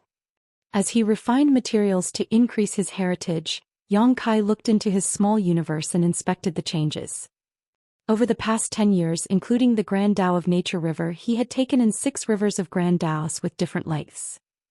All 6 rivers were gone for good as he had fully refined them. All these rivers contained abstruse powers as they dispersed and blended into his small universe. The Dao essences of the Grand Daos that Yang Kai had never dabbled in before started appearing in his small universe. The length of a river determined the strength of the Grand Dao's power, and it indirectly influenced his achievements in that particular Grand Dao. According to his classifications of Grand Daos, some of the Grand Daos he had absorbed had now reached the 2nd level, peering through the doors. Different Grand Daos corresponded to different principles. Yang Kai couldn't be considered skillful in these Grand Daos, but they had brought about changes to not only himself but also his small universe. He had a feeling that there were some subtle differences in his small universe, but the changes were so tiny that even he, as its owner, was unable to sense them clearly. Perhaps only after he refined even more Grand Dao rivers would the changes in the small universe become conspicuous. One thing he was certain of was that the changes were beneficial to his small universe. Yang Kai was elated. The Great Sea was probably the biggest treasure trove he had ever chanced upon. In fact, it was a treasure trove of the entire universe. He wondered if the sheep-headed royal lord had barged into this place and discovered it.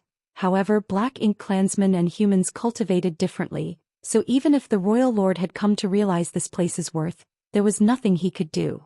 After realizing such benefits, Yang Kai no longer confined himself to the temporal river. From time to time he would go out and absorb other undercurrents before coming back to continue cultivating. With that said, he bore some risks by doing so. The undercurrents were turbulent and flowed about randomly. If he didn't act swiftly enough, the temporal river would leave his detection range and he would be stuck. Therefore, he would only absorb the undercurrents within reach every time he left. Even so, he benefited greatly from these excursions. Martial Peak, Chapter 5428. Another breakthrough. About 250 years later, The second temporal river was only left with a length of 100 meters. Just like what Yang Kai had previously done, he transferred the remnants of the temporal river inside his small universe so that he could gradually refine it.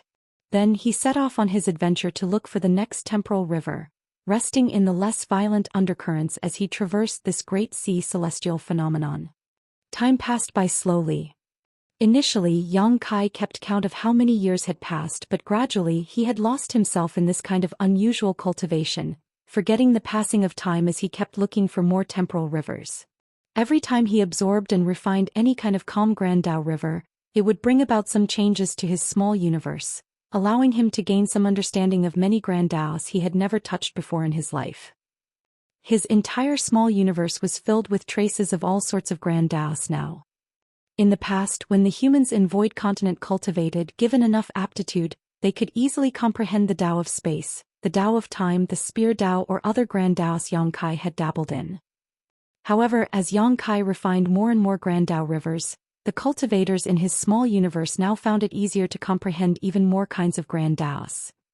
The entire Void Continent was now a fertile place where cultivators could freely choose from a variety of Grand Daos and focus on the ones that interested them. In the Void Dao Temple, many bright cultivators had reached the peak and were just one step away from ascending to the open heaven realm.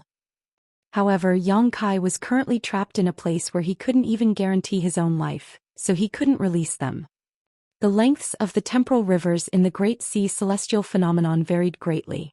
Some of them were thousands of meters long while some were as short as hundreds of meters, causing Yang Kai to wonder just how they were formed in the first place. Of course, longer temporal rivers allowed him to stay there and cultivate for a longer time. As he absorbed even more rivers, Yang Kai acquired some insights on many of the Grand Daos. In fact, he could now be considered something of a master in quite a few of them. As more and more resources of different orders were consumed, the heritage in his small universe increased by the day.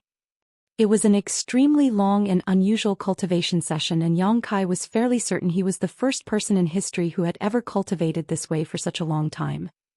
One day, when Yang Kai was engrossed in cultivating in a temporal river, he realized there were some unusual changes occurring in his small universe. Shocked, he hurriedly investigated. As he inspected it, he felt that his small universe was going through an indescribable enhancement. The territories were expanding and the world force in his small universe was becoming more condensed. The world tree clone seemed to resonate with the changes in his small universe as its leaves rustled noisily and it began to madly refine his world force. Trails of light appeared in the sky, but they were not cracks but the manifestations of the Dao essences of a myriad of different Grand Daos. Furthermore, some heavenly manifestations appeared in different parts of the Void Continent. The cultivators living on the Void Continent were pleasantly surprised to learn that the entire world seemed to have come alive. The Grand Daos became active, which allowed cultivators to comprehend them with ease. Therefore, many hurriedly entered seclusion to take advantage of this occasion. Something suddenly dawned on Yang Kai. I'm about to break through to the 8th order. He had observed Su Ling Gong ascending to the 8th order before, and he had learned a lot from that experience. However, his ascension seemed slightly different compared to Su Ling Gong's. Every open heaven realm master who attempted to make it to the next order would fall into a perilous situation, for any accident at this moment could cause their small universe to rupture and their life to be extinguished, and it was more dangerous the higher one's order became. The 8th order was only one order below the peak, the 9th order, so it was by no means a safe endeavor.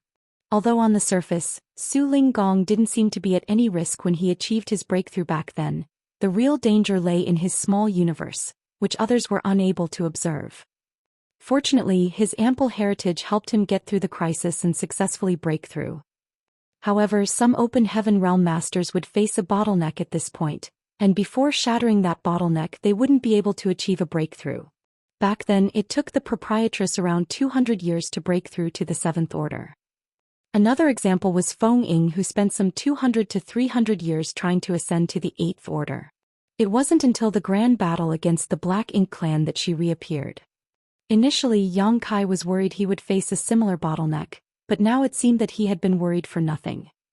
He didn't face any kind of bottleneck, and with ample heritage in his small universe, everything just proceeded smoothly. Perhaps it had something to do with the World Tree clone, which had been in his small universe for hundreds of years now and helped to refine his world force to an incredible degree. His current world force was purer than any other Seventh Order masters, and the purer one's world force was, the more robust their heritage was. As a result, bottlenecks simply did not exist for Yang Kai. Yang Kai could even clearly feel that there was no danger to speak of when achieving this ascension. Although there were all kinds of different phenomena in his small universe, those were just the manifestations of the grand Daoist he comprehended and the results of his cultivation, which were harmless to his small universe. Everything just took place smoothly. Yang Kai had been extremely eager to reach the Eighth Order as soon as possible, but when the day finally came, his heart was as tranquil as a clear lake. He wasn't as surprised or excited as he had imagined he would be. He had already expected this day to come, and he was confident he would make it to the Eighth Order no matter what. It was just a matter of time before he achieved it. His small universe continued to expand as it was going through an evolution, but he soon ignored the changes and continued refining materials. On the other hand, the cultivators living in Yang Kai's small universe had benefited greatly from this change. In every corner of the Void Continent, there were cultivators who gathered together as they gained greater understanding of the Grand Daoist they cultivated and made breakthroughs in their comprehension. In the Void Dao Temple, where the essence of the entire continent came together, many youths even managed to condense their own Dao seals at this moment. The babies born during this period of time had even more outstanding aptitudes than before. As the Grand Daoists all came alive, it made it easier for the cultivators to grasp them. The expansion of the world also widened the martial Dao as a whole. Gradually, all the heavenly manifestations disappeared and the visible traces of the Grand Daoist manifestations vanished. The entire Void Continent returned to calmness. However, the Emperor Realm Masters could detect that this world was already very different from the past. For one, it had become vaster. Cultivators formed into groups and began surveying these new lands, confirming their initial suspicions. In the past, there was a world barrier that they couldn't move past, but now that barrier was gone and many more territories had appeared. These territories were fertile, but there weren't any living beings in them. When the sects got wind of this, they sent out their masters who led many disciples to occupy these virgin lands. Yang Kai had only placed a small number of people in his small universe back then, about 10 million or so. However, the environment in the small universe was filled with vitality, making it a paradise where cultivators could thrive. Moreover, there were no major wars or disputes, only some minor conflicts between the various sects. With the Void Dao Temple's appearance, even these conflicts also gradually vanished. With such a peaceful environment, the number of people in his small universe swelled over the millennia. As the population increased, there was a greater need for land. In the past, those from the Void Dao Temple were worried that if this went on, the entire Void Continent wouldn't be able to accommodate the increasing population within a few thousand years. Now, though, that problem was solved. The land mass of Void Continent had expanded by 5 times at the very least, so even if the rate of population growth continued as it was, there was no need to worry about not having enough living space for several tens of thousands of years. Nevertheless, Yang Kai was oblivious to all of this because he was pondering on another issue. Now that he was in the Eighth Order, could his power continue to increase? Back then he was forced to ascend to the Fifth Order Open Heaven realm, so theoretically his limit was the Seventh Order. However, after he consumed a mid-rank world fruit, his limit became the Eighth Order. With him being in the Eighth Order Open Heaven realm now, was there any future for him? There were quite a number of human cultivators whose limit was the Eighth Order Open Heaven realm.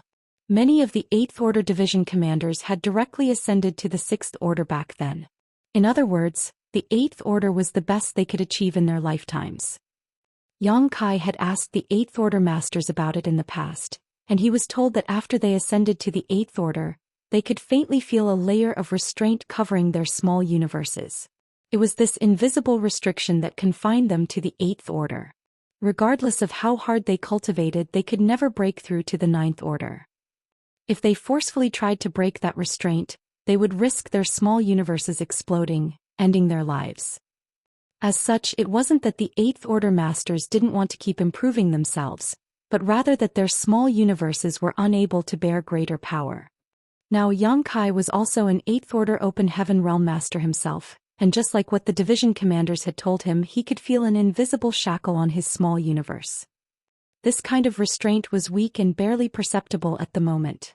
However, as he strengthened his power as an Eighth Order Master, this kind of restraint would grow stronger to the point where he would be stopped from advancing further. As he recalled his decision of ascending to the Fifth Order back then, Yang Kai did not feel regretful. At that time, under the lead of Ti Jing, a Seventh Order Master from Myriad Demons Heaven, several masters stopped him from attempting to directly ascend to the Seventh Order. This had nothing to do with personal grudges, as they were just trying to prevent a potential crisis. That was because there was such a catastrophe that took place in the 3,000 worlds in the past that made the cave heavens and paradises grow distrustful of those who ascended directly to the Seventh Order who were not supervised by them directly. At that time, if Yang Kai hadn't ascended to the open heaven realm, he wouldn't have been able to enter the shadowless cave heaven and save the proprietress. After pulling himself together, he continued refining the materials to strengthen his heritage. He was still a newly promoted Eighth Order Master, so there was some road ahead of him yet. However, once he reached the peak of the Eighth Order, that would be his limit. There might be some ways in the universe that would allow one to shatter the restraint on his small universe. At the very least, the innate open heaven pills that were born in the universe furnace were one way to go about it. Therefore, Yang Kai wasn't worried about it. In the future, he could go looking for the universe furnace so that he would have a chance to make it to the Ninth Order. Unfortunately, those that he got from the Blood Monster Cave Heaven did not seem to have any effect on shattering the restraint on his small universe. Maybe it was the age of the pills. Or maybe there was some other reason. Regardless, Yang Kai remained hopeful that his hope lay in the universe furnace. Time continued to go by slowly as he repeatedly set off on journeys to look for more temporal rivers. It was a rare chance, so it would be a shame if he missed it. When looking for the next temporal river or cultivating, he would seize the chance to refine even more Grand Dao rivers. Finally, there came a day when he finished refining a set of materials in a temporal river that was still 3,000 meters long, but when he was ready to fish out another set, he realized that he no longer had complete sets of materials. Regardless, Yang Kai remained hopeful that his hope lay in the universe furnace.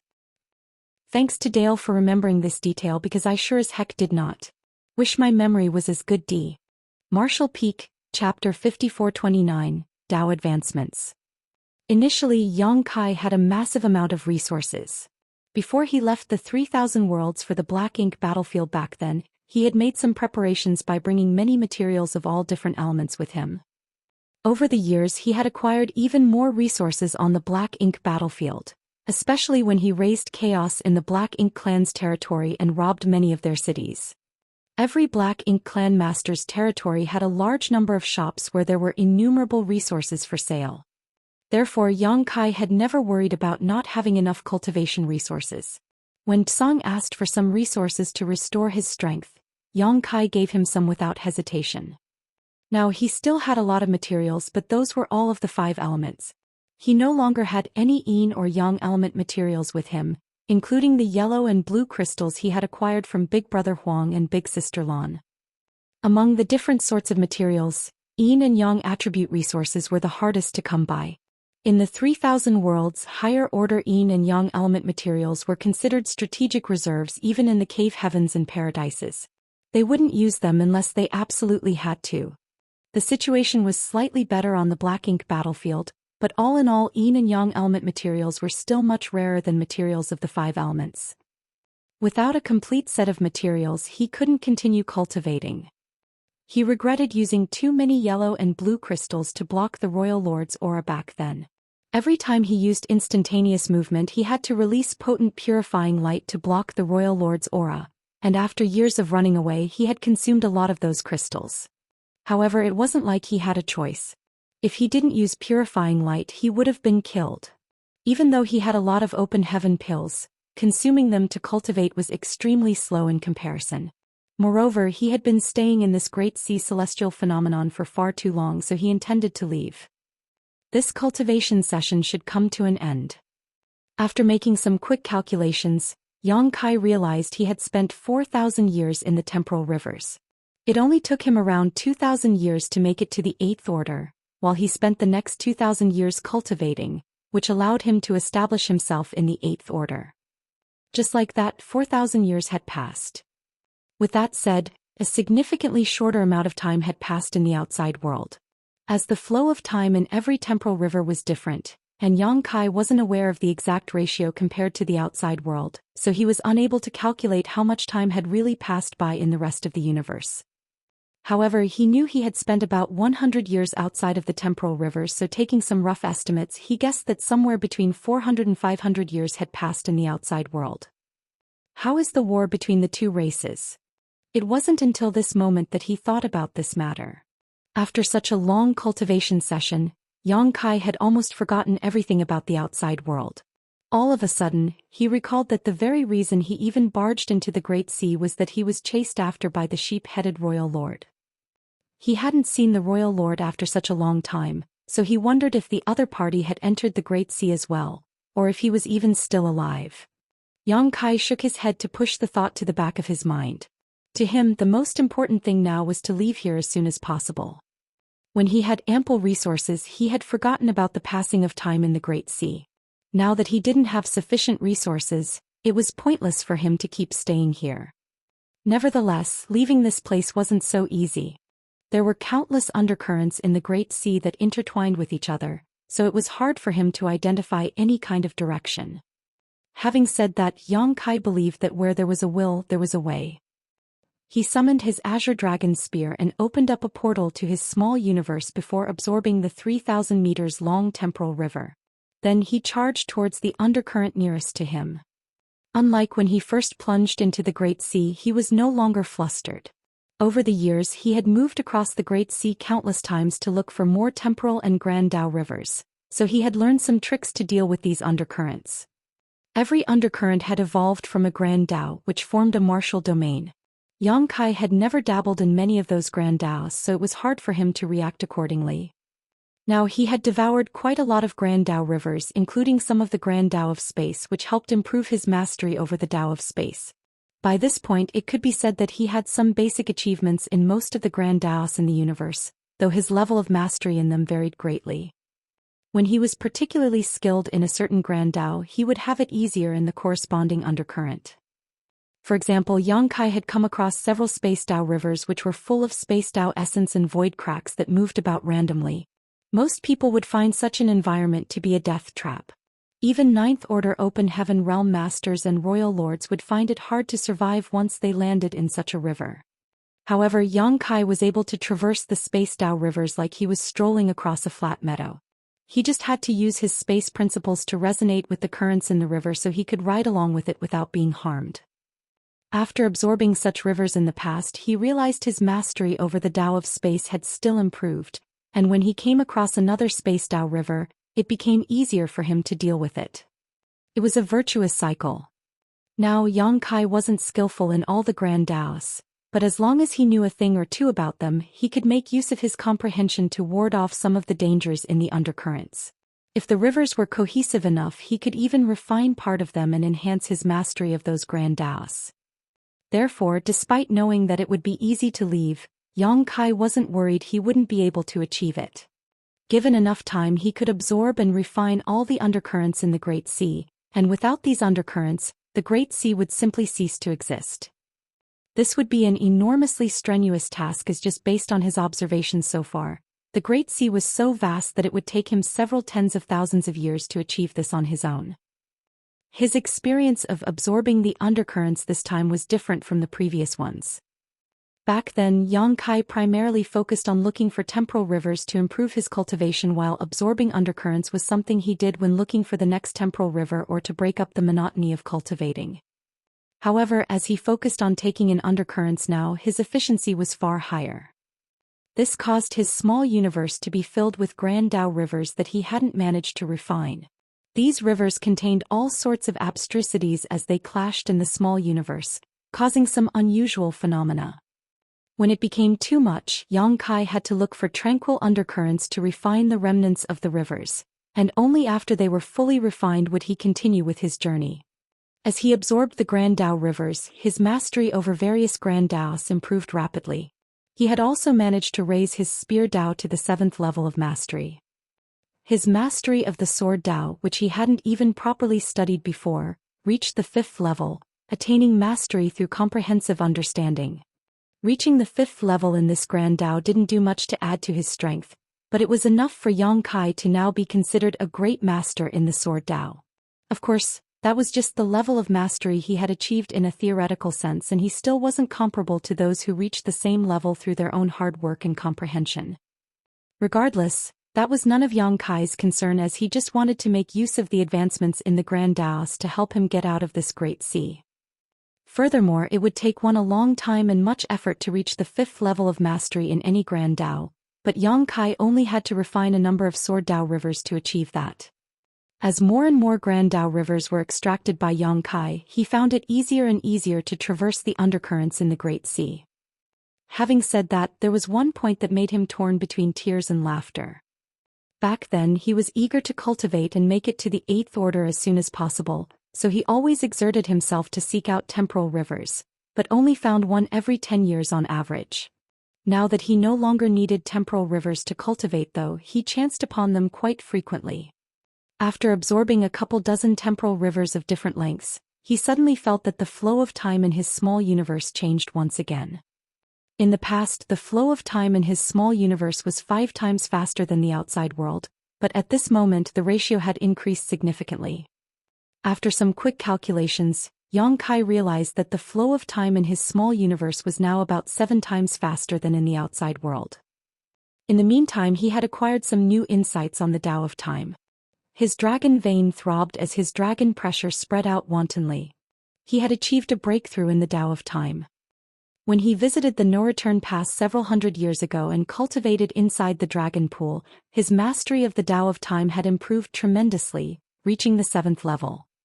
Now, after he absorbed a few dozen temporal rivers, he directly broke through to the 8th level, bringing it to the same level as his comprehension of the Tao of space.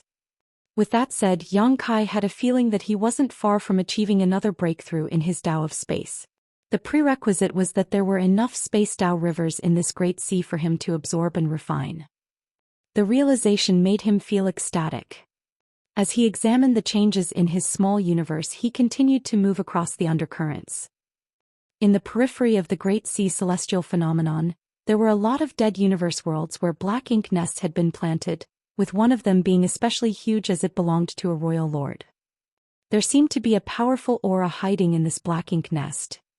About 500 years ago, the sheep-headed royal lord arrived at this place and saw Yang Kai dive into this vast celestial phenomenon.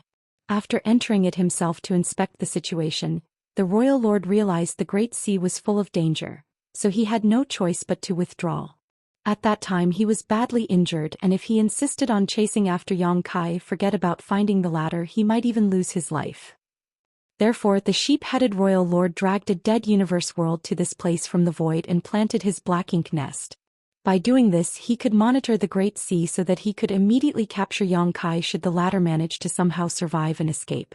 Secondly, he had to recuperate. Now that 500 years had passed, his black ink nest wasn't the only black ink nest in the periphery of the Great Sea. There were about several hundred low-rank black ink nests. With that said, there were no mid-rank black ink nests yet.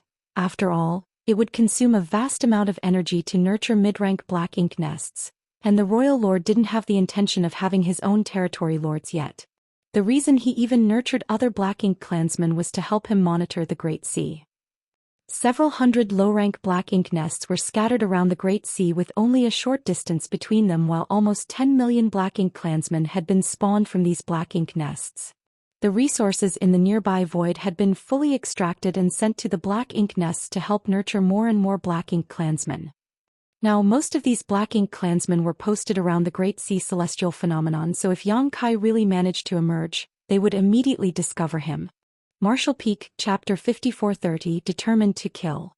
At this moment, a feudal lord was staring at the Great Sea celestial phenomenon in front of him with a frown, sporting a doubtful expression.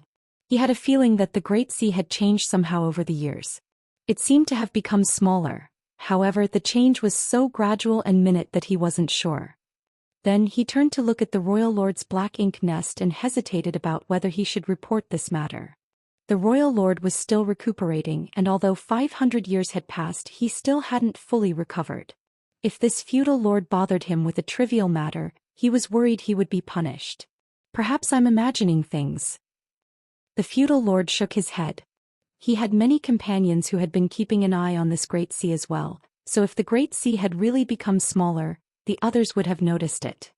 Since none of them had detected it, the feudal lord believed that he must be overly worried. While he was lost in his thoughts though, there was suddenly an anomaly in the great sea. With a start he looked towards it intently. He had been in this place for 300 years, but he had never seen any movement in the great sea, as though it was completely dead. It was odd that there were some ripples on this day.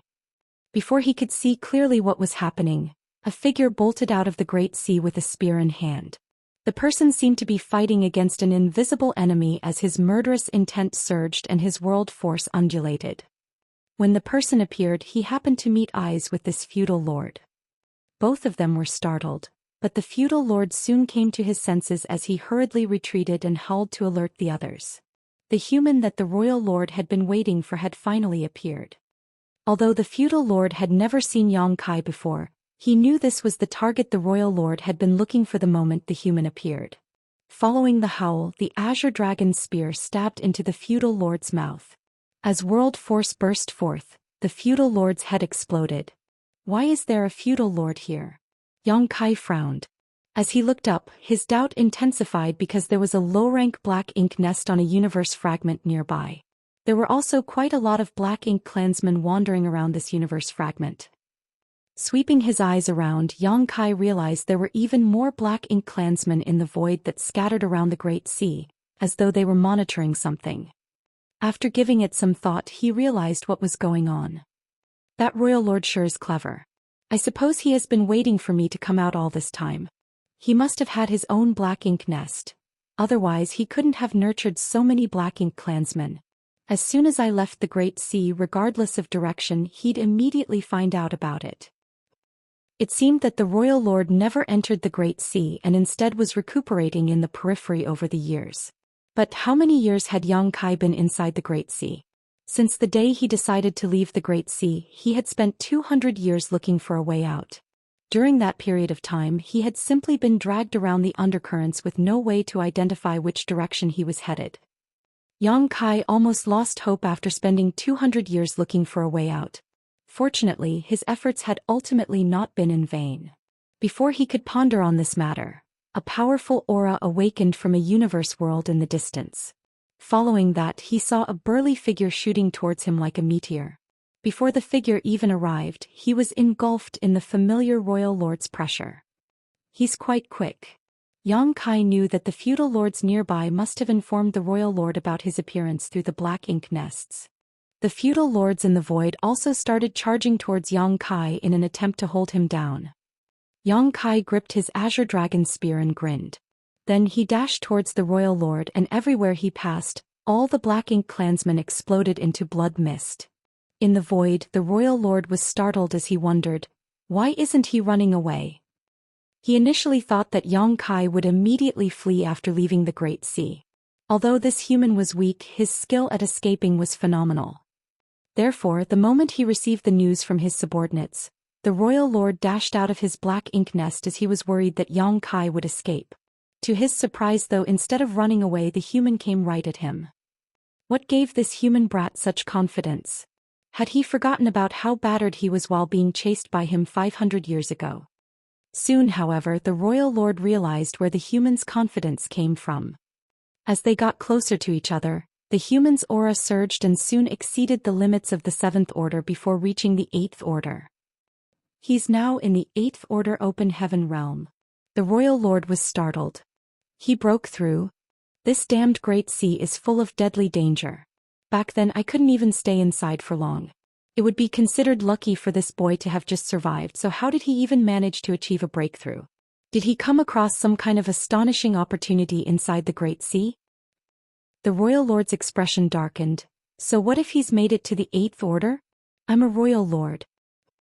In the past he was unable to kill the human because he was horribly injured, so he couldn't fully use his strength. However, after 500 years of recuperation, his wounds had mostly healed. Although he still wasn't in peak condition, he was already much better than 500 years ago. Even if there were 5 8th Order humans in front of him, he could easily deal with them, not to mention that Yang Kai was on his own. The only worry the Royal Lord had was about Yang Kai running. As long as the latter didn't try to escape, everything was fine. As the two figures charged towards each other, the distance between them shortened rapidly. Their powerful auras clashed, and before they even exchanged moves, the void had started warping. Suddenly the Royal Lord lost sight of Yang Kai. The next instant he was engulfed in a powerful sense of murderous intent and innumerable spear shadows. At this moment Yang Kai wielded his spear as he showcased the skills he had acquired in the Great Sea. With his own spear Dao as the foundation, he weaved the grand Daos of luck, yin, yang, life, death, 5 elements, karma, murder, bloodlust, and many others together. The power of his spear made the entire universe tremble. Even if there was a territory lord in front of him, he had the confidence to destroy him with this move. It was the strongest spear attack he had ever unleashed. Faced with this exquisite series of attacks, the Royal Lord responded with pure brute force. Circulating his black ink strength madly, he forcefully pushed out his fist. The next instant Yang Kai was sent flying away while he sprayed out a mouthful of golden blood. Overwhelming power triumphed over 10,000 skills. Although Yang Kai had acquired much in the Great Sea and comprehended numerous different grand Daos, it still couldn't make up for the huge discrepancy between their raw powers. He hurriedly stabilized himself, but instead of feeling downcast, Yang Kai was thrilled. That was because he realized he was able to compete against a royal lord. Before he entered the Great Sea, he couldn't have imagined battling against a royal lord, as the other party only needed to land a single punch to end his life. But now, despite still looking battered, Yang Kai had managed to trade blows with a royal lord. His breakthrough to the 8th Order and the assimilation of many different grand Daos had improved his strength tremendously. Yang Kai was no longer the frail 7th Order open heaven realm master he used to be. The Royal Lord was also flabbergasted. After striking Yang Kai with that punch, he didn't rush to pursue him and instead looked down intently at his fist. All kinds of indescribable powers swirled around his fist, and they also lingered in the void where they clashed. Those powers were inscrutable, as though they had something to do with the very foundation of energy and existence themselves, something he could not understand in the slightest. But soon he cast those distracting thoughts away and glared at Yang Kai, murderous intent burning in his eyes. Some 500 years ago, this human escaped from him by diving into the Great Sea, but after emerging he had become significantly more powerful. The Royal Lord knew he could not let such a human escape again. Otherwise, many Black Ink clansmen would die at his hands in the future. Therefore he was determined to kill Yang Kai regardless of what it took. On the other hand, Yang Kai had also decided to purge this Royal Lord at all costs. It wasn't that he was overly confident in himself because of the increase in his strength, but rather that he knew the secrets of this Great Sea and couldn't afford to let this Royal Lord live. There was no denying that the Great Sea was a massive treasure trove. Although he had been trapped inside for many years, Yang Kai had benefited enormously from the experience. Such a celestial phenomenon was hugely beneficial to all humans, not just him. Perhaps he could come back in the future and cultivate here again. As such, he couldn't let the secrets of this place be leaked out. If he allowed the Royal Lord to live, after witnessing Yang Kai's massive growth in strength, the latter would surely dive into the Great Sea and possibly discover its secrets. The Grand Daos and the undercurrents were useless to the Black Ink clan, but they were beneficial to Black Ink disciples. They just had to bring some Black Ink disciples with them to reap all the benefits of this celestial phenomenon. To prevent such a thing from happening, Yang Kai had to kill this Royal Lord. Moreover, it was obvious that this Royal Lord wouldn't let him flee either. He had been waiting in this place for hundreds of years, so now that his enemy had appeared, there was no way he would let him off. Today either this Royal Lord died or Yang Kai would perish. It just so happened that both of them were determined to destroy each other. In the next instant Yang Kai disappeared from the spot while the Royal Lord surged his Black Ink strength and flapped his wings. Following that, Yang Kai abruptly appeared behind the Royal Lord and thrust out his spear. As though there was an eye on the Royal Lord's back, he swung his hand out, his palms seemingly able to suppress the heavens and the earth. Nevertheless, he realized he couldn't grasp his target. Yang Kai's afterimage dissipated in his hand while the true body reappeared on his left. Having expected this though, the royal lord directly pushed out his fist. The moment Yang Kai appeared, it was as though he chose to crash into the opponent's attack. They had exchanged over 100 moves in an instant, but they weren't going all out yet.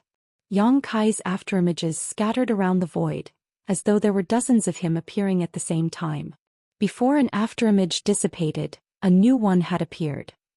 As he repeatedly thrust out his spear, Yang Kai channeled all sorts of Grand Daoists into his attacks, and soon there seemed to be a web of Grand Daoists that engulfed the royal lord. Unperturbed, the royal lord reacted accordingly.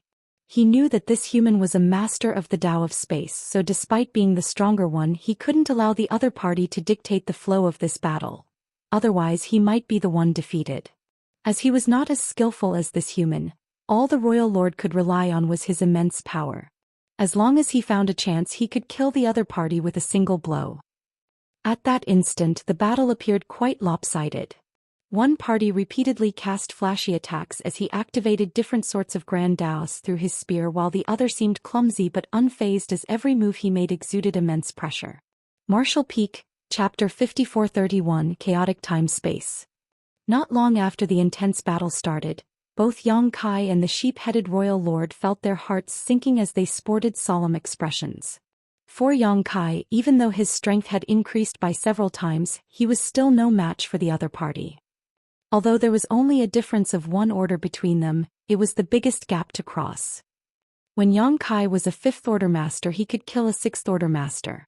When he was a 6th order master, he could kill a 7th order master. When he was a 7th order master, he could kill a territory lord. However, as an 8th order open heaven realm master now, he realized he had no hope of killing a 9th order master with his own strength alone. A royal lord's power was equivalent to that of a 9th order master. He could even clearly feel that the royal lord still hadn't fully recovered. In other words, the other party wasn't in peak condition, yet he still wasn't a match. Damn it! If this drags on, I'll fall into an unfavorable position. However, if I don't kill this royal lord, I can't keep the secrets of the Great Sea celestial phenomenon safe. While this was giving Yang Kai a headache, the royal lord was equally frustrated. The human across from him was significantly more powerful than he was 500 years ago. Although they hadn't been fighting for long, the royal lord came to realize that it wouldn't be easy for him to kill this opponent.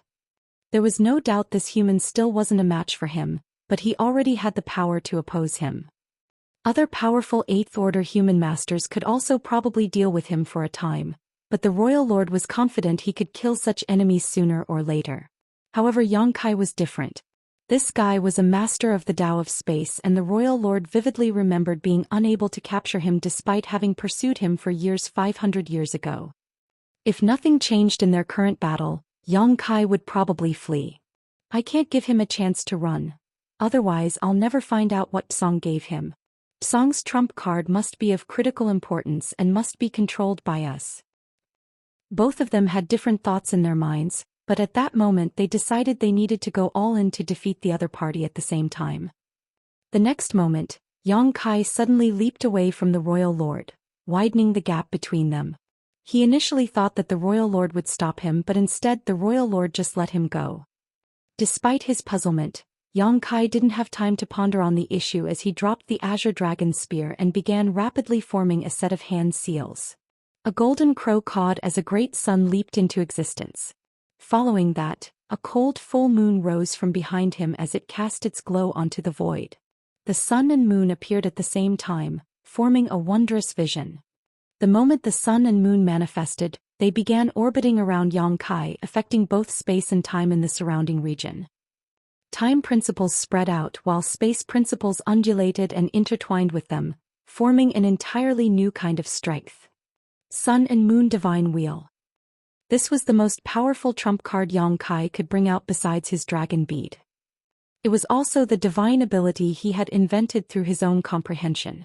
Activating it was not difficult, but the prerequisites to cast it were extraordinarily difficult, such that only Yang Kai was capable of it as it was formed from the resonance of his two strongest Grand Daoists.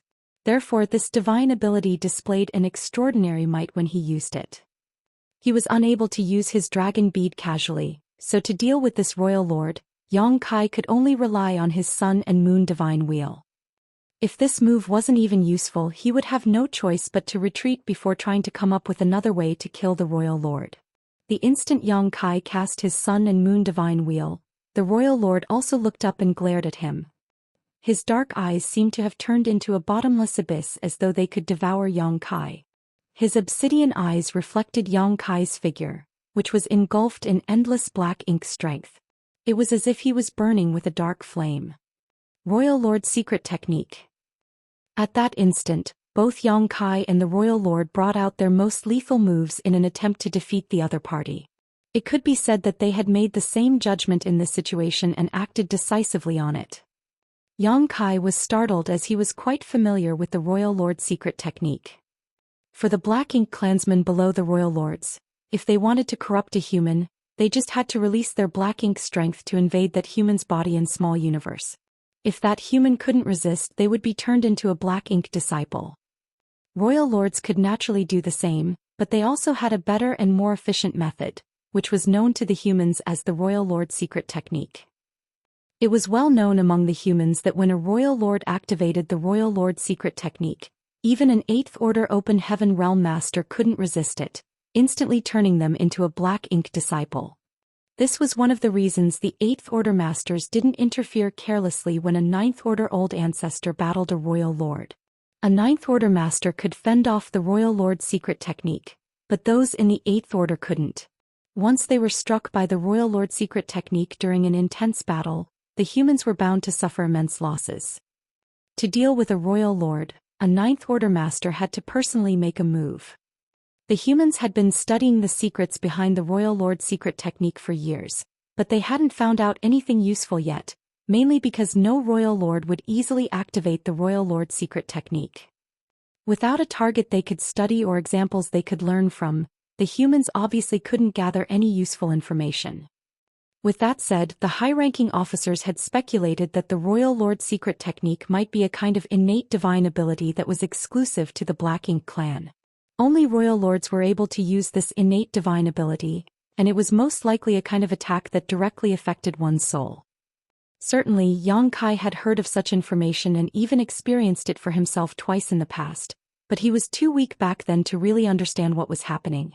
Now, having reached the 8th Order and possessing incredible soul cultivation, he was finally able to realize that the royal lord's secret technique wasn't purely a soul technique, but rather a combination of one with an eye secret technique. When the royal lord activated the royal lord's secret technique, Yang Kai could clearly see his own reflection in the other party's eyes. The figure was engulfed in thick black ink strength, as though he had really turned into a black ink disciple. At the same time, Yang Kai was indeed covered in black ink strength in reality. The black ink strength was pure and it was as though it had appeared out of nowhere. At the very least, Yang Kai didn't see his opponent releasing this black ink strength. The thick and pure black ink strength soon penetrated his physique, and despite his best efforts, Yang Kai was unable to resist its invasion. This kind of corrosion was harmless to his body, but the royal lord's secret technique was never meant to be lethal.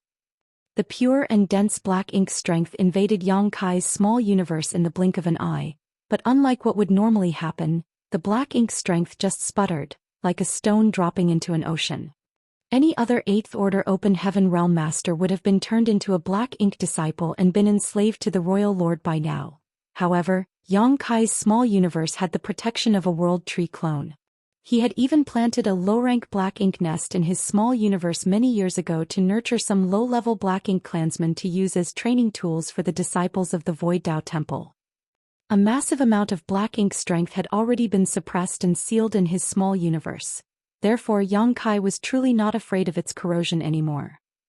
Song once told him that the World Tree clone might not be able to fend off the black ink strength from Mo itself, for he was the source of all black ink strength. But although the sheep-headed royal lord was also powerful, he was orders of magnitude weaker than Mo. As such, he could never break through the World Tree clone's protection. Suddenly, Yang Kai realized that the royal lord's aura had plunged tremendously after he cast the royal lord's secret technique. At that instant, Yang Kai recalled the reason why the royal lords wouldn't use the royal lord's secret technique unless it was absolutely necessary to do so. That was because there was a price to pay if they wanted to use it. This secret technique was extremely powerful and it was silent when it was cast. As such, the Eighth Order Masters could not hope to defend themselves from it. If the Royal Lords could repeatedly cast it without any restraints, the Black Ink clan would just have to send a Royal Lord to wander around the battlefield to turn all the Eighth Order Masters into Black Ink disciples. Once that happened, the human race would be doomed. However, since there was clearly a big price to pay, the Royal Lords wouldn't use the Royal Lord secret technique as they pleased, lest the Ninth Order Masters seize the chance and kill them. Obviously, the life of a Royal Lord was far more important than a few Eighth Order Open Heaven Realm Masters. Upon that realization, Yang Kai started grinning. He was still engulfed in Black Ink's strength, making him look extremely evil. He was initially worried that his Sun and Moon Divine Will might not be powerful enough to deal with this Royal Lord. Nevertheless, the latter had been significantly weakened after he activated the Royal Lord's secret technique. As such, the Sun and Moon Divine Will would probably be quite deadly to him. Just as Yang Kai was affected by the Royal Lord's secret technique and his entire figure was covered in Black Ink strength, the power of the swirling Sun and Moon reached the Royal Lord.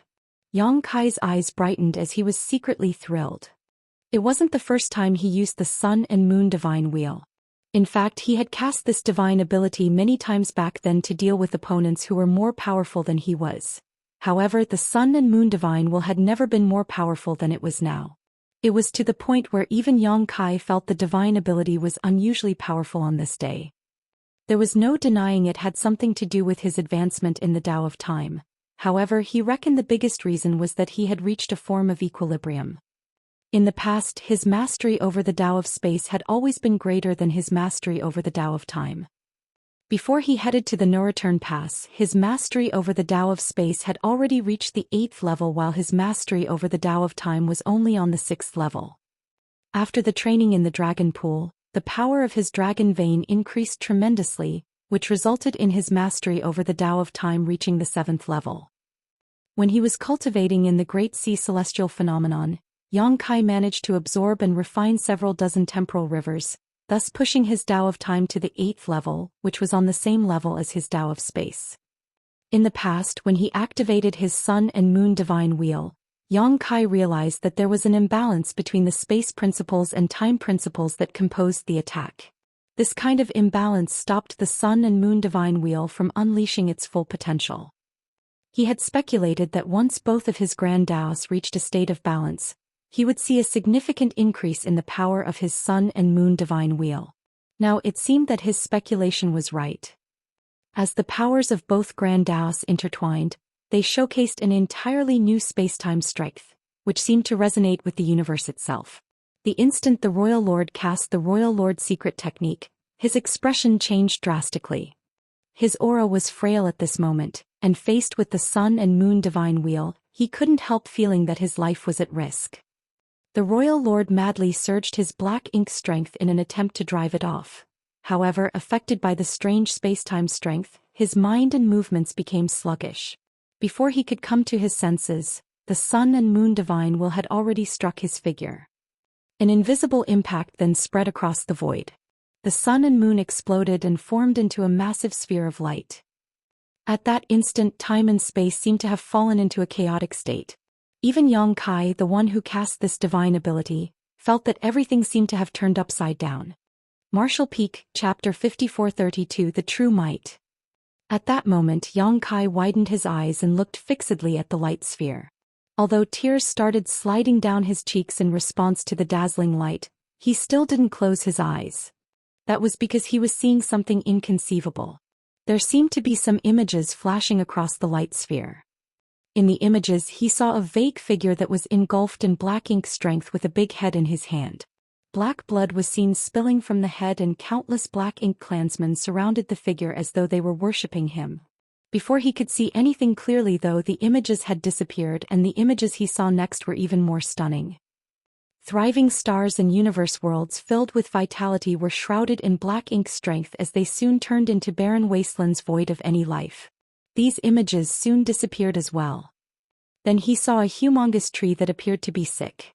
The leaves had withered and even the fruits on the tree were shriveled. They appeared so wrinkled as though they had been exposed to sunlight for years on end.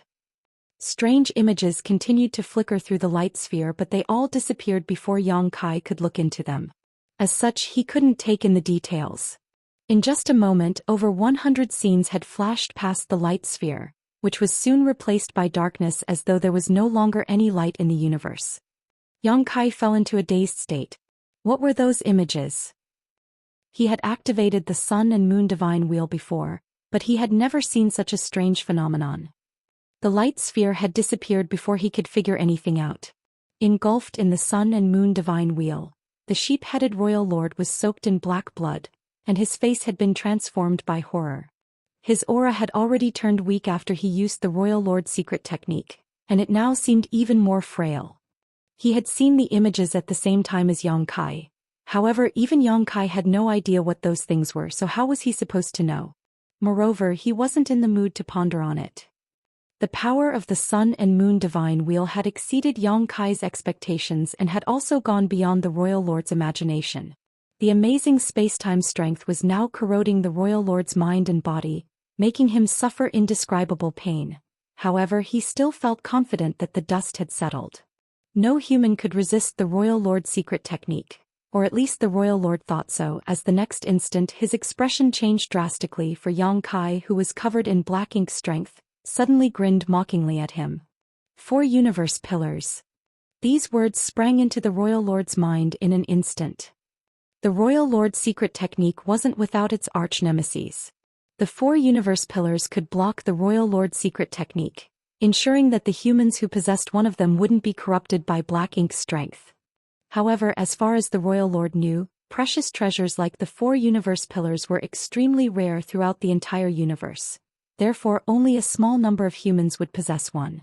The royal lord had never expected that the human he had been hunting down had one as well. He had heard that precious treasures like the 4 universe pillars were always owned by the strongest 8th order masters. This human was only in the 7th order 500 years ago, so why did he have one of the 4 universe pillars as well? At that instant, the royal lord deeply regretted activating the royal lord's secret technique, which caused him to be weakened. Otherwise, he would have been able to deal with the opponent's strange divine ability. He was already weakened to begin with, and he was subsequently struck by the opponent's divine ability, which exacerbated his condition. Realizing he was in a dangerous situation, the royal lord's figure shook as he used a secret technique. At the same time, the royal lord black ink nest which was planted nearby started transmitting black ink strength to him, allowing his aura to surge. His black ink nest wasn't far away, so he could make use of it to improve his condition. Although he looked battered, everything was still well within his control. He still had a chance to kill this human. The moment the royal lord drew energy from his black ink nest though, Yang Kai's facial features warped, as though he was going through some excruciating pain. He then howled in agony. The royal lord was startled, but before he could figure out what was wrong with Yang Kai, a howl of even greater intensity burst from his lips. At that moment he felt an immense force tearing apart the defense of his soul and badly damaging it. Coupled with the space-time strength's influence, his mind went completely blank. Soul-rending thorn. When Yang Kai asked Grandmaster Ma Fan to refine soul-rending thorns for him for the first time, the latter crafted 12 for him to use.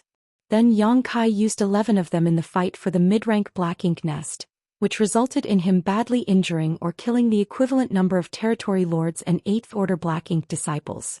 After that, outside the royal city in Great Evolution Theater, he used the last one to kill Che Kong.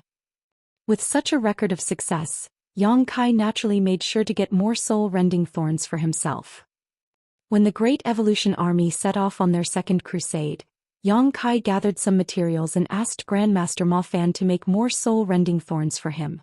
It took Grandmaster Ma Fan some time and energy to do so, but now Yang Kai had several dozen soul-rending thorns with him and had been hiding them from the enemies.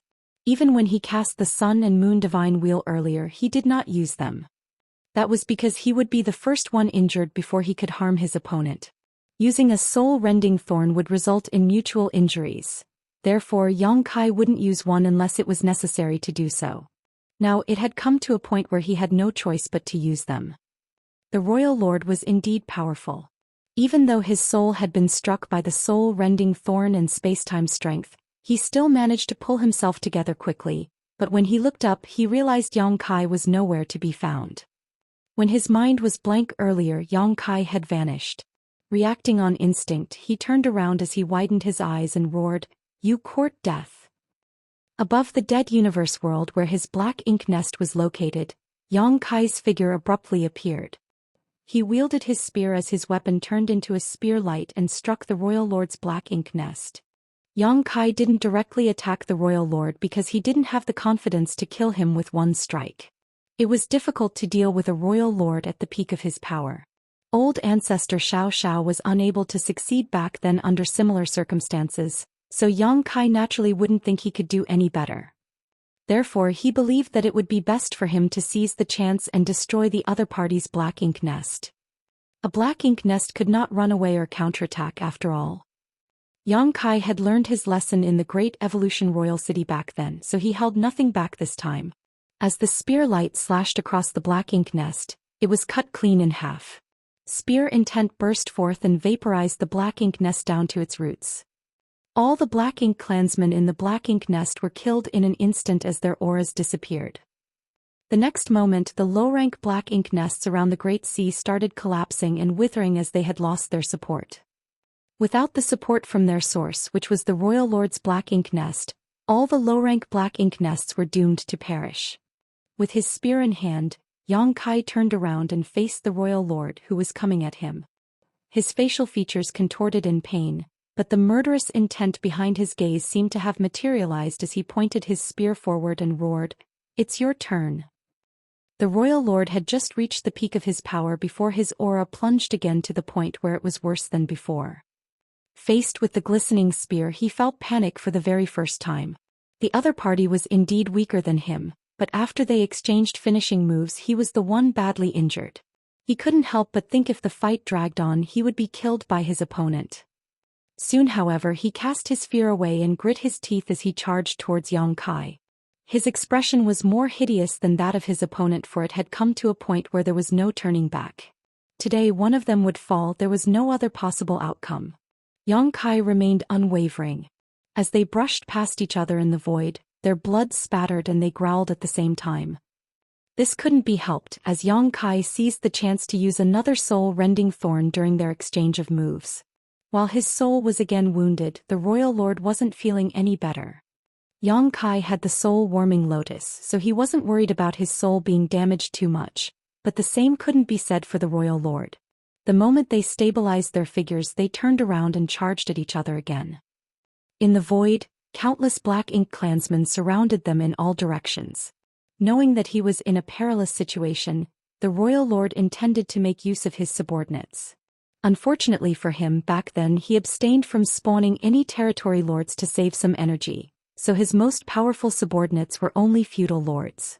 The Royal Lord wasn't sure if such an army could pose any threat to Yang Kai, but it had come to a point where he had no choice but to give it a try.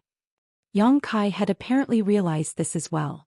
Under normal circumstances he would certainly have no regard for these feudal lords, but the situation now was different. Presently he was surrounded by millions of black ink clansmen, and he had to deal with the Royal Lord at the same time. If he wasn't careful enough he might lose his life here.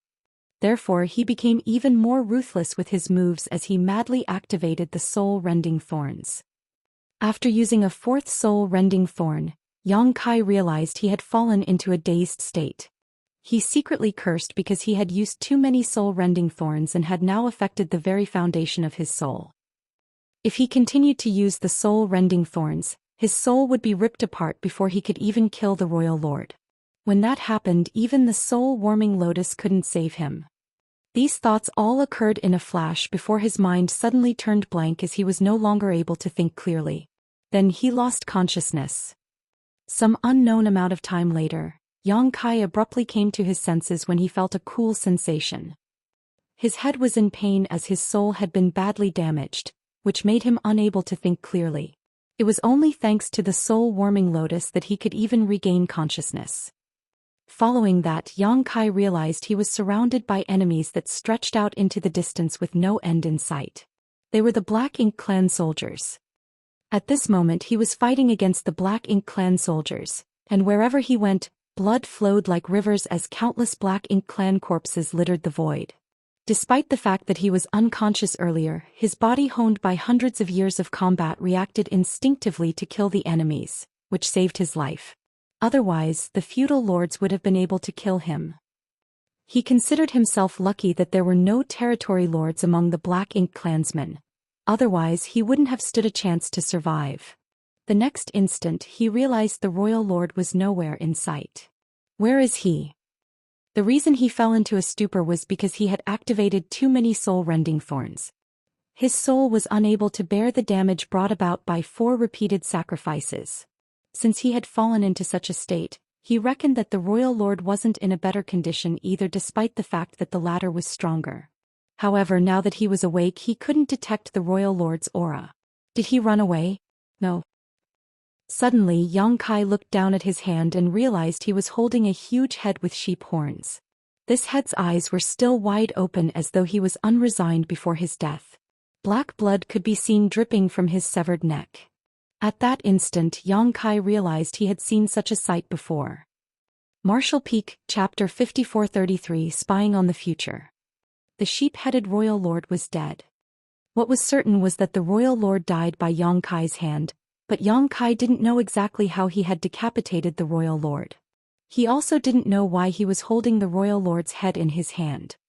In this situation, there was no way Yang Kai could think clearly, and when he tried, he just felt dizzier. He knew this was because his soul was seriously injured.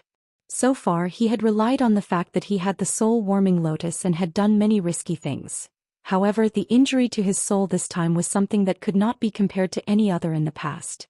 The consequences were huge, but the result was worth it. He had killed a royal lord. This was also the very first royal lord he personally killed all by himself. Although he had previously killed a 9th Order Black Ink disciple in the royal city of Great Evolution Theater, that Black Ink disciple's actual strength was much inferior to a royal lord's, not to mention that he only delivered the last lucky blow while the opponent had his guard down. The opponent's small universe was already extremely unstable after taking a blow from old ancestor Xiao, and Yang Kai just happened to have the means to defeat him. Using the unique features of his cow punch, Yang Kai was able to send his opponent to his death with just one punch. Thus, the killing of that 9th Order Black Ink disciple was more of a lucky accident rather than a show of strength and skill. But this was a real battle. Since being chased after by the sheep-headed royal lord from outside the primordial heaven source grand restriction, Yang Kai had faced innumerable dangers, used up a lot of time, and was even forced into the Great Sea celestial phenomenon to save himself during his escape. However, the winner was king while the loser was the villain. He was still alive while the sheep-headed royal lord was dead. At that moment, Yang Kai felt a sudden sense of satisfaction rise in him. He felt his 4,000 years of dull cultivation didn't go to waste, nor did the countless resources he used when in the temporal rivers inside the Great Sea celestial phenomenon. It just so happened that the cultivation that lasted who knows how many actual years in the outside world had given him the strength to kill a royal lord in a head-on battle. Of course, the consequences he suffered weren't minor either. Yang Kai could tell that several of his bones were broken, and golden blood was oozing from a penetrating wound on his lower abdomen, seemingly having been inflicted by the sheep-headed royal lord's claws. Also, one of his arms and one of his legs were bent in a strange way, with the most serious injury being the one to his soul. After using the soul-rending thorn 4 consecutive times in short order, Yang Kai felt about half of his soul had been sacrificed. In fact, if it had been anyone else, that person would have already died. It was also because he had the soul-warming lotus that Yang Kai was able to stay alive and regain consciousness. The successful killing of the sheep-headed royal lord was not only because of his efforts, but also luck. If such a battle were to happen again, Yang Kai couldn't guarantee that he would be the ultimate winner. Now, he indeed had the capital to fight against a royal lord, but there was still quite a large gap between their real strength. Yang Kai felt groggy as he could not keep himself conscious for much longer. He was barely able to stay awake and felt like he was suspended in water while constantly sinking into the abyss. This was because his soul was desperate to shut down and sleep to heal. In the end, Yang Kai sank into a state of semi-consciousness again just moments after it had woken up. Though his mind fell into a daze, his body didn't stop killing the enemy. When Yang Kai woke up the second time, his injury seemed to have worsened even more. The Black Ink clansmen were still besieging him from all directions, and he was continuously killing the enemies as if this battle would never end. Having his mind falling asleep and waking up several times, Yang Kai didn't know how much time had passed, but eventually he woke up to find himself simply standing in the void. His body was exuding a heavy murderous aura that was so potent it seemed like it could condense into a tangible substance, while all around him were corpses and pieces of the Black Ink clansmen. There were so many that it seemed like they were going to fill up the entire void. As for Yang Kai, he was currently standing tall above the mountain of corpses. At some point his killing spree had stopped. There was not a living Black Ink clansman in sight, though Yang Kai wasn't sure if he had killed them all. However, judging by the remains on the battlefield, he guessed that even if some Black Ink clan soldiers had escaped, there wouldn't be too many of them. He had killed at least 70% of the Black Ink clan army here. The strongest among this Black Ink clan army were only feudal lords, so even if they escaped, it wouldn't make much difference because the dangers they would face in this region of the deep void were great, even for someone like Yang Kai. Without a truly powerful master protecting them, they would all die in this place sooner or later. Lowering his head to look at his hands, Yang Kai discovered the head of the sheep-headed royal lord he was holding when he woke up the first time was gone. Perhaps he had unknowingly lost it at some point. But he wasn't concerned with that. After having a look around his surroundings, he found a universe fragment. The Black Ink clan had moved here before stuffing a handful of spirit pills into his mouth and began to adjust his breathing and recuperate. The injuries to his soul had yet to heal, but they were constantly being nourished and repaired by the soul-warming lotus, so their condition was better. If that wasn't the case, he wouldn't have been able to wake up several times. On the other hand, the injuries on his body were very severe. After all, there were a multitude of Black Ink clansmen here, so even if their strongest were only feudal lords, that was still enough to pose a huge threat to him. His body was covered in wounds of all sizes that were too numerous to count. Many of them were even layered atop old wounds. Fortunately for him, the royal lord was dead and he had killed who knows how many Black Ink clansmen, so there was no one here to disturb him while he was healing.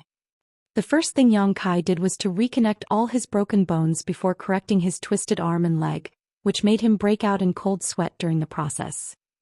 After doing all that, he carefully checked his body internally and externally to ensure there weren't any hidden injuries. Having done so, he did find something that made his face twitch. His dragon bead had cracked again. During the 4,000 years he had been cultivating in the Great Sea, his previously damaged dragon bead had already been fully restored. Now that the dragon bead had cracked again, it meant that he had activated his dragon bead while in his hazy state. There was no need to even guess though, it was undoubtedly the royal lord who had damaged his dragon bead again. It seemed like the sheep-headed royal lord didn't die without a fight. At the beginning of their battle, the royal lord was already not in peak condition. Then he used his royal lord's secret technique, which had weakened his strength, making it difficult for him to resist the blast from the sun and moon divine wheel. At that point he could be said to be severely injured. Following that, Yang Kai used 4 soul-rending thorns in a row, which tore into the royal lord's soul, causing massive damage. Therefore, when Yang Kai summoned his dragon bead, the royal lord's end was set in stone. Just thinking about it, Yang Kai couldn't help shivering slightly. Since his body could instinctually kill enemies while he was in a semi-conscious state, it would naturally be the same for the royal lord, who was far stronger. Yang Kai couldn't even imagine what would have happened if the royal lord had shattered his dragon bead when he summoned it in his fugue state. Thinking of the royal lord, Yang Kai thought about something else. When he woke up the first time, he was holding the royal lord's head while being surrounded by countless Black Ink clan soldiers. That scene closely resembled one of the scenes he saw after using the sun and moon divine wheel. Back then he thought the Black Ink clan that had surrounded him were showing their admiration for something, but now it seemed like they weren't admiring anything, they were clearly besieging him to kill him. Yang Kai was shocked. How can this be? Could the scene I saw be the scene I just experienced? After activating the sun and moon divine wheel, he did have the feeling that time itself had become chaotic. Could the misalignment of time lead to me being able to foresee future events? Instinctively, Yang Kai wanted to deny this conjecture, but one of the flashing scenes he had seen at the time slowly became clearer in his mind, and he discovered that it was very similar to the scene he saw when he first woke up. The moment time became warped, the first scene Yang Kai saw was a figure holding a detached head. The figure looked almost identical to him, but the face was blurred, and no matter how Yang Kai tried to recall it, he couldn't make out who it was. He then shuddered. If that is true, then what do the other scenes I saw represent? Could they be future events as well? He had seen many scenes back then, but most disappeared immediately after appearing, so he couldn't determine what they were. Still, there were a few scenes that he was able to see clearly. Prosperous stars and universe worlds that were full of vitality being enveloped by black ink strength, rapidly turning into wastelands devoid of life. There was also a gigantic tree that seemed to be sick. Its branches and leaves were shriveled, and even its fruits lacked any luster as they shriveled up as if they had been exposed to the sun for too long. As for the universe worlds that had their vitality destroyed and turned into wastelands after being enveloped by black ink strength, that scene might correspond to what might happen if the Black Ink clan invaded the 3,000 worlds. If the Black Ink clan had successfully invaded the 3,000 worlds, there was no doubt that such a future would happen. What about that gigantic tree? Could it be the World Tree? At that point, Yang Kai suddenly recalled Song's words. He said that the World Tree was almost as old as the universe itself, and its appearance wasn't that different from when Mo was spawned, which appeared when the heavens and earth first split apart. Moreover, the World Tree had an inexplicable relationship with the 3,000 worlds. Song, the other 9 martial ancestors, and even Yang Kai himself were means by which this vast universe tried to help itself by exerting its rules through the World Tree. Song and the others had gotten a gift from the World Tree and were able to enlighten themselves about the martial Tao while comprehending the method of reaching the open heaven realm, earning them the title of martial ancestors. Yang Kai was also barely considered to have received a gift from the World Tree as he had obtained a root from it. Since ancient times, others must have entered the grand ancient ruins boundary and received gifts from the World Tree. These were all the universe's means to save itself, but unfortunately, those people seem to have all failed and fallen. Suppose the World Tree and the 3,000 worlds did have an unbreakable connection. If the Black Ink clan invaded the 3,000 worlds and turned all the flourishing lands into wastelands, plunging the entire universe into turmoil, then the appearance of the World Tree that seemed like it was severely ill. The more Yang Kai thought about it, the more he sweated. He couldn't help but shake his head to disperse those thoughts from his mind. However, he didn't expect that when he moved, his head felt like it had turned into mush and the pain was so intense that he almost passed out again. Luckily, after such an interruption, he did not have the intention to think about such nonsense anymore. The ability to foresee the future was too surreal to Yang Kai, so he wasn't willing to believe it was possible. Even though the space-time strength he used was mysterious as well, it was just a type of strength that made use of his comprehension of the grand Daoist of space and time. How could such strength break through the flow of time itself and allow one to peer into the future? Healing my injuries is more important. A while later, cold sweat began dripping from Yang Kai's forehead. No matter how much he refused to believe it, he could vaguely sense that he seemed to have obtained a glimpse of the future. The sun and moon divine wheel had warped and broken time to the point that it let him witness events that had yet to transpire. Martial Peak, Chapter 5434, A Destroyed Great Pass. After a year of focusing all his efforts on recuperating, Yang Kai had almost made a full recovery. Emerging from the universe fragment, Yang Kai observed his surroundings for a while before his figure dashed in the direction of the Black Ink nest. Though the high-rank Black Ink nest exploded after his attack, there were still some remnants left behind. After searching through the debris, Yang Kai found quite a lot of resources. These resources were mined by the Black Ink clan from surrounding areas. The Black Ink clan had a high demand for resources when spawning more of their members, and the Royal Lord also needed resources to heal his injuries. All these unused resources now belonged to Yang Kai. However, he did not intend to use these resources on himself, nor did he intend to further his cultivation at this moment. He scavenged for these resources because he wanted to arrange a universe array. The Great Sea Celestial Phenomenon was a natural treasure trove, and Yang Kai wasn't sure if he would be able to find it again after leaving, so he decided to leave a universe array here, which might be of use someday. In fact, he still had quite a lot of resources on hand, but he was lacking some critical components.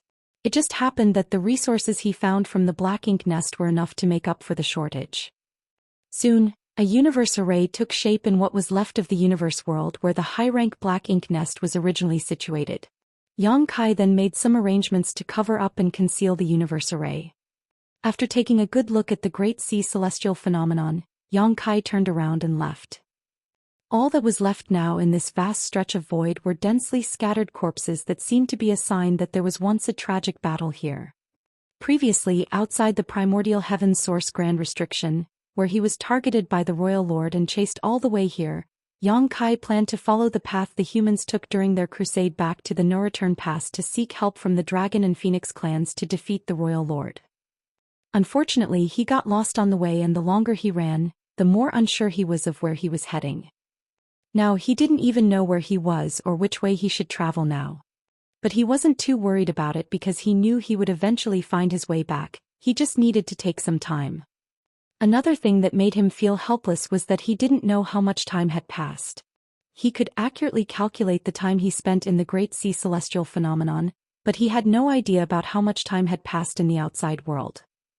The speed of time in each temporal river was different, so there was no way to make an accurate estimate. I wonder what happened after the war between the two races. When Yang Kai escaped from the primordial heaven source grand restriction, Song fused his body with the restriction to summon the energy Mu needed to leave Mo in deep sleep. Just before making that sacrifice, Song left his backup plan to Yang Kai, which was extremely important. It was because the Black Ink clan saw this take place right before their eyes that Yang Kai was targeted by a royal lord. Now that things had gotten to this point, Yang Kai did not resent Song because he was the only person Song could trust during that last moment.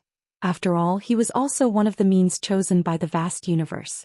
To be able to be chosen meant that Yang Kai was special in some way. Therefore, if it were Yang Kai, he would make the same choice as Song. But no matter how that battle ended, the human army couldn't stay at the primordial heaven's source grand restriction. If the humans won, they would definitely withdraw their forces. If they were defeated, they would still retreat back to the no-return pass to join forces with the Dragon and Phoenix clans because that was the only way they could resist the Black Ink clan army's attack. That was why Yang Kai only had one destination in mind, the no-return pass. In his current situation, it would be difficult for Yang Kai to be certain which direction would lead to the no-return pass, but as long as he could find the late ancient era battlefield, he would be able to estimate his whereabouts. Flying through the void, Yang Kai's figure soared along at amazing speed. He would stop every half a month or so to activate the universe transference law to try and connect to any of the universe arrays he had set inside those purifying Black Ink battleships. However, the only universe array he could sense was the one he set up next to the Great Sea celestial phenomenon. Such a situation meant that his distance from those universe arrays was too great for the universe transference law to even detect them. Although he couldn't sense the position of any purifying Black Ink battleship, this tactic wasn't useless because, at the very least, he could use the universe array he left at the Great Sea celestial phenomenon to deduce his current position. As time passed, his connection with the universe array at the Great Sea celestial phenomenon became vague, which told Yang Kai that he was getting further away from the Great Sea celestial phenomenon. It was not until half a year later that he could no longer sense that universe array. With the speed he could travel coupled with instantaneous movement, Yang Kai still used about half a year before he lost all contact with the Great Sea celestial phenomenon, which showed how vast an area a universe array could cover. There were celestial phenomena of all shapes and sizes in the void, and Yang Kai had seen many of them while he was escaping from the sheep-headed royal lord. He even dove deep into a dense fog celestial phenomenon and the Great Sea celestial phenomenon. But since he was running for his life to avoid being killed, he didn't have the time to enjoy the beauty of these celestial phenomena along the way. Now that he was feeling more relaxed, he had time to study these celestial phenomena more carefully and even found them quite miraculous. These celestial phenomena might be the manifestation of the universe's original form and might. Many radiated extremely dangerous auras, while some of them were deep and unfathomable. Just like the Great Sea celestial phenomenon, though they looked tranquil and calm on the outside, one would only know of the dangers lurking inside after entering them. The 3,000 worlds didn't have any celestial phenomena, possibly because of all the activities of human cultivators causing them to fade away. Wait, the 3,000 worlds does have some. Yang Kai suddenly recalled rumors about some strange forbidden zones in several great territories. Those forbidden zones were filled with dangers, and they were very difficult for ordinary cultivators to even approach. Those so-called forbidden zones might be remnants of ancient celestial phenomena. They weren't complete anymore and only retained a portion of their mysteries and might. As time passed, coupled with repeated explorations by cultivators, those forbidden zones would also gradually disappear into the annals of history. Suppose one could explore the mysteries of these celestial phenomena. Maybe one could use the opportunity to gain insight into the true meaning of the power of the heavens and earth. That thought flashed across Yang Kai's mind as he flew past different celestial phenomena. Year after year, his dull voyage continued in solitude. The void was incredibly vast and it contained all sorts of wonders, but he wasn't anxious because he knew it was no use being anxious. Along the way, Yang Kai left hidden marks inside some dead universe worlds, making it easier for him to find his way back to the Great Sea celestial phenomenon. Suddenly, on a particular day when he used the universe transference law, Yang Kai finally sensed a universe array in a particular direction. The distance was still quite far away and the connection he felt was exceptionally weak, but if he exerted all his efforts to get there, he could probably arrive within half a year. Yang Kai was elated. All his efforts had paid off as he finally discovered something and hurriedly moved in that direction. A few days later, he used the universe transference law to determine his position. Another few days later, it was still the same. 1 month later, after Yang Kai used the universe transference law again, he frowned. Over this 1 month's time, he had used the universe transference law 5 times, and although he could establish a connection with the faraway target, there was something wrong with the situation. He was now rushing there with all his might and had activated the space principles, so his speed was exceptionally fast. Therefore, it was reasonable to say that he could have easily shortened the distance between them in this 1 month's time, and the nearer the distance with the universe array, the stronger the connection he had with it when using the universe transference law. But the reality was that the connection was still very weak. There were only 2 possibilities that could cause such a situation. One was that the universe array he was connecting with was also continuously moving forward and was keeping a constant distance from Yang Kai. However, a purifying black ink battleship's speed was incomparable to Yang Kai's, so even if it was somehow moving in exactly the same direction as him, the distance would still have been greatly shortened. Which meant it could only be the second possibility. The universe array he had set up in this purifying battleship was damaged. Yang Kai had arranged the universe arrays in the very heart of the purifying ink battleships, along with the storage room for purifying light, and after all the great passes had obtained their purifying black ink battleships, they specifically reinforced the defenses around the universe array to the point that it could be said that it would not be damaged unless the purifying black ink battleship was completely crippled. But now, the universe array on this unidentified purifying black ink battleship was actually damaged, so what about the purifying black ink battleship itself? Did they encounter some kind of battle? Were there still survivors there? Yang Kai was so anxious that he pushed his speed even harder. 2 months later, Yang Kai estimated it was about the distance that he could transmit with his now 8th order open heaven realm cultivation and strong physique. Also, it wouldn't be too risky to teleport at this point, so he used the universe transference law, wanting to use the universe array and directly transport himself onto that purifying black ink battleship. However, when the patterns of a grand array lit up under his feet, there was no sign of transmittance. With a deep frown on his face, Yang Kai discarded this plan and continued to move forward under his own power. It seemed that the universe array he had sensed was indeed damaged to the point that it was no longer functional. Along his way, Yang Kai kept his vigilance up, guarding against the possibility that there might be enemies lurking nearby. Another 2 months passed when Yang Kai suddenly looked up and could vaguely make out a lofty shadow standing tall inside the void. It was a great pass. Even though it was still quite far away and the visibility inside the void wasn't too good, he could still make out an outline of a huge great pass. Yang Kai's mind suddenly shook as his figure dashed forward. However, as the distance shortened, Yang Kai's heart also gradually sank. It was indeed a great pass, but it was a destroyed one. The originally majestic-looking great pass was now in ruins with large holes broken in its thick walls. Outside the Great Pass were scattered corpses of soldiers from both races and fragments of broken human warships. Yang Kai's figure gradually slowed down as he passed through the mountain of corpses and blood, feeling suffocated. He didn't know what kind of battle this Great Pass had encountered, but judging from the gruesome scene before him, it was one filled with brutal bloodshed. Martial Peak, Chapter 5435, Destroyed Azure Void Pass. Outside the destroyed Great Pass, Yang Kai forced down his anxiety and released his divine sense like a flood, wanting to find any trace of vitality that might still be around. However, it was clear that this battle ended many years ago, so if there were any survivors, how could they still be here? Moreover, he couldn't sense any signs of vitality. Crossing the battlefield that looked like a hell's cape, Yang Kai arrived above the Great Pass and looked down. What he saw was the ruined interior of the Great Pass with corpses scattered everywhere. Yang Kai's face fell. Although he didn't know what kind of battle the humans of this Great Pass had gone through, he could guess just by looking at the scene before him. The Black Ink Clan army broke through this Great Pass defenses and swarmed inside, engaging in a battle to the death with the human soldiers.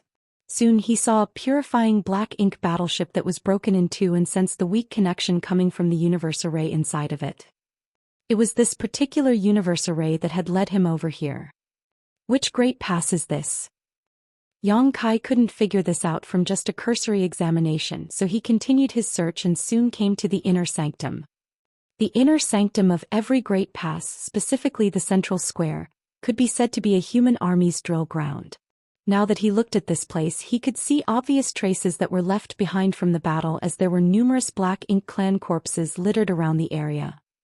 Those dead Black Ink Clan soldiers were piled up layer by layer and almost covered the entire central square. And in the center of all those dead Black Ink Clan soldiers was an empty space where a figure was quietly sitting cross-legged with both eyes wide open and a peaceful expression. At that moment, Yang Kai felt like his heart was being squeezed by an invisible hand. He slowly walked forward, cleaning out a path among the piles of corpses before arriving before the figure. The two pairs of eyes met each other, and Yang Kai felt a deep sense of sorrow fill his heart. He now knew which Great Pass this was. Azure Void Pass. Although each Great Pass had similar layouts, Yang Kai had visited Azure Void Pass many times and was quite familiar with this place. It was because Azure Void Pass was a complete mess after the Great Battle that Yang Kai couldn't immediately recognize it. However, he did recognize the peaceful-looking fallen cultivator sitting cross-legged in the middle of the courtyard. It was the Ninth Order Open Heaven Realm Old Ancestor of Azure Void Pass. He was the one who gave Yang Kai a piece of beef all those centuries ago. That beef was cooked into soup and allowed Su Ling Gong to gain a burst of enlightenment and break through to the Eighth Order Open Heaven Realm. The old ancestor of Azure Void Pass had died in battle here. Even in the last moments of his life, he still didn't give up on the Great Pass he protected. Thinking of that, Yang Kai felt his vision becoming a little blurry. Beside the old ancestor of Azure Void Pass was the ox monster, which was missing one of its horns that the old ancestor had kept for numerous years. Old ancestor Xiao had her eyes on this ox monster for a long while but never succeeded in getting it. At this moment, the ox monster was in the same situation as Azure Void Pass old ancestor. Its body was covered in wounds while its other horn was broken as well. Even its tail was nowhere to be seen. The ox monster quietly lay beside Azure Void Pass old ancestor with its head lowered. Yang Kai blinked a few times to dispel the blurriness in his vision. Then he faced the old ancestor of Azure Void Pass and bowed with a solemn expression. "I vow to live and die together with the Great Pass." That was the oath that every soldier in every Great Passes swore. Azure Void Pass old ancestor had fulfilled that oath. Every soldier in Azure Void Pass had done so. For numerous years, countless human soldiers died on the Black Ink battlefield to protect the 3,000 worlds, and the Ninth Order Open Heaven Realm old ancestors weren't an exception. No matter their cultivation or status, these humans who died fighting the Black Ink clan were all honorable warriors. Their corpses shouldn't be left out in the void to rot. Since Yang Kai wasn't able to join this battle and had coincidentally arrived here, it wouldn't be a problem for him to help gather these corpses. When he rose to his feet, he suddenly saw the ox monster beside Azure Void Pass old ancestor raising its head and saying, "Take the old ancestor's corpse." If you encounter another Supreme Master, it can help you defend yourself against the enemy. Yang Kai was elated. Senior Ox, are you still alive? However, the ox monster didn't answer his question but continued, there's no need to hesitate. This is also the old ancestor's last wish before he died. If his corpse could be used to kill a few more enemies, he would surely feel happy in the afterlife. After that, the ox monster again closed his eyes and silently laid its head down. Yang Kai's expression darkened. It seemed like the ox monster had already died as well. The reason it was able to speak might be due to the effect of some secret technique. If the being that came here was human, the ox monster would speak and tell that person to store away the old ancestor's corpse. But if it were a black ink clansman, things might not be that simple. Since the old ancestor's corpse could also be used as a weapon still, it must be because the old ancestor had left some kind of last will behind before his death. This final will probably held extraordinary power. And it was after hearing this that Yang Kai suddenly realized why the corpse of Azure Void Pass old ancestor was able to remain undisturbed here. The only enemy who could face an old ancestor was a royal lord. And Yang Kai could see that the injuries on the old ancestor's body were not left by just one royal lord. Just by looking at those injuries, Yang Kai could distinguish the auras left by 3 royal lords. In other words, before Azure Void Pass old ancestor died, he had fought at least 3 royal lords but was unable to defeat them and died. As for why the 3 royal lords didn't choose to destroy the old ancestor's body and simply left it here, they must have seen that Azure Void Pass old ancestor left behind that last will and were afraid to do anything, lest they encounter an accident. If it hadn't been for that, Azure Void Pass old ancestor's body would have already been destroyed. Considering all this, Yang Kai felt his heart clench. If the royal lords noticed this, how could they not leave some people behind to monitor the situation to avoid any surviving human soldiers from approaching this place? Just as he was thinking so, Yang Kai suddenly raised his head and looked up. What he saw were 3 figures suddenly appearing from inside Azure Void Pass, each with a majestic aura. They were territory lords. The Black Ink clan had indeed left guards behind. A royal lord couldn't wait here for such a reason, but a few territory lords could be spared for such a duty. If 3 territory lords worked together, they could deal with most situations. Among those 3 territory lords, one of them had a seductive figure and a flirtatious expression, which reminded Yang Kai of the Charmed Demon clan. There was also a tall and strong territory lord that looked more than 3 times taller than the seductive territory lord. 2 fangs were poking out from both sides of his lips and curved upwards, making him look hideous like he was a crazy wild boar. The third one looked more normal and had many human traits, with the only difference being that his limbs resembled talons that were shining with cold light. This territory lord also had a pair of wings. It was unknown where they were hiding because Yang Kai didn't even sense the slightest trace of their auras before now. The 3 territory lords weren't in a hurry to appear, seeming to be not worried that Yang Kai would escape. The seductive territory lord spoke up first. When the sirs asked us to stay here in case any humans decide to come back, I first thought they were being too careful, but now it seems that there are indeed some humans that are seeking death. The Fong-toothed territory lord snorted lightly. We've waited here for 200 years. I think my body is about to become moldy. Human, you're unlucky today. On the other hand, the Talon territory lord frowned while warning, don't be careless. This human is an 8th order master, so he might not be easy to deal with. After letting out a snort, the Fong-toothed territory lord retorted, so what if he's an 8th order human? It's not like we haven't killed any of them. Let me kill him while you 2 stand guard. Saying so, the Fong-toothed territory lord charged at Yang Kai. Because he had a burly and bulky body, his actions seemed clumsy, but in fact he was moving very fast and his huge frame fell like a meteor, quickly approaching Yang Kai. The terrifying aura of a territory lord burst forth, causing the broken walls in the Great Pass to begin to creak. Meanwhile, the Talon territory lord fixed his eyes on Yang Kai, and even his eyes reflected the latter's figure. He was the fastest among these 3 territory lords, so he needed to be vigilant in case Yang Kai decided to activate whatever final seal was left on the 9th Order Master's corpse. Although they didn't know what this seal was or what it was for, the royal lords had specifically told them it was definitely something the 3 of them couldn't resist. Even they, as royal lords, might not be able to resist the power which was hidden inside that seal. Even after death, a Ninth Order master still couldn't be underestimated because the secret techniques those humans practiced often had unimaginable power.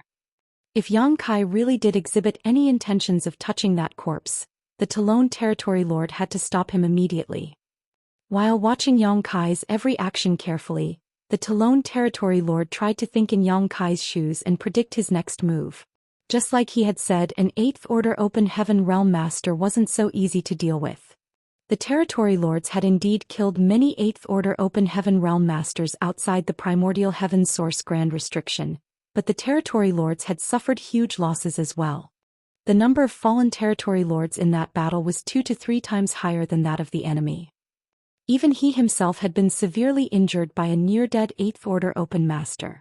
Though several hundred years had passed since that battle, he could still feel slight pain coming from his injuries whenever he thought about that scene. In this situation, this Eighth Order human only had 2 possibilities for survival. One was activating the seal on the Ninth Order Old Ancestor's corpse, while the other was to flee immediately. No matter how strong an Eighth Order Master was, when faced with 3 Territory Lords, the only possible ending was death. What shocked the Talon Territory Lord was that the somewhat excessively young-looking Eighth Order Master didn't reveal the slightest bit of panic since they appeared. Instead, this human kept a saddened expression, which was naturally because of the death of his people and the destroyed Great Pass. Under that veil of sadness, however, was endless murderous intent. This human clearly had no intention of activating the seal on the corpse. The Talon Territory Lord felt his heart sink and hurriedly warned the others, "Be careful." Right after he said that, he saw the Eighth Order Open Heaven Realm Master lunging at his fellow Territory Lord with a vicious expression. The human was so fast that he left a blurred afterimage behind him, making it look like there were countless clones of him charging forward to kill. The Talon Territory Lord felt his pupils shirk. This speed, it's too fast for me to interfere. When the big and small figures clashed, the sound of bones breaking rang out, but the expected scenario of the small human being sent flying away did not appear. Instead, the figure being sent flying was the tall and strong Fang-Toothed Territory Lord. His chest had caved in, and his expression looked shocked, as if he couldn't believe that he was not a match for his enemy in a head-on confrontation. However, as the Territory Lord was sent flying, he still viciously punched his opponent. Yang Kai wasn't able to dodge that attack, or more precisely, he didn't intend to dodge, simply lifting his arm to guard himself. At the same moment, his other hand made a grabbing motion towards the void and the Azure Dragon Spear appeared. With a flourish of the spear, numerous Dao strengths manifested, creating a kind of unstoppable torrent. Following that, the long spear pierced out. A soft, muffled sound came out, causing the Talon Territory Lord's pupils to shrink to the size of needles as he felt the entire world suddenly freeze. Martial Peak, Chapter 5436, Continuous Killings. Hong. At that moment, the Fang-Toothed Territory Lord that was sent flying out finally fell onto a ramshackle house, smashing the already toppling building to the ground. Drip. Drip. Fresh blood dripped down and splashed onto the ground, creating a beautiful blood flower. Time seemed to have stopped at this moment. Above Azure Void Pass's central square, Yang Kai held his spear with one arm, and on the spear was a curvaceous body. The spear had penetrated that figure and black fresh blood was dripping from it. While the different Dao strengths intertwined, they created a strange balance above the figure pierced with the spear. However, the owner of the figure could feel that the balance was very weak and could be broken with just a slight change. Once the balance was broken, those Dao strengths would suddenly explode and what awaited her would be her death. On the Azure Dragon Spear, the seductive Territory Lord looked at Yang Kai with a conflicted expression. Her eyes were wet, making her look pitiful, but she felt more disbelief than anything. It was as if she didn't expect that she, a Territory Lord, couldn't even stand a single spear thrust from her opponent. Her figure was smaller than the Fang-Toothed Territory Lord, so when the Fang-Toothed Territory Lord was charging forward, she used a secret technique to follow behind him and silently approach her enemy. These 3 Territory Lords never thought to look down on an Eighth Order Open Heaven Realm Master, a lesson they learnt from fighting the humans on the battlefield outside the Primordial Heaven Source Grand Restriction and in various places throughout the vast void. So, at that moment, though it looked like only the Fang-toothed territory lord was attacking, it was actually a joint attack from all three territory lords. The seductive territory lord concealed herself behind her companion, while the Talon territory lord intimidated the enemy with his sharp aura, distracting his attention with his focused divine sense. This wasn't the first time these three territory lords worked together. Back when they attacked Azure Void Pass, they used such techniques to kill several 8th Order Open Heaven Realm Masters.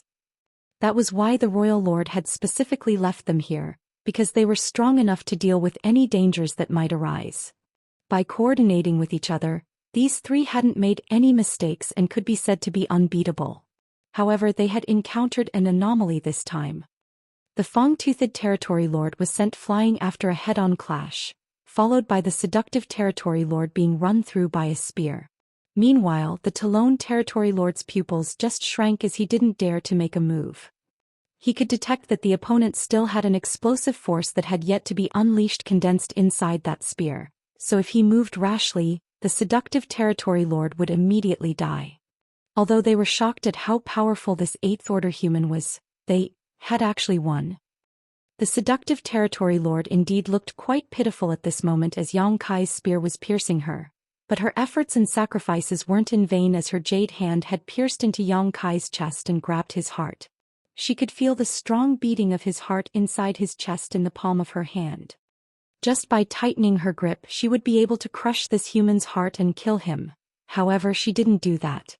Instead, she silently looked into Yang Kai's eyes and suddenly smiled. "You're very strong. Such a strong 8th Order Open Heaven Realm Master. I don't feel like killing him anymore." Black ink strength filled the air and flowed into Yang Kai's body. In an instant, the outside of Yang Kai's body was surrounded by black ink strength. She was going to corrupt this strong opponent with black ink strength and make him her black ink disciple. Though she was by no means weak, if she had such a strong black ink disciple protecting her, her strength would more than double. On the other hand, Yang Kai stayed put as if he were afraid of something. The black ink strength soon enveloped him and even his eyes turned black. Success. The Talon territory lord, who was feeling nervous all this while, relaxed his breath as he was also reluctant to see his companion dying here. Now that the black ink strength had corrupted their enemy, their side would gain a strong helper, which was undoubtedly the best outcome of this situation. "Put me down," the seductive territory lord ordered gently as if she were sweet-talking her lover. "Yes." Yang Kai responded. At that moment, the seductive territory lord suddenly felt something wasn't right and immediately roared before trying to tighten her grip on Yang Kai's heart. But before she could crush her opponent's heart, she felt a mysterious strength suddenly erupt from inside her body. Right then, numerous Dao strengths ran rampant, rapidly expanding the seductive territory lord's curvaceous body into a ball before exploding it. Black blood fell like rain and pieces of flesh flew everywhere. The seductive territory lord's body exploded into a pretty-looking blood flower. That sudden turn of events shocked the Talon territory lord so much that he turned pale. It was then that he realized that his enemy wasn't afraid of being corrupted by black ink strength. At that point, Yang Kai had stealthily appeared by his side, and with a sweep of his spear, it transformed into a huge shadow that slashed down at his head. With a roar, the Talon territory lord channeled his black ink strength into his claws and wings, instantly turning them into weapons as he battled with Yang Kai. Fresh blood flew everywhere from both Yang Kai and the Talon territory lord. The battle looked even from the outside, but the Talon territory lord felt his blood run cold. After their initial clash, he knew he wasn't a match for his opponent, and the only reason this 8th Order human was being wounded was because he completely gave up defending himself to kill him faster. In just 3 breaths of time, the two figures separated. While panting heavily, the Talon territory lord had a shocked expression on his face while sporting hundreds of injuries of all sizes all over his body, leaving almost no place unscarred. It wouldn't have mattered if that was all though, but these injuries all contained some strange power that affected his ability to use his black ink strength, which made him continuously grow weaker. At that moment, an angry roar sounded, and a huge figure charged over from the side and instantly appeared behind Yang Kai before spreading his arms wide and closing them while approaching Yang Kai. It was the Fang-Toothed Territory Lord who had finally regained consciousness and came to help.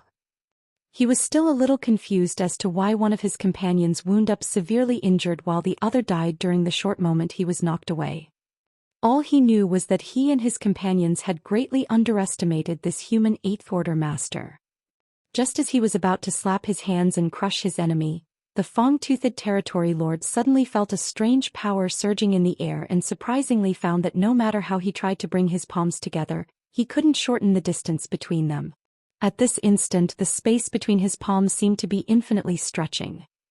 This scene shocked him even more. While he was distracted, the Eighth Order Master had already disappeared, and a grunt and roar came from the other side. Raising his head to look over, the Fang-Toothed Territory Lord felt his heart jump as he watched his taloned companion being madly beaten up by the Eighth Order Master like a sandbag. The space over there seemed warped, distorted beyond recognition, causing the two figures on the other side to appear occasionally elongated or shortened like they were reflections in a broken mirror. Black blood spewed everywhere, and the Talon Territory Lord seemed to be unable to resist the relentless thrusts of Yang Kai's spear. Many principles and Dao strengths were being activated by Yang Kai and turned into killing power. Noticing the situation, the Fang-Toothed Territory Lord howled madly before dashing over to help his companion. They came here as a trio, but now one of them was dead. If another one of them fell, they might be completely wiped out. Having never encountered such a terrifying foe before, the Fang-Toothed Territory Lord thought that all the other Eighth Order Masters they had previously killed were simply incomparable to the one before him. Despite the fact that his aura wasn't stronger than any of the other Eighth Order Open Heaven Realm Masters, this human had control over some various kinds of strengths that were exceptionally difficult to deal with. They had seen such strengths used by other human masters, but those humans would only be proficient in 1 to 2 of them, so they weren't so difficult to counter. There had never been a human who could wield so many different kinds of Dao strengths. These strengths weren't much on their own, but when they all intertwined in one place, they seemed to produce unpredictable effects. After madly running halfway to help his companion, the Fang-Toothed Territory Lord suddenly stopped and immediately turned around before charging out of Azure Void Pass's broken walls and into the void's depths. This couldn't be helped as he saw the Talon Territory Lord's head blown to pieces by Yang Kai before he could even arrive to offer assistance. In just 30 breaths of time, even with 3 Territory Lords working together, 2 of them had been killed, leaving only 1 alive. Would he be able to keep his life if he stayed there? Before the Fang-Toothed Territory Lord could escape Azure Void Pass though, he suddenly stopped and looked up with a heavy expression. Standing tall above the crumbling walls was a figure with a long spear that was pointing down at him as black blood dripped from his hand. That figure was glaring at the Fang-Toothed Territory Lord with cold eyes. That figure was the Eighth Order Open Heaven Realm Master, who was supposed to be behind him. The Fang-Toothed Territory Lord felt a truly bitter taste in his mouth. However, he soon composed himself because after killing both his companions, this human must have also suffered severe injuries. The most obvious sign of that was the human's aura, which felt wavered between strong and weak, clearly indicating the other party was not in top form anymore. I might be able to defeat him. I can't let him intimidate me with his aura alone after he killed 2 Territory Lords. If I don't fight, I might really die here. I can kill him. I must kill him. The Fang-Toothed Territory Lord roared as black ink strength poured out of him like a tsunami, making his figure become even bulkier. With determined eyes, his aura flared to the point that it felt like he could kill the enemy with 1 punch, even if the one standing before him was a Ninth Order Open Heaven Realm Master. Then he charged at Yang Kai. Following that, the 2 figures entangled together, their fight drifting from Azure Void Pass out into the void. Attacks were exchanged back and forth as the 2 were locked in an intense battle. At that moment, the Fang-Toothed Territory Lord was indeed very happy. He discovered that, just like what he had expected, this Eighth Order human's strength really had fallen after killing his 2 companions. Even though the enemy was still very strong, this human couldn't kill him with his current strength. Sensing this, the Fang-Toothed Territory Lord immediately changed tactics. Since the opponent seemed to be fighting with all his might, wanting to end this battle as quickly as possible, he would focus on defense instead. He then decided that he would drag this battle out until the human couldn't hold on any longer. An hour, 6 hours, half a day later. The battle was still as intense as ever, but the fang-toothed territory lord didn't feel as relaxed as before, and his expression was gradually becoming heavy. As the battle gradually became disadvantageous for him, he was able to discover the root of the problem as well. The strength that this human 8th Order Open Heaven Realm Master was exerting was slowly increasing. In other words, the human was slowly becoming stronger. This human. What's wrong with him? The fang-toothed territory lord could never have expected that the opponent before him had only just broken through to 8th Order Open Heaven Realm recently and was considered newly advanced. Yang Kai had spent quite some time cultivating inside the Great Sea, so his foundation was extremely stable and his heritage wasn't distinguishable from veteran 8th Order Open Heaven Realm Masters, so the thought that he had only just reached this realm was hard to imagine.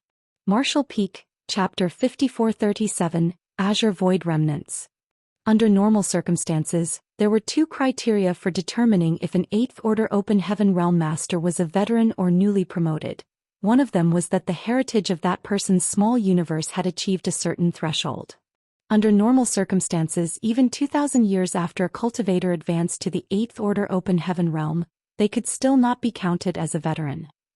2,000 years was basically just sufficient for an 8th Order Open Heaven Realm Master to stabilize their foundation and be able to freely exert their strength. The second criterion was one's experience in battling and killing enemies. No matter how strong one's heritage was, if they didn't have any battle experience, they would be restricted in battle and wouldn't be able to bring out their full strength. Among all the human 8th Order Open Heaven Realm Masters on the Black Ink battlefield, there were only a few newly advanced 8th Order Masters, while the rest were veterans. After they had advanced to the 8th Order Open Heaven Realm, they continued cultivating while simultaneously battling the Black Ink clan, slowly training themselves to master and enhance their strength. Therefore, situations like being unable to bring out their complete strength essentially never occurred. However, Yang Kai was an exception. He had a breakthrough to the 8th Order Open Heaven Realm inside the temporal rivers of the Great Sea Celestial Phenomenon and then cultivated there for 2,000 years before exiting. After Yang Kai left the Great Sea Celestial Phenomenon, he battled the sheep-headed Royal Lord and even decapitated him. But during that fight he had constantly been going all out in a desperate struggle as there was a huge difference between his and the Royal Lord's true strength, even using 4 soul-rending thorns, causing himself to become delirious due to his injured soul. In the end, he didn't even know how he killed the Royal Lord as he was already holding onto his head when he came to his senses. This time it was different.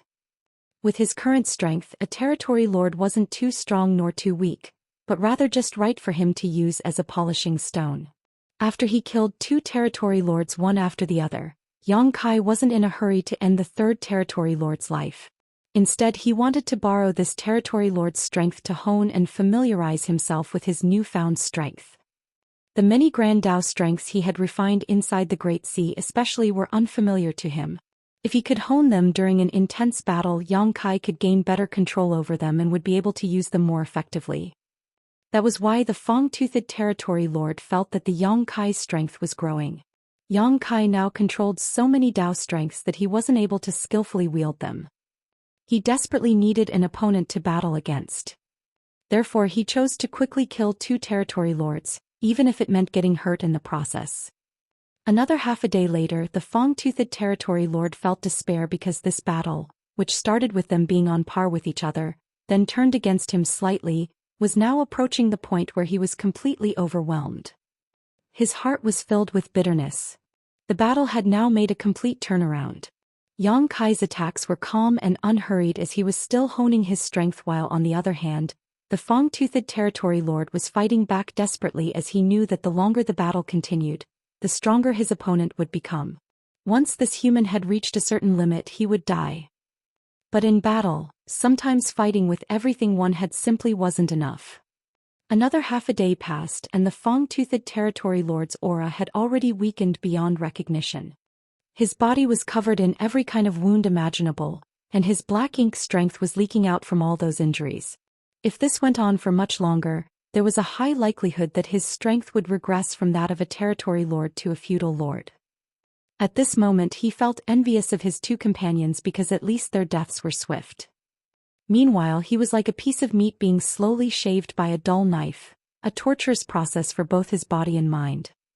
Knowing that he was destined to die today, the Fang-toothed territory lord made a decision and completely gave up on defending before brazenly charging towards Yang Kai in a final, desperate struggle.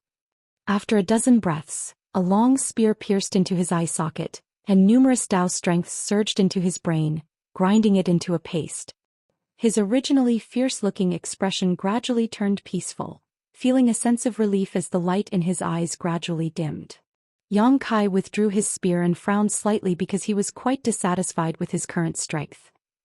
He didn't consider the battle with the sheep-headed royal lord because he had completely lost consciousness during that fight, relying almost solely on his instincts to kill the enemy. After the battle with these 3 territory lords, he discovered his shortcomings. Back when he was a 7th Order master, he could crush those in the same realm without any difficulty. No matter how strong a feudal lord was, they were no better than children before him and had no chance of fighting back. But now that he had advanced to the 8th Order Open Heaven realm, his situation couldn't compare to the glory he had when in the 7th Order Open Heaven realm. During this battle, Yang Kai had paid quite a large price to kill the seductive territory lord and Talon territory lord. It was even so for the Fang-toothed territory lord he killed last. Although he had intended to use this territory lord to hone his strength, the time he took to finish the latter off was less than satisfactory. According to the intelligence he obtained during the previous crusade, these 3 territory lords were considered innate territory lords, ones who were spawned directly from a high-rank black ink nest. Therefore, they were stronger than those black ink clansmen who advanced to become territory lords through their own cultivation. Innate territory lords were already the strongest among all territory lords. In other words, Yang Kai might still be invincible among his peers, but was far from being able to crush those in his realm. But after giving it another thought, Yang Kai understood that he had only been in the 8th Order Open Heaven realm for 2,000 years, so the heritage in his small universe hadn't reached anywhere near its maximum yet. Once he reached the peak of the 8th Order Open Heaven realm, it wouldn't be a problem to crush his peers. On the other hand, he also discovered the biggest problem he was having now. He had too many Dao strengths under his control. To escape from the Great Sea celestial phenomenon, he had no choice but to absorb those undercurrents, which increased his attainment in many different grand Daos. It seemed now that he had absorbed and refined too many undercurrents, so his foundation, which comprised of all the different grand Daos, was just too broad. With the ability to wield so many Dao strengths, it meant he had more means of dealing with different enemies, which was a good thing. However, Yang Kai was finding it difficult to integrate all these varied Dao strengths into a coherent force. While he had comprehension of many Dao strengths, he did not know how to harmonize them to enhance his power and could only clumsily smash them all together at the moment. Also, he had a vague feeling that if he could properly gather all these Dao strengths into one, the power he could exert would definitely experience an earth-shattering change. In his current situation, he could only think about these things because, among the variety of Dao strengths, he did have attainments in some of them, but none were comparable to his mastery of the Dao of space, Dao of time and Spear Dao. How could he gather all these Dao strengths into one when he hadn't even comprehended the true mysteries behind them? Even with just the Dao of space and Dao of time, which he had focused on cultivating over many centuries, Yang Kai still hadn't managed to achieve a perfect fusion. Shaking his head to clear out such distracting thoughts, Yang Kai turned to look into the distance and stared for a moment before shouting, "Come out!" From the cover of the messy battlefield, a few figures slowly emerged from the shadows. Each of them looked at Yang Kai with shocked expressions on their faces. They had watched the battle just now, and the scene where an innate territory lord was slowly being tortured to death was quite an eye-opener for them. Great evolutions. Yang Kai greets fellow martial brothers and sisters. Yang Kai bowed. He had already discovered that people were spying on him while he was battling the Fang-toothed territory lord and could feel that they weren't very strong, nor were there many of them. Clearly, they had been attracted here by the fallout from the battle. Since these visitors kept themselves hidden nearby and showed no intention of coming out, Yang Kai couldn't tell whether they were friends or foes. It was not until this moment that he was certain that these observers were humans. Its senior brother Yang, one of the 7th Order Open Heaven Realm Masters, was elated after hearing Yang Kai announce his identity. They were originally worried that the 8th Order Open Heaven Realm Master that killed those Black Ink Territory Lords might be corrupted by Black Ink strength, which was the reason why they didn't show themselves even after Yang Kai had killed the Fong-Toothed Territory Lord. But upon learning his identity, those worries disappeared. This couldn't be helped, because every human soldier in every great pass knew Yang Kai's name. He was the one who brought them purifying light, so it was well known he wasn't afraid of being invaded by Black Ink's strength. All those below the 9th Order had the possibility of being corrupted by Black Ink's strength, but Yang Kai was an exception. Meanwhile, the others also revealed happy expressions as they hurriedly approached Yang Kai. When they saw Yang Kai's face, they could finally determine his identity. Yang Kai also thought these people looked quite familiar, and after taking a closer look he stated hesitantly, "You're the senior brother who was always on guard duty at the space array." Having visited Azure Void Pass several times, Yang Kai naturally recognized the 7th Order Masters that guarded the Great Pass hyperspace array, and he was sure that this person before him was one of them. That 7th Order Master seemed like he was about to cry from joy and choked out, "Sun Mao greets senior brother Yang." Then Yang Kai swept his gaze over the others and his face fell. "Are you all that remains of the Azure Void Army?" Sun Mao composed himself before answering, "There are a few other fellow brothers and sisters, but they are currently in hiding. We came here because we sensed there was a battle happening and wanted to investigate." "How many of you are there?" Yang Kai asked. Sun Mao replied in an astringent voice, "Less than 1,000.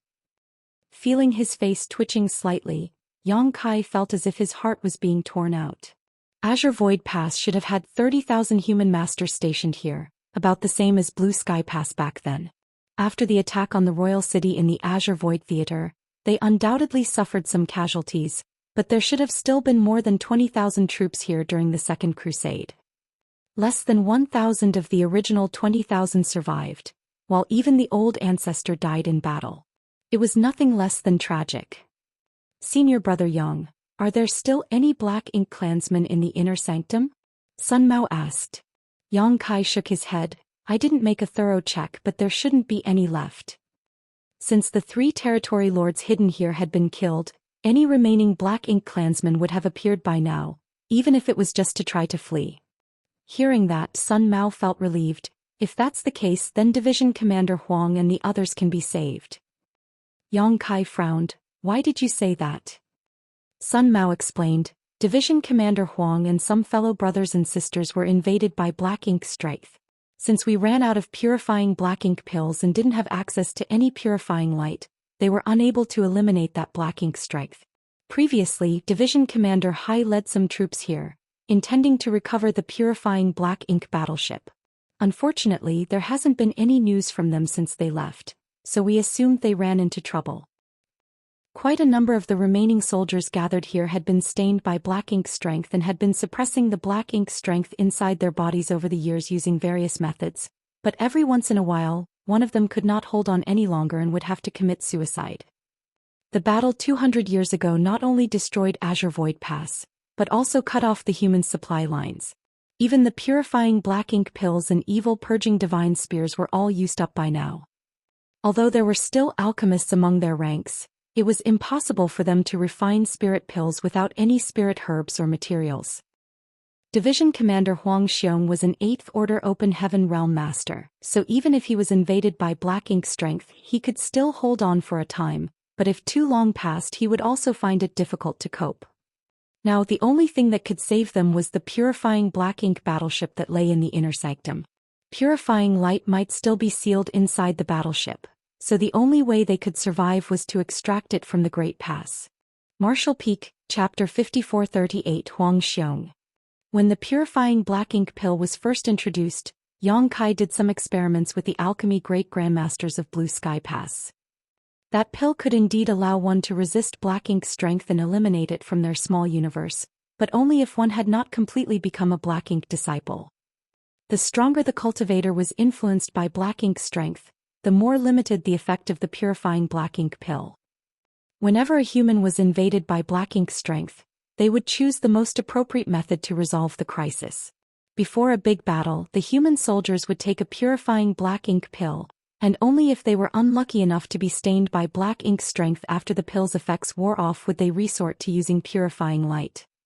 After Azure Void Pass fell, about 1,000 soldiers were left from the original complement of 20,000 troops, and among those 1,000 soldiers, many had been invaded by black ink strength.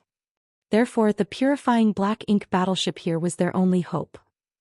That was why Division Commander Hai Xing led some soldiers here to try to recover the battleship, but there had been no news since they left, so Sun Mao and the others presumed that they had encountered a strong enemy and ultimately ended up dead. From this, they also surmised that there were strong enemies still occupying Azure Void Pass, which was why they were hesitant to come here all these years. Yesterday they felt the fallout from a great battle coming from the direction of Azure Void Pass, so Sun Mao and the others risked their lives to come over and investigate, only to personally witness Yang Kai killing the Fong-Toothed Territory Lord. Where are Division Commander Huang and the others hiding? Quickly bring me. Yang Kai wanted to ask them to lead him there and let him help dispel the black ink strength from their bodies until he suddenly remembered that he couldn't do that anymore. They needed purifying light to dispel black ink strength, but to create purifying light Yang Kai needed yellow and blue crystals. However, he had consumed all the yellow and blue crystals he had left during his 4,000 years cultivating inside the Great Sea Celestial Phenomenon. At this moment Yang Kai couldn't help feeling frustrated. If he had known this would happen he would have saved some of the yellow and blue crystals, but then he thought about when he was cultivating in the temporal river. He could feel his strength increasing steadily, so how could he be willing to stop before he was forced to? He might still be cultivating inside the temporal river if he had more resources. Such an opportunity was simply too rare to come by. Please invite Division Commander Huang and the others over. I'll sweep Azure Void Pass to see if there are any more Black Ink clansmen in hiding, Yang Kai instructed them. Sun Mao and the others were instantly elated and left in a hurry. After they departed, Yang Kai began inspecting Azure Void Pass again. This time he did a thorough sweep using his divine sense to ensure there were no more Black Ink clansmen inside. After an incense stick's worth of time, Yang Kai determined that those 3 territory lords he just killed were the only Black Ink clansmen stationed here. But that wasn't strange. This great pass had already been thoroughly destroyed, so it was impossible that the Black Ink clan would pay much attention to this place. Moreover, 3 territory lords were posted here mainly to prevent any humans from coming over to retrieve Azure Void Pass's old ancestor's corpse. With 3 innate territory lords working together, they could handle most situations when there was no old ancestor. The division commander Hai that Sun Mao mentioned might have fallen at the hands of those 3 territory lords. After finishing his inspection, Yang Kai returned to the central square and bowed again to the old ancestor before carefully storing his corpse and the now hornless ox monster in his small universe. Immediately after that he came to where the purifying Black Ink battleship was. This warship was severed in 2, but fortunately the place storing the purifying light and universe array weren't too severely damaged. Otherwise the universe array wouldn't have responded to Yang Kai when he used the universe transference law. The question now was whether the purifying light inside had all leaked out. Technically speaking, purifying light was just another kind of energy. When designing the original purifying Black Ink battleship, Yang Kai had joined forces with several array masters to create a sealed space that would ensure the purifying light would not leak out. As for getting in and out of that space, they could use a space array. Now that the purifying Black Ink battleship was heavily damaged, if the formations inside were also affected, even if it were a minor flaw, the purifying light sealed inside would all eventually flow out and dissipate. Yang Kai prayed silently for that not to be the case. Since he no longer had any yellow and blue crystals, he couldn't create more purifying light, so if the purifying Black Ink battleship no longer had any, Division Commander Huang and the others would fall into a difficult situation. Standing on the deck, Yang Kai checked the space array and found it to be slightly damaged, so he quickly went about repairing it. In less than half a day the space array was fixed, and Yang Kai stood above it before trying to activate it. He felt relieved and lucky that the space array inside of the purifying Black Ink battleship was intact. Otherwise he didn't know how he was going to get inside. The light of the array flashed, and Yang Kai was instantly transported inside the purifying Black Ink battleship's main cabin. After giving it a good look, the hope inside him disappeared. The interior of the purifying Black Ink battleship was clearly damaged, meaning the seal was broken and there was no longer any purifying light. Moreover, there was a Black Ink clan corpse here. When the Black Ink clan attacked Azure Void Pass, they must have discovered that the purifying Black Ink battleship looked different from other human warships, so they naturally investigated it. This dead Black Ink clansman must be the one who went inside to probe the situation, instantly falling into this space that was filled with purifying light. Like an ant that fell into a pot of boiling oil, the Black Ink clan let out a final attack before dying and damaged the arrays from the inside, causing the leakage of purifying light. Gnashing his teeth, Yang Kai teleported back outside. Since the purifying Black Ink battleship no longer had any purifying light and he couldn't produce any, purifying Black Ink pills were their last hope. Now Yang Kai could only hope that the survivors weren't too heavily invaded by Black Ink strength, or else the purifying Black Ink pills wouldn't have much effect on them. Since the introduction of the purifying Black Ink pill, every Great Pass had been mass refining them and would distribute them to all soldiers before a battle. With a World Tree clone in his small universe and the ability to cast purifying light, Yang Kai naturally did not need purifying Black Ink pills, so he did not have any on him. However, he was the one who found the remnant recipe for the purifying Black Ink pill, while it was later completed by the great Grandmaster Alchemists of Blue Sky Pass, so it wasn't hard for Yang Kai to refine them. Moreover, he didn't lack spirit herbs. Back when he was still stationed at Blue Sky Pass, Yang Kai had planted large numbers of the herbs necessary to refine purifying Black Ink pills in the medicine garden in his small universe, leaving his two wood spirit helpers to look after them. Over 4,000 years had passed since then for Yang Kai, while time in his small universe flowed several times faster than that, so now there was an abundance of all kinds of spirit herbs, flowers and fruits in his medicine garden. He had even stockpiled over 1,000 profound Een spirit fruits, which were normally so rare and in demand that there was never any in stock in the various Great Passes. Understanding what needed to be done, Yang Kai took out an alchemy furnace and got to work. He had essentially abandoned the alchemic Dao after ascending to the open heaven realm, but with his experience in the Great Sea celestial phenomenon, his mastery of the alchemic Dao had actually improved greatly. Though he hadn't reached the level of Great Grandmaster or even Grandmaster, purifying Black Ink pills weren't too difficult to refine, so his current skill was more than sufficient. One furnace of purifying Black Ink pills was soon produced, and Yang Kai immediately started on the next. Before the second batch was finished, Sun Mao and the others had already led the 1,000 or so remnant soldiers over. It had been more than 200 years since they last stepped into Azure Void Pass, so those soldiers who wouldn't even frown in the face of death all had teary eyes. Looking at the inner sanctum and the gruesome battlefield reminded them of the bloody battle they had fought here 200 years ago, causing them to feel quite emotional. The one in the lead was a middle-aged man with a stout figure and a firm gait. His face was fair and without a beard, while his expression looked fierce without appearing angry. However, the man saw Yang Kai was in the middle of refining pills, so he stayed far back to not disturb him. This man had an 8th Order Open Heaven Realm cultivation and was the only 8th Order Master among the bunch. It was obvious he was the division commander named Huang Xiong Sun Mao mentioned before. They didn't come forward, so Yang Kai bowed and greeted them first. Great Evolution Armies. Yang Kai greets Division Commander Huang and fellow brothers and sisters. Huang Xiong's eyes lit up. Martial nephew, your name has spread far and wide. I only found out today that not only do you have superb combat capabilities, but you also have high attainments in the alchemic Dao. How remarkable.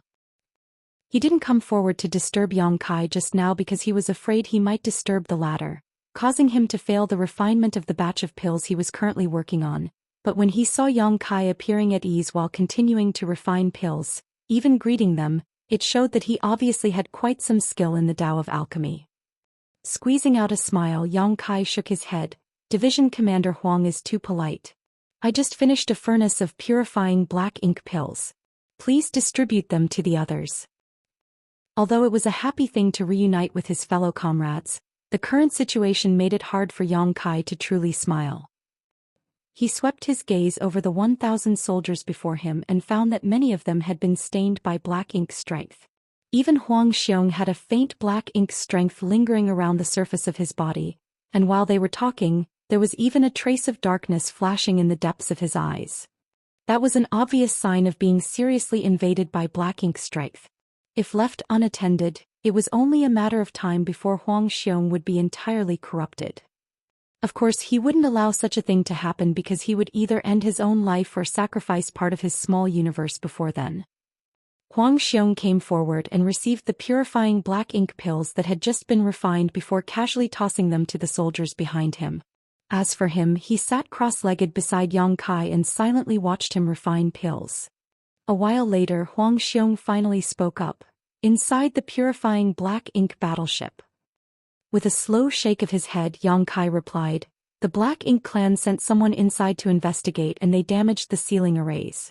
The purifying light has all leaked out." Although Huang Xiong had already guessed this outcome when he first saw Yang Kai, he still sighed heavily after getting confirmation. "I shouldn't have let senior brother Hai come over. They lost their lives for nothing." There were already not many masters among the survivors here, and the only surviving 8th Order masters were him and Division Commander Hai. More than 10 years ago, when Division Commander Hai brought some soldiers to Azure Void Pass to salvage the purifying black ink battleship but never returned, Huang Xiong understood that Division Commander Hai must have fallen at the hands of the Black Ink clan. Meanwhile, Yang Kai stayed silent because he didn't know what to say. Huang Xiong suddenly asked, "Martial nephew, did you encounter some kind of opportunity? When did you advance to the 8th Order Open Heaven realm?" As far as he knew, Yang Kai was a 7th Order master who had broken through less than 1,000 years ago. But looking at him now, not only did Yang Kai break through to the 8th Order Open Heaven realm, he even managed to kill 3 innate territory lords above Azure Void Pass all on his own. Only the strongest, most veteran 8th Order masters might be capable of such a feat. Although it seemed like Yang Kai suffered some serious injuries in the process, it didn't seem to affect him at all as he was casually refining pills here, which surprised Huang Xiong greatly. Martial Peak, Chapter 5439-2. After asking, Huang Xiong realized his question was somewhat rude and intrusive, so he added, "If you find it inconvenient to tell me, you can take it as if I never asked." Since this matter was related to a cultivator's personal secrets, it was inappropriate to pry into it. Shaking his head, Yang Kai replied, "There's nothing inconvenient about it. I indeed managed to break through to the 8th Order Open Heaven realm because I met with an opportunity." He then stopped for a moment before continuing, "Division Commander Huang, how long has it been since the battle at the Primordial Heaven's Source Grand Restriction?" Huang Xiong looked at him strangely. Though he didn't know why Yang Kai would ask such a question, he still answered honestly, "It's been 512 years. 512 years. Yang Kai raised an eyebrow. The actual time was somewhat different from his estimations, but the difference wasn't too big. Back at the Great Sea Celestial Phenomenon, the hardest thing to estimate was how long had passed in the outside world, for he had spent some 4,000 years in and out of numerous temporal rivers which all had different ratios for the flow of time. However, he could clearly account for part of that time. He had spent about 100 years searching for temporal rivers to cultivate in, and after deciding to leave, he used up almost 200 years to escape from the Great Sea Celestial Phenomenon. With that in mind, and with the information from Huang Xiong, it seemed the time he spent cultivating inside the temporal rivers was just about 200 years as well. Though only 200 years had passed in the outside world, Yang Kai actually spent 4,000 years cultivating, which meant that the average rate of time flow inside the temporal rivers was 20 times that of the outside world, which was actually much higher than he expected. After composing himself, Yang Kai used a pill condensing technique to collect the furnace of spirit pills before handing them to Huang Xiong. This time Huang Xiong ate one before passing the rest to the soldiers behind him. With a slightly complicated expression, Yang Kai explained, "Division Commander Huang, while 512 years passed in the outside world, I've actually been cultivating in a certain place for over 4,000 years." Huang Xiong was taken aback. 4,000 years? How is that? Following that, he suddenly thought of something and asked, "A temporal river?" It was obvious that he had heard rumors about temporal rivers in the past. Therefore, if there was any place in this universe that could allow Yang Kai to have such a strange encounter, that was the only possibility. Rumor had it that time flowed faster inside temporal rivers compared to the outside world, allowing one to cultivate inside for 10 or even 100 years while only a single year passed by in the rest of the universe. Many open heaven realm masters had heard these rumors, Yet the overwhelming majority had never seen a temporal river for themselves, much less used one. If that were true, it wasn't a surprise that Yang Kai was able to break through to the 8th Order Open Heaven realm so quickly. Yang Kai's aptitude was clearly exceptional as well, seeing how high his strength had risen in just 4,000 years.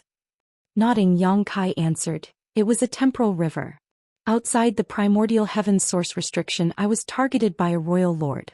All of the old ancestors and 8th Order Division commanders had their own enemies to face, so with no other option, I could only try to escape.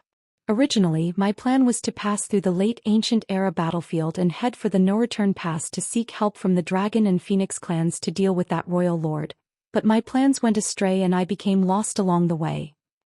Even though Huang Xiong was an 8th Order Open Heaven realm master with a calm nature, he couldn't help but want to chuckle after hearing Yang Kai say he actually got lost. When one's strength had reached the 7th Order and 8th Order Open Heaven realm, with a universe chart in hand, they could freely roam throughout the vast void without ever getting lost. However, the Black Ink battlefield was too vast and the region beyond the royal cities was completely uncharted territory, so becoming lost wasn't actually that surprising. It was especially so with Yang Kai's situation where a royal lord was chasing him, so it made sense that he got flustered and lost his way. Then Yang Kai began talking about the dense fog celestial phenomenon and how he repeatedly escaped from the grasp of the sheep-headed royal lord before encountering the mysterious Great Sea celestial phenomenon. When Huang Xiong took all of this in, his eyes brightened as an excited expression appeared on his face. Yang Kai could see that the Great Sea celestial phenomenon was a very valuable place, so naturally Huang Xiong could as well. Within the Great Sea celestial phenomenon, many undercurrents hid several kinds of martial domains that evolved from the purest form of Grand Tao essences. Absorbing and refining even one compatible undercurrent could save a cultivator tens, if not hundreds of years of hard cultivation, not to mention the existence of so many temporal rivers. To an open heaven realm master, temporal rivers were a shortcut to a higher martial Tao on a path that wasn't supposed to have any shortcuts. "Where is this Great Sea celestial phenomenon? Can you still find it?" Huang Xiong asked. With a nod, Yang Kai answered, "I've left markers along my way here and arranged a hidden universe array at its outskirts, so finding it again shouldn't be difficult." Huang Xiong was excited. "Great. Such a treasure will surely be helpful to us humans in the future." But after expressing his excitement, his mood immediately turned gloomy. For now, they couldn't head to the Great Sea celestial phenomenon, because the human race wasn't in a good situation. What was the result of the battle at the primordial heaven source grand restriction? How was Azure Void Pass destroyed to such an extent? Now that Yang Kai had answered Huang Xiong's questions, he asked some of his own. Back then, Yang Kai was targeted by the sheep-headed royal lord not long after the battle had begun and was forced to escape from the battlefield, so he had no idea what actually happened afterwards. Huang Xiong sighed heavily. "That battle was our human race's loss." Hearing that, Yang Kai felt his heart sink. Actually, he had already guessed this outcome because if the humans had won, Azure Void Pass wouldn't be in such a state. "The Black Ink Giant Spirit God?" Yang Kai asked in a deep voice. If there was one variable on the battlefield outside the primordial heaven source restriction, it would be the Black Ink Giant Spirit God. Before the battle, Mo, the ancient Supreme Master, kept trying its best to maintain balance on the battlefield, which was why there were never more royal lords leaving the primordial heaven's source grand restriction than there were old ancestors. It was like Mo wasn't interested in defeating the humans, but rather fully intended to maintain the balance between the two sides. In the beginning, no matter whether it was the humans or Tsong, no one could understand Mo's intentions. But when the Black Ink Giant Spirit God appeared, everything became clear. The corpses of the Black Ink clansmen that died in battle had left behind a massive amount of Black Ink strength, and all of that became a huge help to the Black Ink Giant Spirit God. Moreover, the Black Ink Giant Spirit God had pried open the primordial heaven's source grand restriction from the inside in order to free itself. In fact, if Tsong hadn't fused his body with the restriction to trigger the hidden hand that Mu had left behind, sealing the primordial heaven's source grand restriction and forcing Mo into a deep slumber, the primordial heaven's source grand restriction might have been torn open then and there and Mo would have been set free. If such a scenario had come to pass, the human race wouldn't have just lost the battle, they would have been wiped out. Fortunately, Mo was rendered unconscious and the primordial heaven's source grand restriction was sealed up in the end. The number of royal lords on the field was actually lower than the number of Ninth Order masters. For the territory lords, the Eighth Order masters could deal with them, and for the feudal lords and below, the humans actually held the advantage. However, the humans still lost that battle, so there was only one possible reason, which was that the Black Ink Giant Spirit God was just too powerful. When Yang Kai was escaping, he noticed a scene where several old ancestors worked together to suppress the Black Ink Giant Spirit God. Otherwise, the sheep-headed royal lord wouldn't have had the time to deal with him.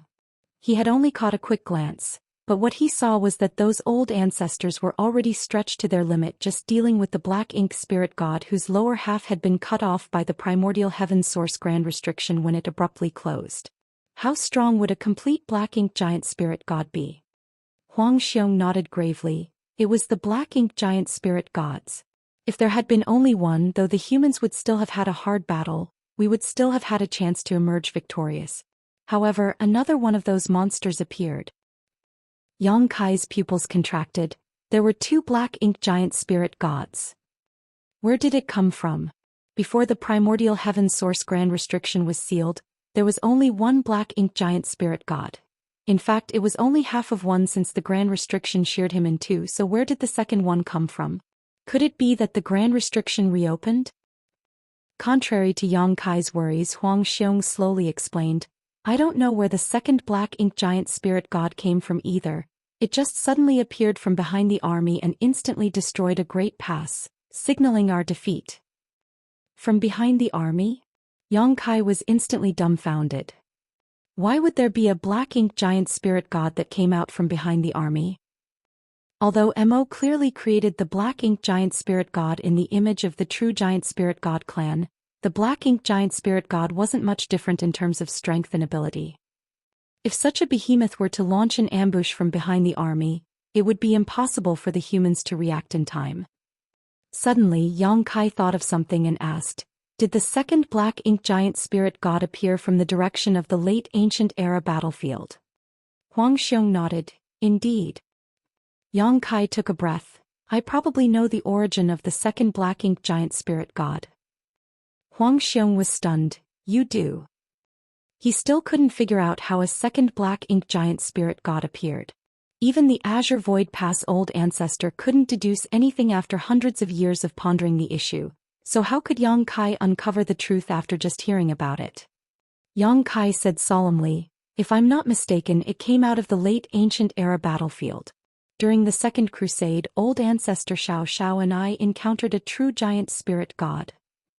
Along the path Great Evolution Pass traveled to reach the primordial heaven's source grand restriction, Yang Kai saw a giant spirit god who was rampaging across the late ancient era battlefield, holding a huge bone club, seemingly fighting a swarm of invisible enemies. At that time, old ancestor Xiao went to investigate with him, and they were almost accidentally smashed by that giant spirit god. From their observations at the time, the two of them speculated that the giant spirit god had already died in battle. However, it seemed the giant spirit god clan, despite being childlike and innocent, possessed truly indomitable wills that even in death were able to maintain the instinct to fight on. That giant spirit god had probably been rushing across that battlefield for millions of years even after perishing so long ago.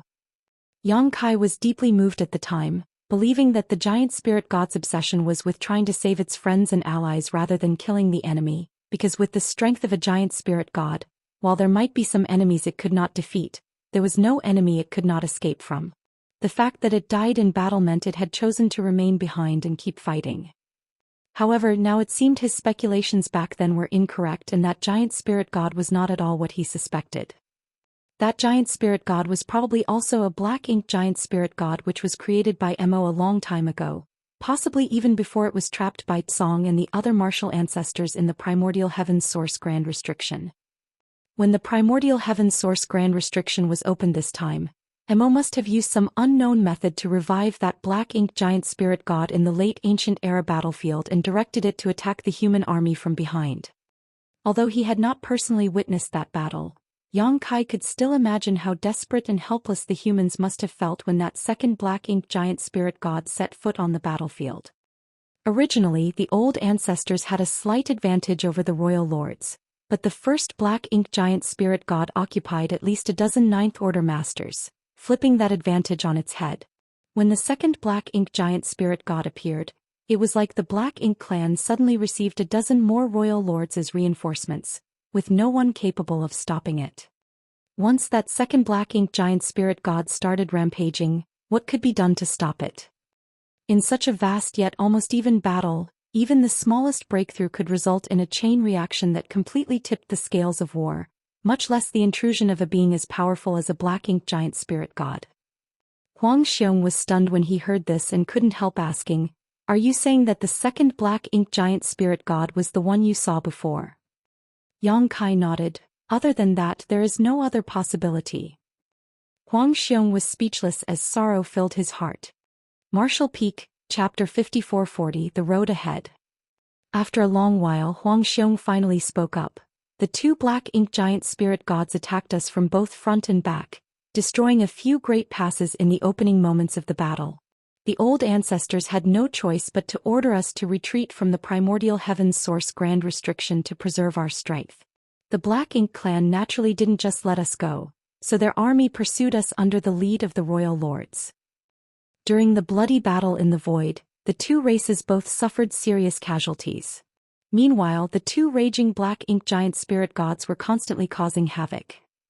In such a situation, even the old ancestors weren't able to reverse the declining trend. While they were retreating, the two Black Ink giant spirit gods destroyed several more great passes, and though most of the humans inside those great passes managed to escape in time, there were still a significant number of casualties. The situation had taken a turn for the worst, and even if the human army and the others from all the great passes managed to reorganize themselves, they were still facing annihilation. Therefore, the old ancestors had a rapid discussion and decided that the remaining great passes would split up into several groups and retreat separately. The group to which Azure Void Pass belonged to was particularly unlucky as they were targeted by the Black Ink giant spirit god that came from the late ancient era battlefield. Besides that Black Ink giant spirit god, there were nearly 20 royal lords and large numbers of territory lords and feudal lords within the pursuing Black Ink clan army. If the humans didn't think of a way to escape from the Black Ink giant spirit god, it would be impossible for them to escape using this route. At the critical moment, Azure Void Pass old ancestor split off from the main group in order to lure the Black Ink giant spirit god away. Naturally, the Black Ink clan wouldn't give up on chasing the humans so easily, so the Black Ink clan army surrounded the humans from different sides under the lead of the Black Ink giant spirit god and royal lords. That struggle lasted for nearly 300 years. It was only 200 years ago that Azure Void Pass casualties reached a breaking point where too many Eighth Order masters had fallen, making it impossible for them to flee anymore. As such, they made a last stand against the Black Ink clan. The result was clear and required no other explanation. Azure Void Pass was destroyed, and the old ancestor couldn't resist the joint assault of several royal lords and ultimately died in battle. The huge holes on the walls around the Great Pass were made by the huge bone club of the Black Ink giant spirit god. From that moment, Azure Void Pass, which had been guarding the Black Ink battlefield for millions of years, met with total defeat, ending its magnificent history. More than 20,000 soldiers had guarded this place, yet less than 1,000 remained after the nearly 300-year battle. Azure Void Pass could be said to be almost entirely wiped out. Among the less than 1,000 remnant soldiers, many had been stained by Black Ink's strength and were constantly at risk of falling. Moreover, because their supplies had been completely used up, most of those corrupted soldiers had to sacrifice themselves just so that they wouldn't become Black Ink disciples and bring more trouble to their fellow survivors. This situation was just like Meng Qi's the Seventh Order Master Yang Kai met when he first arrived at the Black Ink battlefield. Meng Qi was the first Open Heaven Realm Master Yang Kai had met that had the courage to give his life for the human race. Back then, Yang Kai felt greatly touched by this selfless sacrifice. In the 3,000 worlds, Seventh Order Open Heaven Realm cultivators were true masters who were only found in the cave heavens and paradises, making them all but invincible and untouchable. However, on the Black Ink battlefield, such a master willingly ended his life without any hesitation in order to protect the secret of the Void Corridor leading to Black Territory. It could be said that the human race was able to endure until today because there were millions of humans like Meng Qi who sacrificed their blood, sweat, and even lives to protect the 3,000 worlds. Such bravery should be respected by all. The remnant soldiers of Azure Void Pass didn't leave this place but instead found a dead universe and silently hid inside. For one, they knew they might not be able to survive if they left, and two, Azure Void Pass was taken from their hands, so they still wished to take it back, even if their chances were slim at best. Their wait lasted nearly 200 years and finally ended when Xianxia arrived yesterday. While they were waiting for an opportunity to retake what they had lost, they also looked for a way to solve their troubles of being corrupted by black ink strength and tried to salvage a derelict purifying black ink battleship. However, after the disappearance of the 8th Order Master named Hai Xing who led that effort, the rest didn't dare to act rashly. If Xianxia had arrived just half a year later, the remnant soldiers of Azure Void Pass would have launched a last-ditch attack under Huang Xiong's lead. Even if they couldn't get Azure Void Pass back, they would rather die with the Great Pass than linger on in disgrace. While they spoke, Huang Xiong's body suddenly expelled a dense cloud of black ink strength. It was a sign of the purifying black ink pill taking effect. Purifying black ink pills were effective as long as a cultivator had not been entirely turned into a black ink disciple. The less black ink strength in them, the better their situation would be and the more effective the pill was. Therefore, purifying black ink pills were usually taken prophylactically. A short while later, Huang Xiong had dispelled all the black ink strength in his body and let out a long sigh of relief. It had been difficult for him to keep suppressing the corruption of the black ink strength, but now that problem was completely solved. Xianxia looked at Huang Xiong and asked, "Division Commander Huang, did you previously sacrifice part of your small universe?" Xianxia hadn't paid attention to it at first, but he now noticed that Huang Xiong's aura was quite unstable. It felt like his order would regress at any moment. That was a clear sign that the latter's small universe was damaged. On the black ink battlefield, such a situation only occurred when one was forced to sacrifice a large portion of their small universe. Huang Xiong nodded. "This is already the second time I was invaded by black ink strength. I was able to sacrifice part of my small universe to save myself the first time, but this time, I did not have the option to do so again." His aura was already fluctuating unstably, so if he sacrificed part of his small universe again, he would definitely regress into the 7th Order Open Heaven realm. Under other circumstances, Huang Xiong would not have hesitated to sacrifice part of his small universe to purge the black ink strength's corruption from himself. But he was the last 8th Order Open Heaven realm master among the remnant soldiers of Azure Void Pass, so his strength was indispensable for their survival. Without a powerful master to lead them, this ragtag band of soldiers' fate would be sealed. Huang Xiong wasn't the only one who was concerned about such a possibility because everyone among the 1,000 or so remnants that were stained with black ink strength had similar thoughts. None of them was unwilling to sacrifice their small universe. They simply felt it was better to retain as much strength as possible to launch one final attack on the Black Ink clan. Meanwhile, Xianxia knew of Huang Xiong's worries without needing him to explain anything. With a slight nod, Xianxia retrieved a profound Yin spirit fruit and gave it to Huang Xiong. "Division Commander Huang, refine this." Just as Huang Xiong was about to refuse when he saw Xianxia take out several dozen more profound Yin spirit fruits and called out to Sun Mao, "Senior brother Sun, please distribute these fruits to those with damaged small universes." Sun Mao agreed and happily came forward to accept the fruits. Noticing the situation, Huang Xiong didn't refuse anymore and readily took one for himself. Despite not having any more troubles with black ink strength, the amount of strength he could exert now was at best on par with a newly promoted 8th Order Master.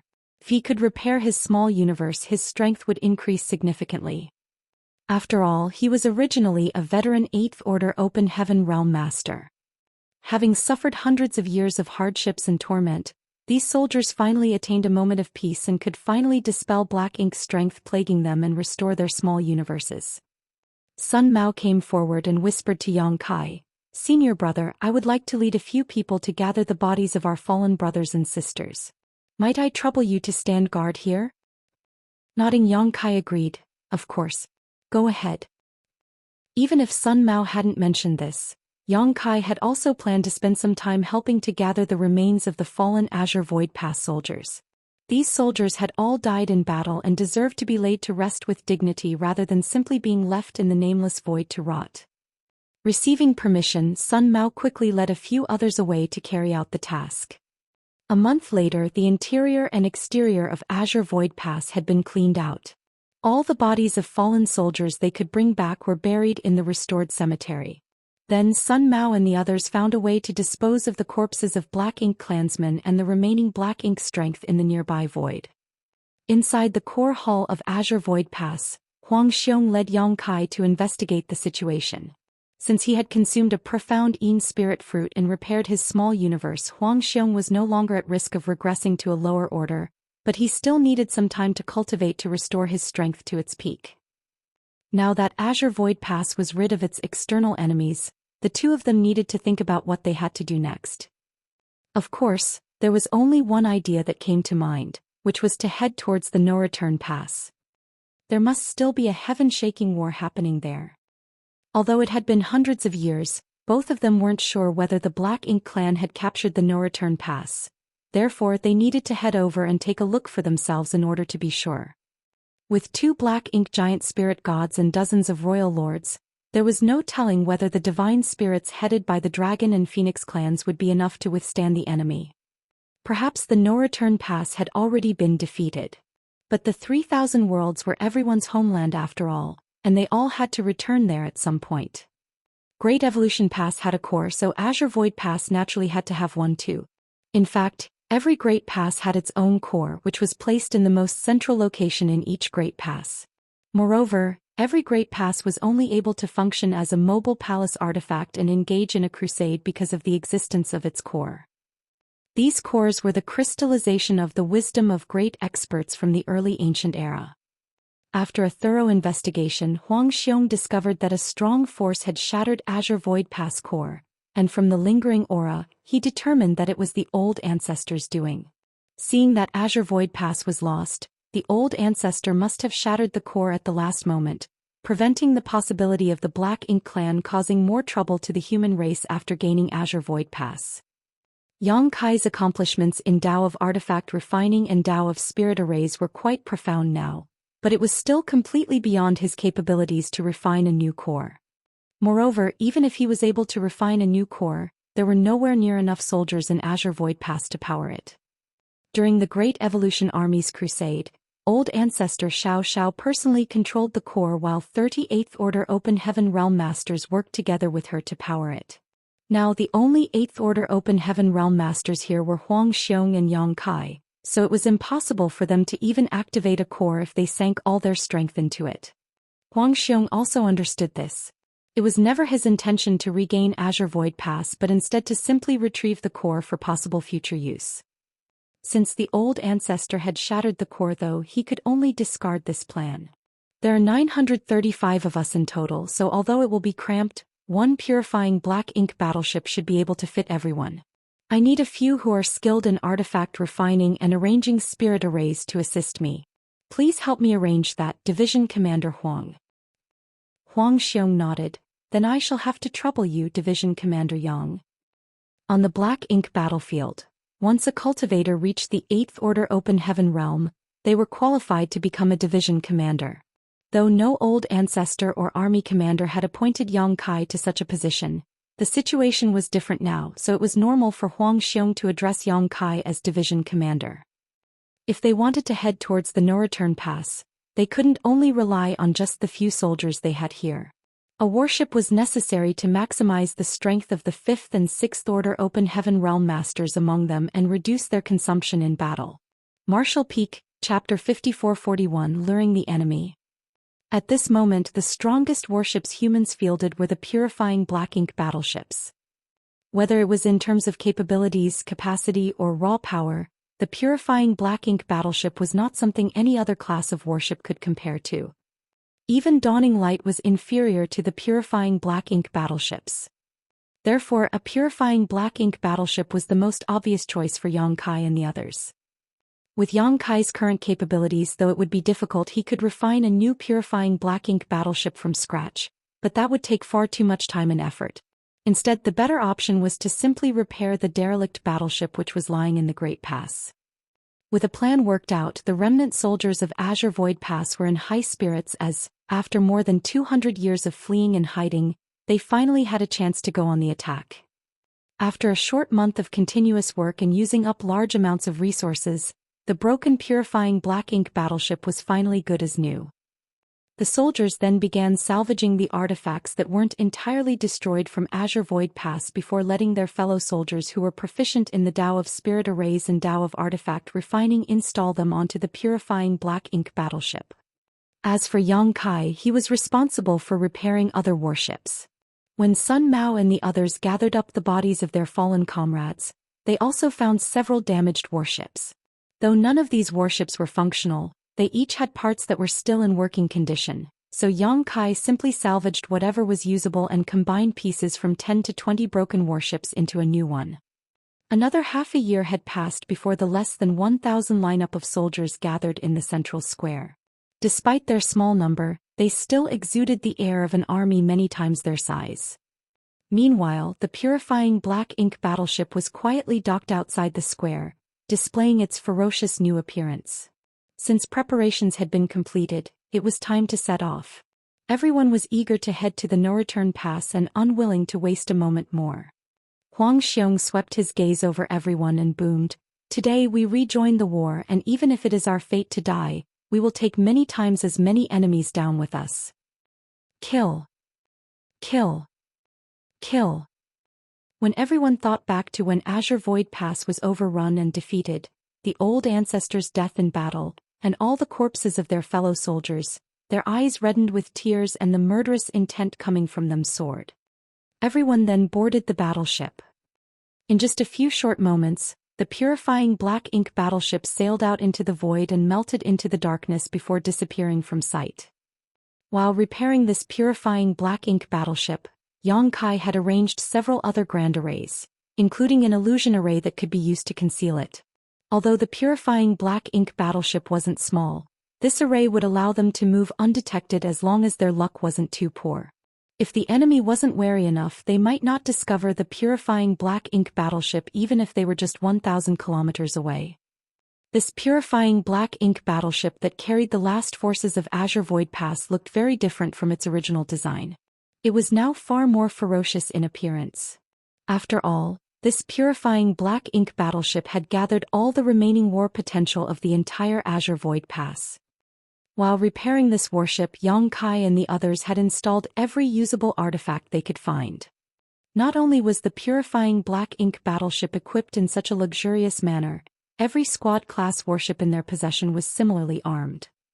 Even though Azure Void Pass was destroyed, no matter how broken it appeared, there were still many treasures left behind. Therefore they used the remaining essence of the Great Pass and merged it into this purifying black ink battleship. When they turned around to look back and saw Azure Void Pass gradually disappearing from view, everyone had mixed feelings. Among them, some of them had been stationed at Azure Void Pass for thousands of years, while some had even been here for over 10,000 years. After setting foot onto the black ink battlefield and being deployed to Azure Void Pass, they had abided by the oath of living and dying together with the Great Pass as they fought the Black Ink clan.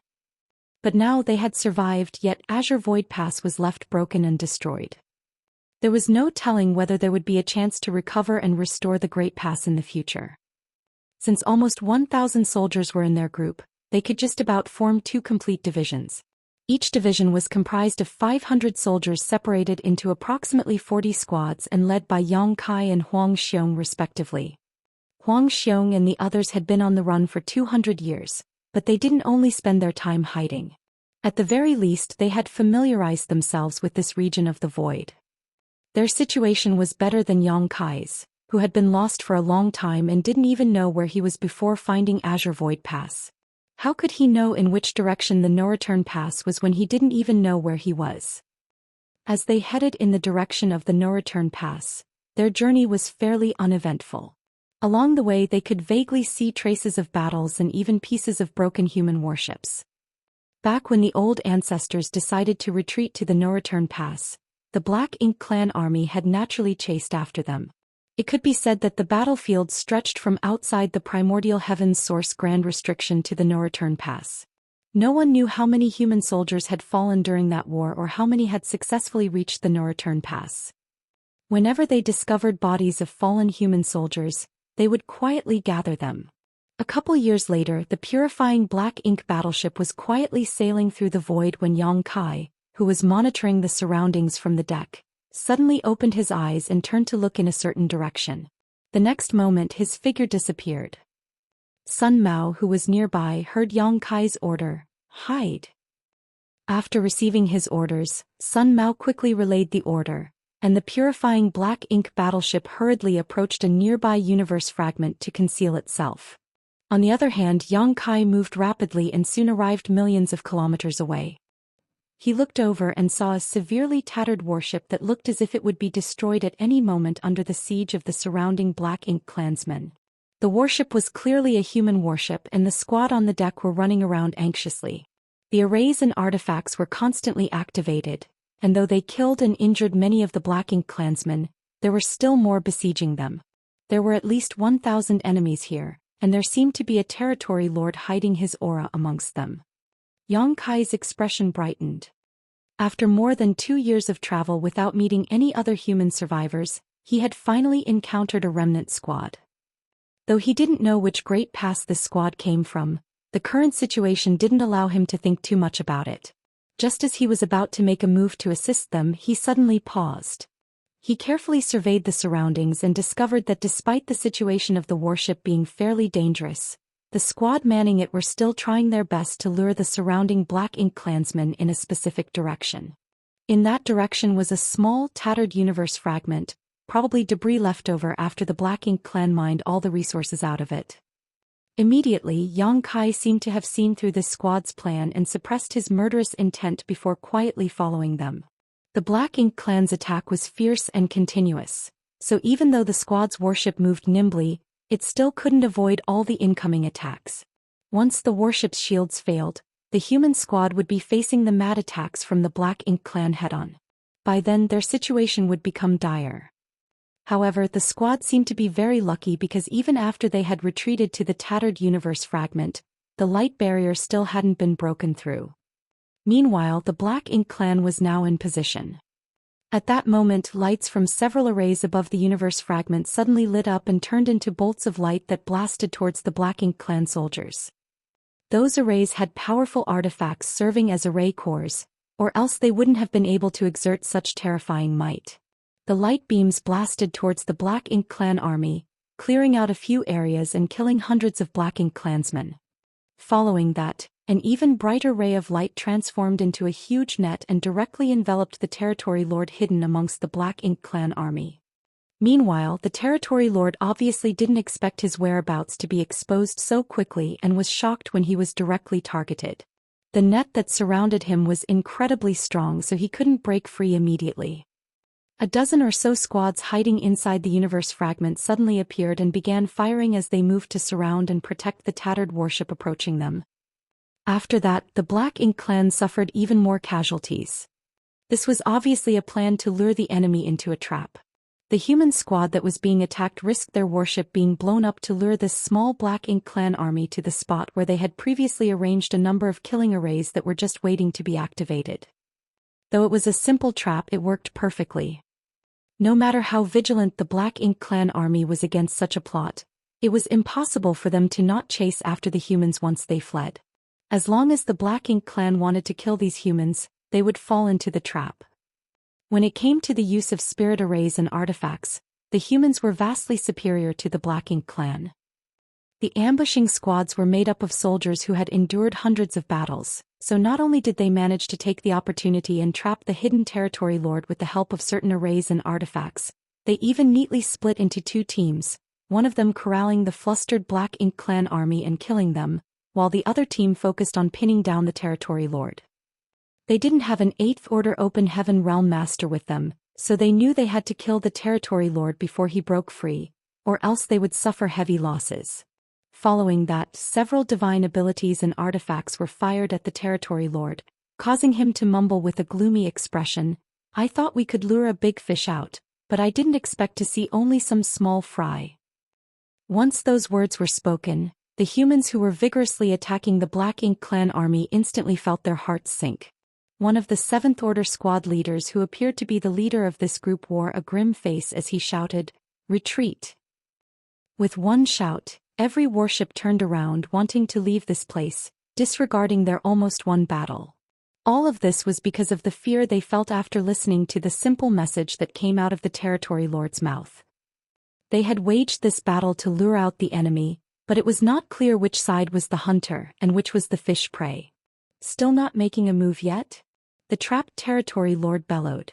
Right after he said that, a figure emerged from the shadows. The figure seemed to have merged with the darkness, so no one had noticed its existence right up to the moment it appeared and blocked the warship's escape route. On the other side, another Territory Lord released an imposing aura and appeared like a ghost. All the humans felt their blood run cold. There were about a dozen squads gathered here, so if there was only one Territory Lord, they might be able to handle him. 2 Territory Lords would cause them to be in danger, but now there were actually 3 Territory Lords present. These 3 were different from the Territory Lords of old that attacked the great passes from the royal cities. The Black Ink clan hadn't had enough time to naturally cultivate more Territory Lords yet, which meant these 3 Territory Lords came from the primordial heaven's grand source restriction and were all innate Territory Lords. Each one of them wasn't much weaker than Che Kong.